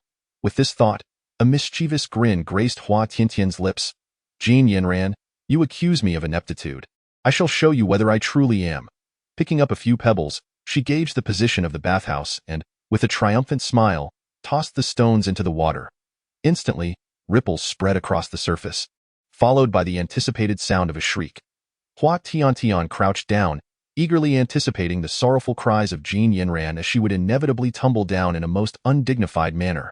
However, after a considerable wait, the expected wails did not reach her ears, causing Hua Tiantian to furrow her brow slightly. Cautiously rising, she peered out, only to have her keen senses detect an unusual sound. Instinctively, Hua Tiantian quickly crouched again. No sooner had she done so than a corner of the artificial hill beside her vanished, accompanied by the sound of something heavy splashing into the bath. Stunned, Hua Tiantian stood frozen. What was happening? Your Highness, Your Highness! The maidservants rushed over in a flurry of panic. Jean Yinran screamed, shoving a maid aside before dashing away, exclaiming, There's a ghost! There's a ghost! Hua Tiantian's lips twitched as she beheld a silver needle merely a foot away from her, her expression akin to one who had just tasted something foul. She had never anticipated that Jean Yinran was a master of needlework. Just moments ago, a mere few deft movements had dismantled a corner of the artificial hill. This woman was far from the simple person she appeared to be. As she pondered this, the ground beneath her suddenly gave way, and she plunged downward violently as pain jolted through her body. Hua Tiantian lamented inwardly, realizing that she had indeed attempted to steal a chicken only to lose a rice grain. Fortunately, the maidservants were preoccupied with pursuing Jean Yinran, and none noticed Hua Tiantian tumbling into the bath as the artificial hill collapsed with a thunderous crash. In the haze of confusion, a waft of fragrance enveloped her. The familiar scent evoked a sense of dependence within Hua Tiantian, prompting her to stir slightly, yearning for more. Your Majesty, do you think that this will spare you from my grasp? Chapter 125. It was your own request. Feng Jing narrowed his phoenix eyes, lifting the drenched Hua Tiantian into his arms. As his gaze fell upon the wound on her forehead, a chill coursed through him. At that moment, nestled in Feng Jing's embrace, Hua Tiantian murmured softly. She shifted slightly upward, wrapping her arms around his neck. The depths of Feng Jing's eyes shimmered with a dangerous light. Your Majesty, I am not always so easily restrained. Feng Jing. Hua Tiantian licked her lips. A smile danced upon Feng Jing's face as he reached out his delicate hand to caress her lips. Sensing the tremor that followed, his gaze darkened. Just then, Xiaoanzi and Linger arrived. Minister, how is Her Majesty? Feng Jing pressed his lips together and quickly summoned the imperial physician. Having spoken, he carried Hua Tiantian out of the rear hall, making haste to her chambers.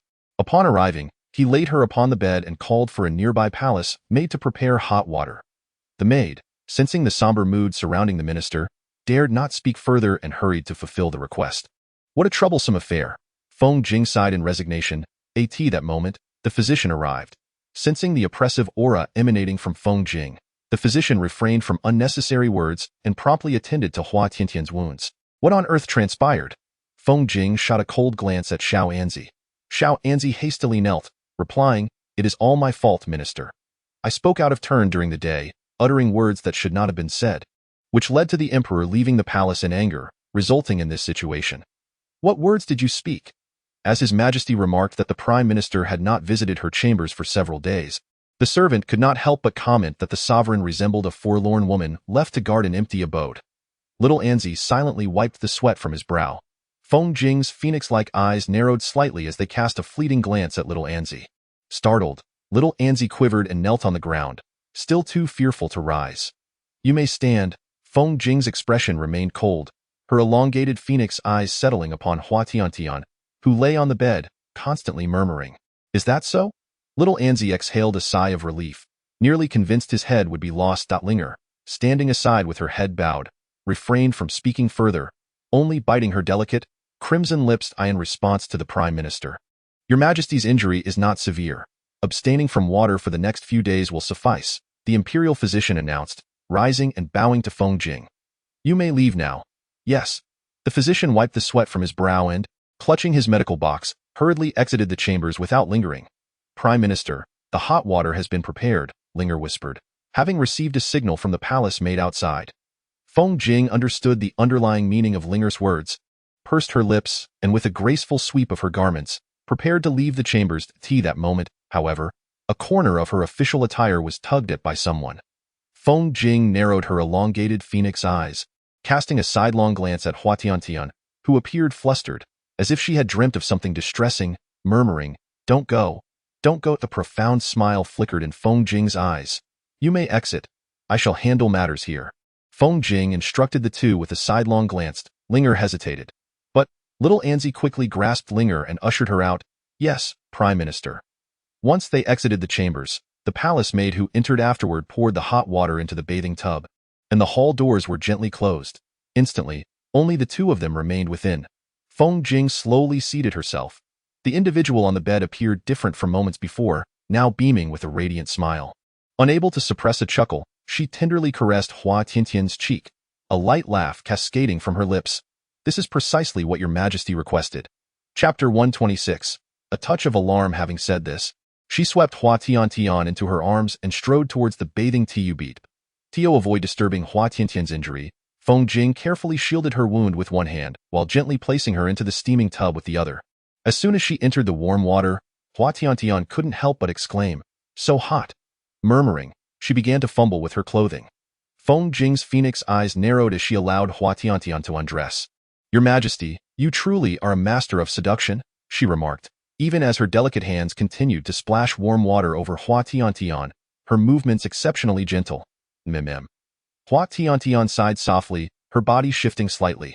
Unprepared for the moment, Feng Jing's hand inadvertently brushed against Hua Tiantian's fair-skinned eye in that instant. Hua Tiantian shivered uncontrollably, perhaps overwhelmed by the warmth of Feng Jing's fingers. Awakening from her slumber, Hua Tiantian's wide eyes remained fixed on Feng Jing's captivating gaze, utterly motionless. After a moment, a commotion could be heard approaching. Feng Jing half closed her phoenix eyes, delicately covering Hua Tiantian's mouth with her jade hand, her gaze laced with danger. In a moment of pain, Hua Tiantian bit Feng Jing's hand and, seizing the opportunity, shifted to the other side of the bathing tub. Lowering her gaze, she realized that her upper garments had become scanty, revealing an abundance of springtime beauty. Instantly, her face flushed crimson.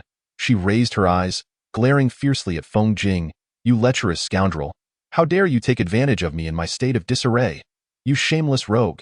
In her indignation, she splashed water from the tub onto Feng Jing. Feng Jing evaded the water droplets, though some still splattered onto his official robes. Observing his damp sleeves, a wicked smile unfurled from the corners of his lips. He shifted slightly, positioning himself behind Hua Tiantian, and captured the hand that continued to splash water. Leaning down, he smirked, "Your Majesty, have you perhaps forgotten how you clutched my sleeve to prevent me from leaving just moments ago?" Sensing Hua Tiantian's body tremble in shock, Feng Jing's smile deepened. "And what of how you incessantly shed your own garments?"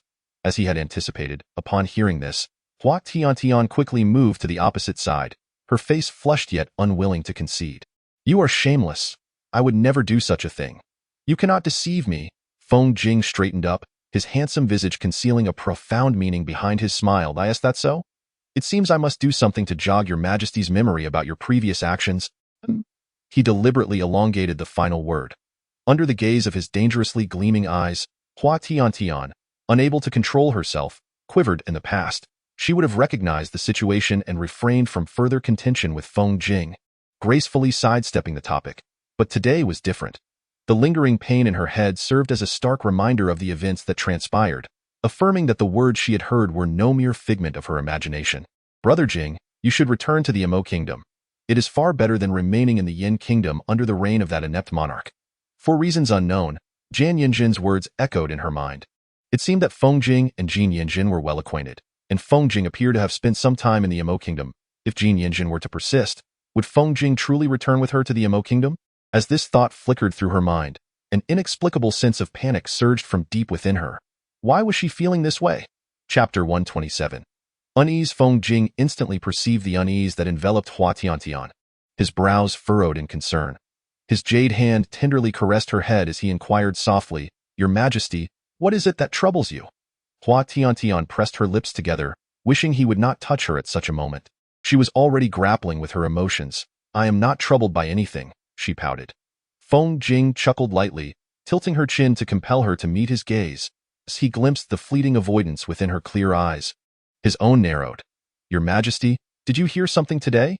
Indeed, nothing could escape Feng Jing's perceptive grasp. Yet, she was reluctant to voice her unease. To do so would unveil the vulnerability she had so valiantly held at bay for years. She would not allow that. Feng Jing naturally discerned the struggle reflected in Hua Tiantian's eyes. A faint smile graced her thin lips as she remarked, "Your Majesty, your thoughts cannot escape the scrutiny of a humble servant. It would be better to speak candidly." "What do you mean by that?" Are you suggesting you understand me so well? Feng Jing replied with a gentle smile, her delicate hand drawing Hua Tiantian into her embrace. I have stated before that the one I have watched over is only you, your Majesty. How could I not comprehend your feelings? You always say that, time and again. Hua Tiantian thought, feeling utterly defenseless against her words. Yet, despite this, there lingered a different kind of fear within her. A fear that brought her an unsettling sense of anxiety. You claim to understand me, yet I know nothing of you. All that you possess remains a mystery to me. Only you seem to grasp my essence. How cunning you are. With a sudden push, Hua Tiantian distanced herself from Feng Jing, her eyes brimming with tears. Concealing her face in the warmth of the steam from the bath, she endeavored to hide her distress. Feng Jing paused, momentarily taken aback, before a smile returned to her lips as she stood with arms crossed, seemingly unperturbed. If your Majesty wishes to know something, I can enlighten you on each matter. Hua Tiantian was taken aback by Feng Jing's forthrightness, but evading the question was futile at this juncture. With her head bowed, she asked in a subdued tone, "What is your relationship with Jin Yanran and the Mo Kingdom?" The moment the question left her lips, a wave of unease washed over her, greater than before. She feared the answer might reveal truths she could not comprehend, in stark contrast to Hua Tiantian's trepidation. Feng Jing's response was calm, as if discussing matters unrelated to herself. Before entering the palace as an official, I once saved the life of the Grand Princess due to an unforeseen incident. In gratitude, she brought me to the Mo Kingdom, and I merely spent some time there. Hua Tiantian was taken aback. She had not anticipated that Feng Jing was the Grand Princess's savior. However, this revelation also dispelled the answer she had feared the most. A light laugh from above interrupted her thoughts, and upon looking up, she furrowed her brow at Feng Jing. She hadn't expected the Empress to show such concern for her affairs. A gust of wind wafted through the window, stirring Feng Jing's dark hair into an exquisite arc against the night. With a flush creeping to her cheeks, Hua Tiantian turned her head away, instinctively pouting in denial. "It is not as if I care," she retorted. Feng Jing chuckled lightly. "You may laugh all you wish. It matters not to me if you return to the Mo Kingdom. I am indifferent to it." Realizing she had inadvertently revealed her inner thoughts. Chapter 128. The maid comes to find her. The scent of the dark hair filled her senses, resonating with an indescribable familiarity and affection. "I have promised to remain by your side. How could I ever go to the Mo Kingdom?" Instantly, all her anxieties dissipated, as if every word spoken by this person before her carried the power to soothe her. It seemed she was becoming increasingly unable to part from this individual. "How audacious! You are forbidden to refer to yourself in my presence." Feng Jing could not help but chuckle, a hint of indulgence flickering in her eyes. Hua Tiantian pouted, insisting that she must not directly utter my name. With a graceful motion, Feng Jing pulled Hua Tiantian into her embrace, saying, "Did you not just refer to yourself as well? That was an accident. Do not take advantage of it," Hua Tiantian retorted. Feng Jing laughed lightly. "Indeed, indeed." Hua Tiantian huffed, aware that she too could render Feng Jing speechless at times. Noticing Hua Tiantian's pride, Feng Jing chose not to burst her bubble, allowing a wicked smile to slowly surface. "Your Majesty, the water is growing cold. I must hasten to prepare your bath." With that, Feng Jing released the dazed Hua Tiantian, scooping up a handful of warm water, ready to approach her again. Hua Tiantian's cheeks flushed crimson as she stepped back, asserting, "Such matters are best handled by myself. I can manage. Since your Majesty has implored me to stay and assist with your bath, I must see it through to the end," Feng Jing said with a mischievous grin. Hua Tiantian gritted her teeth. "Pretend you heard nothing. I shall act as if nothing has transpired. I am afraid I cannot oblige, for I have never turned down a request from your Majesty," Feng Jing replied, flashing a bright smile as she moved closer. In a flurry, Hua Tiantian hastily grabbed her outer robe and attempted to retreat from the bathing tub, only to be swiftly caught in Feng Jing's embrace and pulled back into the water. Having been splashed earlier, Feng Jing's sleeves were nearly soaked, and he had unknowingly rolled them up as he held her tightly. The warmth radiating from his firm skin enveloped her, causing her body to quiver slightly. Hua Tiantian bit her lip, insisting, "I can manage on my own. I truly mean it. You must be weary. It would be best for you to return to your residence and rest." With delicate hands, she pushed against Feng Jing. After a moment's pause, he acquiesced, "Very well, your Majesty." Surprisingly, this time Feng Jing did not press further, readily agreeing instead. His hands quickly withdrew from her form, the warmth of his touch vanishing in an instant. "You should rest early as well, your Majesty." Feng Jing concealed the weariness in his gaze, yet his smile remained bright. Hua Tiantian responded listlessly, "Yes, Your Majesty, please try to avoid too much contact with Jin Fei." Before departing, Feng Jing casually remarked this. Once he left, Hua Tiantian tilted her head in contemplation, unable to decipher the meaning behind his words. Perhaps it would be best to finish bathing sooner, she mused, stifling a yawn. The following day unfolded differently, as Hua Tiantian awoke long past the sun's zenith, a rare indulgence in restful slumber. Linger attended to her, swiftly aiding her in dressing and preparing for lunch. At that moment, Xiao Anzi entered the chamber. "Your Majesty, the maid from that day seeks an audience." Hua Tiantian was taken aback. What could this maid possibly want? Let her enter. Though puzzled, she considered that perhaps there was indeed a matter of importance and did not decline the visit.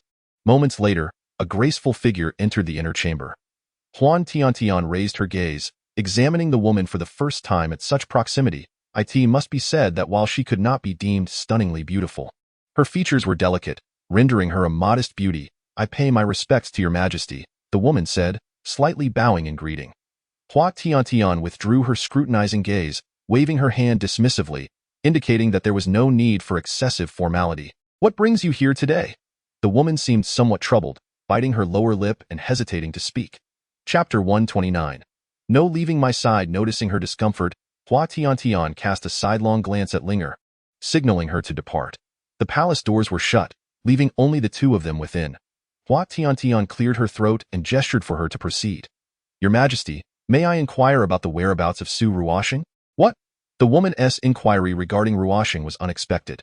Recalling the sight of her lingering outside the West Palace the previous day, Hua Tiantian furrowed her brow. Could it be that this woman, suppressing her astonishment? Hua Tiantian feigned nonchalance, responding, "Ruoxing departed with a letter of divorce. I have no knowledge of his destination." Ruoxing's situation was precarious. The less one knew of his whereabouts, the safer he would be. However, to her surprise, the woman suddenly grew agitated. "Please, Your Majesty, tell me where Su Ruoxing is gone. The Emperor mentioned he was taken by someone from the Chen kingdom.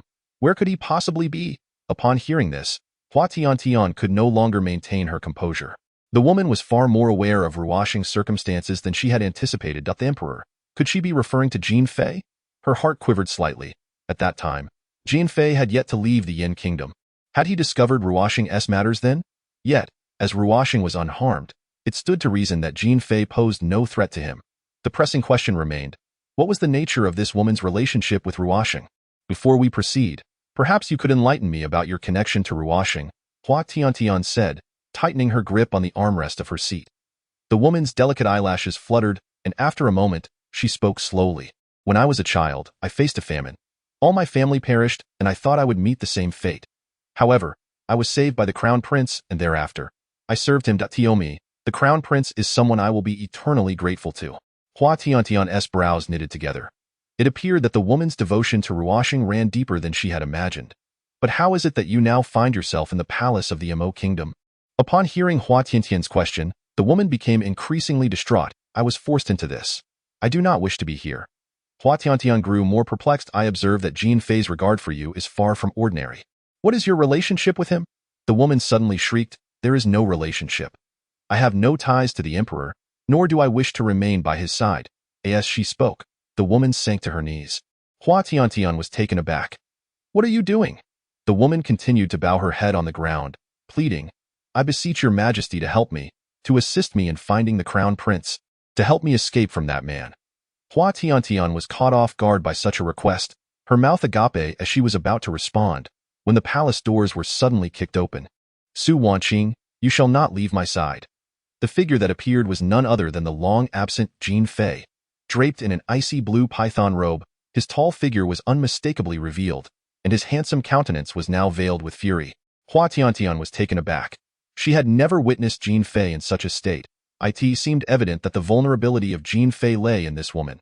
Su Ruoxing, was it? Just moments ago, Su Ruoxing had been pleading and weeping, yet now she resembled an enraged leopard, showing no signs of fear at Jin Fei's arrival. Instead, she abruptly rose and charged fiercely towards him, roaring, "You demon! What must I do to satisfy you? Do you wish for my death to be content?" Jin Fei let out a cold laugh, seizing Su Ruoxing's hand as she lunged at him, and with a slight exertion, he lifted her effortlessly off the ground. "What must I do to earn my freedom?" Chapter 130. I will protect myself. Jin Fei suppressed the struggles of the woman in his arms, a cruel smile curling his lips. Release you to seek that man? Not a chance. Let me make it clear. Unless I am dead, you should abandon such foolish thoughts. Hua Tiantian seemed to discern some underlying truth.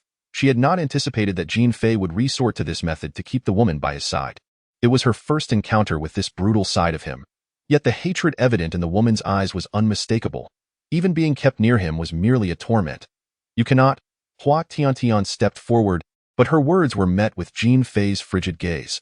Should you dare to assist her in any way, I will ensure you meet the King of Hell at any moment. Under the weight of Jin Fei's icy stare, Hua Tiantian suddenly recalled a certain incident, that time. Jin Fei had looked upon Ruoshang's departing figure with a similar gaze. Though he had strived to suppress it, the emotion had been clear. Back then, she had paid it no mind, but in hindsight, it seemed everything had been predetermined. It was no wonder he had claimed that controlling Ruoshang would allow him to threaten Suzy Han. He had intended from the outset to incite her against Ruoshang. Contemplating this, Hua Tiantian shivered slightly. This man might harbor even greater animosity toward Ruoshang than she had imagined. Was it not true? The act of killing could transpire in an instant. That voice. Hua Tiantian lifted her gaze, and there stood Feng Jing, adorned with a veil of misty laughter, approaching with elegant strides. Jin Fei scoffed, "You dare threaten me?" Feng Jing smiled lightly, but in the next moment, his eyes turned cold and menacing, his demeanor chillingly austere. "Should you harm her in the slightest, I shall retaliate tenfold. You should know that I am not one to show mercy." Jin Fei, still wearing a cold smirk, cast a glance at Feng Jing. "Is that so? I shall observe just how long you can protect her." With that, he whisked Su Wanqing away as Jin Fei departed. Hua Tiantian furrowed her brows tightly.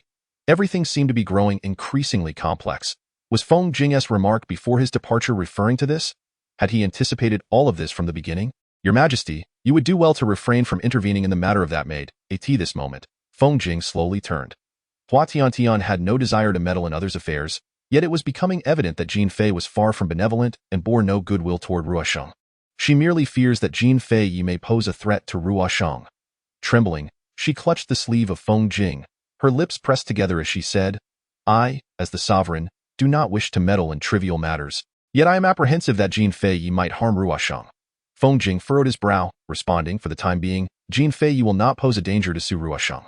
Currently, the Qin kingdom is on good terms with the Mo kingdom, which has also recently undergone a significant change. It would not bode well for Su Ruoshang if any harm were to befall her."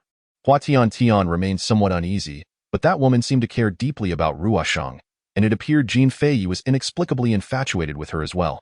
What if, out of jealousy, he took reckless actions that could endanger Ruoshang? Feng Jing couldn't help but smile wryly, saying, "Your Majesty, you have keen insight into the affairs of others." Hua Tiantian pouted, asking, "What do you mean by that?" Feng Jing gently tucked a stray strand of hair behind her ear and spoke softly, "If anything were to happen to you, what should this humble servant do?" "What is he talking about?" Hua Tiantian's face flushed suddenly as she turned her head away, her gaze wandering. I will protect myself. Let us hope it remains so. Chapter 131. Show some color. What do you mean? I am not without my own merits. I cannot always rely on you to rescue me. I am quite capable myself. Is that so? Then I shall see just how capable your Majesty truly is.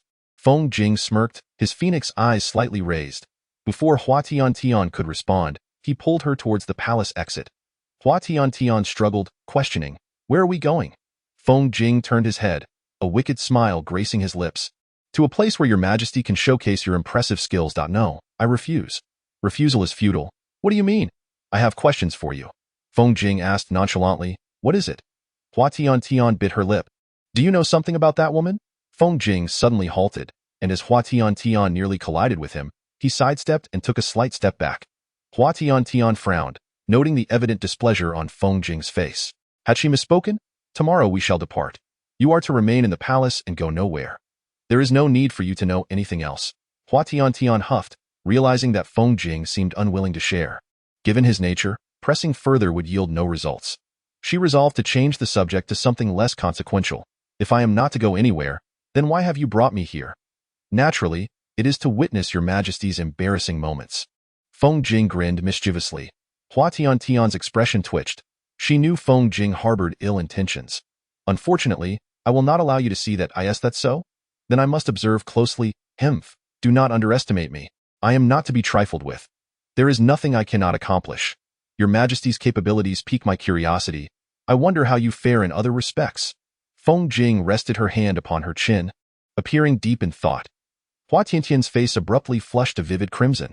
She kicked Feng Jing's leg and scolded, "You lecherous rogue, go seek out your little maid for such matters, and what of that Iran? Is she not quite enamored with you?" Feng Jing effortlessly sidestepped the kick, seizing Hua Tiantian's wrist with her delicate hand. With a playful smile, she whispered in her ear, "Your Majesty, your jealousy is once again laid bare." After a moment of realization, Hua Tiantian trembled with indignation. "How could Shaoan tell you about this? I truly must give him a piece of my mind." Feng Jing chuckled lightly. "What, is it not the truth? To be frank, I find great delight in it." Pausing briefly, her smile deepened. "After all, your Majesty seems to hold my affairs in such high regard." Hua Tiantian felt utterly deflated. She knew she could never best Feng Jing in a verbal spar. "Nevertheless, it is as it is. Himph. I am not one to tolerate a thorn in my side." Feng Jing flashed a devilish grin. "I welcome your Majesty to remove that thorn." Before long, they arrived at the location Feng Jing had mentioned. Surveying their surroundings, Hua Tiantian furrowed her brows. "What place is this?" Feng Jing exchanged a glance with the imperial guards and replied, "This is the training ground, filled with various practice equipment." Hua Tiantian remained perplexed. "But I have no need for such things." Feng Jing took a bow and arrow from the guards, raising an eyebrow with a smile. "What, is your Majesty afraid?" Hua Tiantian gritted her teeth, snatching the bow and arrow from him. Glaring fiercely, "I am not afraid." Feng Jing smirked. "It appears I have misjudged your Majesty. Humph, unless you witness my prowess, you shall remain ignorant of my capabilities." Hua Tiantian scoffed, taking an arrow from the hands of the guards. Chapter 132. Ignored raising her hand, she aimed and released the arrow. It was but a fleeting moment. As the arrow struck true at the center of the target, Hua Tiantian raised her brows in triumph. Unable to resist, she flaunted her success to Feng Jing. "See, I told you so. I can master anything." Just as she finished speaking, Feng Jing frowned. Approaching her, he grasped her elbow. "Your Majesty, while your archery skills are commendable, your strength is sorely lacking, and your speed is insufficient." Hua Tiantian pouted. "Why do you hold me to such high standards?" Feng Jing flashed a mischievous smile. "Did you not claim to be adept at everything? Are you displeased simply because I offered some corrections?" Hua Tiantian had no choice but to concede. Feng Jing knew precisely how to press her buttons. She had initially thought he was jesting, but it soon became apparent that he was quite serious. Only when her elbow could no longer be lifted did Feng Jing finally relent, saying, "All right." Upon hearing him concede, Hua Tiantian immediately collapsed onto the ground, exclaiming, "I am utterly exhausted." At that moment, a pair of delicate hands appeared, offering her a handkerchief. Hua Tiantian huffed as she accepted it, wiping the sweat from her brow. It seemed that her stamina required considerable enhancement. Feng Jing rested his hand upon his chin, contemplatively speaking. Hua Tiantian was momentarily taken aback, raising her eyes with an innocent inquiry, "What is there to strengthen?" Feng Jing revealed a charming smile, pulling Hua Tiantian into his embrace. "Naturally, it is to facilitate future activities." Hua Tiantian, still in a state of naivety, paused in surprise before flushing with embarrassment and pushing Feng Jing away. You, shameless, shameless, shameless." The imperial guards nearby feigned ignorance, counting in unison. 1, 2, 3. "Let's all play wooden dolls." "Your Majesty, are you feeling shy?" Hua Tiantian indignantly bit her handkerchief, retorting, "I am certainly not shy. By the way, you are truly a butcher who has harmed my pure heart." Feng Jing shrugged innocently. "Your Majesty, this accusation is indeed unjust. I merely speak the truth." After a pause, he added with a wicked smile, "Moreover, Your Majesty, are you not quite knowledgeable about such matters? As far as I know, you have quite a collection of erotic paintings hidden by your bedside." Realizing the implication, Hua Tiantian trembled, pointing a finger at Feng Jing. You wouldn't have taken those paintings and..." Feng Jing chuckled lightly. "I had them burned." Gazing at his handsome visage, which bore a grin akin to that of a demon, Hua Tiantian stifled the urge to tear that soft, smiling face apart. He was clearly a devil. Fate cruelly conspired against her, at present. The woman who bypassed her without a glance, linking her arm with Feng Jing's wrist, was none other than Jin Yanran. "Princess, what brings you here?" Feng Jing subtly brushed Jin Yanran's hand away. inquiring with a gentle smile.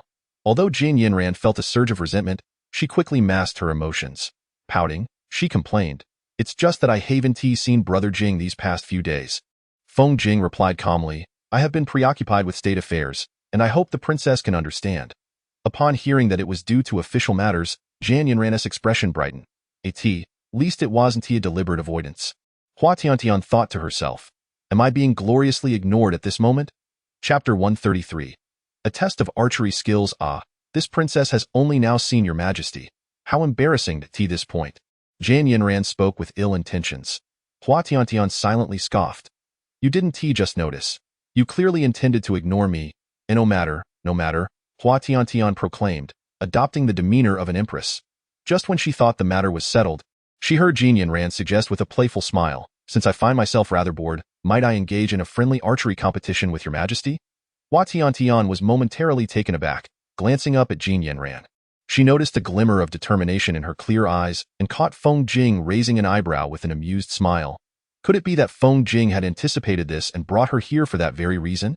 Those words just now, were they not meant to be concealed from her? Am I, the princess, being too abrupt? Hua Tiantian hastily shook her head. Not at all. It was merely that I was momentarily distracted. With that, she gestured for the imperial guard to hand her the bow and arrows. Jan Yinji couldn't suppress a triumphant smile as she too accepted the bow and arrows. Feng Jing cast a glance at Hua Tiantian's retreating figure, a hint of amusement playing at the corners of his mouth. In a best of 3. Winning 2 rounds secures the victory for one side, Feng Jing remarked with a gentle smile directed at the two. Jan Yinji curled her lips disdainfully. "As long as your majesty wins a single round, it is a victory for you." Hua Tiantian rolled up her sleeves, indignant. "Do not underestimate me. I am quite formidable."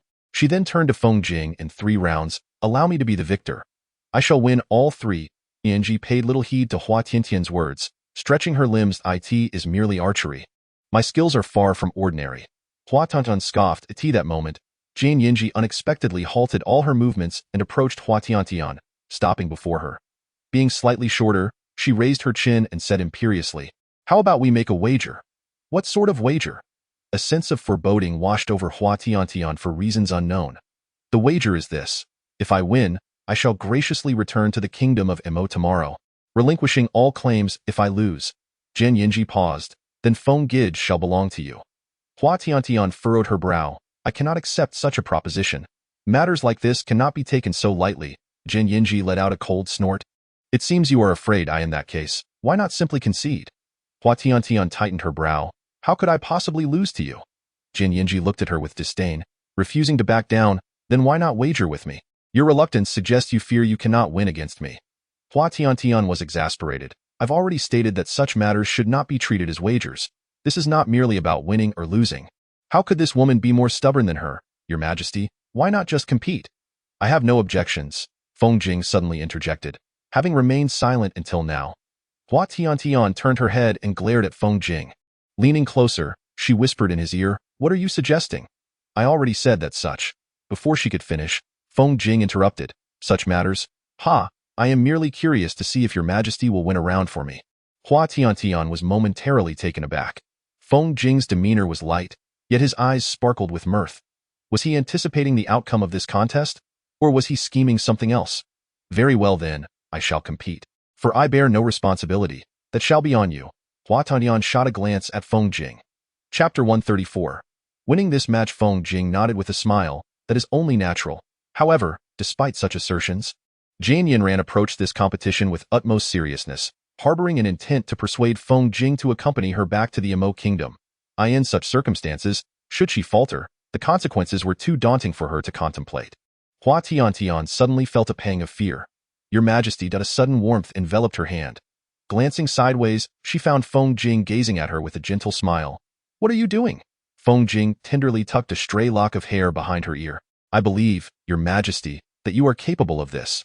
Hua Tiantian was momentarily taken aback, her clear eyes trembling slightly. It was truly exasperating. Each time he spoke, it felt as though all her anxieties dissipated into thin air. Pressing her lips together, Hua Tiantian brushed aside Feng Jing's hand and pouted. "Humph. I am quite formidable. You should keep your eyes peeled and watch how I utterly defeat her." Feng Jing chuckled lightly, eagerly anticipating the outcome. Turning her head away, Hua Tiantian chose not to look at Feng Jing any longer. She closed her eyes and took a deep breath. When she opened her eyes again, the world appeared illuminated, as if even the target had become vividly clear. Humph, just wait to lose. This princess shall take Brother Jing back to the Emo Kingdom, you incompetent sovereign. Jan Yinran lifted her elbow and cast a sidelong glance at Hua Tiantian. Hua Tiantian blinked. In my entire life, I have yet to learn how to write the word lose. Jin Yinran scoffed disdainfully. The first round began. With Feng Jing's declaration, both Hua Tiantian and Jin Yinran released their arrows simultaneously. The arrows struck the target's center with precision, nearly in an instant. The force of their shots split the leaves swaying in the breeze. The imperial guard nearby couldn't help but regard Hua Tiantian with newfound respect. The rumors of the Yin Kingdom's sovereign being inept seemed to be unfounded. Feng Jing smiled, crossing his arms as he stood to the side. It appears you possess some skill. Jan Yinran cast a dismissive glance at Hua Tiantian. Hua Tiantian picked her nose, disregarding Jin Yinran's comment.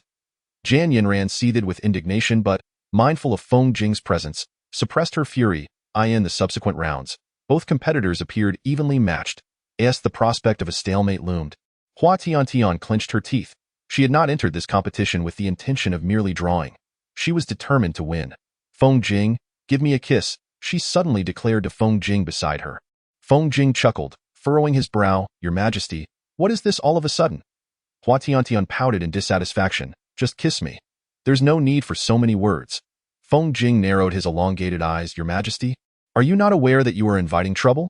At that moment, Hua Tiantian would not allow Feng Jing to say more. She stood on tiptoe and pressed her lips against his eye in that instant. A thrill coursed through her. Blushing fiercely, she turned and raised her bow. You shamelessly dare. Jin Yinran seethed, gritting her teeth as she glared at Hua Tiantian. Hua Tiantian paid no heed to Jin Yinran. This was the final opportunity to determine victory. She must triumph. Jan Yinran shook her shoulders, biting her teeth in complaint as she cast a glance at Hua Tiantian. However, recognizing that the outcome needed to be determined first, she resolved to settle her score with Hua Tiantian only after the victor was declared. Trembling slightly, she lifted her bow and aimed. In an instant, 2 arrows were released simultaneously. Unfortunately, unlike before, this time Hua Tiantian had the upper hand. The subsequent arrows followed suit, consistently favoring her. The announcement came forth. The winner of this round is His Majesty. Thus, the results stood. Chapter 135. Not wanting him to leave her. Ha ha ha, I have triumphed. I have triumphed. As Feng Jing's words rang out, Hua Tiantian excitedly dashed over, wrapping her arms around Feng Jing's neck and leaping with joy. Feng Jing couldn't help but chuckle, allowing Hua Tiantian to revel in her delight. Humph, even if you won by sheer luck this time, this princess will not abide by that wager. Jan Yinran strode over with an air of arrogance, her clear, ethereal eyes fixated on Hua Tiantian's embrace of Feng Jing. Hua Tiantian turned her head, picking her nose and blinking innocently. You are being unreasonable. And you are the one being unreasonable, disturbing this princess's peace of mind with such antics. Jan Yinran retorted, hands on her hips, glaring at Hua Tiantian with barely concealed fury. Releasing Feng Jing, Hua Tiantian stepped before Jin Yinran. Upon witnessing Jin Yinran's furious demeanor, Hua Tiantian smirked mischievously. I am not being unreasonable. I merely gave Feng Xiang a peck. If you have the capability, why don't you go ahead and do the same? It's not as if I threatened you to refrain from doing so. You cannot blame me for it. As she spoke, the color drained from Jin Yinran's face. Hua Tiantian felt an increasing sense of triumph. Indeed, why should it concern her? After all, who was stopping Jin Yinran from making a move? However, she couldn't shake the feeling of a profound gaze lingering on her from behind. You, just wait. Jin Yinran, exasperated, felt her delicate face flush crimson. She had not anticipated that the Emperor of the Yin Kingdom would be such a shameless individual, and she found herself at a loss for words. In her indignation, she cast a sidelong glance at Feng Jing, only to find his amused gaze unwaveringly directed at Hua Tiantian. Unable to suppress her lips, she bit them, her fingers clenched tightly within her sleeves until they turned pale. Hua Tiantian continued to pick her nose. I am waiting. What other tricks do you have? I can handle them all. Humph. Frustrated by her inability to best Hua Tiantian, Jin Yinran stomped her foot and stormed off. She refused to believe that she could not outdo this woman. As Hua Tiantian watched Jin Yinran's retreating figure, her smile blossomed even more radiantly, and she kindly bid her to take care. Tsk. With a gleaming smile revealing her pearly white teeth, she felt increasingly clever. Just as she reveled in her triumph, a warm sensation enveloped her neck. Startled, Hua Tiantian turned to see Feng Jing's determined jawline. "What are you doing?" she inquired. Feng Jing smiled. "Since I have returned to your majesty, it is only natural to assist in wiping away the sweat of your majesty." "Wah, what?" The sudden tenderness caught her off guard. Hua Tiantian hastily pushed Feng Jing away, insisting, "Such trivial matters are best left to me. There's no need to trouble Feng Xiang." He chuckled softly, a gentle laugh spilling from his lips. Hua Tiantian furrowed her brows, perpetually sensing that whenever Feng Jing smiled in such a manner, misfortune was sure to follow. As Feng Jing's smile grew ever more enchanting, his delicate hand, akin to jade, gently drew Hua Tiantian into his embrace. Feeling the sudden stillness of the person nestled within him, his thin lips curved into a subtle smirk. Hua Tiantian's face flushed with nervousness, overwhelmed by the intoxicating scent that belonged to Feng Jing, rendering her nearly unable to extricate herself from the moment. What could his sudden actions possibly signify? "Thank you, your majesty, for your willingness to put forth such effort for a humble minister like myself." Feng Jing's tone was light, floating across her heart like a feather, stirring a sense of exhilaration within her. Hua Tiantian was momentarily taken aback. Why was Feng Jing saying such things? Why express gratitude to her? Wasn't it only natural? It was because she did not wish for him to depart that she endeavored so diligently. After a moment of contemplation, Hua Tiantian cautiously voiced her thoughts. "I too do not wish for you to leave me. Hence my efforts." Upon uttering those words, she suddenly grasped their implications, her ears turning crimson in an instant. Chapter 136. A kiss is a kiss. As she panicked and sought other words to gloss over what she had just said, Feng Jing tightened his embrace further, leaving no space between them, firmly confining her in his hold. The warmth radiating from his skin pressed against hers was unmistakable. What on earth was he trying to accomplish with such suddenness? "Your Majesty, you truly are a master of seduction. I could devour you whole, leaving not a single bone behind." A soft chuckle from Feng Jing reached her ears. Unlike his usual demeanor, this laughter was gentle, devoid of the depth she was accustomed to. But who was seducing whom? "What nonsense are you spouting? I have not seduced you in the least. Release me." Hua Tiantian struggled fiercely. This man, ever the opportunist, was pushing his advantage. "If you do not let go, I shall summon the imperial guards," she threatened. "Your Majesty, have you not noticed that since earlier, we are quite alone here?" Startled, Hua Tiantian scanned her surroundings. Indeed, there was no one else in sight. Those rascals had fled with remarkable speed. Even so, I could still call for the shadow guards. Feng Jing, unperturbed, casually engaged Hua Tiantian in a discussion about the efficacy of summoning someone. "Have you forgotten, my dear, who the shadow guards heed in this palace?" "Curse it! Then I shall call the palace maids. This is a training ground. Palace maids are forbidden from entering. Even if that is the case, I can call for Shaoan. He is just outside. Beyond a palace wall, your Majesty, you may test whether you can indeed summon anyone." I refuse to believe that I cannot call. But her words were cut short by Feng Jing's amused interruption, as he cast a bewitching glance downward. "Surely it would be simpler to plead with me directly, rather than resorting to such convoluted tactics?" Hua Tiantian fumed. It was precisely because she wished to implore him that she contemplated summoning another. An involuntary shiver coursed through her. Her mind conjured various scenarios, such as whether Feng Jing would perversely demand that she kneel and kowtow to him, or perhaps require her to compose numerous statecraft essays, or even compel her to reflect in solitude as a form of penance.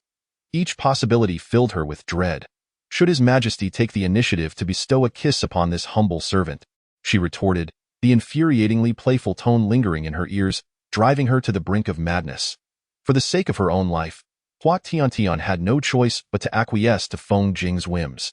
"This has nothing to do with me. You are the one threatening me." Feng Jing chuckled lightly. Indeed.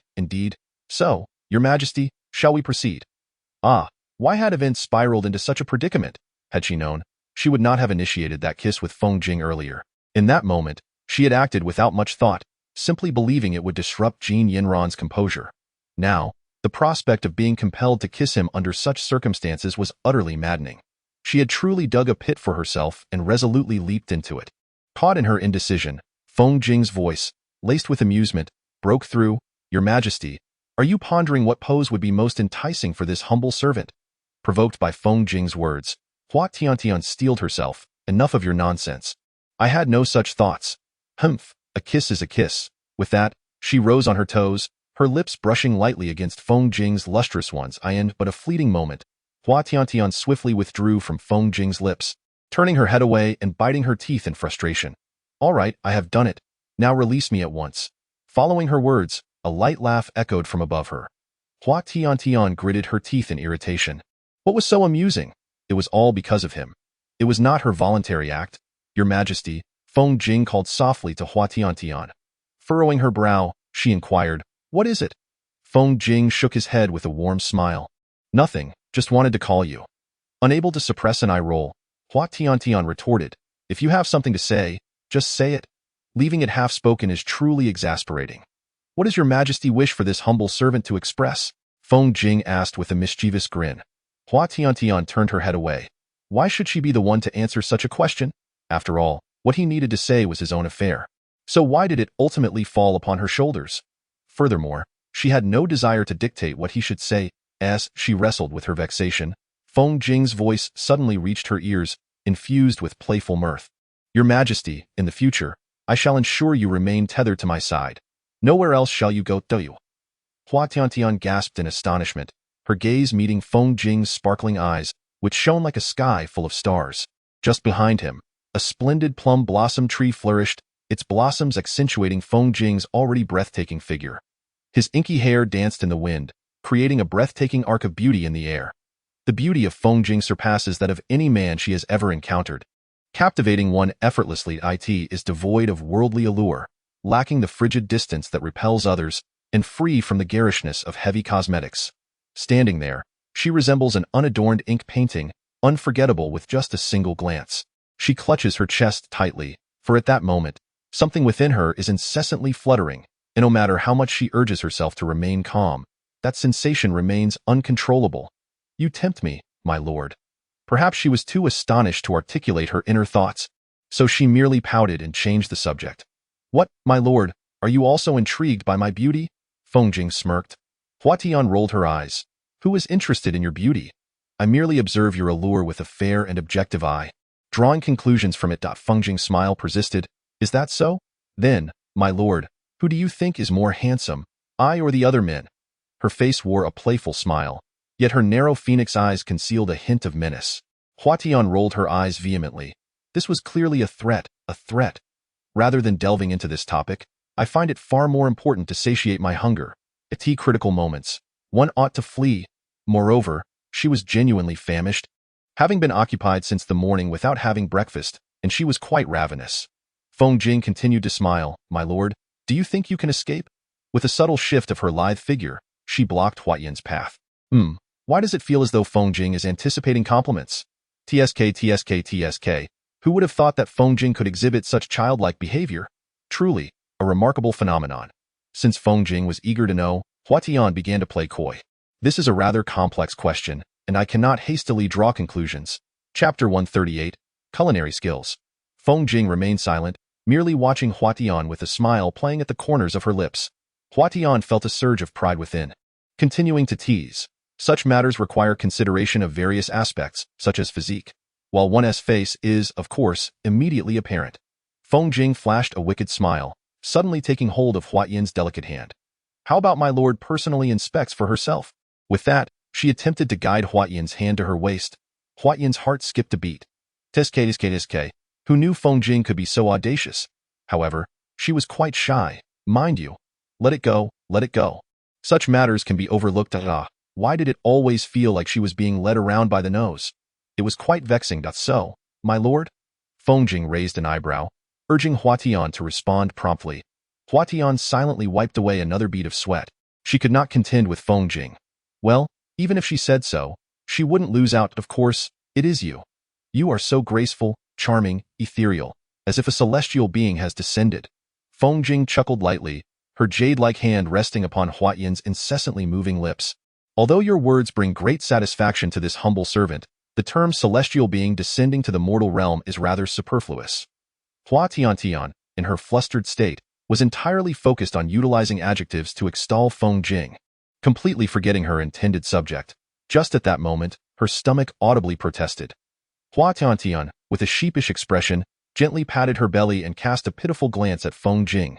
The latter appeared to be in good spirits and took Hua Tiantian to partake in a sumptuous luncheon, for which she was profoundly grateful. During the evening meal, she noticed that Feng Jing had hastily departed after only a few bites of his lunch. With a sense of conscience, Hua Tiantian resolved to send Linger to inquire whether Feng Jing would like to join her for dinner. Your Majesty, the eldest princess, Linger, who was supposed to proceed to the Anhao Palace, now stood hesitantly at the palace entrance. Hua Tiantian furrowed her brow and shifted her position, wondering what was amiss. The eldest princess has expressed a desire to challenge you.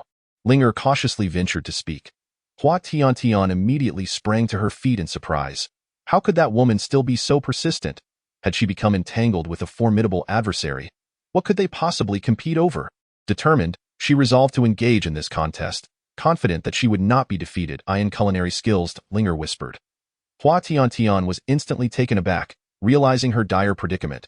Cooking was her greatest weakness. Though she often boasted of her diverse talents, both climbing trees and culinary arts were areas in which she faltered. This woman had deliberately chosen her weakest point, clearly seeking to provoke her.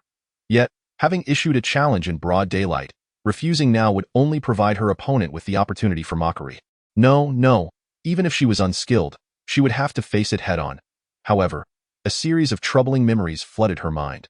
The time Xiao Anzi fainted after consuming her experimental dish, and the incident where a little rabbit nearly lost its life after eating her cooking. Among others, in short, her culinary journey could hardly be described as anything less than a tragic saga. Linger, what do you believe is the likelihood of this humble servant succeeding in the culinary arts? Hua Tiantian gazed at Linger with hopeful anticipation. If Linger expressed even a glimmer of hope, she would boldly proceed. Linger lowered her head, avoiding Hua Tiantian's gaze, and after a pause, softly murmured, Your Majesty, it would be wise to concede. Hua Tiantian nearly fainted from exasperation. Even those closest to her held such doubts about her culinary abilities. Alas, a bold venture may yet yield rewards. Without delay, she set off for the imperial kitchen. Chapter 139. Accused of murder, Linger cast a worried glance at Hua Tiantian, but respectfully acquiesced. A foreboding sense of unease lingered. Upon her arrival at the imperial kitchen, Jane Yinran was already waiting. Upon seeing Hua Tiantian approach, Jane Yinran scoffed derisively. I thought you might cower like a turtle and not show up. Hua Tiantian nonchalantly picked her nose, feigning indifference. I would never play the part of a timid turtle. It's simply unbecoming. Jan Yinran merely smirked at Hua Tiantian's retort. It's quite simple. We shall each prepare a dish and present it to Brother Jing for tasting. He shall declare the winner based on whose dish he finds more delectable. Hua Tiantian's face twitched in disbelief. Why was she offering it for Feng Jing to taste? At that moment, she regrettably recalled a distant memory from long ago, back when Ruo Shang had just entered the palace. In a bid to make Feng Jing treat Ruo Shang with a modicum of kindness, she had, in an obsequious manner, ventured into the imperial kitchen to prepare a dish, fearing that Feng Jing would find fault with her efforts. She even sought the guidance of the imperial chefs. She had hoped to win over Feng Jing, but he took but a single bite, then, with a sardonic smile, uttered a remark that she still remembered vividly. Your Majesty, are you attempting to murder me with this? Just recalling it now filled her with indignation. What did he mean by murder? She had expended considerable effort, after all. Yet, her attempts were dismissed as utterly worthless. It was that very comment from Feng Jing that had inflicted a deep wound upon her spirit, rendering her too fearful to ever return to the imperial kitchen. Truly a tragic episode. Hua Tiantian could not help but wipe away non-existent tears from her face. She felt utterly pitiful. Jin Yinran, oblivious to Hua Tiantian's inner turmoil, mistook her demeanor for some sort of trickery and scoffed. What, are you afraid of underestimating your own abilities? Hua Tiantian, jolted back to reality by Jin Yinran's provocative words, cleared her throat and replied with a smile, Dear Princess, aside from making unfounded assumptions about others' thoughts, it seems you possess little else in terms of skill. Jan Yinran's face flushed with anger at Hua Tiantian's retort, and as she watched Hua Tiantian leisurely pick her nose and saunter into the imperial kitchen, she couldn't help but stomp her foot in frustration. A nearby maid, witnessing Jin Yinran's vexation, quickly offered consolation. Princess, as long as you win, her words are of no consequence. Jan Yinran cast a glance at the maid and smirked. Indeed, as long as she triumphed, that woman's words would bear no weight. What mattered now was to outshine her in culinary prowess. She was quite confident in her cooking skills. Humph, Hua Tiantian, just wait and see how you will lose. The two soon commenced their competition in adjacent rooms. The imperial chefs, standing outside with expressions of trepidation, dared not breathe a word. The last time the emperor had visited the imperial kitchen, the chaos that ensued was still fresh in their minds, causing many to wipe the sweat from their brows. Meanwhile, at the Anhao Hall, Minister, this is dire news. The emperor has gone to the imperial kitchen. Xiao Anzi rushed into the hall, breathless. Feng Jing paused from his paperwork, to which the emperor readily agreed. They are currently in the kitchen, with the outcome to be decided by you, Minister. Upon hearing this, Feng Jing smirked, narrowing his elongated eyes. Let them be, Minister. This cannot be allowed. The emperor is likely to wreak havoc in the kitchen.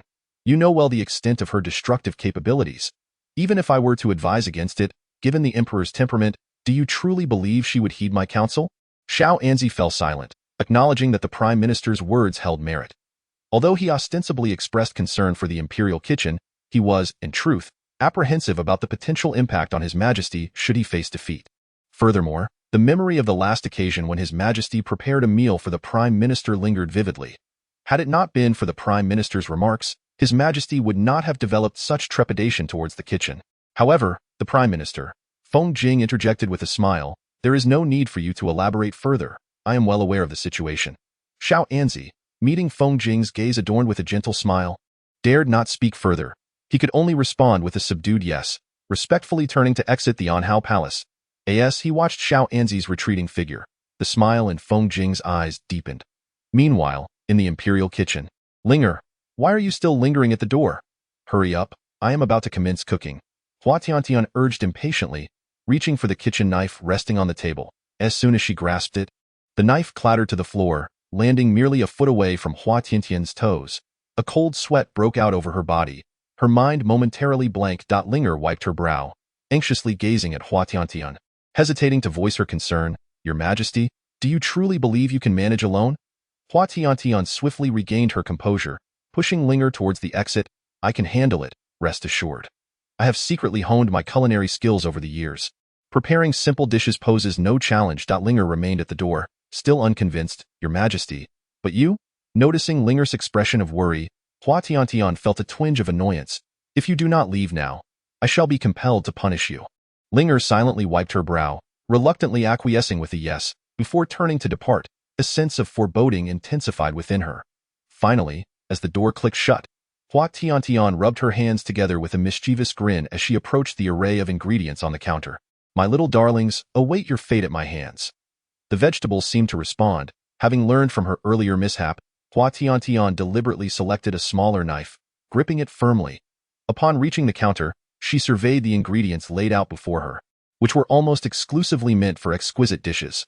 Within the palace, gourmet delicacies were the norm, with the imperial kitchen preparing meals that common folk might never encounter in their lifetimes. Each dish was crafted with meticulous care, every step of the process intricately complex. Yet, she was well acquainted with the preparation of each dish.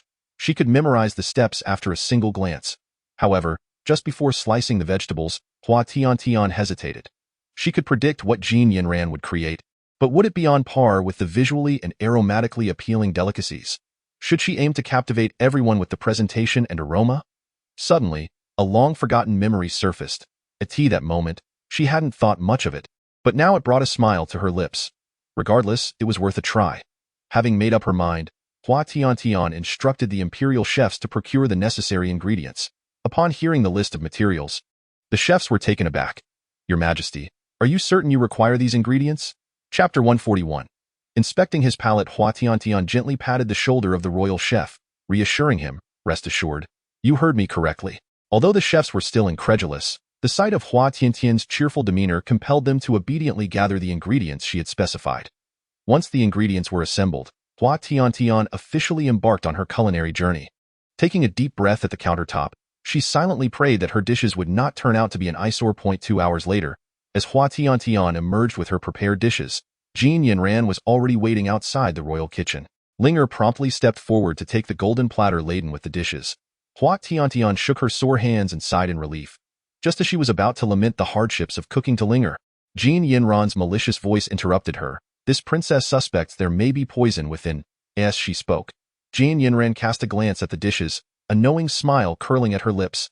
Hua Tiantian rolled up her sleeves, indignant. What do you mean poison? This dish is the result of 3 painstaking attempts. It is at least edible. Your Majesty, before we engage in further discussion, we should head to the Anhao Hall. The dishes will become unpalatable if they cool. Linger quietly reminded her. Upon hearing this, Hua Tiantian restrained her anger.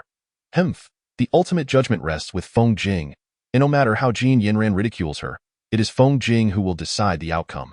She had already devised a countermeasure. If Feng Jing dared to make her look foolish, she would not let him off easily. And as for how she would exact her revenge, well, she would ponder that later. This princess eagerly awaits the sight of you losing, tears streaming down your face, Jin Yinran scoffed, striding ahead with an air of superiority. Hua Tiantian picked her nose, silently huffing to herself. A quarter of an hour later. Your Majesty, the Grand Princess of the Emo Kingdom has arrived. With Xiao Anzi's announcement, Feng Jing, donned in elegant purple official robes, gracefully stepped out from the Anhao Hall. Hua Tiantian cast a nonchalant glance at Feng Jing, and upon meeting his smiling gaze, she made a face of disdain. Feng Jing took note of Hua Tiantian's silent threat, a knowing smile playing at the corners of his mouth. Your humble servant greets your Majesty, Feng Jing said with a charming smile as he bowed. Hua Tiantian waved her hand dismissively. Let us dispense with these formalities and get to the point.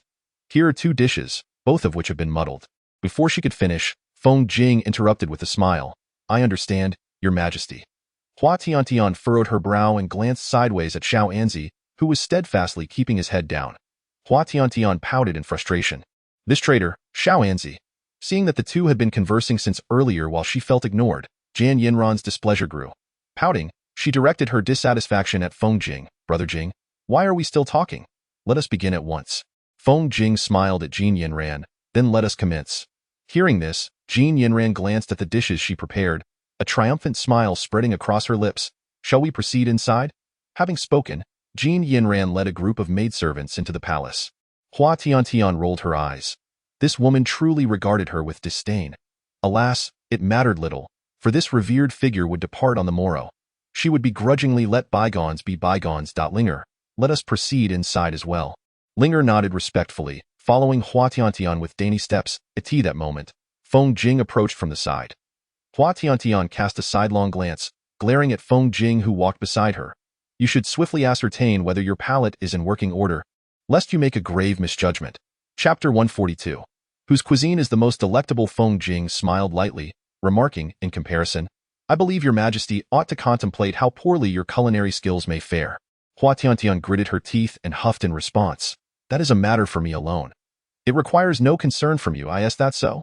If your Majesty were to sincerely implore me, perhaps I could grant you a favor. Feng Jing began to entice Hua Tiantian. She swallowed hard, feeling somewhat swayed. Are you serious? Indeed, Feng Jing replied with a gentle smile, leaning closer to whisper in her ear, as long as your Majesty performs some act to delight me. Upon hearing this, Hua Tiantian's expression darkened considerably. Delight. She couldn't shake the feeling that Feng Jing harbored ulterior motives. Surely, one does not stumble upon fortune from the heavens. Humph, she would not fall for his tricks. Today, she was quite confident in her dish. He would surely be astonished, despite his claims otherwise. With a cold snort, Hua Tiantian picked her nose and bypassed Feng Jing to enter the palace. This dish was her labor of love, and it was far from a simple fare. Minister, Her Majesty. Feng Jing raised a hand, signaling to Xiao Anzi to refrain from further comment, his elongated phoenix eyes glimmering with a profound smile as he observed Hua Tiantian's petite figure. A light laugh escaped from his lustrous lips. 15 minutes later, before Feng Jing at the jade table lay 2 dishes, covered so that their contents remained hidden. He slowly lifted his chopsticks, at which point the maidservants unveiled the dishes one by one. As Jin Yinran beheld her meticulously crafted culinary creation presented before the onlookers, their visibly astonished gazes only intensified the smugness at the corners of her mouth.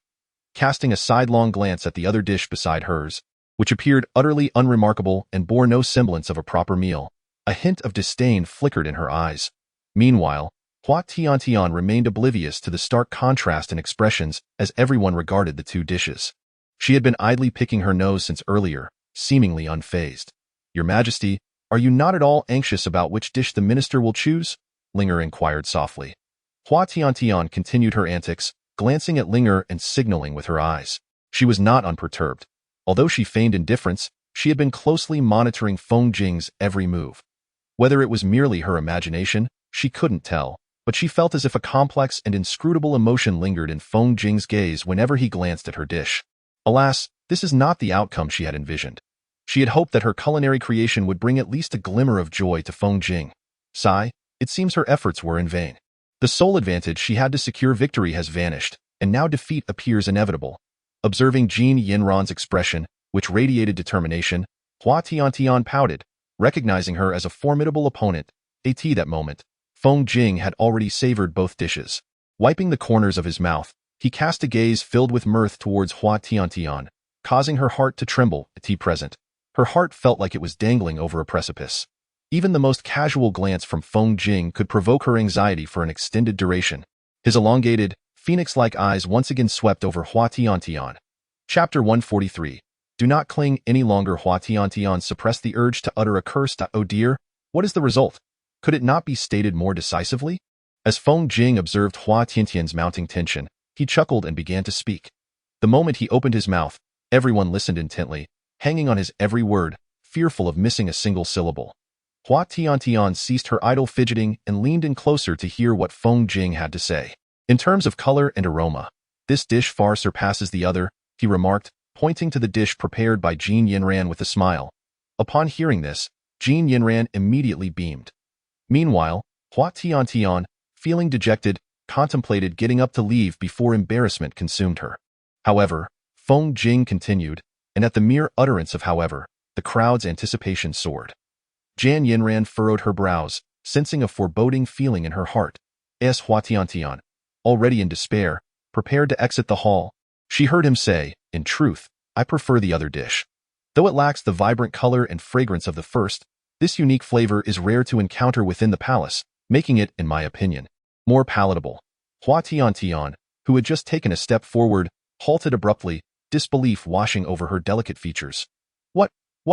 Did Feng Jing's words imply that she had triumphed? How could that be? She had not perceived even a flicker of delight in his eyes. Brother Jing, how can this be? Why would that dish be deemed slightly more delicious? Are you perhaps showing favoritism towards her? Jin Yinran expressed her dissatisfaction, convinced that her dish could never be outdone by Hua Tiantian's. Feng Jing adjusted his official attire and rose slowly. Your Highness, the authority to decide this contest lies with me. I speak only the truth. What is wrong with that? Jin Yinran stepped forward, urgency in her voice. But it is clear that I have the advantage. Why, then, does she win? This competition was inherently unfair. As the eldest princess, you have been gifted with extraordinary culinary talent since childhood, while His Majesty has shown little inclination in this area. You deliberately chose to compete in this realm, leaving no room to discuss fairness with me. Feng Jing spoke of the clouds drifting lightly in the gentle breeze, yet the smile had already faded from her countenance. Jin Yinran, filled with indignation, stamped her foot in frustration. Meanwhile, Hua Tiantian, who had only just regained her composure from the earlier events, flinched at Feng Jing's words. What did she mean by saying that she was rather slow-witted? It was not that she deemed such matters beneath her. She simply believed that putting in effort was quite commendable. You may all withdraw now, Feng Jing suddenly commanded the maidens nearby. The maidens, taken aback, dared not utter another word and respectfully exited the Anhao Hall. Linger cast a worried glance at Hua Tiantian before obediently retreating as well. As Hua Tiantian saw Linger leaving, she too made to follow, but was abruptly halted by a sudden grip on her collar. Your Majesty, where do you intend to go? As she felt herself being drawn further away from the palace door, Hua Tiantian felt tears welling up in her eyes. She certainly did not wish to remain in the same chamber as Jin Yinran. Brother Jing. Observing Feng Jing leaving Hua Tiantian behind in the hall, Jin Yinran could not help but feel a surge of resentment, glaring at Hua Tiantian with contempt. Hua Tiantian turned her head away, pretending to be oblivious, as if she were merely a ghost, to be entirely disregarded. Yet, why had Feng Jing suddenly dismissed the maidens, leaving them alone in the hall? Eldest princess, since we have broached this topic, it would be better to lay certain matters bare between us.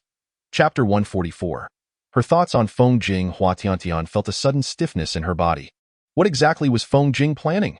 Jin Yinran pressed her lips together, softly calling out, Brother Jing. Feng Jing raised his delicate hand and gently stroked Jin Yinran's head. But in that moment, her eyes brimmed with tears.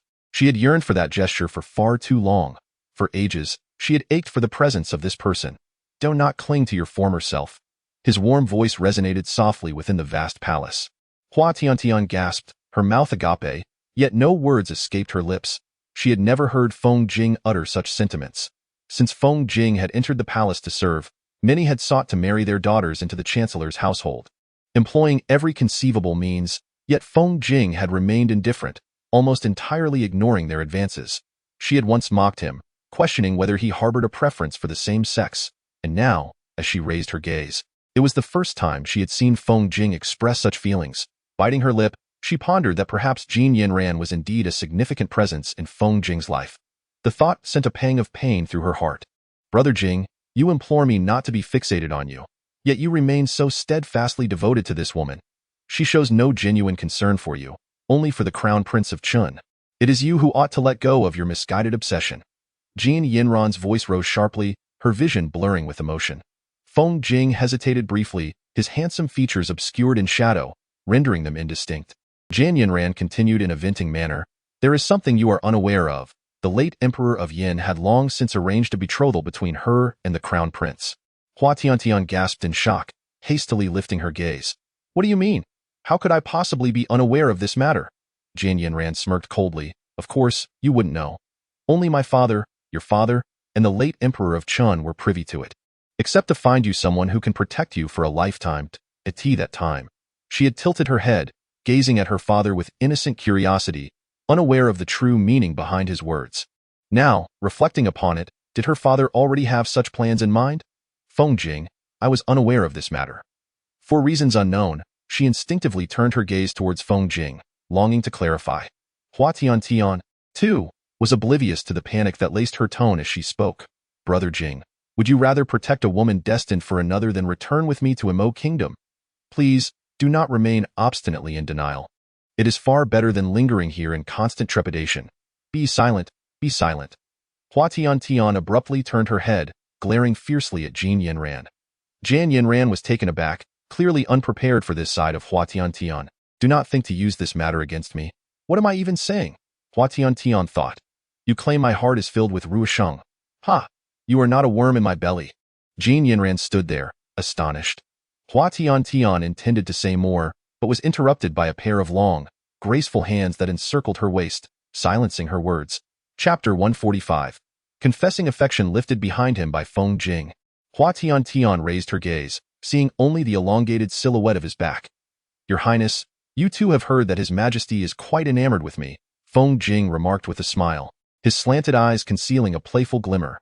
Jin Yinran clearly had yet to regain her composure, muttering to herself in disbelief, shaking her head. Who loves you so fiercely? Hua Tiantian mumbled softly. Feng Jing turned his head.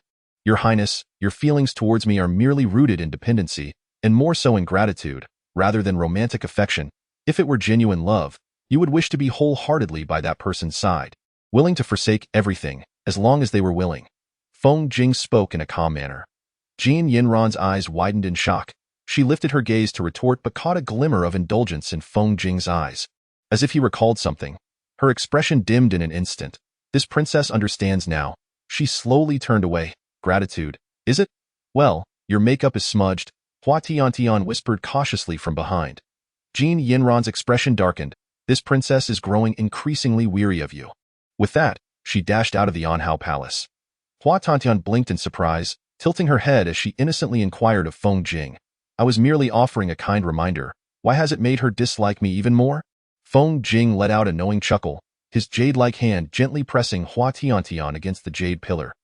He then leaned in closer, enveloping her in his embrace, his smile playful as he met her gaze. Hua Tiantian's heart raced. As Feng Jing's enchanting visage drew nearer, she anxiously shut her eyes. What are you going to do? I shall call it inappropriate. I truly did not expect that you would still remember that incident, he replied. Hua Tiantian cautiously opened a slit in her eyes, observing the faint smile lingering on Feng Jing's face. What do you mean? Feng Jing, still smiling, playfully tapped her forehead at that time.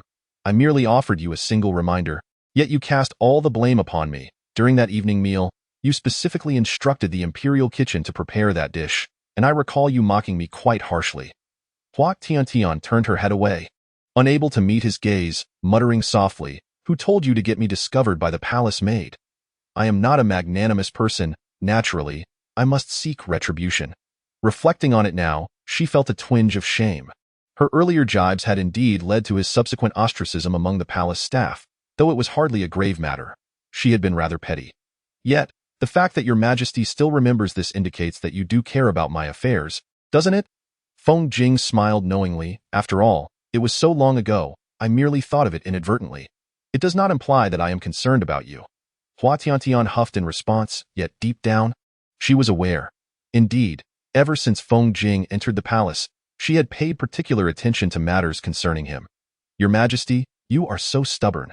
Just moments ago, you expressed your affection for me at length. Who expressed anything to you? I merely wished to avoid allowing that Jin Yanran to lead me around by the nose. Hua Tiantian pursed her lips, casting a furious glare at Feng Jing, who merely smiled brighter in return. Chapter 146. A great catastrophe. What are you laughing at? I have already stated that it is merely as such. Never mind, I shall not discuss this further. I must return to the palace, as I have yet to partake in the evening meal. At such a moment, it was indeed wiser to make an escape. However, her wrist was seized, and her body was drawn back, landing directly in a familiar embrace. Strands of ink-black hair cascaded down her shoulder, the air filled with the refreshing fragrance emanating from Feng Jing. Hey, Feng Jing. Hua Tiantian shifted her shoulder, feeling Feng Jing bury his head into the crook of her neck. An inexplicable sensation coursed through her, and she noted that his body felt slightly heated. What is the matter with him? The hall was enveloped in silence. Feng Jing, you, unable to endure the stillness any longer. Hua Tiantian furrowed her brows and spoke up. I will always protect you, Tiantian. Hua Tiantian's eyes widened in shock, her heart racing. What are you saying?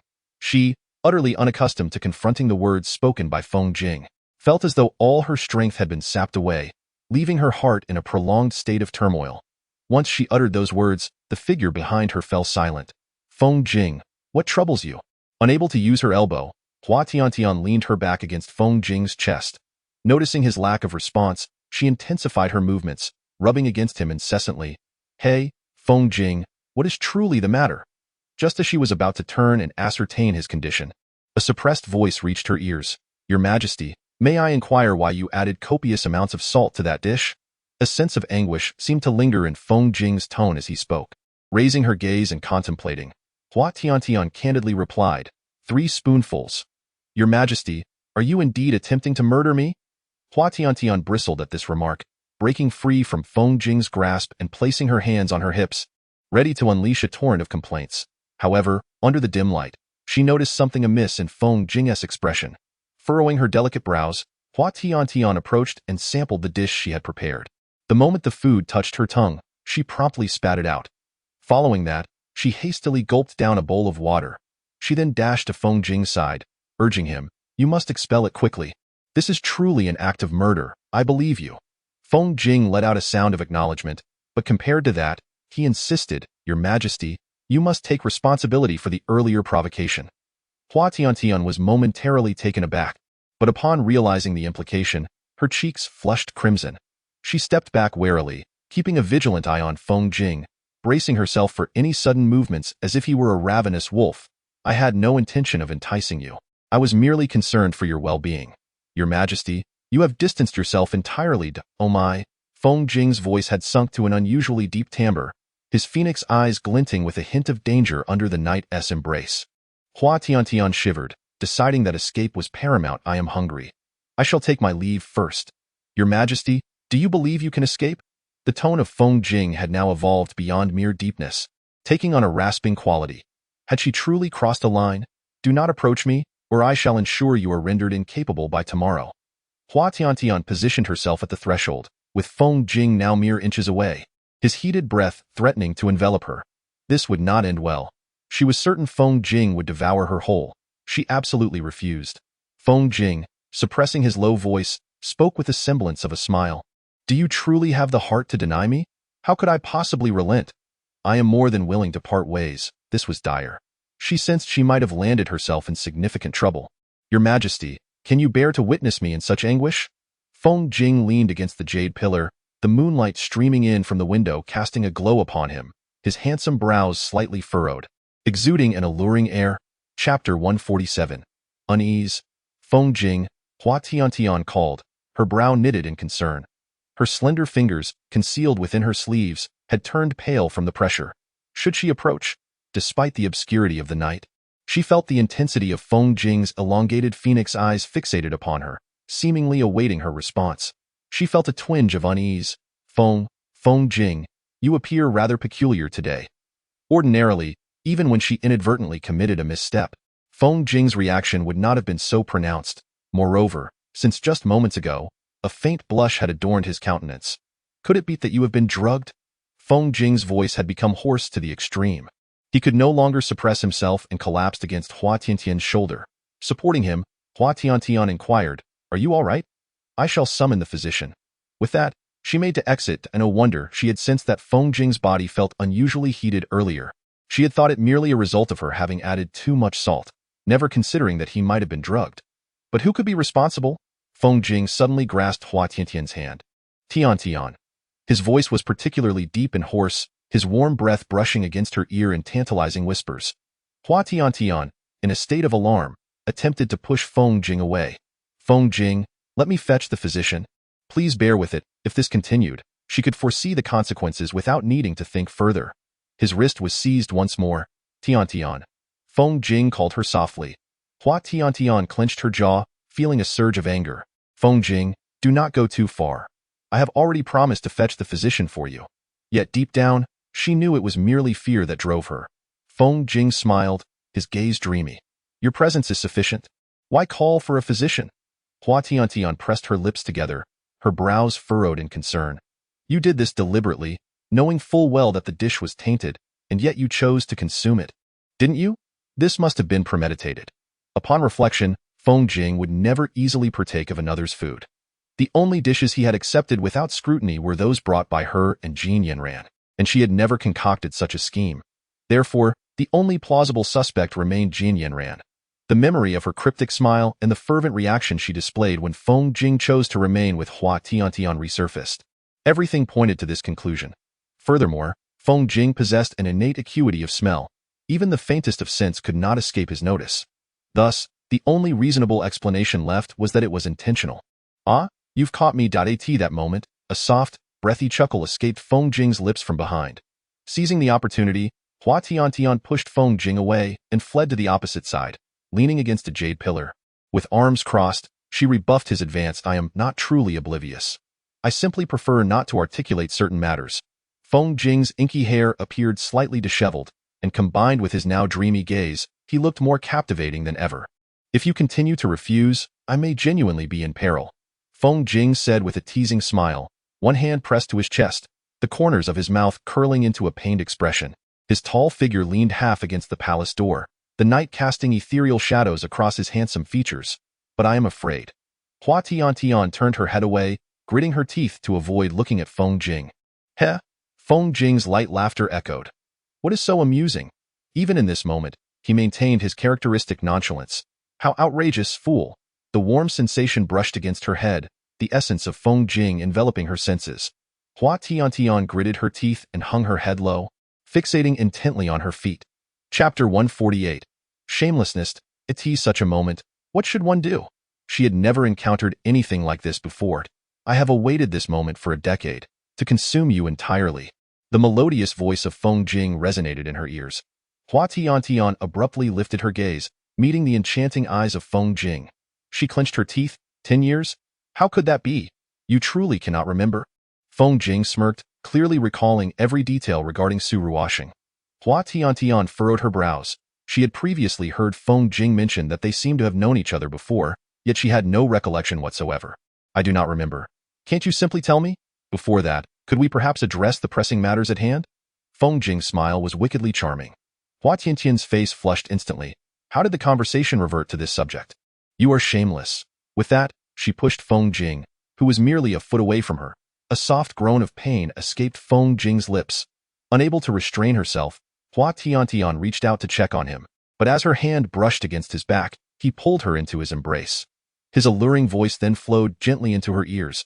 "There is no need to worry so. If you engage in some physical activity, I shall be fine." Feng Jing, Just as she uttered those two syllables, her lips were captured by his Tiantian. He called her softly. His tender voice dispelled all her anxieties.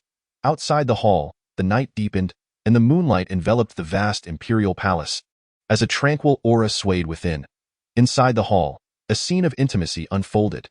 The imperial guards, who had once stood vigil outside, had long since departed.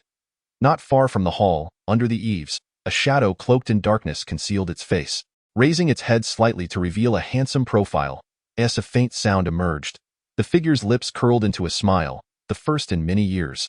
The following day, Feng Jing, you lecherous scoundrel. Early in the morning, Hua Tiantian's furious voice echoed from the Anhao Hall.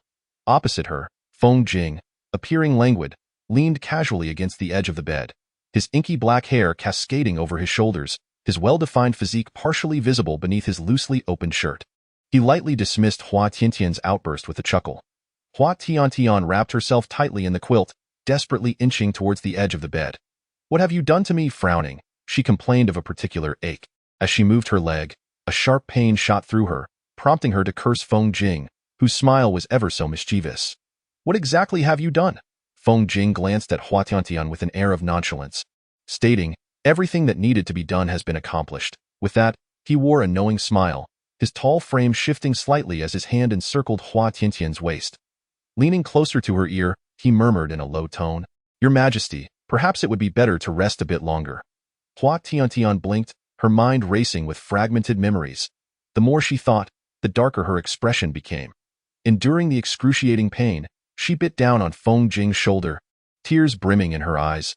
After biting in frustration, she struck Feng Jing with a fierce punch, and why innocence is now utterly lost, she lamented. Feng Jing, wearing a gentle smile, allowed Hua Tiantian to bite and hit him until she had exhausted her anger. Only then did he softly say, Tiantian, in the future, when you bear my children, it would suffice to vent your frustrations upon me in this manner.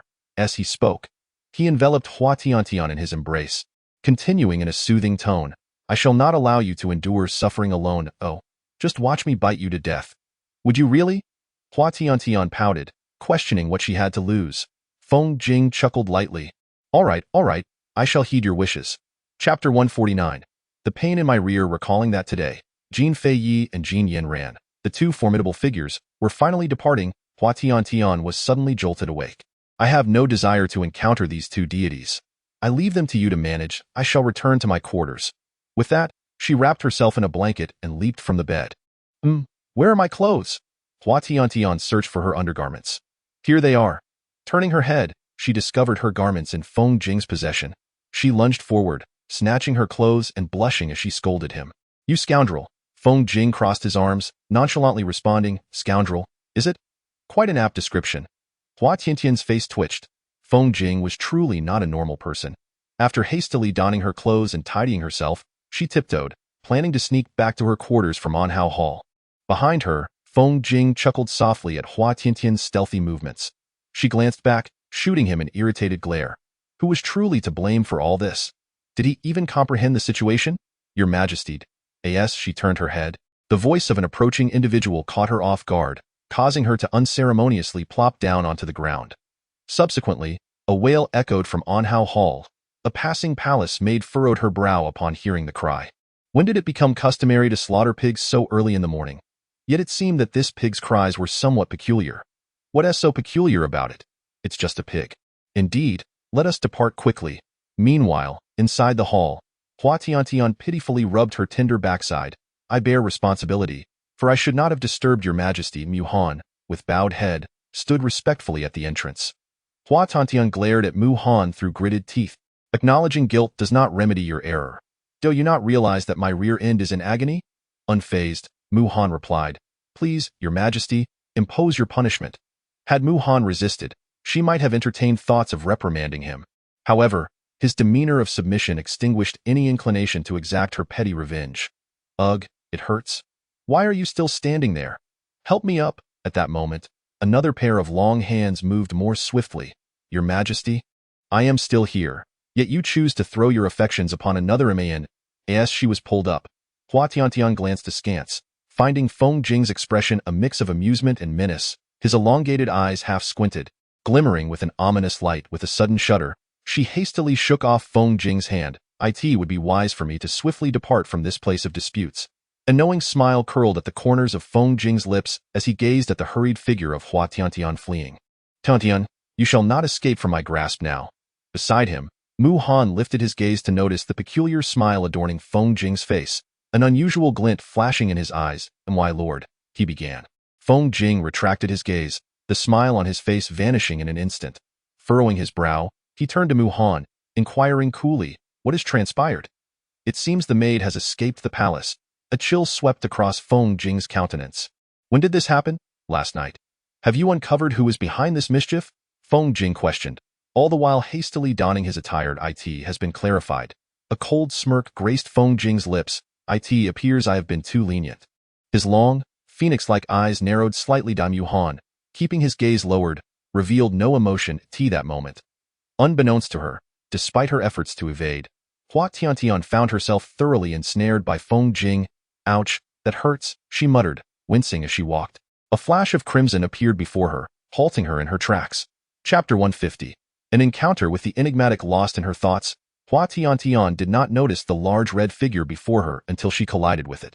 "Ouch!" Clutching her head, she frowned and exclaimed, "Who on earth is it? In broad daylight?"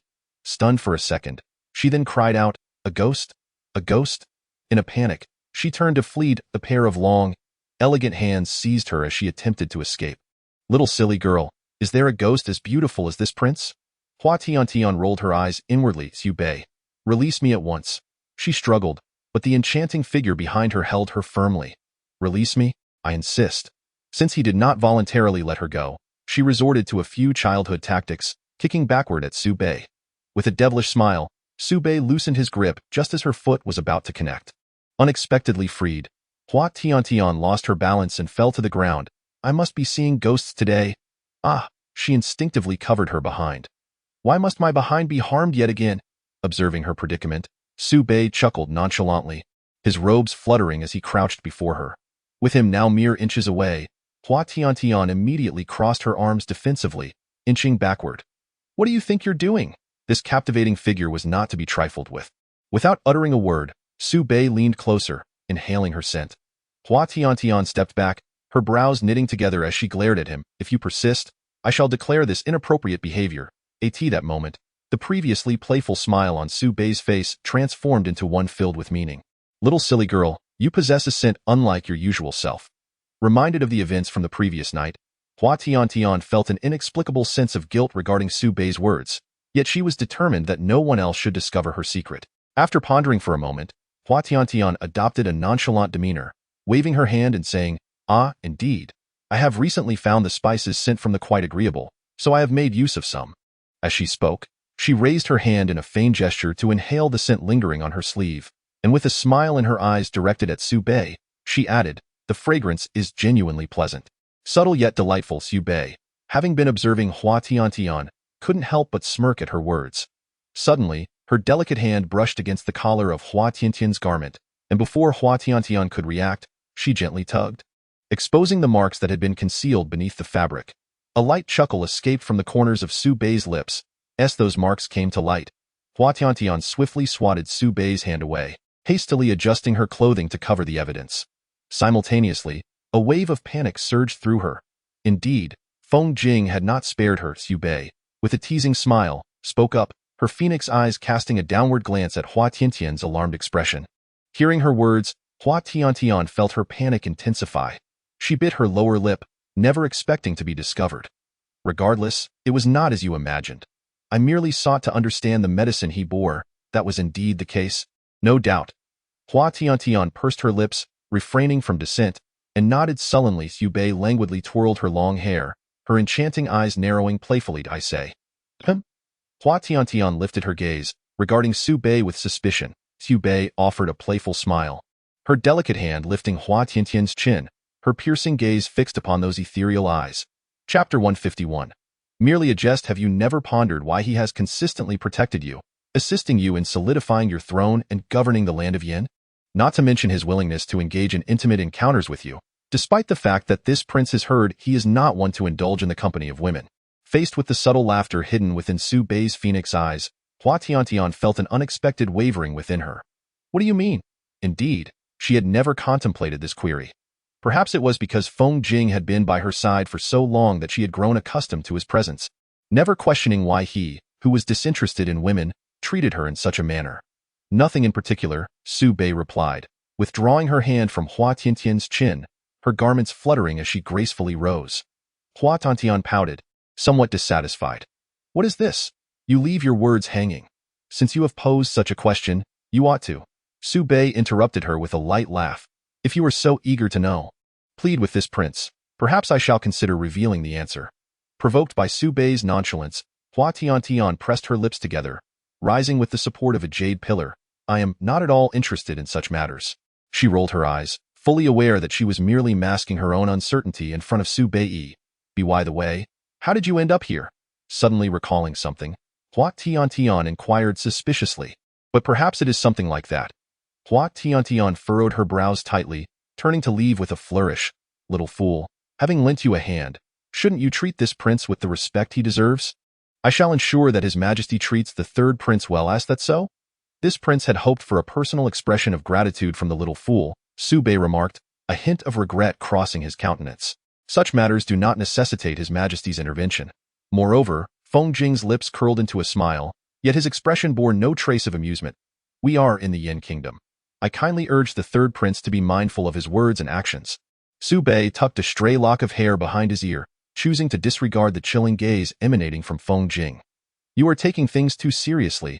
My prince was merely jesting. With that, he narrowed his elongated phoenix eyes and leaned closer to Feng Jing, chuckling softly. I wonder if I should congratulate Feng Xiang on achieving his desires, or perhaps commend myself for rescuing that woman. I advise the third prince to refrain from meddling in such matters. Regarding your assertion of alleviating my worries, I do not believe your intentions are as benevolent as you claim. Truly, you are worthy of your title, Feng Xiang. This prince's thoughts are no match for your keen perception. Su Bei chuckled lightly. Feng Jing narrowed his phoenix eyes slightly, stating, if there are no further matters, I must excuse myself. With that, he instructed Mu Han behind him, take Su walking back to Jin Fei's palace. Also, he glanced at the still smiling Su Bei, pursing his lips, escort the third prince to rest. Chapter 152. Su Wonking provokes another storm. Yes, Yu Han nodded respectfully. Su Bei raised his phoenix eyes, casting a fleeting glance at Feng Jing, a smile gracing his lips, but it was gone in an instant. He lazily yawned, concluding, perhaps I should seek out some exquisite beauties within this palace instead. Once Su Bei had vanished from sight, Hua Tiantian lifted her gaze, intending to inquire about the unfolding events. However, she realized that Feng Jing had disappeared as well. Never mind, she could ask later. With that thought, Your Majesty, as she leisurely prepared to indulge in the delicacies delivered from the imperial kitchen. With her leg crossed in a relaxed manner, Xiao Anzi hurriedly burst into the room. Hua Tiantian, having taken a mouthful of pastry, cast a fleeting glance at Xiao Anzi and inquired, What brings you in such haste? Xiao Anzi, catching her breath and scanning the surroundings with vigilance, leaned in closer to Hua Tiantian and whispered in her ear. Pressing her lips together, she reminded herself that she was not one to meddle in such affairs, nor did she wish to entangle herself in trouble. Do you wish to see her, Your Majesty? Noticing Hua Tiantian's momentary distraction, Xiao Anzi gently prompted her. Hua Tiantian, regaining her focus, took another bite of the pastry to alleviate her shock and waved her hand dismissively at Xiao Anzi, saying, Just tell her that I am currently very busy and have no time to see her. Understood. Xiao Anzi, fully aware of the gravity of the situation, refrained from further discussion, turning to exit the palace chambers. Hua Tiantian raised her gaze to watch Xiao Anzi's departing figure, a slight frown creasing her brow. Today was supposed to be when Jin Fei and Su Wonking, along with Jin Yanran, returned to the Mo Kingdom. Why had she chosen this moment to seek her out? Though curiosity gnawed at her, Feng Jing's words echoed in her mind. Never mind, such matters were of no concern to her. Perhaps she should simply enjoy some delightful treats. Ugh, that vexatious Feng Jing, he was wearing her thin. Her thoughts flickered back to the events of the previous night, recalling only a hazy semblance, causing her to lower her head as a flush of crimson spread across her cheeks. A quarter of an hour later, Xiao Anzi hurried back. Observing Xiao Anzi's frantic pace, Hua Tiantian thought little of it, assuming he had simply become more diligent and was eager to return promptly after completing his tasks. To her surprise, Xiao Anzi suddenly presented her with a letter. Furrowing her brows, Hua Tiantian did not take the letter, questioning, What is this? Xiao Anzi replied cautiously, Your Majesty, the maid did not disclose the contents of this letter, only insisting that I deliver it directly to your hands. Hearing Xiao Anzi's careful explanation, Hua Tiantian's heart jolted in alarm. What could Su Wonking be plotting? Accepting the letter, she tore it open and pulled out its contents. After just a few glances, she stumbled to her feet. Her complexion drastically altered. Xiao Anzi, observing her distress, could not help but inquire, "Your Majesty, what is the matter?" Hua Tiantian clenched the letter tightly, turning her head to grit her teeth. "Tell her to come see me. At once." Chapter 153. If Shang encounters trouble. Noting the particularly grim look on Hua Tiantian's face, Xiao Anzi dared not hesitate for a moment and immediately turned to leave the palace doors. Before long, Xiao Anzi returned, escorting Su Wangqing into the chambers. "Greetings, Your Majesty," Su Wangqing said, shaking slightly as she respectfully bowed to Hua Tiantian. Hua Tiantian cast a brief glance at Su Wangqing and exchanged a knowing look with Xiao Anzi. Soon after, the palace doors were closed, leaving only Hua Tiantian and Su Wangqing within the chamber. "What is the meaning of this?" Hua Tiantian inquired coolly. As Su Wangqing's shoulders trembled more violently, she collapsed to her knees, her frail form appearing particularly pitiful in the dimly lit palace chamber. "I beseech Your Majesty to save the first prince. I implore you to rescue the first prince." Su Wangqing continued to bow her head in supplication. Hua Tiantian tightened her grip on the teacup. "How could you possibly know that Ruoshang is in danger? I have some old acquaintances in the Chen kingdom, and it just so happens they are employed under the Grand Tutor Chen." "It was they who informed me," replied the maid. Hua Tiantian instantly felt deflated, having initially entertained the thought of deceiving Su Wangqing. However, given that she was already aware of Ruoshang's predicament with the Grand Tutor, it seemed that all of this must indeed be true. Had the matter she had worried about for so long finally come to pass? "I beg Your Majesty to save the first prince.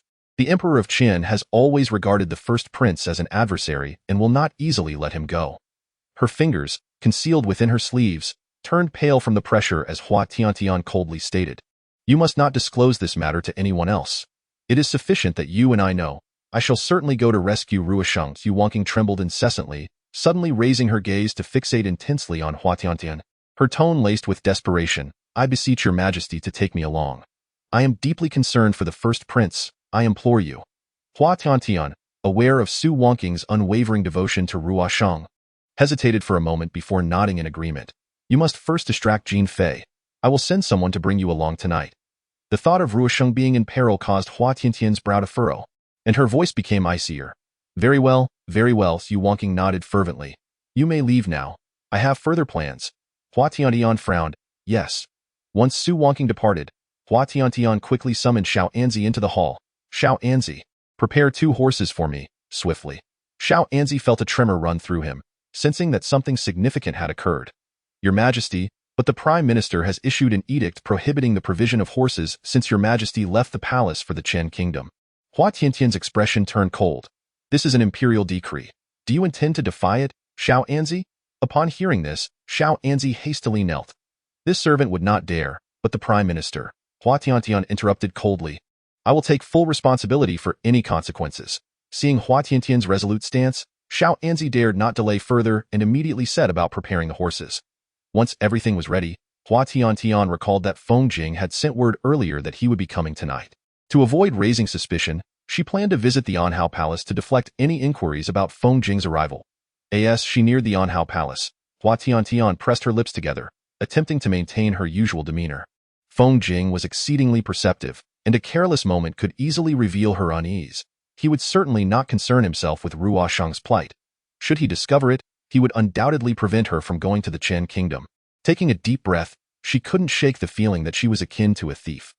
Hua Tiantian couldn't help but engage in self-deprecating thoughts. "Little simpleton, what are you planning to do?" At this moment, a familiar voice echoed from a nearby eave along the corridor. Hua Tiantian parted her lips, poised to unleash a tirade upon the lecherous scoundrel, when a flash of crimson swept past her. Bathed in the clarity of the moonlight, Su Bei's devilishly handsome visage materialized before her. "What brings you here?" she inquired, instinctively retreating a step, wary of Su Bei's presence. He, perceiving her trepidation, chose not to expose it, instead offering a wicked smile. "I have heard that this place attracts many beautiful souls, and naturally, I am here to see if any of them might pique this prince's interest." Hua Tiantian silently cursed him for being the incorrigible lecher he was. "Feel free to continue your watch. I have matters to attend to." She had no time to linger with him. As she turned to circumvent Su Bei, he swiftly interposed himself, blocking her path. Irritation flickered across Hua Tiantian's brow as she scrutinized him. "What do you intend to do?" Su Bei crossed his arms, his expression inscrutable. merely raising an eyebrow while gazing at her with a teasing smile. Hua Tiantian felt unnerved by his enchanting grin. Those elongated eyes seemed capable of piercing through her very thoughts, igniting a sense of unease within her. Even though I am indeed strikingly beautiful, I harbor no interest in a lecher such as you. To mask her anxiety, she forced a playful jest as she would normally. Is that so? Su Bei's smile deepened, and he leaned closer, smirking as he murmured, "Then why does your Majesty seem so flustered?" Gritting her teeth, Hua Tiantian acknowledged that Su Bei's cunning was on par with Feng Jing's. Both were formidable adversaries. Oh dear. While you may be frivolous and unprincipled, at least you possess a visage of unparalleled beauty. It is only natural that I might feel a bit flustered in your presence. Ha. Indeed, when faced with Su Bei, it was better to embrace a touch of shamelessness.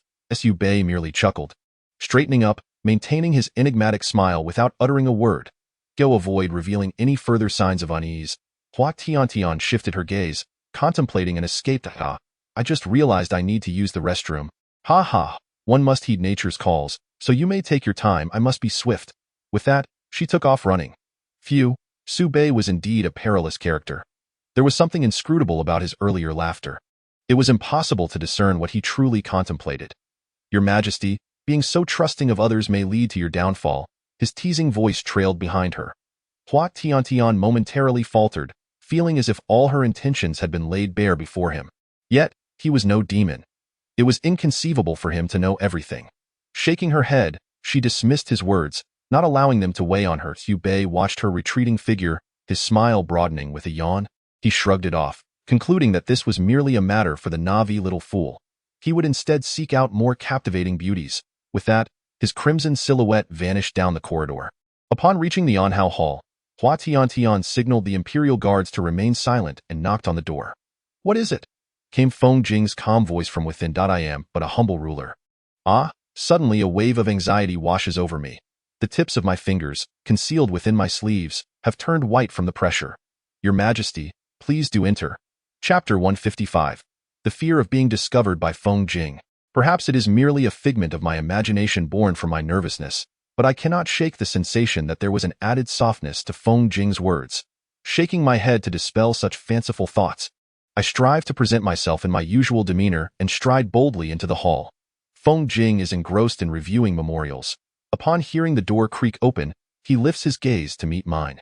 The flicker of fatigue in his eyes is swiftly masked as he sets down the documents and approaches me with a smile that radiates warmth. "What troubles you, my dear? Have you been thinking of me?" I roll my eyes in exasperation. "I am far too occupied to entertain thoughts of you." "Is that so? Then what, pray tell, occupies your thoughts? Could it be matters of procreation?" I roll my eyes once more, kicking at Feng Jing with a hint of irritation. "Who is preoccupied with such matters? Spare me your baseless conjectures." Feng Jing chuckles lightly, evading my playful assault. "Is that truly the case?" "Of course it is." I retort. "So, what brings your Majesty to seek me?" "It cannot possibly be to discuss the intricacies of childbirth." Standing there with his arms crossed, Feng Jing regards me leisurely. I adjust my sleeves, inwardly frustrated. I have no intention of deliberating such a topic with him, having already declared that he was merely overthinking. "I have merely come to inform you that you need not visit my chambers this evening. That is all. I have said my piece and now, I take my leave." Sighing, despite maintaining my usual demeanor, I cannot help but feel a twinge of nervousness in Feng Jing's presence.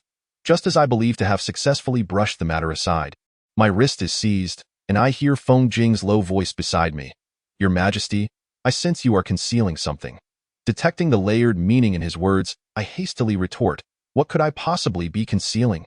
Now, kindly release me. My body still aches." Feng Jing's lips curve into a devilish smile as his hand grazes my exposed shoulder, the warmth of his fingertips igniting a shiver across my alabaster skin. "What are you doing?" I stammered. He chuckles softly. "Since you claim to be in pain, I merely wish to show you greater tenderness, to allow you to experience gentleness." With that, he flashes a charming smile, his handsome features betraying a playful intent as he continues in a hushed tone. "It seems I was not gentle enough last night." My mind reels, and I grit my teeth in indignation. "You shameless rogue, release me." Feng Jing remains silent, his hand lingering on my shoulder. I clench my jaw, suppressing any sounds, convinced that he is deliberately prolonging this encounter. Fearing that any further delay might reveal inconsistencies or lead Feng Jing to uncover something, I must feign a smile and gently push him away. "Feng Jing, I am weary. Would you kindly let me go? This is intentional, for I know that if I show any sign of weakness, he will cease to press me further. Upon uttering her words, it was as if fate had conspired, for Feng Jing released her from his grasp as she felt the weight of his confinement lift. Hua Tiantian exhaled in relief. I shall return to my palace now. You should also retire to your residence and rest, Your Majesty. At that moment, Feng Jing called out to her. A jolt of anxiety coursed through Hua Tiantian's heart. Could he have discerned her intentions? Suppressing her unease, she turned her head to ask, "What is it?" "Nothing. You may return and rest. But do not dwell too much on your humble servant," he replied with his characteristic light-hearted chuckle. Hua Tiantian shot him a glare and turned away, feigning composure as she departed. Chapter 156. What is she truly saying? Upon her return to the palace, Hua Tiantian instructed Xiao Anzi to summon Su Wangqing, deliberately asking her to avoid Jin Fei. Once Xiao Anzi left to fulfill the task, Hua Tiantian changed into attire more suitable for movement. Taking advantage of Linger being preoccupied with hosting Jin Fei's banquet, she stealthily slipped out of the palace. As she stepped outside, a shadowy figure, noticing her petite form moving cautiously, felt a chill pass over his handsome face, and in an instant, he vanished from sight. Soon, he arrived at the stables. Hua Tiantian touched the token nestled in her bosom, confirming its authenticity, and breathed a sigh of relief. Raising her gaze to the dimly lit night, she murmured, "Rua Shang, I sincerely hope you are safe." A rustling sound broke the silence, and Hua Tiantian's keen senses alerted her. "Who is it?" she inquired, lowering her voice. "Silly little one, why are you so on edge?" A fiery red figure emerged, illuminated by the moonlight. Hua Tiantian was taken aback. She had not anticipated Su Bei's sudden appearance at this hour. "What brings you here?" she asked, furrowing her brow. In stark contrast to Hua Tiantian's wariness, Su Bei languidly twirled a strand of his hair. His elongated phoenix eyes swept over her, a playful smile gracing his lips. "And what, pray tell, is His Majesty doing here?" "I merely wish to enjoy a leisurely stroll beneath the night sky." "Ha ha," he replied. Cursed be the moment Su Bei discovered her presence. "Just a stroll, yet you are dressed like this?" Su Bei chuckled lightly. Hua Tiantian clenched her fists, suppressing the tempest within her, and forced a smile. Retorting, "I heard that dressing this way enhances one's ability to absorb the essence of the sun and moon during nighttime strolls. I ask that so?" "Indeed, it is. Ha ha, walking dressed thus truly brings a sense of ease. I highly recommend it for you to try occasionally. It is quite effective, for Your Majesty, do you truly believe Su Ruoxing is in trouble?" Su Bei suddenly interjected, interrupting Hua Tiantian. Overwhelmed by shock, Hua Tiantian instinctively asked, "How would you know?" Only then did she realize that such a question revealed her own awareness of the situation. Her heart raced, and she hastily corrected herself. "That is not what I meant. I was saying, how could you know something I do not? That is what I intended. Silly little one. Are you truly so naive or simply dim-witted?" Su Bei remarked, shaking his head in a mix of pity and astonishment. Hua Tiantian fell silent. It appeared he was indeed aware of everything. Having been discovered by him, Hua Tiantian no longer felt the need to conceal her feelings. "Since you are already aware, I shall no longer beat around the bush. Indeed, I am a believer, but what of it? I am not naive. My heart is filled with cunning schemes. I am not dull-witted either. I have simply grown accustomed to feigning madness and ignorance. Yet, when it comes to matters concerning Ruosheng, I find it impossible to maintain my composure.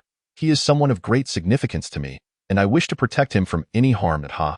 I believe someone like you would never comprehend the essence of wholeheartedly safeguarding another." Su Bei was initially taken aback, but soon his smile deepened, becoming inscrutable. "Furthermore, do you not harbor any concerns? Is Ruosheng not your brother? Do you not feel even the slightest twinge of worry? Do you possess no sense of familial affection? You truly are a cold and cruel individual." Having poured forth the words that had been pent up within her, she suddenly realized her previous indiscretion, inwardly scolding herself in frustration. What on earth was she just saying? Chapter 157. "It's not your place to criticize he." Su Bei chuckled softly at that moment. Hua Tiantian raised her gaze, warily observing him, wondering if her previous words had ignited his ire. The way he smiled, more enigmatic than usual, concealed a devilish charm that was now devoid of his usual mischievous grin. This prince was experiencing criticism for the first time, and from a woman who could not even discern her own circumstances. As he laughed heartily, Hua Tiantian furrowed her brows, parting her lips to speak, but was interrupted by Su Bei's words. "It seems, Your Majesty, that you possess more than just the advantage of a pert posterior. You are also quite skilled at vehemently accusing others. I speak only the truth and harbor no intention of blaming you. What do you mean by chaotic? It is merely how I perceive things. Hua Tiantian felt disgruntled. What did he mean by chaotic accusations? He always held an aloof demeanor, as if nothing were ever his concern. Had she spoken incorrectly? Hee. I say, little simpleton, you might not be aware of one thing, would you? Su Bei's smile grew increasingly beguiling, illuminated by the moonlight, his handsome visage resembling that of a demon from hell. Though breathtakingly beautiful, it evoked a sense of trepidation. In a royal family, familial bonds are the most worthless of sentiments. With a gentle smile, his words carried an undertone of cruelty. Hua Tiantian pressed her lips together, unable to deny the truth in Su Bei's statement. Indeed, within the imperial family, the struggle for power renders familial affection utterly valueless amidst the opulence of the grand palace. Although she was acutely aware of this reality, she had not experienced it deeply. When her father had promised her mother a lifetime of companionship, it was this very promise that shielded her, showered with affection since birth, from the ruthless heartlessness that the imperial family was meant to embody. Raising her gaze, she noticed that Su Bei's expression remained jovial, yet the fleeting sorrow that danced in his phoenix eyes was captured perfectly by her. She had thought that the usually frivolous Su Bei was devoid of such emotions, but perhaps he had merely concealed this side of himself all along. The vast palace, with countless individuals striving to gain entry, remains oblivious to the multitude who, ensnared within its confines, have succumbed to solitude, indifference, and even despair. Su Bei, have you discovered this? Ha, just teasing you. It is truly befitting of you to be so naive. Though you think this prince would be constrained by such matters? A wicked smile curled upon Su Bei's lips, his phoenix-like eyes brimming with mischief. Hua Tiantian's expression twitched, and she inwardly rolled her eyes. Truly, like a dog biting El Dongbin, he fails to recognize a good heart. Caution. Suddenly, Su Bei's voice rang in her ears, and in the next moment, she felt an arm encircle her waist. A gust of wind rushing past her. By the time she realized it, they had already distanced themselves several paces from where she had been standing. What on earth? Before she could finish her thought, Su Bei's figure flashed, blocking her path. Even as the emperor of the Mo kingdom, one should be mindful of propriety when acting so casually. No. Su Bei regarded the figure of Jin Fei, who was emerging from the night, with a playful smile. Hua Tiantian gasped in surprise, peering out to see Jin Fei clad in white. What on earth is happening? The words were spoken lightly, yet the underlying tension was unmistakable. Jin Fei's eyes narrowed, and he suddenly burst into laughter. Third Prince, your demeanor is rather intimidating. I had thought you would only be frivolous and fickle. Su Bei merely chuckled in response, a smile lingering on his lips without a word. This moment. Hua Tiantian grasped Su Bei's sleeve, her expression laced with suspicion. I have always heard that your relationship with Jin Fei was quite amicable. Su Bei cast a sidelong glance at Hua Tiantian, a smile playing on his lips as he drew her closer, whispering, with a beauty in my embrace. It is only fitting to show a bit of color to those who would harm her. Jin Fei stood by, watching the two with a smile. Release me, you lecher. I am not one of those beauties at your disposal. Hua Tiantian struggled vehemently, attempting to push Su Bei away. Yet, despite her efforts, his grip around her waist remained unwavering. Unable to free herself from Su Bei's hold, Hua Tiantian shot a sidelong glance at Jin Fei. Since he was present, while Xiao Anzi and Su Yanqing were absent, it was evident that they had been discovered. Her expression chilled, she inquired, where are Xiao Anzi and Su Yanqing? Hua Tiantian, do I need to remind you once more? Hua Tiantian's gaze sharpened, not comprehending the implications of Jin Fei's words. If you assist Su Yanqing in any way, I will show you no mercy. Jin Fei's smile was cruel. Then, with a swift motion, a horse's anguished cry pierced the AI in an instant. The creature was cleaved in two. Jin Fei cast a regretful glance at the motionless horse, lamenting, what a pity. These two steeds were indeed fine specimens. With a faint smile, she wiped the blood from the sword. Hua Tiantian felt a sudden heaviness engulf her. Turning her head away, she refused to witness the horse's tragic state. Gritting her teeth, she inquired, what do you mean by that? I do not comprehend. Jin Fei's smile grew increasingly radiant as he brushed away the traces of blood from his lips. At this juncture, must he still feign ignorance? Ostensibly, he sought to rescue Su Ruoxing, yet in truth, he merely aimed to escort Su Wanqing out of the palace, did he not? It is not so, Hua Tiantian exclaimed, her gaze widening in astonishment as she looked at Jin Fei, who unmistakably harbored lingering fury in his eyes. Jean Fei was not one to concoct falsehoods to deceive others. Suddenly, she recalled Su Bei's words from that time. Could it be that Su Wanqing was using Ruoxing's predicament to manipulate her? As this thought crossed her mind, Hua Tiantian involuntarily shuddered. She had initially perceived Su Wanqing as a mere delicate woman, only to discover her cunning nature.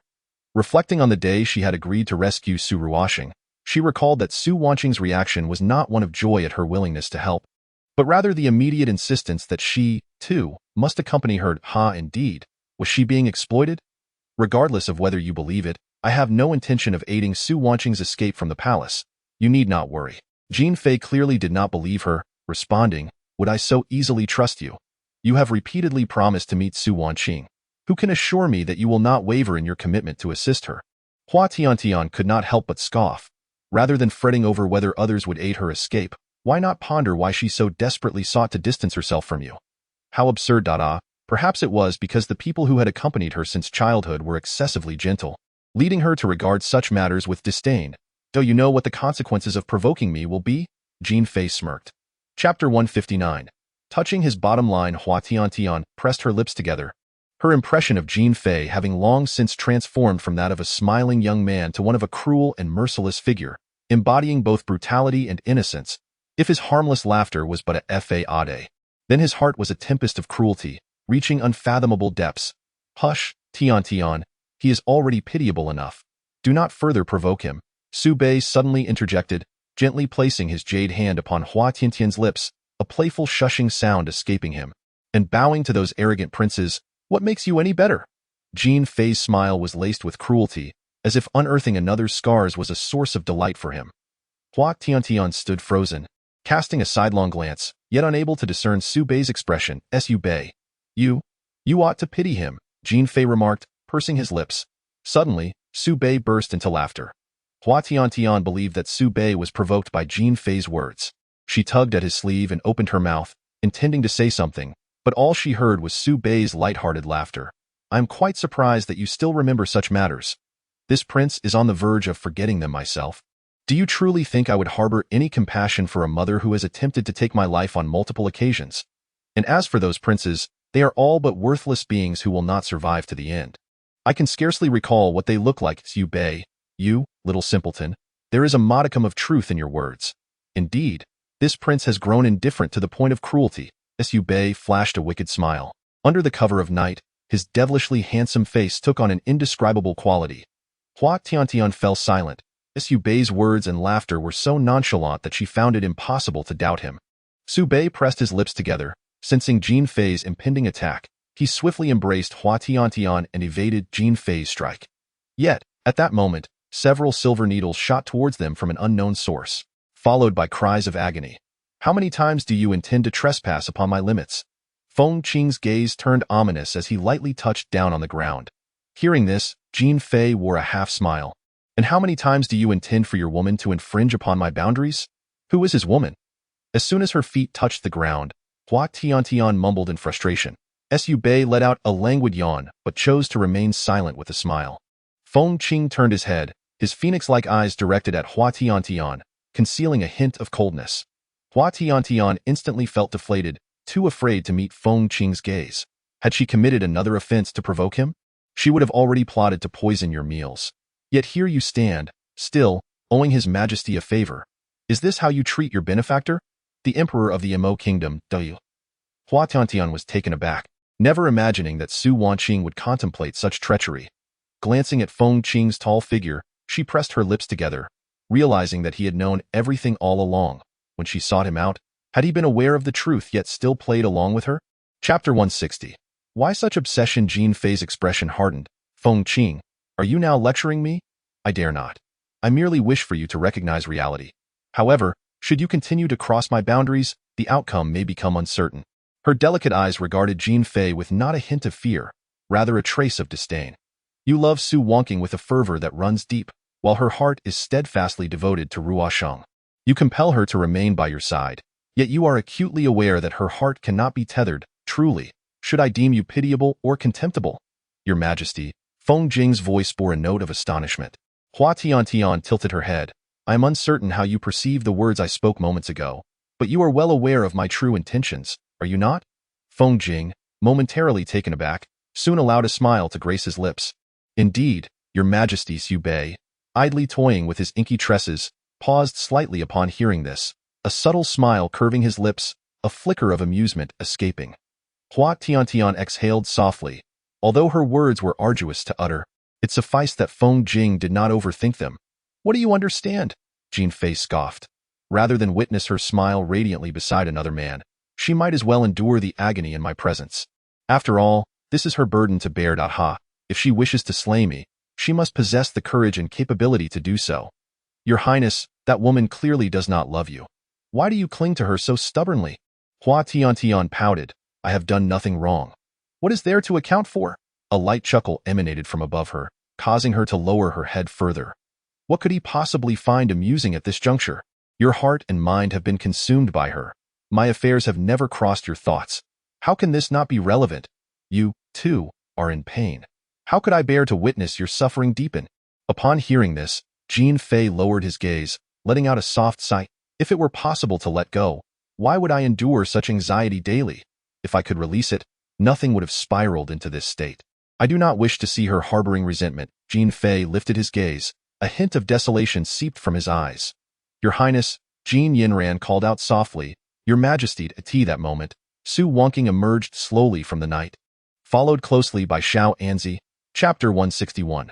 The innocent wish to strike him. Jin Fei furrowed his brow, his expression icy as he prepared to reprimand, when a pair of delicate hands suddenly grasped his sleeve. The woman, who usually kept her distance from him, now dared to make contact. Su Wangqing. Perhaps taken aback by the unexpected turn of events, he found that his voice emerged with unexpected gentleness, a stark contrast to the cruelty he had often displayed towards her. Step away, woman. However, Jin Yinran harbored no fondness for this woman and forcefully pushed Su Wangqing aside. Jin Fei remained in a state of shock, allowing Jin Yinran's actions to unfold without interference. Su Wangqing stumbled to the ground, her knees scraping against the surface, drawing blood. Wincing in pain, she struggled to rise, her gaze meeting Jin Fei's for the first time, her usually frantic eyes now brimming with tears. I'm sorry, I had no idea you were suffering all this time. Woman, what significance do your words hold now? Jin Yinran scoffed dismissively. Yet, Jin Fei bypassed her, stepping towards Su Wangqing and pausing before her. I should be grateful for your rescue, truly grateful. His long fingers clasped her trembling hand, brushing away the tears from her eyes. If you continue to appear so pitiful, I may find it impossible to restrain myself and one day succumb to you. Su Wangqing shuddered, her body trembling with fear. Jin Fei lifted her into his arms, feeling her quiver against him, and offered her a gentle smile. I will not act until you lower your guard against me. He then cast a glance at Feng Jing and Hua Tiantian, a bittersweet smile gracing his lips. It seems, perhaps, the most pitiable one here is I. Su Wangqing trembled slightly, her head bowed as she clutched Jin Fei's sleeve tightly. Jin Fei paused, a moment of surprise flickering across his face before he smiled softly. It appears I owe you yet another favor, Feng Xiang. With that, he carried Su Wangqing away slowly. Observing Jin Fei's retreating figure, Feng Jing smiled knowingly. Your Majesty, shall we return to the palace? He said, taking Hua Tiantian's hand and turning to leave. Wait, Brother Jing. Jin Yinran rushed over, grasping Feng Jing's sleeve. Hua Tiantian's face twitched. Hey, where are your hands going? I apologize for that night. It was my capriciousness, Jin Yinran said, her head lowered, unable to meet Feng Jing's gaze. It would have been better had you not mentioned it. Now I am angered, for you made your own choices yet expect me to bear the consequences. Do you not know how painful it is for me? Before Hua Tiantian could finish her complaint, Feng Jing covered her mouth. Hua Tiantian glared at him, but Feng Jing ignored her. Not to worry, it is largely thanks to the eldest princess that I was able to satisfy my hunger. Feng Jing spoke with a teasing smile, appearing utterly at ease. Jin Yinran pursed her lips, still harboring some resentment. Even so, Brother Jing, I will not give up on you. I have resolved that once I become more accomplished, I shall reclaim you from her grasp. As she spoke, Jin Yinran cast a resentful glare at Hua Tiantian. However, Hua Tiantian directed her unwavering gaze towards Feng Jing, her eyes brimming with menace. The implication was clear. It was you who brought forth this entanglement, so you must deal with it yourself. Feng Jing absorbed the threat in Hua Tiantian's eyes, a wicked smile curling upon his lips as he affectionately tapped the center of Hua Tiantian's brow, declaring, Your Majesty, this humble servant is entirely innocent in her heart. Hua Tiantian seethed. Yes, yes, yes, you are innocent. So innocent that it makes me want to strike you. Chapter 162. Increasingly calculating perhaps the matters concerning her royal brother had provoked Jin Yanran. Though she was filled with indignation, she was acutely aware that forcing the issue would be futile, and no matter how fervently she yearned for Brother Jing, he remained indifferent to her, with a resigned sigh. She chose to disregard the hint of affection in Brother Jing's eyes that was reserved solely for that woman. Tomorrow, I shall present you with a splendid gift, so do look forward to it, Jin Yanran declared with a cold huff, her brows betraying a hint of smugness. Hua Tiantian frowned, sensing an ominous premonition. We must rise early tomorrow. I shall take my leave now, she said, stifling a yawn as she gracefully departed. Hua Tiantian silently rolled her eyes at Jin Yanran's retreating figure. Suddenly, she became aware of something and pried Feng Jing's hand away from her mouth, furrowing her brow. What on earth is happening? Why did Jin Fei say he owes you a favor? Feng Jing chuckled lightly. Your Majesty, it appears your dull-witted mind is not suited for such clarity. Hua Tiantian rolled up her sleeves in anger. Do not attempt to change the subject, speak swiftly, or do not blame me for being impolite. Feng Jing, well aware of Hua Tiantian's temperament, chose not to dance around the subject any longer. It seemed that the observer had a clearer perspective. Although Su Wanqing despised Jin Fei, she was likely still in love with him. Hua Tiantian was taken aback. How could this be? Is she not in love with Ruosheng? Feng Jing smirked. Her feelings for Su Ruosheng are merely gratitude. If it were otherwise, how could she have remained by Jin Fei's side for so many years without seizing the opportunity to escape?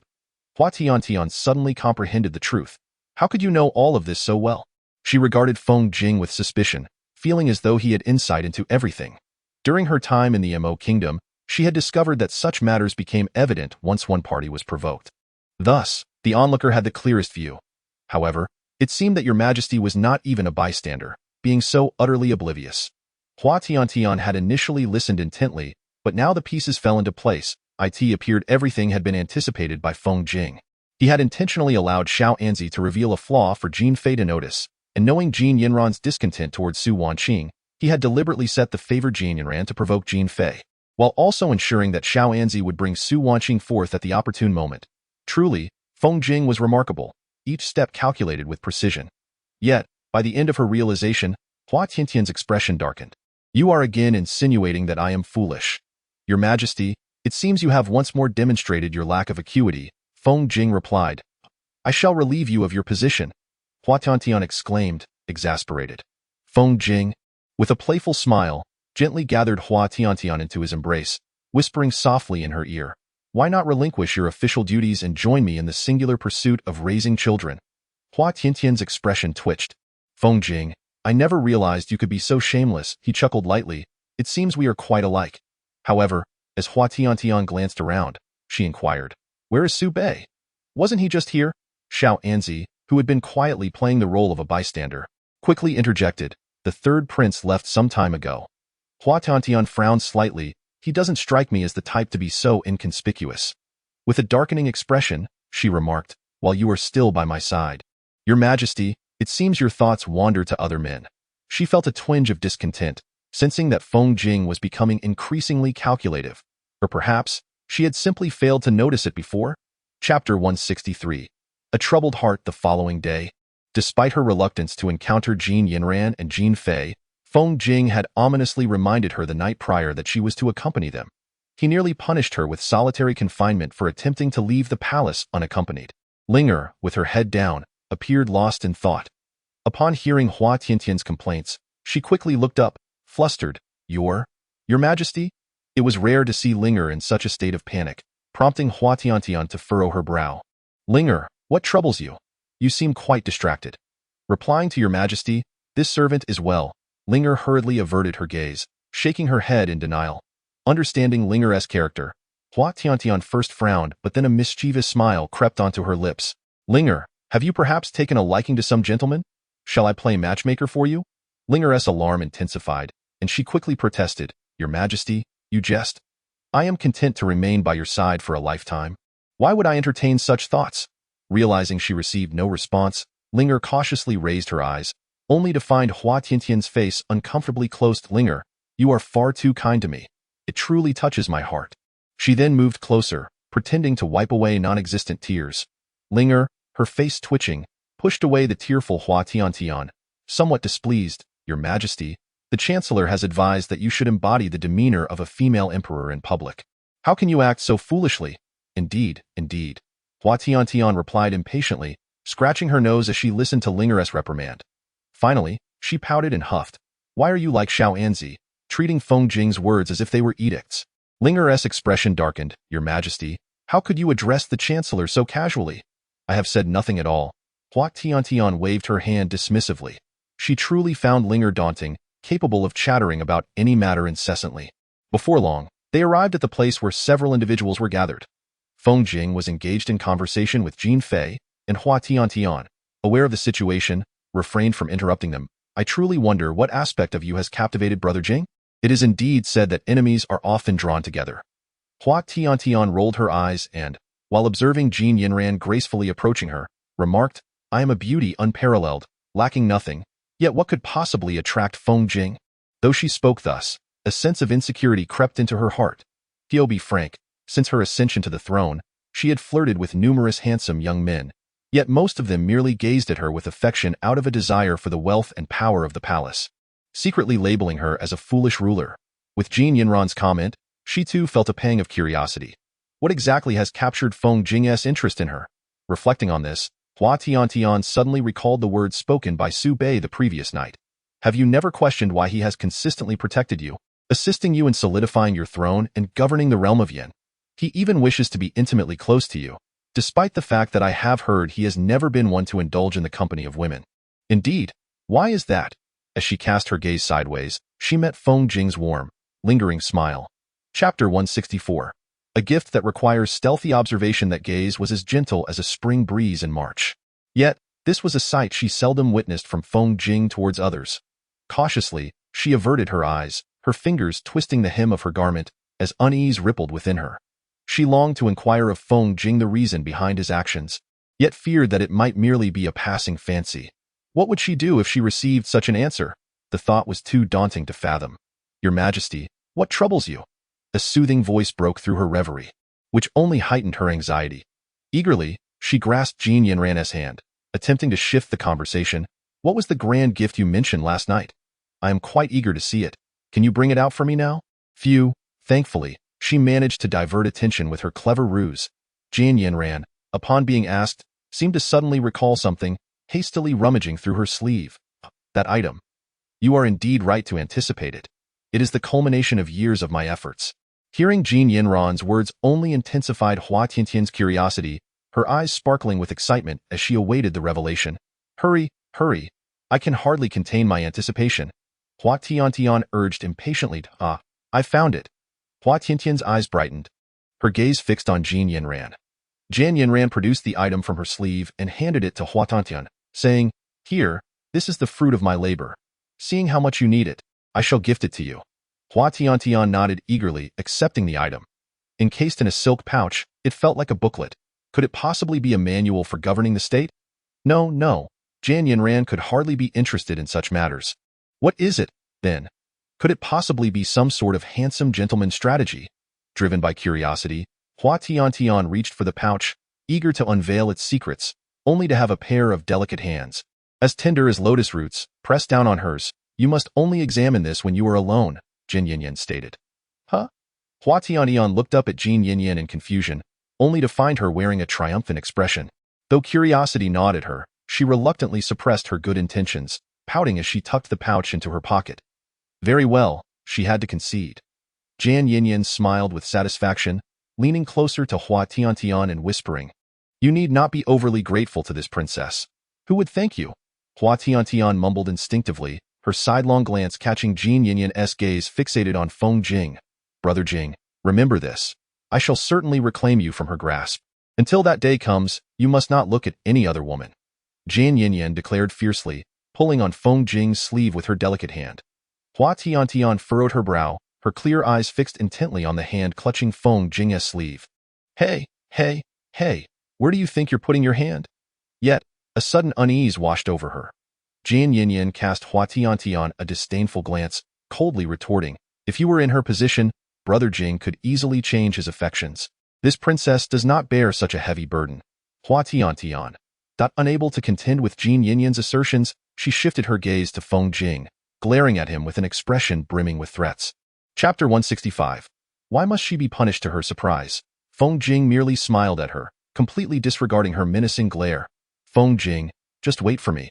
Enough, Yinyan, do not cling to Prime Minister Feng any longer.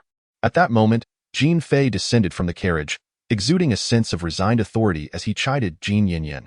With a disgruntled murmur, Jin Yinyan reluctantly released Feng Jing's sleeve.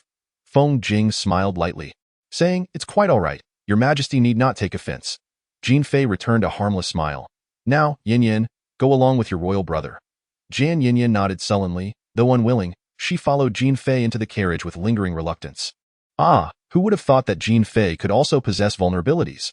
Reflecting on the time when he had exhibited a cold and ruthless demeanor due to Su Wonking, a stark contrast to his current harmless appearance, Hua Tiantian couldn't help but sigh. Yet, a nagging feeling lingered. Was everything proceeding too smoothly? Furrowing her brow, she recalled the unmistakable hatred in Su Wonking's eyes directed at Jin Fei. Such feelings could not simply dissipate overnight. Just then, Feng Jing approached, remarking that if things were indeed too smooth, it was their concern. "Your Majesty, are you perhaps harboring thoughts about Jin Fei? How could that be?" Hua Tiantian shot Feng Jing a sidelong glare. She had barely sent that Buddha away. Where would she find the leisure for such musings?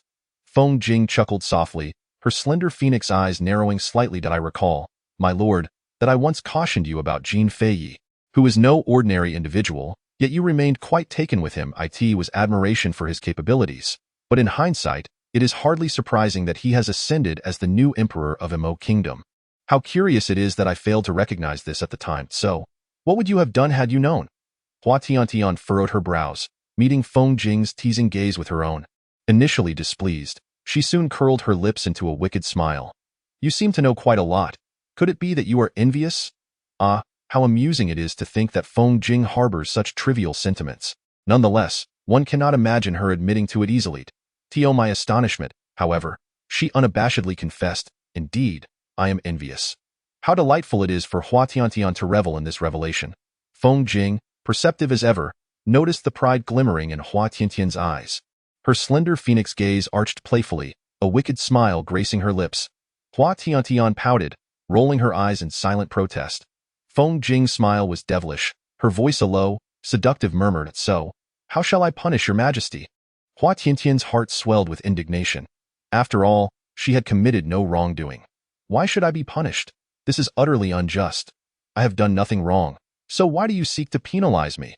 Feng Jing's smile only deepened. "Nothing wrong, you say?" Hua Tiantian hurriedly attempted to clarify. I truly have not done anything wrong." Why was she even compelled to explain herself to Feng Jing? The latter effortlessly seized Hua Tiantian's wrist, rendering her immobile. "My lord, I have noticed that you have been rather close to Su Baiyi lately. You must be cautious. The allure of desire can be a double-edged sword. I absolutely have not." "Ugh, let go of me. Stay away." Unable to endure Feng Jing's provocations any longer, Hua Tiantian resorted to a frustrated outburst. Yet Feng Jing remained unperturbed by her outcry, her slender eyes half closed as she chuckled lightly. "Your Majesty, if you wish for me to cease, it is quite possible." Hearing a glimmer of hope, Hua Tiantian gritted her teeth and inquired, What do you mean? Tell me what you were just thinking, and why you suddenly averted your gaze." Feng Jing spoke nonchalantly, yet the underlying threat was palpable. Hua Tiantian froze momentarily. "Oh no, had Feng Jing uncovered her secret?" Indeed, it seemed so. Nothing could escape Feng Jing's keen perception. Yet, she dared not speak the truth, fearing the answer that awaited her. Clenching her fingers tightly, Hua Tiantian understood that the more she feigned indifference, the more Feng Jing would persist in her pursuit. Thus, she resolved to change the subject, her hands exploring the silk pouch that Jin Yinran had given her earlier. "Naturally, I find you exceedingly beautiful. However, more than that, I am quite eager to discover what Jin Yinran has prepared for me. I can hardly wait to unveil it." Somehow, it felt as though Feng Jing wore a contented smile, as if she were patiently awaiting Hua Tiantian to rack her brain and utter those words. How infuriating. Feng Jing let out a light laugh. Seizing the moment when Feng Jing was momentarily distracted, Hua Tiantian pushed him aside and, feigning a long-awaited expression, opened the brocade pouch. The moment it was unsealed, a sense of despair washed over Hua Tiantian. Meanwhile, the smile on Feng Jing's lips deepened. Hua Tiantian's face darkened as she shot a fierce glare at Feng Jing, silently demanding him to cease his laughter. Feng Jing's lips curled into a smirk as he pulled Hua Tiantian into his embrace, his elongated eyes narrowing slightly. Caught off guard by Feng Jing's sudden movement, the item in her hand tumbled to the ground. What are you doing?" she stammered, hastily pushing him away. Feng Jing's smile carried a profound meaning as he allowed her to struggle in his arms. With a half-squinted gaze, he remarked, "Your Majesty, it is essential that you study diligently." Who needs to study? Hua Tiantian gritted her teeth, glaring at Feng Jing with resentment. That moment, Feng Jing's delicate hand rested upon her shoulder. Hua Tiantian's eyes widened in surprise. What are you going to do?" Feng Jing leaned closer, whispering temptingly into her ear, "Naturally, I must assess whether your Majesty is adequate in this regard. However," he added with a wicked smile, "it seems there is still much for your Majesty to learn." Hua Tiantian's face flushed crimson as she bit her lip, trying to suppress any sounds of protest. Linger and Xiao Anzi were just outside, and she dared not make too much noise. "I do not require any lessons," she insisted, pressing her lips together. Though she said this, her body betrayed her naivety, as Feng Jing's lips curled in a mischievous grin. "If you do not mind, I would be more than willing to teach you. Hands on." Hua Tiantian froze, desperately striving to regain her composure and not be swept away by Feng Jing's charm. Seizing the opportunity while Feng Jing was distracted, she stepped on his ornate boot, causing him to wince in pain as she pushed him away.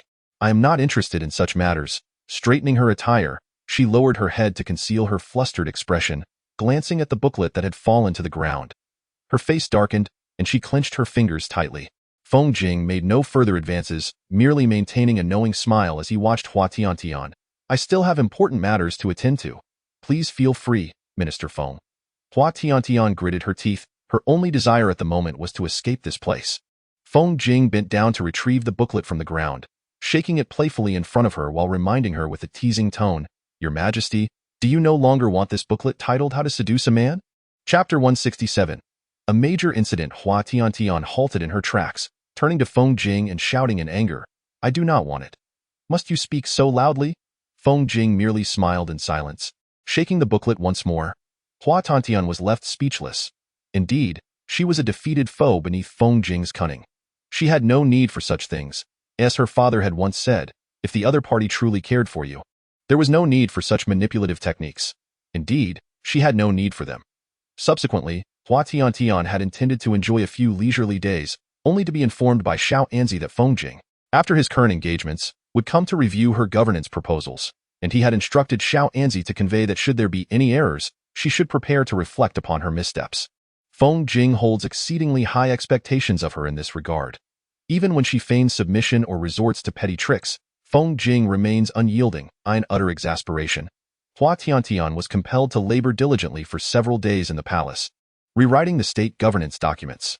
After much effort, once she confirmed that there were no errors, Hua Tiantian intended to take a leisurely stroll to admire the blossoms at Hanxi Lake. However, at that moment, Linger divulged a piece of palace gossip.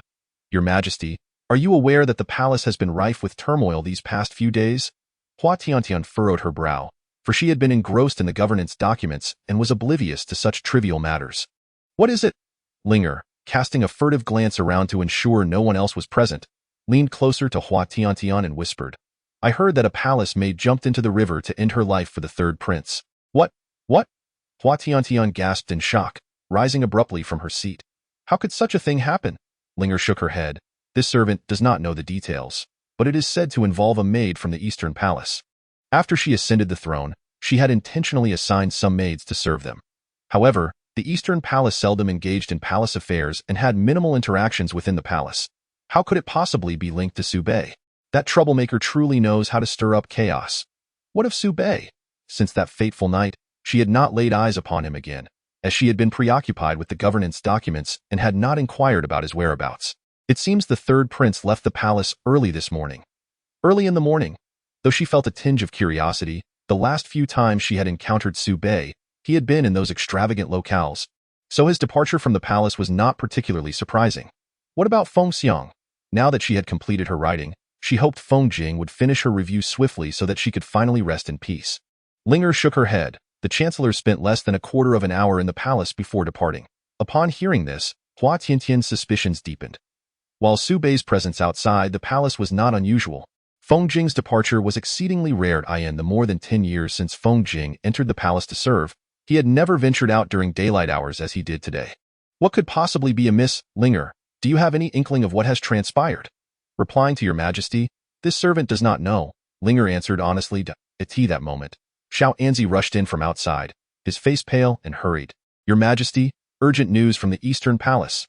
An ominous premonition gripped Hua Tiantian's heart as she knitted her brows and approached Xiao Anzi, asking coldly, what is it? Xiao Anzi, seemingly having run in haste, was panting heavily.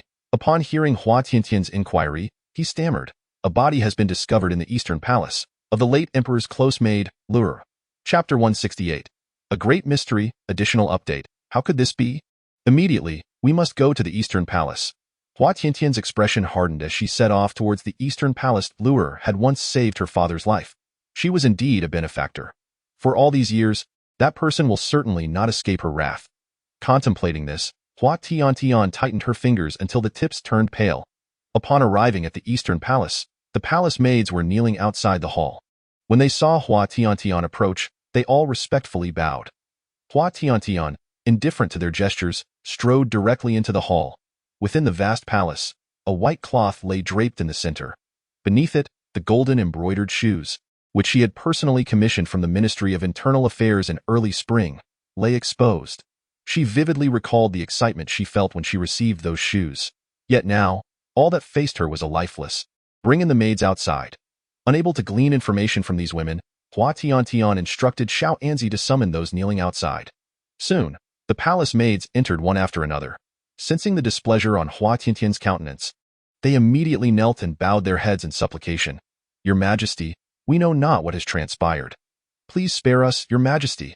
They were aware that she had always treated Aunt Lure with the utmost favor. Should punishment befall them, their lives would be insufficient to atone for the wrongs. Who was the first to discover it? Hua Tiantian dared not gaze at the white cloth on the ground, turning her head away instead. This incident was no mere coincidence, and she was determined to uncover the truth. At that moment, a petite figure spoke timidly, replying to Your Majesty. It was I. Hua Tiantian cast a sidelong glance at the maid, who trembled in fear. Relate every detail of your discovery to me. The maid, unable to meet Hua Tiantian's gaze, immediately prostrated herself on the ground, trembling as she spoke. I am Aunt Lure's personal attendant. Aunt Lure has always risen early, so I did not call for her. It was only after the hour had passed that I went to her chamber. The door was ajar, and upon entering, I found Aunt Lure lying in the center of the room. Your Majesty, I did nothing. After speaking, the maid continued to bow her head repeatedly. What did the physician say? Hua Tiantian inquired, casting a sidelong glance at Xiao Anzi. Xiao Anzi lowered his gaze, replying respectfully. The physician stated that Aunt Lure succumbed to a recurrence of her old ailment. Hua Tiantian furrowed her brows. This matter indeed bore an air of mystery. Aunt Lure suffered from asthma and typically disliked closing the door in the winter mornings. However, she had a habit of only opening the door after completing her morning routine. Yet the hair visible beneath the white cloth appeared disheveled, and there were remnants around the golden shoes. If she was not mistaken, it could not be so simple as a mere recurrence of an old ailment. So, who could it be? Yet, given the strangeness of the situation, if she were to hastily suspect foul play, it would likely alert the perpetrator. Chapter 169. Confirming his presence with this thought, Hua Tiantian tightened her fingers. You all may leave. I wish to spend more time with Lure. She must secretly uncover the truth behind it all. As the others observed that Hua Tiantian had chosen not to pursue the matter further, they collectively sighed in relief and rose to exit the palace. The hall was soon left with Hua Tiantian alone. Lure, I will surely get to the bottom of this. If someone has indeed acted with ill intent, I shall not let them escape unscathed. Filled only with a chilling aura, the frigid presence seeped into her being, causing her to shiver involuntarily. Her delicate hand trembled as it brushed against the white cloth, and gritting her teeth, she lifted it. Beneath the cloth, Lure lay with eyes tightly shut, her complexion almost translucent. Her once radiant face now devoid of life. As her vision began to blur, Hua Tiantian clenched her jaw, refusing to let any sound of sorrow escape her lips. Releasing the cloth, she sank weakly to the ground, turning her head away, unable to bear the sight of the lifeless body. Have you two departed from me? She pressed her hand to her chest, tears streaming down like rain, yet she bit her lip, stifling any sound. The Empress Dowager was gone. The emperor had also left, and now, even you have abandoned me. Hua Tiantian crouched on the floor, trembling uncontrollably. Yet she fought to keep her tears at bay. Her father had taught her that as a ruler, she must embody the dignity of her station, a lesson she had always remembered, never revealing her vulnerabilities to others. Uncertain of how long she had sat there, she was suddenly roused by a familiar sensation at her wrist, accompanied by a scent that wafted into her nostrils, Your Majesty. She lifted her gaze slightly, catching a glimpse of Feng Jing's refined jawline and his long, ink-black hair, which appeared somewhat disheveled from his recent endeavors. Hua Tiantian rubbed her eyes, suspecting she was hallucinating. Feng Jing? Feng Jing pressed his lips together and drew Hua Tiantian into his embrace. His gentle hand caressing her head. I thought I was imagining things. Hua Tiantian remarked with self-deprecation as she lay in Feng Jing's arms, managing a self-mocking smile. Tonton. Feng Jing tenderly stroked her hair, his warm fingertips brushing repeatedly against her silky locks. Perhaps it was the warmth and familiarity of Feng Jing's embrace that caused the numbness she felt from sitting on the ground to vanish. As tears suddenly welled up in her eyes, she soon found herself sobbing uncontrollably. Feng Jing, they have all left, they have abandoned me, they have all forsaken me. The Empress Dowager is gone, the Emperor has departed. And now even the one who truly cared for me, Luer, has left. Why? Why must they all abandon me? Why am I always left alone? Hua Tiantian desperately clutched at Feng Jing's sleeve, collapsing into his arms, weeping inconsolably. Feng Jing's expression was obscured by the night, but as he listened to Hua Tiantian's heart-wrenching words, a chill ran through him, and a flicker of complex emotion flashed in his eyes. Why must they all leave me alone? Hua Tiantian clenched her teeth, blood oozing from the corners of her lips. A desolate smile graced her face, and then, as if uncertain of something, she hurriedly lifted her gaze to seek the warmth of Feng Jing's lips. Her movements were awkward yet imbued with an intense longing, as if something could be affirmed in that tender embrace. Feng Jing intercepted Hua Tiantian, his delicate hand brushing against her blood-stained lips. Your Majesty, he called her gently. Chapter 170. The Scheme with Tear-Filled Eyes. Hua Tiantian allowed his warm fingertips to caress her lips. Feng Jing, why must they all leave me? Have I done something wrong? After a moment's pause, she raised her eyes to inquire, forcing a smile at the corners of her mouth. Feng Jing's expression turned cold, his lips pressed tightly together. His hand once again found its way to Hua Tiantian's head, gently smoothing her hair, his smile warm and soothing. Tiantian, you have done well. It is they who lack the strength to remain by your side. Why are they lacking strength? Feng Jing smiled softly, pulling Hua Tiantian into his embrace. Because they are not strong enough. They cannot protect you, as she inhaled the familiar scent that belonged to Feng Jing once more. Hua Tiantian broke down in tears. Even if everyone in this world betrays you and departs, I will always be by your side, and no matter what happens, you are not alone. I am here, I have always been here. Please, Feng Jing, do not leave me again, for I shall perish without you. I cannot bear to live. As if seeking solace, Hua Tiantian continued to nuzzle into Feng Jing's embrace. Fool, Feng Jing chuckled softly, holding her even tighter. Meanwhile, a glimmer of something unusual flickered in his elongated phoenix eyes. She could not recall how they returned to the palace, only vaguely sensing his warm fingertips gliding across her face. When she regained consciousness, it was already the following day. Xiao Anzi, how has the task I entrusted to you progressed? Hua Tiantian asked, her gaze sidelong at Xiao Anzi while allowing Linger to attend to her grooming. Hua Tiantian pressed her lips together, casting a sidelong glance out the window. Where is Feng Xiang? She instinctively inquired in the Anhao Hall. For reasons unknown, a sense of relief washed over her upon hearing Xiao Anzi's words. After a simple breakfast, Hua Tiantian set out for the Eastern Palace. Today marked the day of Luer's burial.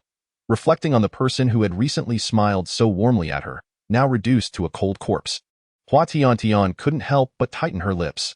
Upon arriving at the Eastern Palace, everything was already prepared. In the center of the hall stood a coffin, and Hua Tiantian slowly walked through the path cleared by the others. Your Majesty, please accept my condolences, Xiao Anzi offered, noticing the persistent pallor on Hua Tiantian's face. She turned her head to give Xiao Anzi a forced smile, signaling him not to worry. She understood that even though she felt sorrow, Luer was already gone. This had become an irrevocable truth. With delicate hands trembling, she caressed the cold surface of the coffin, feeling its frigid breath. Hua Tiantian, lost in thought, murmured softly, you left everything behind, and yet you departed. So heartlessly as she spoke, She withdrew a silken pouch from her bosom, her jade fingers caressing it with deep affection. Your Majesty, the time has come. Please accept my condolences. At that moment, a palace attendant approached to remind her. Though reluctant, Hua Tiantian could not afford to delay any longer. She slowly rose to her feet, standing still as the attendants carried the coffin away. After a prolonged silence, they finally exited the palace doors. Let us return to the inner palace, she said, pursing her lips and retracting her gaze from the coffin. Unexpectedly, her foot caught on the threshold, and she stumbled forward in chapter 171. A missed opportunity. Xiao Anzi and Linger rushed to catch Hua Tiantian, but it was too late. What a nightmare! Hua Tiantian covered her mouth and felt relieved to find no blood. Xiao Anzi quickly helped her up and brushed off the dust. Responding, it is not as if I wished to fall. Linger, exasperated, chose not to argue further, and the three of them began to depart. At that moment, a tall figure flashed by, their gaze fixated on the silken pouch that had fallen to the ground, brow slightly furrowed. With graceful strides, the figure approached, bending down to retrieve the pouch. Just as their delicate hand touched it, they were about to open it when a chilling voice echoed from behind. At last, I have you, villain. The figure paused momentarily. Hua Tiantian gritted her teeth, confirming her suspicions. Images of lure in her final moments flashed before her eyes, a surge of hatred rising from the depths of her heart. Her gaze towards the figure darkened. Yet, the figure showed no signs of panic. Instead, they let out a quiet laugh, barely audible. Hua Tiantian frowned and signaled Mu Han, who had been standing on the eaves for quite some time, to take action. However, Mu Han merely lowered his gaze, remaining still, his sword at his waist undrawn. Who are you, truly? Seeing Mu Han defy her command, Hua Tiantian had no choice but to stall for time. Awaiting the imperial guard's arrival. To her dismay, the figure seemed to see through her intentions, vanishing swiftly into the palace. Cursed be this fate, Hua Tiantian exclaimed, kicking a nearby jade pillar in frustration. She had meticulously planned everything. This situation traced back to the night before. When Feng Jing had carried her away from Lear's chamber, she had inadvertently discovered a silken pouch beneath the bed, not far from Lear's lifeless body. The pouch bore signs of a struggle, with a piece of fabric visibly torn. This solidified her belief that Lear's demise was far from a mere illness. She instructed Xiao Anzi to take the pouch. Since there had been a struggle, the pouch must hold significant importance to someone. If she could leverage it, perhaps she could draw that person out, and indeed, that person was compelled to reveal themselves. Watching Mu Han leap down from the eaves and approach her, Mu Han's handsome face bore no expression. He simply lowered his gaze and replied, Your Majesty, this matter does not fall within my purview. Ha, Hua Tiantian scoffed coldly. If that person were to escape just like that, have you contemplated the consequences? In response to Your Majesty, I never consider consequences. You. Hua Tiantian was rendered speechless. It was futile, for Mu Han had always been this way, maintaining an icy demeanor since he began serving beside Feng Jing 3 years ago, as if nothing pertained to him. Unfortunately, Feng Jing held him in particularly high regard, and despite her dissatisfaction, she could only endure it. You may leave now. Hua Tiantian helplessly rubbed her forehead. No matter how much she conversed with Mu Han, it would yield no results at present. That person would certainly not escape the palace so swiftly. With a little more scheming, they could lure him out. The golden silk pouch had already been taken by that individual. What other methods remained to draw him out? Chapter 172. Everything is an accident. Upon returning to her palace, Hua Tiantian pondered how to lure the snake out of its den. As night fell, if she did not find a solution soon, that person, appearing to possess formidable martial skills, might very well escape after tonight. Therefore, Hua Tiantian resolved to seek Feng Jing. She thought that someone as astute as Feng Jing might devise a plan. However, Feng Jing had issued a strict decree forbidding her from leaving the palace. Thus she had no choice but to have Xiao Anzi provide cover for her and disguise herself to sneak out to Feng Jing's residence. Knock, knock, knock. Arriving at the Prime Minister's residence, Hua Tiantian patiently knocked on the door. Who is it at this late hour? After a moment, a servant came to open the door. As the door swung open, the dim light revealed only a pair of round, glistening eyes, causing the servant to fall to the ground in fright, exclaiming in panic, A ghost? A ghost? Hua Tiantian rolled her eyes. This only terrified the servant further, who began to cry out for help. Amused yet exasperated, Hua Tiantian patted the servant. The servant shook his head, unwilling to meet her gaze, still lost in his fright. Hua Tiantian grasped the servant's collar, forcing him to look at her, pointed to her own face, and earnestly asked, Now look closely, am I a person or a ghost? The servant blinked several times, finally mumbling in confusion. Huh, how does it look like a person again? Hua Tiantian. That she was indeed a person. For goodness sake. What did it mean to look like a person? She resolved that next time she ventured out of the palace, she would certainly avoid wearing black. Not only did it make her resemble a thief, but it also made her appear ghostly. Taking a deep breath, Hua Tiantian, adhering to the principle of letting bygones be bygones, good-naturedly patted the still-dazed servant and said, "Take me to see Prime Minister Feng." The servant, still lost in thought, furrowed his brow and shot her a glance. Is the Prime Minister someone you can just see on a whim? Moreover, the Prime Minister is currently busy. He has no time to meet you. Go away. Come back tomorrow. The servant disdainfully brushed aside Hua Tiantian's hand and waved her off. Hua Tiantian rolled her eyes dramatically, exclaiming, "Calling you big brother is futile. I am already bound by wife and children." She nearly choked on her own indignation. Were all of Feng Jing's servants this peculiar? I insist. Hua Tiantian said, blocking the doorway to prevent the servant from closing it. Please inform him and see if he has a moment to spare. The servant, growing increasingly impatient, retorted, Are you not tired of this? I have already conveyed that the Chancellor is unavailable. Realizing that a gentle approach was ineffective, Hua Tiantian's eyes sparkled with mischief. A sly smile crept onto her lips as she thought, Very well. If you show no mercy, do not blame me for being unprincipled. In an almost instantaneous motion, she feigned a delicate bump against the servant and shouted at the top of her lungs. This is outrageous. Unlawful conduct? The servant stood frozen in shock. A quarter of an hour later, inside the Chancellor's residence, a profound silence enveloped the room. Apart from the rhythmic sound of knocking, no other noise could be heard. After a while, a voice, half laughter and half seriousness, broke the stillness. Your Majesty, you have truly grown bolder. Hua Tiantian glanced up, meeting Feng Jing's eyes, which sparkled with a knowing smile. He was seated regally in the center of the room upon a jade chair, his jade hand tapping rhythmically on a jade table. The very cadence of the tapping created an unsettling atmosphere for her. Heart racing, she offered a flattering smile, saying, How could I dare to be bold before you? Your Majesty, that was merely an accident, something you may overlook. Chapter 173. Do not be so frightening. Feng Jing narrowed his eyes. Oh? So you claim that your rendezvous with another man in broad daylight was merely an accident? Ahem, allow me to clarify. It was under the cover of night. She corrected hastily. Trouble brewed in Feng Jing's gaze. Hua Tiantian quickly amended. Indeed, in broad daylight. You are absolutely correct that so, Your Majesty, what explanation do you provide for me? She lowered her eyes, unable to meet the dangerous glint in Feng Jing's gaze. It was utterly terrifying. Come now, stop pretending to be asleep. Rise and clarify that this was all an accident and despair. She poked the servant beside her, who had fainted upon hearing her status as the ruler of Yin. Oh, come on.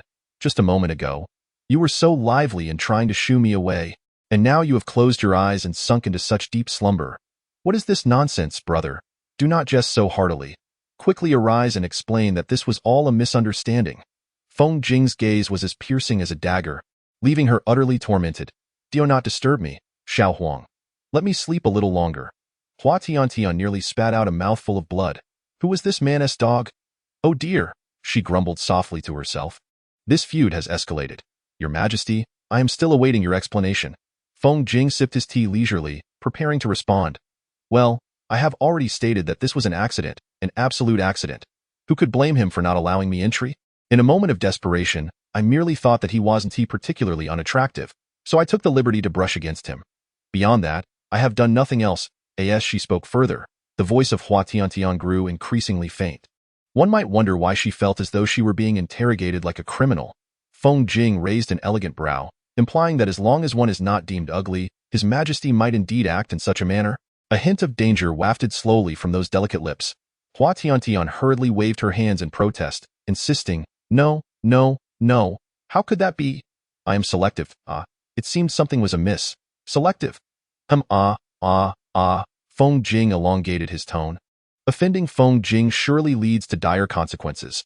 Hua Tiantian immediately clasped her hands in a gesture of sincerity. I swear, I acted purely out of necessity, with no ulterior motives. I am certainly not one to indulge in frivolities. Hua Tiantian abruptly halted her speech. Feng Jing narrowed his phoenix eyes, questioning, and what else? Hua Tiantian rolled her eyes, nearly revealing that the only romantic interest she wished to provoke was him, a thought she almost voiced. For reasons unknown, she felt an unexpected wave of shyness. It's nothing.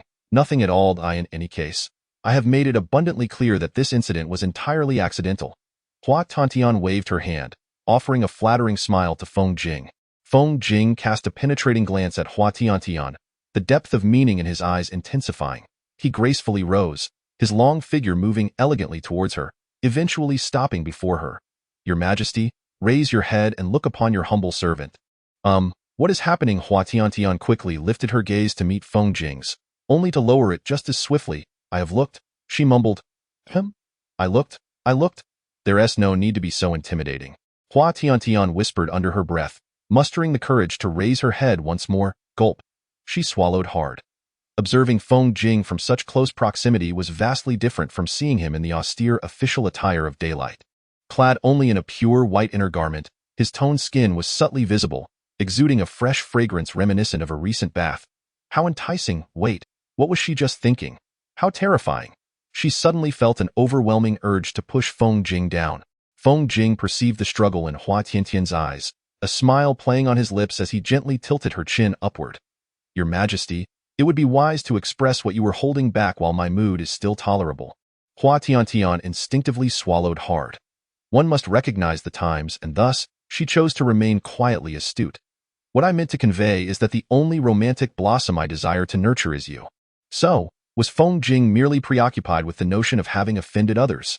Since your Majesty is so devoted to me, I shall bestow upon you a reward. Hua Tiantian sensed an unsettling quality in Feng Jing's grin, and Hua Tiantian furrowed her brow, feeling an uncanny familiarity with this particular volume.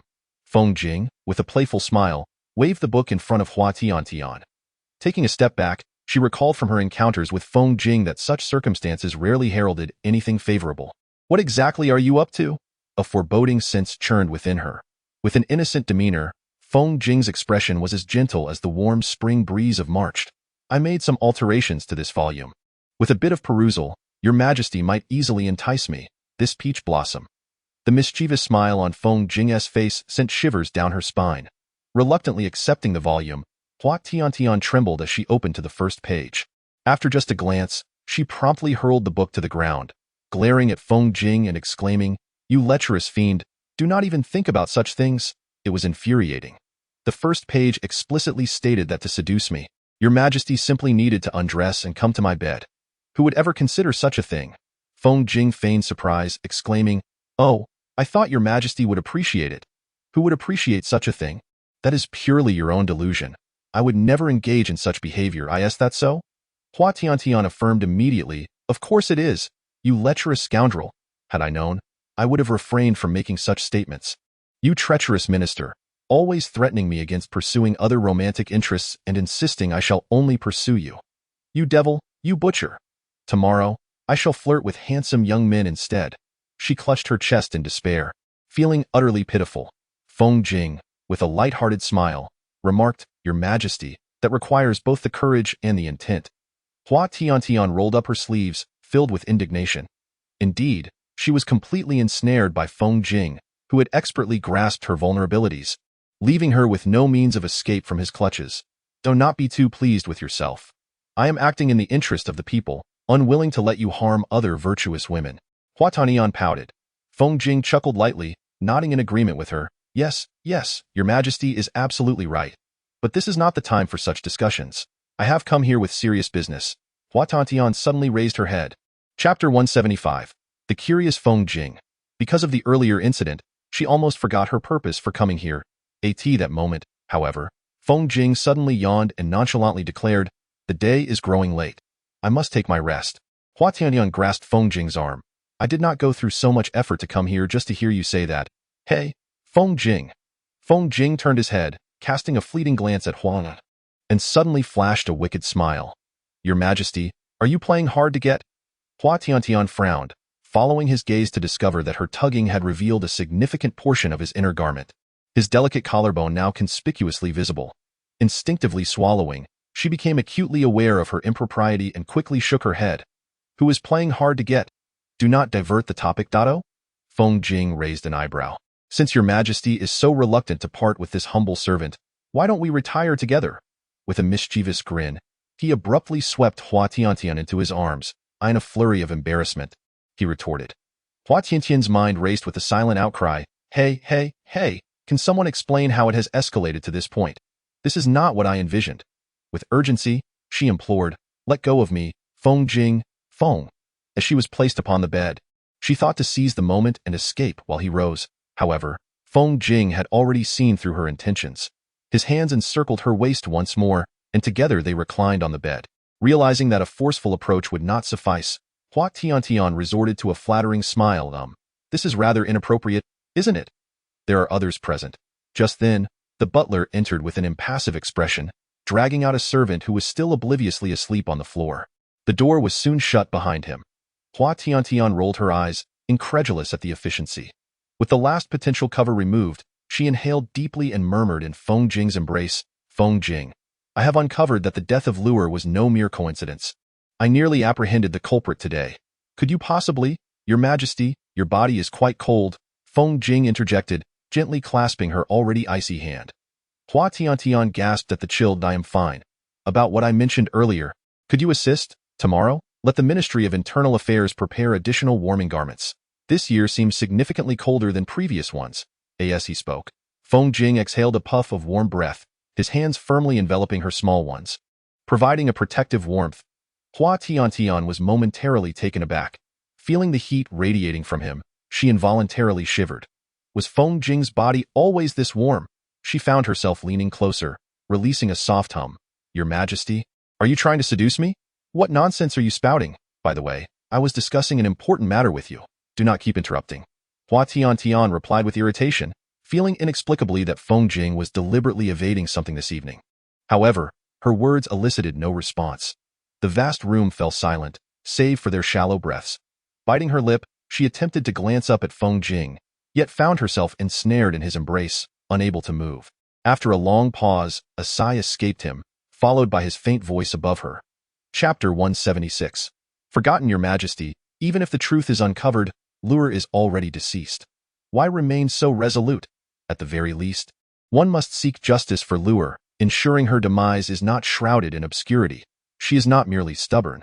She understands that even if she apprehends the perpetrator, Luer is irrevocably lost. Yet, she cannot reconcile with the notion of a person dying without clarity, especially when that person had shown her kindness. Your Majesty. Feng Jing gently called out to Hua Tiantian. Hua Tiantian, perplexed, responded with a soft acknowledgement, feeling Feng Jing's body shift slightly, the inky strands of his hair brushing against her arm. A shadow loomed over her. Before she could react, warmth pressed against her lips. Feng. Realizing what it was, Hua Tiantian instinctively pushed Feng Jing away, yet her strength gradually faded. Ultimately, her consciousness began to blur, plunging her into darkness. Just before losing awareness, a sigh resonated in her ears, followed by warm jade-like hands seemingly caressing her head. Tiantian, take a rest. A slumber will suffice. Like a soothing balm, no matter how she struggled, her consciousness slipped beyond her grasp. As if she were ensnared in an interminable dream. In this dream, she appeared as a child once more. Luer, father has departed. As her father was laid to rest in the royal tomb, she stared blankly at the coffin. Behind her, Luer lowered her gaze, her expression tranquil, devoid of the anguish she felt. Unsure of what to say, she could only murmur an affirmation. It's all right, princess. I am still by your side. After a moment, Luer grasped her hand, smiling gently. From then on, even when she secluded herself within her chambers, she would only allow Luer to enter. Suddenly, the scene shifted. She grew older, while Luer's health deteriorated. Even when consulting the court physician, all he could declare was that it was a matter of the heart, compounded by an affliction that could not be cured. She could not fathom what ailed Luer. Tilting her head, she inquired at her bedside about the burdens that weighed upon her heart, but Luer merely stroked her hair repeatedly, smiling in silence. At that time, she did not comprehend the meaning behind Luer's smile, which later became starkly evident, revealing the sorrow and pain it concealed. Yet, why did Luer gaze at her with such a smile? To this day, she remains unable to grasp the answer. Your Majesty, Your Majesty, Your Majesty. Who calls for her? Blurrily opening her eyes, she was suddenly met with the delicate visage of Xiao Anzi. Instinctively, she swatted at him, sitting up and rubbing her eyes, mumbling about the early morning commotion. Xiao Anzi, looking aggrieved, covered his face and with teary eyes, protested, Your Majesty, it is already well past noon. it is hardly early. As a side note, having found Xiao Anzi's aloof demeanor unbearable, one day she threatened him that if he did not revert to his original appearance, he would never again savor green bean cake. Xiao Anzi, who adored green bean cake, was naturally terrified and promptly forgot her words, returning to his usual self. What? It is this late? Hua Tiantian was taken aback, glancing sideways to find that indeed, daylight had fully arrived. With the gentle sun filtering through the window, illuminating the room. Truly, it was no longer early. Hua Tiantian nodded slightly, and then suddenly became aware of something as she glanced around. Where is this place? She blinked and inquired of Xiao Anzi. This is the Prime Minister's residence, Your Majesty. You should hurry and freshen up. Xiao Anzi approached with a troubled expression, pretending to assist Hua Tiantian with her ablutions. Hua Tiantian brushed aside Xiao Anzi's outstretched hand. Still somewhat dazed, wondering how she ended up here. Chapter 177. Breakfast at the Prime Minister's residence. Xiao Anzi furrowed his brows, scrutinizing Hua Tiantian from head to toe, and lamented, Your Majesty, please do not frighten me. I cannot endure such a scare. What nonsense are you spouting? Hua Tiantian rolled her eyes and playfully struck Xiao Anzi on the head. Xiao Anzi covered his head, gazing up at Hua Tiantian with teary eyes. Your Majesty, do you not remember anything at all? Hearing Xiao Anzi's words, Hua Tiantian felt a twinge of unease. She had no recollection of any of this. What on earth was happening? Noticing that Xiao Anzi seemed genuinely concerned, she feigned nonchalance and asked, I am merely testing your memory, to see if you have kept my affairs in mind. Speak of them, and I shall determine the accuracy of your words. Upon hearing this, Xiao Anzi immediately knelt down, his face a mask of despair, and replied, My heart holds only matters concerning Your Majesty. I am well aware of everything. Last night, Your Majesty mentioned wanting to visit the Prime Minister, and instructed me to provide cover for your departure from the palace. You left the palace and have not returned since. This morning, it was the Prime Minister who summoned me here to attend to Your Majesty. Hua Tiantian's eyelids fluttered, and she found herself perplexed as to why she could not remember these events. However, given her current presence at the Prime Minister's residence, it seemed Xiao Anzi was not lying. Thus, the only one who knew the entire truth was Feng Jing. What was truly happening? Hua Tiantian furrowed her brow. Yet, she could not betray her lack of memory. While the situation remained unclear, she decided to observe first. Clearing her throat, she affectionately ruffled Xiao Anzi's hair and praised, Xiao Anzi, I am growing increasingly fond of you. Xiao Anzi sniffled, replying, Thank you, Your Majesty. He rubbed his eyes, having almost believed that something was genuinely amiss with the sovereign. It terrified him. Afterward, with Xiao Anzi's assistance, Hua Tiantian underwent a brief grooming. She intended to return to the palace immediately to seek clarification from Feng Jing regarding the situation, but as soon as she stepped outside, the steward was already waiting for her. Upon seeing her exit, the steward approached, followed by several servants. Your Majesty, breakfast is ready. The Prime Minister specifically requested that you partake of it before returning to the palace. Upon hearing that Feng Jing had requested her to have breakfast, Hua Tiantian did not think twice. After all, she was hungry, and it would not be too late to ask him after she had eaten. Hua Tiantian casually swept a glance over the maidens, and upon perceiving their graceful figures, she let out a cold huff inwardly to her astonishment. There were so many exquisite beauties within the Feng Jing residence. She truly found herself reveling in this.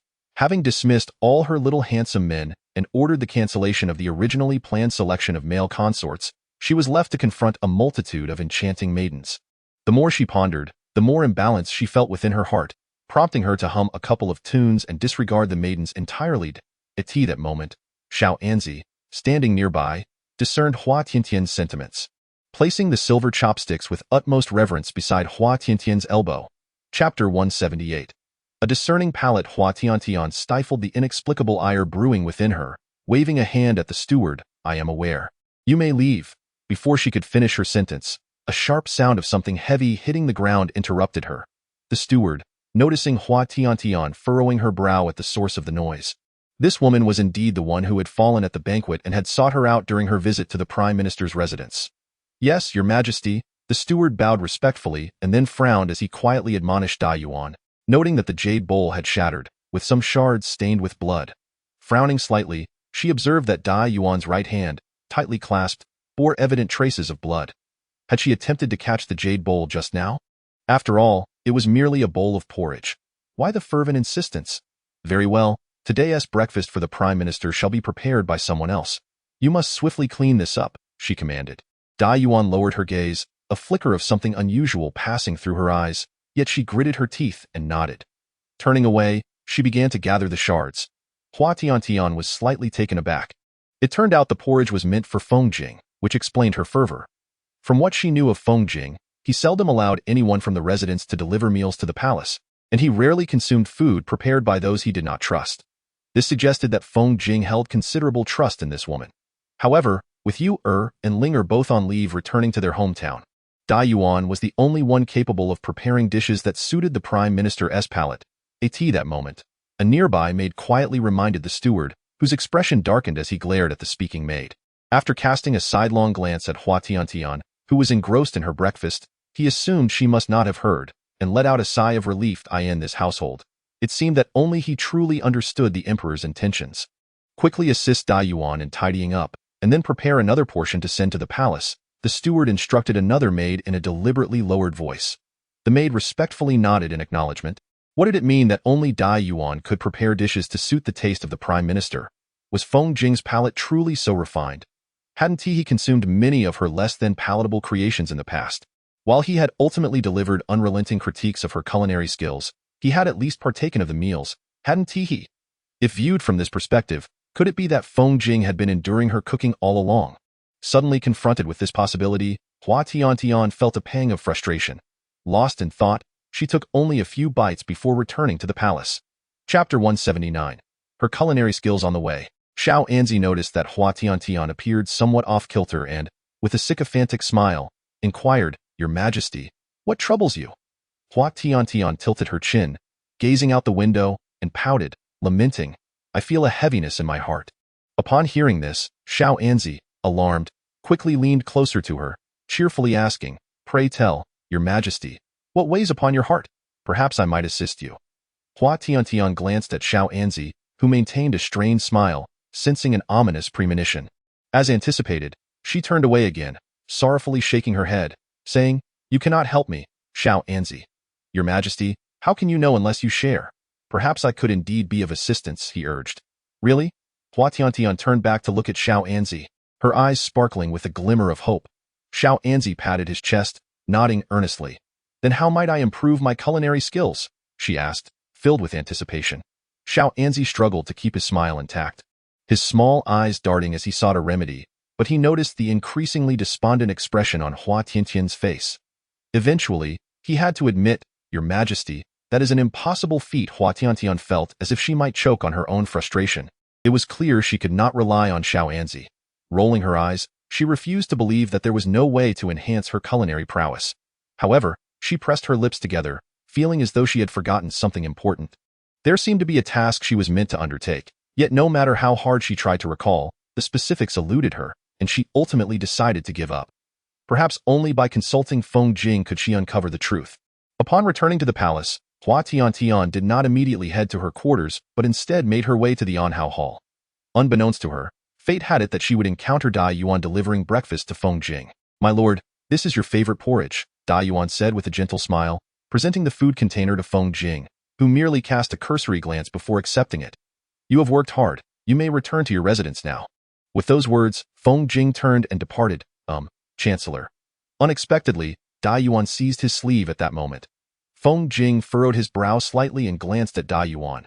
His elongated, phoenix-like eyes revealed no trace of emotion, and upon meeting that gaze, Dai Yuan was instantly frightened into releasing his sleeve. Trembling with her frail frame, she hastily knelt down, her bright eyes betraying her trepidation. "Chancellor, it is I who have been disrespectful. Please forgive me." Hua Tiantian fixed her gaze intently on Feng Jing, remaining utterly still. Feng Jing, however, merely cast a fleeting glance at the kneeling Dai Yuan, his handsome visage devoid of any sentiment. "It is of no consequence. You may return to your residence." Dai Yuan, trembling at his words, bit her lip and responded affirmatively. Hidden within her sleeve, her delicate jade-like hand tightened slightly. Chancellor." Feng Jing frowned. "Is there anything else?" His voice was flat, devoid of emotion. Dai Yuan bit her lower lip, maintaining her gaze downward as she softly murmured, "Please, Chancellor, do not delay your breakfast. It is detrimental to your health when it cools, I am aware." Feng Jing's narrowed eyes swept over Dai Yuan once more before he turned away indifferently, his robes billowing as he entered the palace. It took a moment for Dai Yuan to rise slowly from the ground. Yet, unexpectedly, Darkness enveloped her vision, and her footing faltered, causing her to stumble. At that moment, a figure clad in black flashed across the eaves. Chapter 180. Has she ever done such a thing? A slender hand encircled her delicate waist, applying a gentle pressure to steady Yuan. Characterized by sharp features, yet perpetually cold, I never anticipated that Mu Han would intervene to save someone. Hua Tiantian silently critiqued from the side. Yuan kept her head bowed, at a loss, and muttered another thank you. Mu Han did not respond further, merely casting a detached glance at Yuan before his tall figure vanished swiftly from the expansive palace. As Yuan floated away gracefully, Hua Tiantian suddenly realized why she had instinctively sought to hide. What was I thinking earlier, to believe those two were a fitting match? One is extraordinarily talented, the other breathtakingly beautiful. Alas, I must have overslept this morning. Hua Tiantian shook her head to dispel the thought.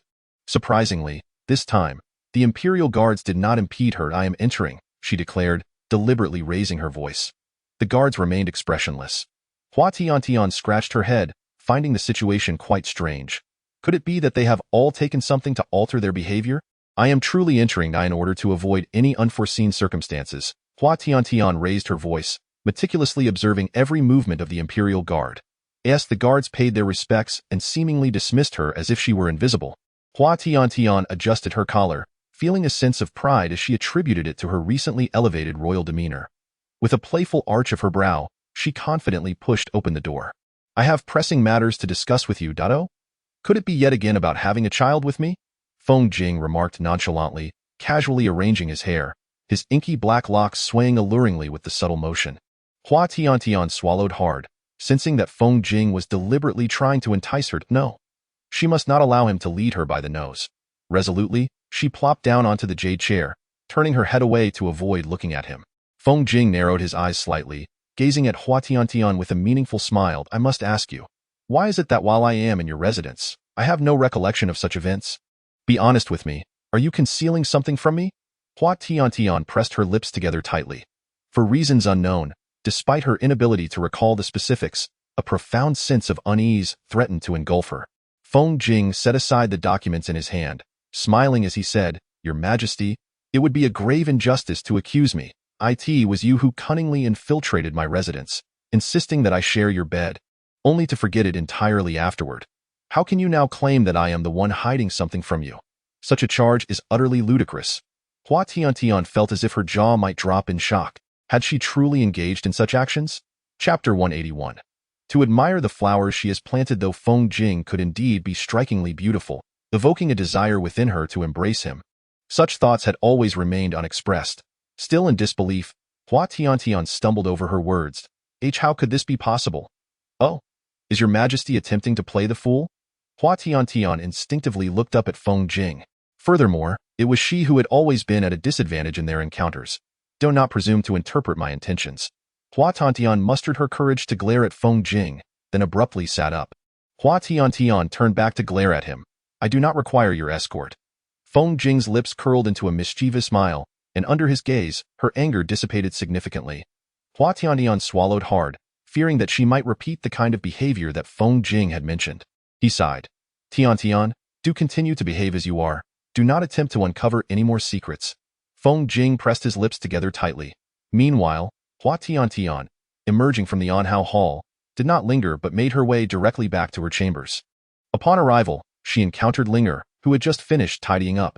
Noticing Hua Tiantian's distressed and conflicted demeanor, Linger furrowed her brow and inquired, Your Majesty, what troubles you?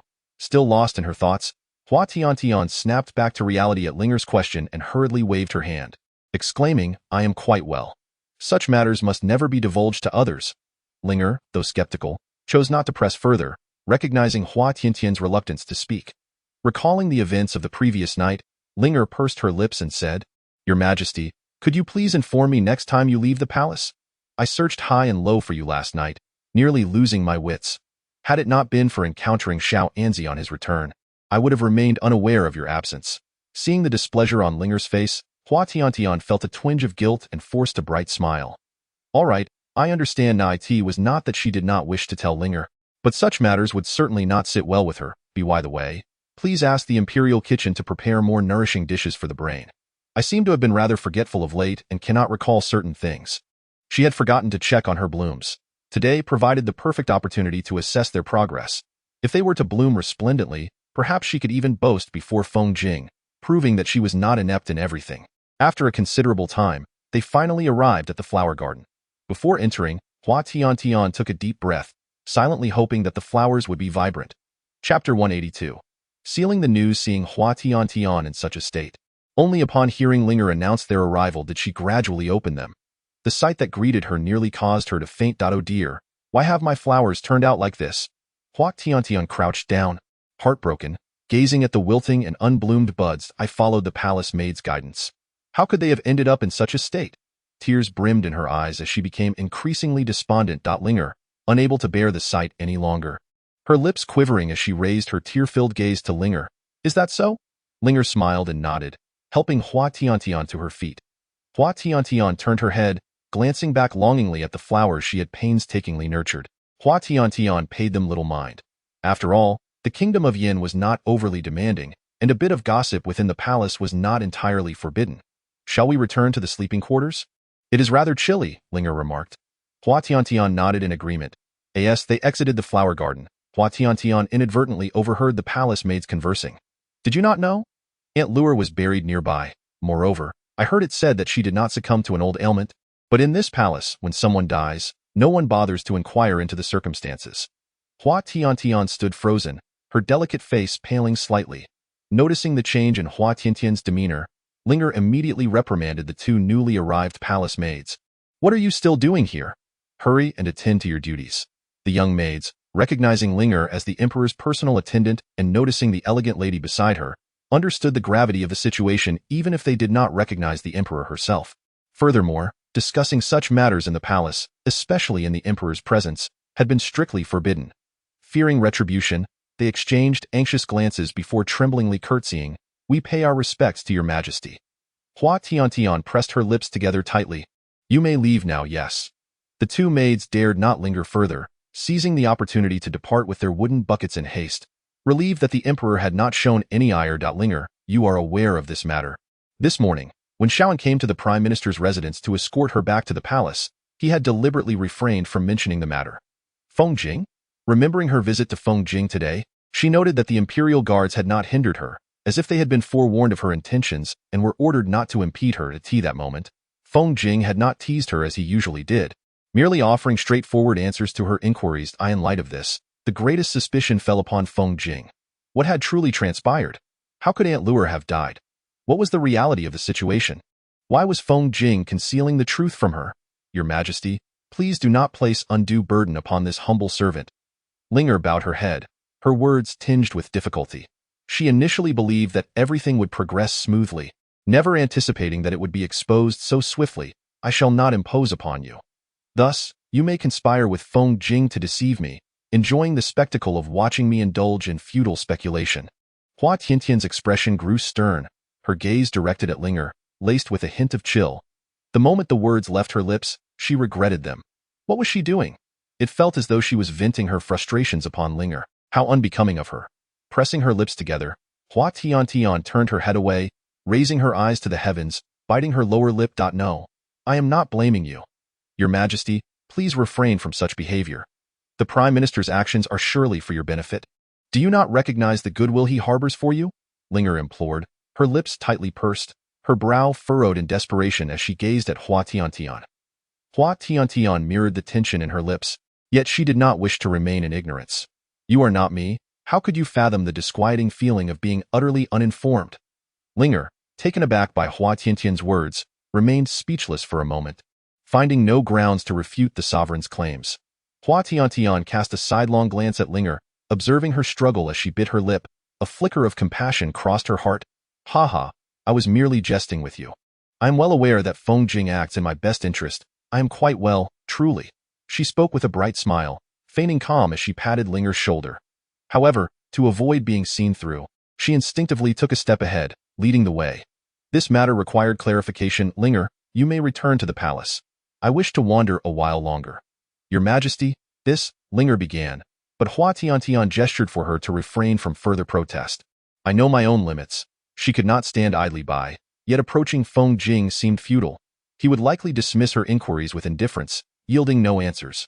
Perhaps inquiring with the maidservants closer to lure in the East Palace might yield some information. Observing Hua Tiantian's resolve, Linger dared not challenge her further, casting a reluctant glance before obediently retreating to the palace. Once Linger had departed, Hua Tiantian pressed her lips together and quickened her pace towards the East Palace. However, in her haste, she stumbled over a small stone, losing her balance and falling forward. What a disaster! Hua Tiantian muttered under her breath, her eyes closed in frustration. Just then, a delightful fragrance wafted towards her, and she felt a hand grasp her wrist, pulling her into a warm embrace that exuded a subtle scent of a woman's powder.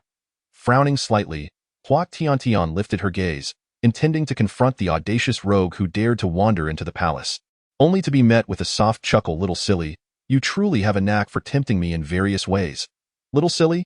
Hua Tiantian's expression darkened, and as she recognized the identity of the speaker, she swiftly raised her leg to kick Su Bei's that Su Bei, with a playful grin, released Hua Tiantian and deftly evaded her strike. Chapter 184. Matters known to Su Bei. Hua Tiantian rolled her eyes, declaring that if he spoke nonsense again, she would ensure that he would never have the opportunity to visit a brothel again. Su Bei chuckled and shrugged, asserting that as a prince, he had more places to frequent than just brothels. Hua Tiantian nearly choked on her indignation. Only Su Bei could utter such shameless words, least in the presence of Feng Jing. Such vulgar terminology would never escape his lips, with a silent eye roll. She recalled that she had pressing matters to attend to, and thus chose not to engage in further conversation with Su Bei. Waving her hand dismissively, she said, "Thank you for today, but I have urgent business and must take my leave." Did he perhaps know about Lu'er's situation? No, it was understandable. Su Bei had been within the palace these past few days, so it was not surprising that he might be aware of such matters. "That is none of your concern," she replied, resolutely. Regardless of how much Su Bei knew, she doubted he would candidly divulge any information to her. "Oh? Even the details of how you met your demise are known to this prince." Her small hand hidden within her sleeve, fingers turning pale from the pressure. Simultaneously, she bit her lip instinctively. What exactly are you trying to say? She could not fathom the thoughts lurking in this man's mind. In some respects, she felt she had a fair understanding of Feng Jing's intentions. However, with the man before her, who always wore a smile, she found it impossible to discern his true motives. Su Bei's smile was devilish, capturing the unease and fear that dwelled within Hua Tiantian. "Feng Jing is far too protective of you. I do not believe this is in your best interest," he stated leisurely. Hua Tiantian was perplexed by the meaning behind Su Bei's words. Her lips pressed together as she stared intently at him. "Haha, little simpleton. Your nervous demeanor is quite tempting." Su Bei chuckled lightly, his narrow phoenix eyes arched playfully. Despite his teasing words, a deeper, enigmatic light flickered in his gaze. At that moment, Hua Tiantian felt as prickly as a hedgehog. She pursed her lips and directly asked Su Bei, "Tell me, what do you truly know?" Su Bei's phoenix eyes glimmered as he made a shushing gesture towards her, suggesting that it was not safe here and that it would be better to discuss matters in a more secure location. Hua Tiantian furrowed her brow, still processing the implications of his words when suddenly, she felt his arm wrap around her waist. He swiftly lifted her onto the roof, leaping gracefully like a dragonfly skimming the water's surface, nimbly hopping across the eaves. The only sound that reached her ears was the rush of the wind. Driven by an insatiable curiosity and the sense that Su Bei seemed to know everything, Hua Tiantian did not resist as the wind stung her face. She buried her head into Su Bei's embrace. Seeking solace amidst the uncertainty, Su Bei remained silent, casting a sidelong glance at Hua Tiantian, his gaze a blend of amusement and enigma. Just as Hua Tiantian was about to inquire about their destination, Su Bei descended, gently releasing her from his embrace. The moment Hua Tiantian touched the ground, she lifted her gaze, fixating intently on Su Bei, urging him to divulge everything he knew. Chapter 185. She feels pitiful yet. Su Bei merely smiled without uttering a word, leaping gracefully to perch on the windowsill, leaning against the frame. The cool breeze tousled his hair, creating an alluring arc in midair. Hua Tiantian pressed her lips together. "Even if it may leave you grievously wounded." Hua Tiantian inhaled sharply. His words stirred an inexplicable anxiety within her. "Will it truly be that painful, little simpleton? Does the death of Lu'er not leave you heartbroken?" Hua Tiantian staggered back a step, shaking her head in disbelief. "Impossible. It cannot be true," Su Bei smirked, shrugging nonchalantly. "I knew you would find it hard to believe. Your thoughts are rather transparent." Hua Tiantian retreated further, her back pressing against the wall. Suddenly, an icy chill enveloped her, and her body began to tremble violently. How could this be? Luer would never wish to harm me. She has always been by my side all these years. How could she find the opportunity to kill you if she were always near? Impossible, impossible. You speak nonsense. It cannot be true. Hua Tiantian trembled as she shouted with all her might. A flicker of something strange crossed Su Bei's gaze. Quickly masked by his demeanor, he curved his lips into a smile. Perhaps this prince should share another piece of information with you. Your father, too, was indirectly harmed by her. That cannot be true. You are lying. Hua Tiantian's eyes reddened as she glared fiercely at Su Bei. Su Bei played with a strand of hair near his ear, a light laugh spilling from his lips. You must be curious why your father's health has been deteriorating. Impossible. It cannot be true.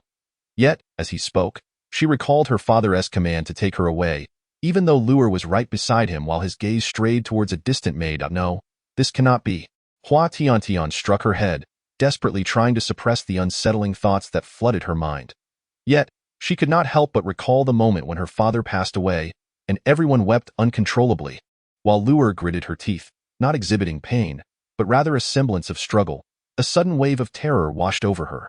If Su Bei's words were indeed true, how was she to accept all of this? Her presence in the palace was merely to seek vengeance. The emperor had refrained from expelling her out of guilt alone. Speaking as if it were trivial, Su Bei chuckled lightly after finishing his statement. Knowing the other's intentions yet choosing to keep her nearby, it seemed the emperor had long since prepared for his departure from her life. Chapter 186. The Wrongness of Murder and Silencing. Thus, this was the cruelest of all, far more devastating than the emperor's inevitable departure due to illness. It was the premeditated nature of it all that pierced the heart. Why must it be so? Why must it be so? Hua Tiantian slid down against the wall, covering her face as she wept aloud. The reason she had not acted sooner was likely due to her own sense of guilt. No wonder the physician had remarked that Luer harbored a heart, and no wonder Luer had regarded her with that mocking smile. How laughable it was. She had always perceived her as a benefactor of the emperor, a savior in her eyes, yet all along, she had merely been a jest. Go ahead, weep. Perhaps it will bring you some solace. At that moment, Su Bei approached, crouching down to gently stroke Hua Tiantian's head, pondering how pitiful it was to lack even a single person worthy of her trust. I do not wish to be that pitiful person. Observing her tear-streaked face, Su Bei's hand hesitated slightly in its motion, never believing in anyone at all. Does that not tire you? Su Bei paused slightly, his strikingly handsome visage obscured in the shadows cast by sunlight filtering into the hall, rendering it difficult to discern his expression. Hua Tiantian bit her lower lip tightly, acutely aware of the distinct aura emanating from Su Bei, a stark contrast to his usual demeanor. She took a step back, wondering if she had inadvertently provoked him. With a sniffle, Hua Tiantian raised her gaze, trembling slightly, and quietly admonished Su Bei. A gentleman uses words, not violence. It is wrong for you to silence others with death. To her surprise, the sound of Su Bei's light laughter reached her ears. If this prince claims to be weary.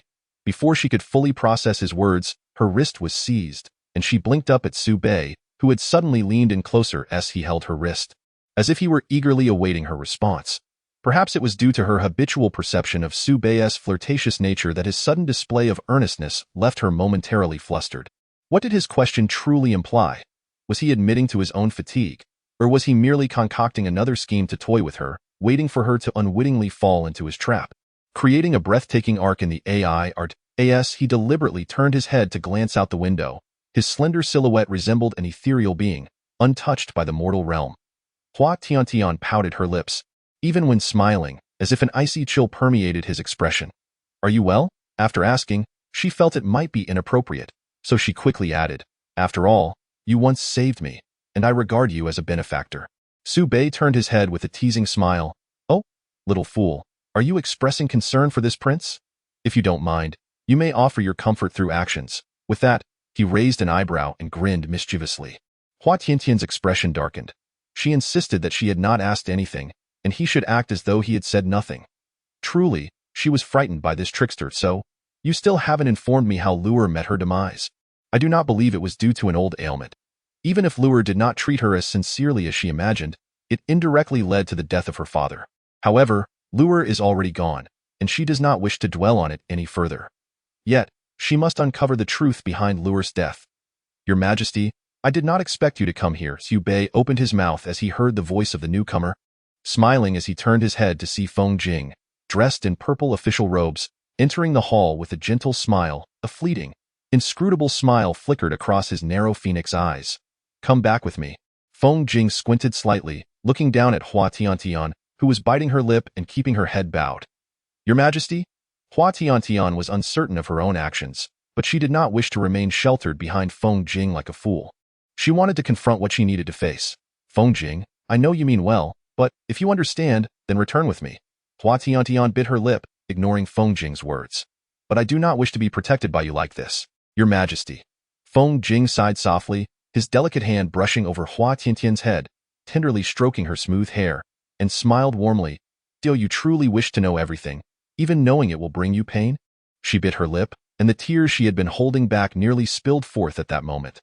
Her father had once said that there would always be someone in this world with whom one need not wear a fade.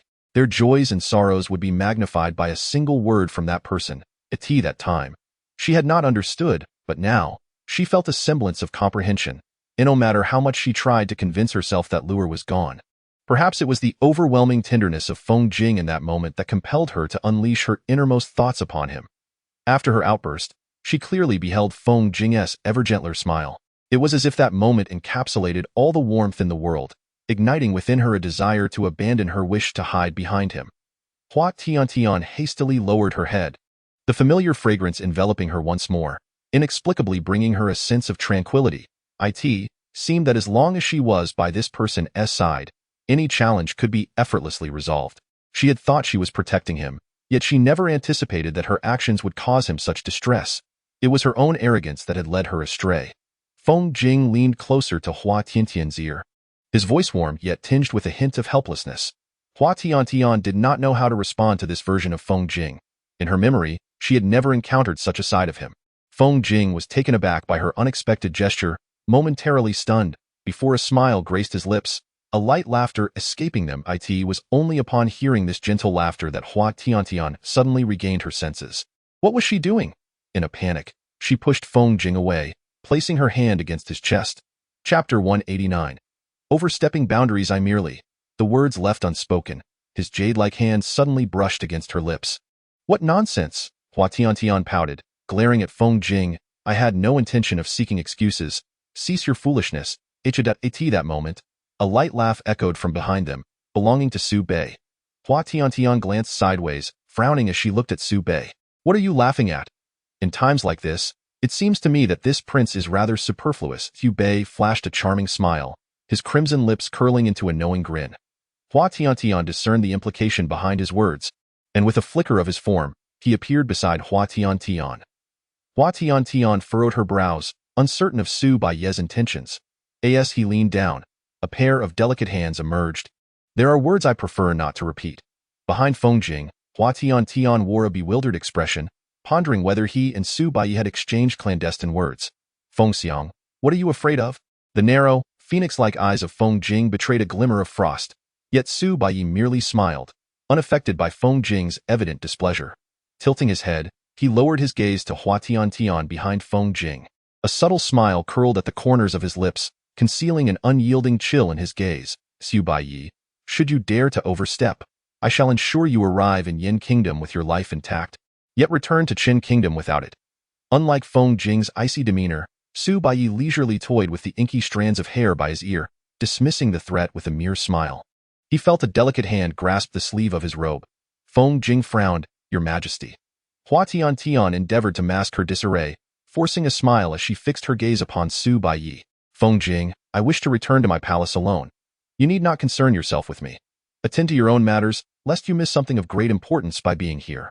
Hua Tiantian lifted her gaze, offering Feng Jing a subtle smile. Feng Jing pressed her lips together, attempting to grasp Hua Tiantian's wrist, only to have it deftly brushed away by her. The weather today is indeed pleasant, though quite chilly. In that moment, she recalled Mu Han's stance, as well as Feng Jing's prior assertion that he would show no mercy to anyone who posed a threat to her. Although she had mostly witnessed Feng Jing's gentle yet cunning demeanor, she understood that it was his own ruthless nature that had enabled him to ascend to such a position of power, wielding influence over the court. A cool breeze lifted the strands of hair from Feng Jing's forehead, With an imposing gaze, his jade-like hand stirred slightly, yet ultimately did not reach out. Tiantian, you need not heed Su Bei's words. Ha, I am hardly concerned, Hua Tiantian retorted. Well then, I shall take my leave. Feng Jing, do tread carefully. It seems quite a distance to the Anhao Palace. Fearing that another glance at Feng Jing would shatter her resolve, she opted for the most futile escape. Feng Jing remained rooted in place.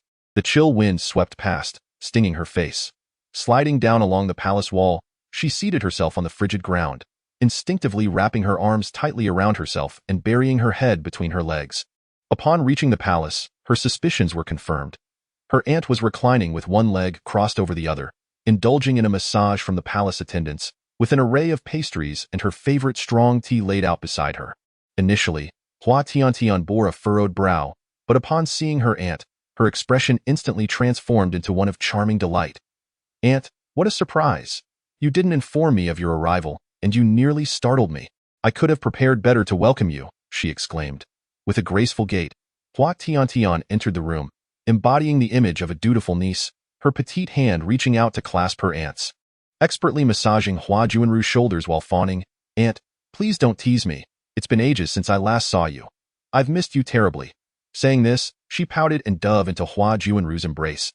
However, Hua Junru clicked her tongue and pushed the eager Hua Tiantian away. Immediately, Hua Tiantian's eyes brimmed with tears as she gazed pitifully at her aunt. Aunt, don't you have any affection left for me? Hua Junru scrutinized Hua Tiantian with a piercing gaze, completely disregarding her watery eyes. Her aunt was not someone who could be easily placated with mere words. This is dire indeed. You know your aunt cannot be trifled with. You understand what you must do, don't you? As expected.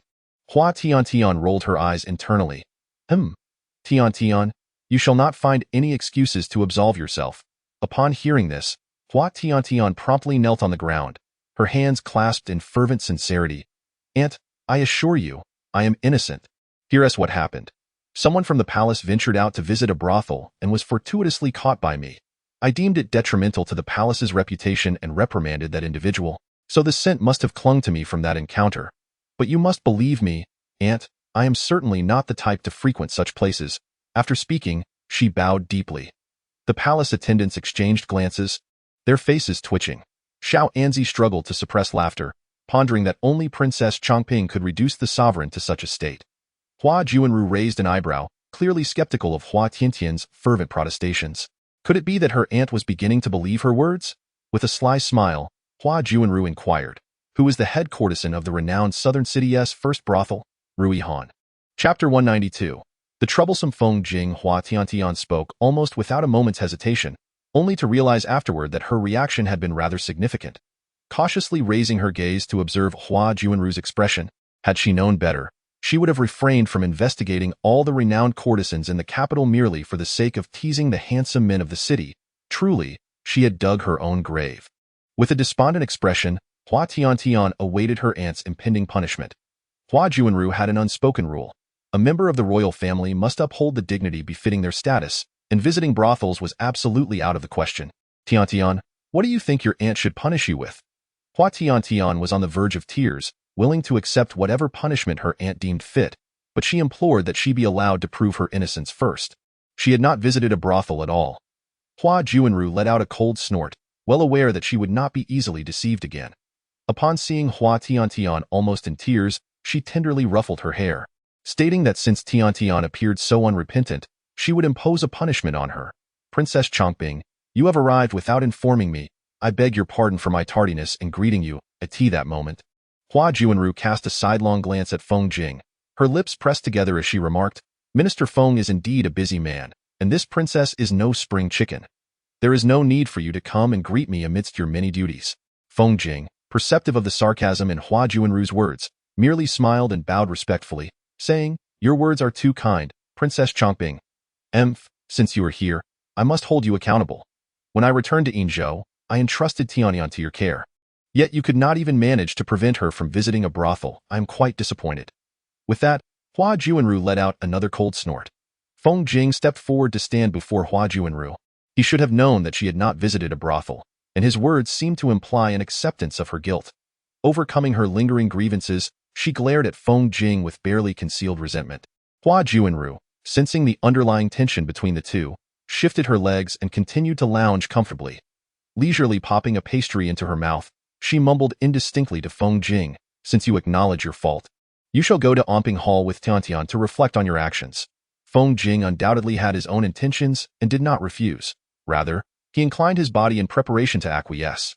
However, at that moment, a figure suddenly appeared before him. Lowering her gaze at the petite silhouette before him, Feng Jing's thin lips pursed slightly. "Aunt Tian refuses. She can reflect on her own mistakes in solitude," the minister declared. Hua Jianru smirked wickedly, extending her well-maintained jade hand to point at Feng Jing. "In that case, why not have Minister Feng take Tian's place in reflecting on her mistakes?" "Absolutely not." Hua Tiantian immediately voiced her refusal. "This is something I can handle myself. Please do not put Feng Jing in a difficult position." Hua Jianru bit into a pastry, glaring at Hua Tiantian with gritted teeth. "If not now, then when? I have heard that this lad has been quite controlling over you." Hua Tiantian rolled her eyes. Truly, her aunt had a quick temper, readily turning against people. Just moments ago, she had criticized Feng Jing for not managing her well. However, the act of reflection, in essence, was merely a matter of a few moments. Yet, the unique form of punishment devised by her aunt could, to some extent, undermine the dignity of the one being punished. Though she had grown accustomed to shamelessness, she did not wish for Feng Jing to be subjected to the same. "Aunt, I am willing to accept punishment for my own mistakes. I implore you not to wrongfully accuse others." "TSK, TSK, TSK. Hua Jianru shook her head as she regarded Hua Tiantian. "When did you start defending this lad? You used to seethe with resentment at the mere mention of him." "I am not defending him. I merely believe in accountability." At that moment, Feng Jing, who had been silently observing from behind, suddenly spoke with a gentle smile. "Your Majesty, why force yourself?" "Force myself?" Hua Tiantian bit her lip. "I have stated that one must take responsibility for their own actions. Besides, who should she blame for her current predicament when the true culprit remains so carefree?" "Enough, enough. Rather than argue, why don't I propose a solution?" Upon hearing her aunt's intention to devise a plan, Hua Tiantian immediately braced herself. Knowing her aunt's nature, it was certain that she had concocted some scheme for mischief. In the past, both her father and mother had often fallen victim to her aunt's antics. However, her father adored his younger sister and never held her accountable. This leniency had only emboldened her aunt's audacity over time. "Aunt, you." She wished to prevent the palace from circulating news of her untimely demise the following day. Stopping her aunt at this moment was a prudent course of action. Yet, to her surprise, Feng Jing, with a serene smile, encouraged, "Princess Changping, please proceed." Hua Tiantian, feeling utterly defeated, rolled her eyes. Did Feng Jing not yet know the trials that came with dealing with her aunt? Her aunt was compelled to travel from Yinzhou to the capital. Utilizing her own connections, she dealt severe punishments to those who spread rumors and entrusted one of her organizations to Feng Jing. It remains unclear what exactly transpired between them during that time, as her aunt had specifically summoned only Feng Jing. But from that moment onward, Feng Jing endured what her aunt termed as trials on a daily basis. On one occasion, she witnessed the brutality of these so-called trials, which was so horrifying that it haunted her dreams for several days. However, to her astonishment, Feng Jing emerged from those ordeals unscathed. Perhaps it was from that point forward that Feng Jing began to wear a perpetually stoic expression, devoid of smiles, instilling a sense of fear in those around her. Yet now, Feng Jing, fully aware that her aunt might devise yet another tormenting scheme, responded with a smile, seemingly unfazed. In Chapter 194, never knowing what it means to give up. Hua Tiantian cast a sidelong glance at Feng Jing, scrutinizing her delicate profile. She could not help but wonder if Feng Jing had lost her senses. It was quite simple. If Tiantian were to randomly select a room within the palace to hide, and if Feng Jing could find her within the span of an hour, perhaps this princess would consider sparing both of them from punishment. However, should she remain unfound? Humph, Feng Xiang. This princess has an abundance of punitive measures awaiting your experience. Hua Jianru caressed the jade bracelet on her wrist, her smile deepening. She was eager to see just how capable the young man truly was. "Aunt, how could one possibly find someone in such a vast palace within an hour?" Hua Tiantian insisted. As she spoke, she gestured with her eyes for Feng Jing to plead with Hua Jianru to abandon this notion. Not to mention an hour, even half a day may not suffice to locate her. After all, Feng Jing is no supernatural being. It would be implausible to find her so swiftly. "Your Majesty," Feng Jing interjected, "no matter where you choose to hide, I shall find you, so rest assured." With a gentle smile, her eyes radiated warmth reminiscent of the gentle spring breeze in March. Yet, Hua Tiantian felt increasingly uneasy in the face of that smile. Despite Feng Jing's assurances, she remained convinced that the task at hand would be arduous. Moreover, she understood that her aunt's proposal was designed to complicate Feng Jing's situation, and the events that would unfold were unlikely to be straightforward. "Your Majesty, please look at me." Hua Tiantian was momentarily taken aback. Such a sudden declaration left her perplexed. After all, they were in a public setting. What exactly did Feng Jing intend to accomplish? Yet, the lingering discomfort in her heart prevented Hua Tiantian from obediently adhering to Feng Jing's words as she usually did. "If it's not feasible, you should abandon it quickly. After all, my aunt is not an unreasonable person." Hua Tiantian muttered softly. "I have never known how to give up," Feng Jing replied, retracting his hand and allowing a slight smile to grace his lips. He could probably surmise where this silly girl would hide. However, Feng Jing's gaze shifted slightly, landing on Hua Juanru, who was idly twisting a jade bracelet on her wrist, her enigmatic smile causing him to frown slightly. Chapter 195. A new selection. A profound smile spread across Feng Jing's lips, his elongated eyes narrowing slightly. "Since that is the case, this game shall officially commence." Hua Juanru gradually rose, and the servants attending her immediately withdrew. She donned her golden embroidered shoes and approached Feng Jing, offering him a meaningful smile. Feng Jing merely bowed his head and returned the gesture with a calm demeanor. Hua Juanru scoffed internally. This young man could only maintain such composure at this moment. "Aunt," Hua Tiantian, still anxious, grasped Hua Juanru's wrist, pleading with her through her gaze to reconsider. Hua Juanru merely smiled, brushing off Hua Tiantian's hand, gently tapping her forehead with a hint of reprimand, saying, "Why are you so much like your mother, fretting over trifles incessantly? All right, this matter is settled. You shall obediently accompany your aunt, and within a quarter of an hour, find a suitable place to hide," Hua Juanru declared, gently urging Hua Tiantian towards the exit.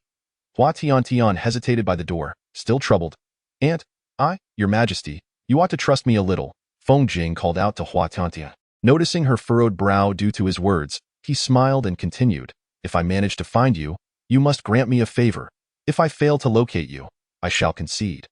Hearing Feng Jing's light-hearted proposal, Hua Tiantian ceased her resistance. Perhaps it was futile. If Feng Jing was so insistent, she had no recourse. She could hardly believe he possessed the capability to find her within an hour. "I shall agree to your terms. On the condition that you truly locate me, I am quite adept at this game of hide-and-seek," she replied. Naturally, Feng Jing assured with a carefree smile. Hua Tiantian pouted, fully aware that this was an impossible endeavor. In the end, she could always resort to seeking her aunt's assistance and causing a commotion. Her aunt had always indulged her and would not truly hold anything against Feng Jing. A quarter of an hour later, Hua Tiantian found a place to hide. Before retreating, she grasped Hua Juanru's wrist, her voice laced with a hint of desperation as she pleaded, "Aunt, please do not resort to any underhanded schemes to trouble Feng Jing." Upon hearing this, Hua Juanru, filled with exasperation, gently poked Hua Tiantian's forehead, remarking, "It seems your heart has already flown to that young man." Hua Tiantian winced at the touch, covering her forehead and retorting, "Aunt, that is not the case at all." Very well, it is not the case. I shall not intentionally make things difficult for Feng Jing," Hua Juanru assured her, patting Hua Tiantian's shoulder.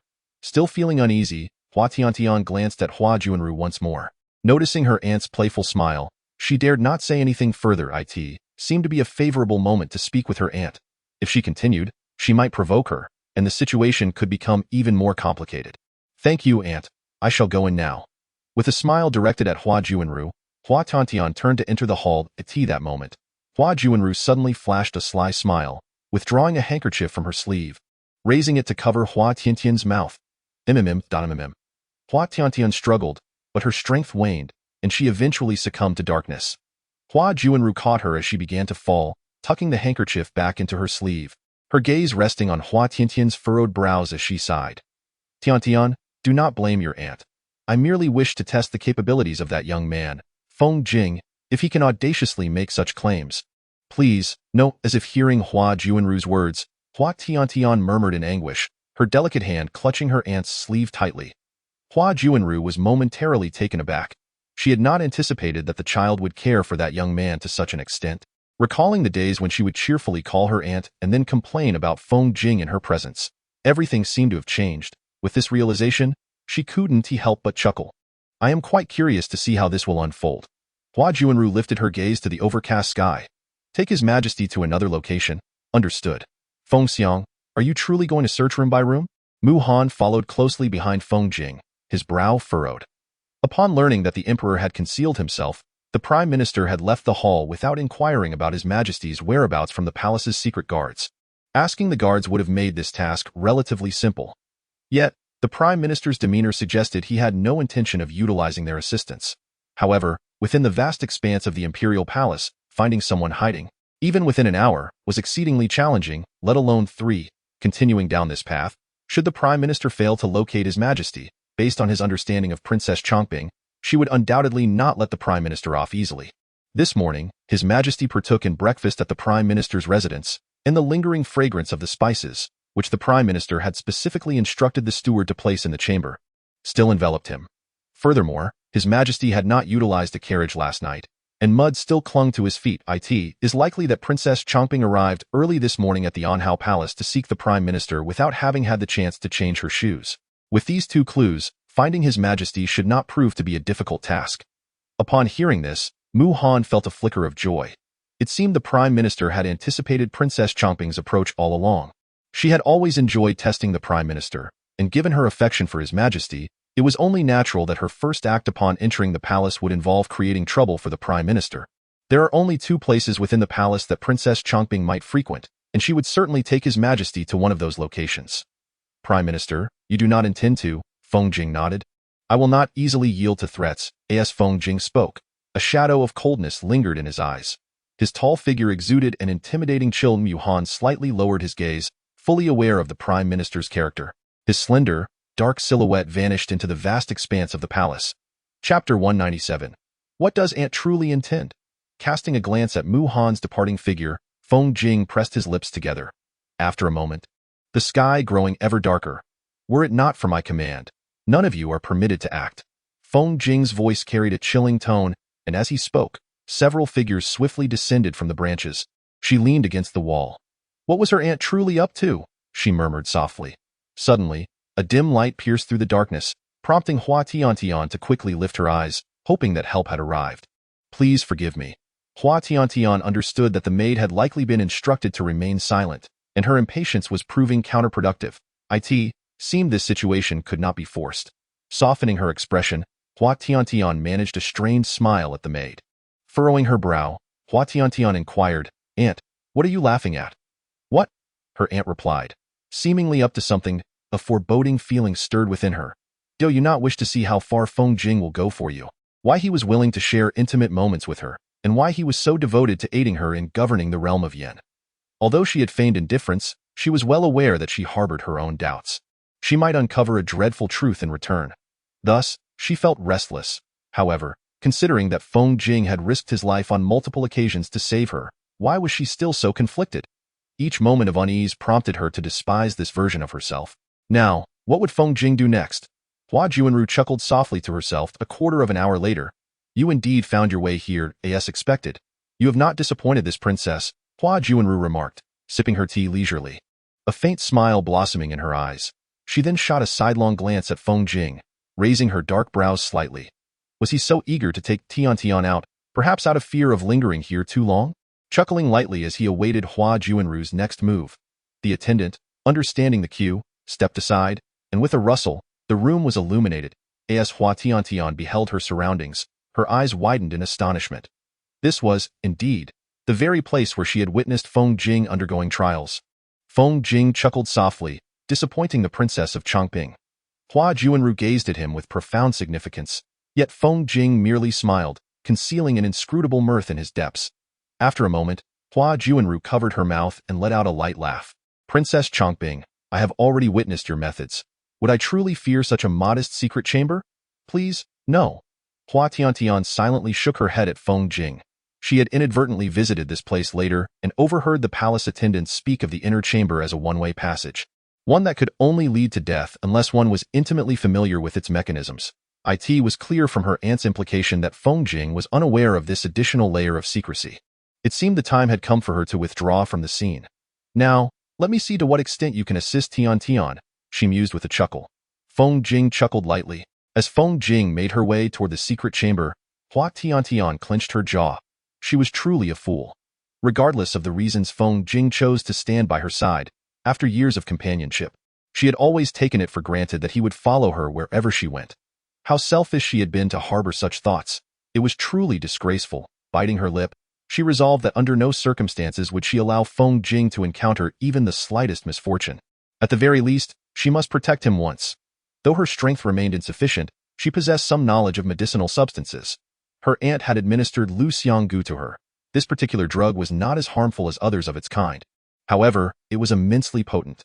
Once ingested, all sensations would vanish, leaving the individual utterly incapacitated.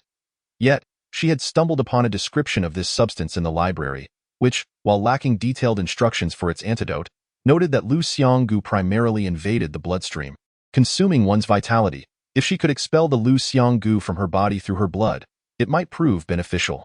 With this thought in mind, Hua Tiantian wasted no time. Grasping a slender wooden stake beside her, she lifted her palm and summoned the last remnants of her strength to drive it into the stake. Its sharp point pierced deep into her palm, and blood began to seep forth. Intent on protecting Feng Jing from harm, shattered the debris with their internal energy just as he emerged. Holding Hua Tiantian tightly against him, Feng Jing hastily exited the secret chamber. However, a shard of stone grazed his face. Fortunately, there was still time. You, Hua Juanru too, noticed Hua Tiantian's bloodied hand, her expression tightening as she sprang to her feet. She had not anticipated that Hua Tiantian would resort to such self-endangerment. Pressing her lips together, her delicate hand gently pounded against Feng Jing's chest.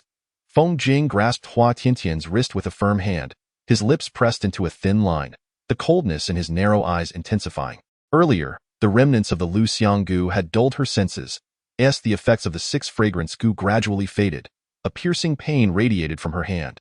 Noticing the distress etched on Feng Jing's face, a pair of delicate hands deftly attended to her wound. As Hua Tiantian lowered her gaze, all she could perceive were Feng Jing's silky, ebony strands cascading down. Since he was crouched on the ground tending to her injury,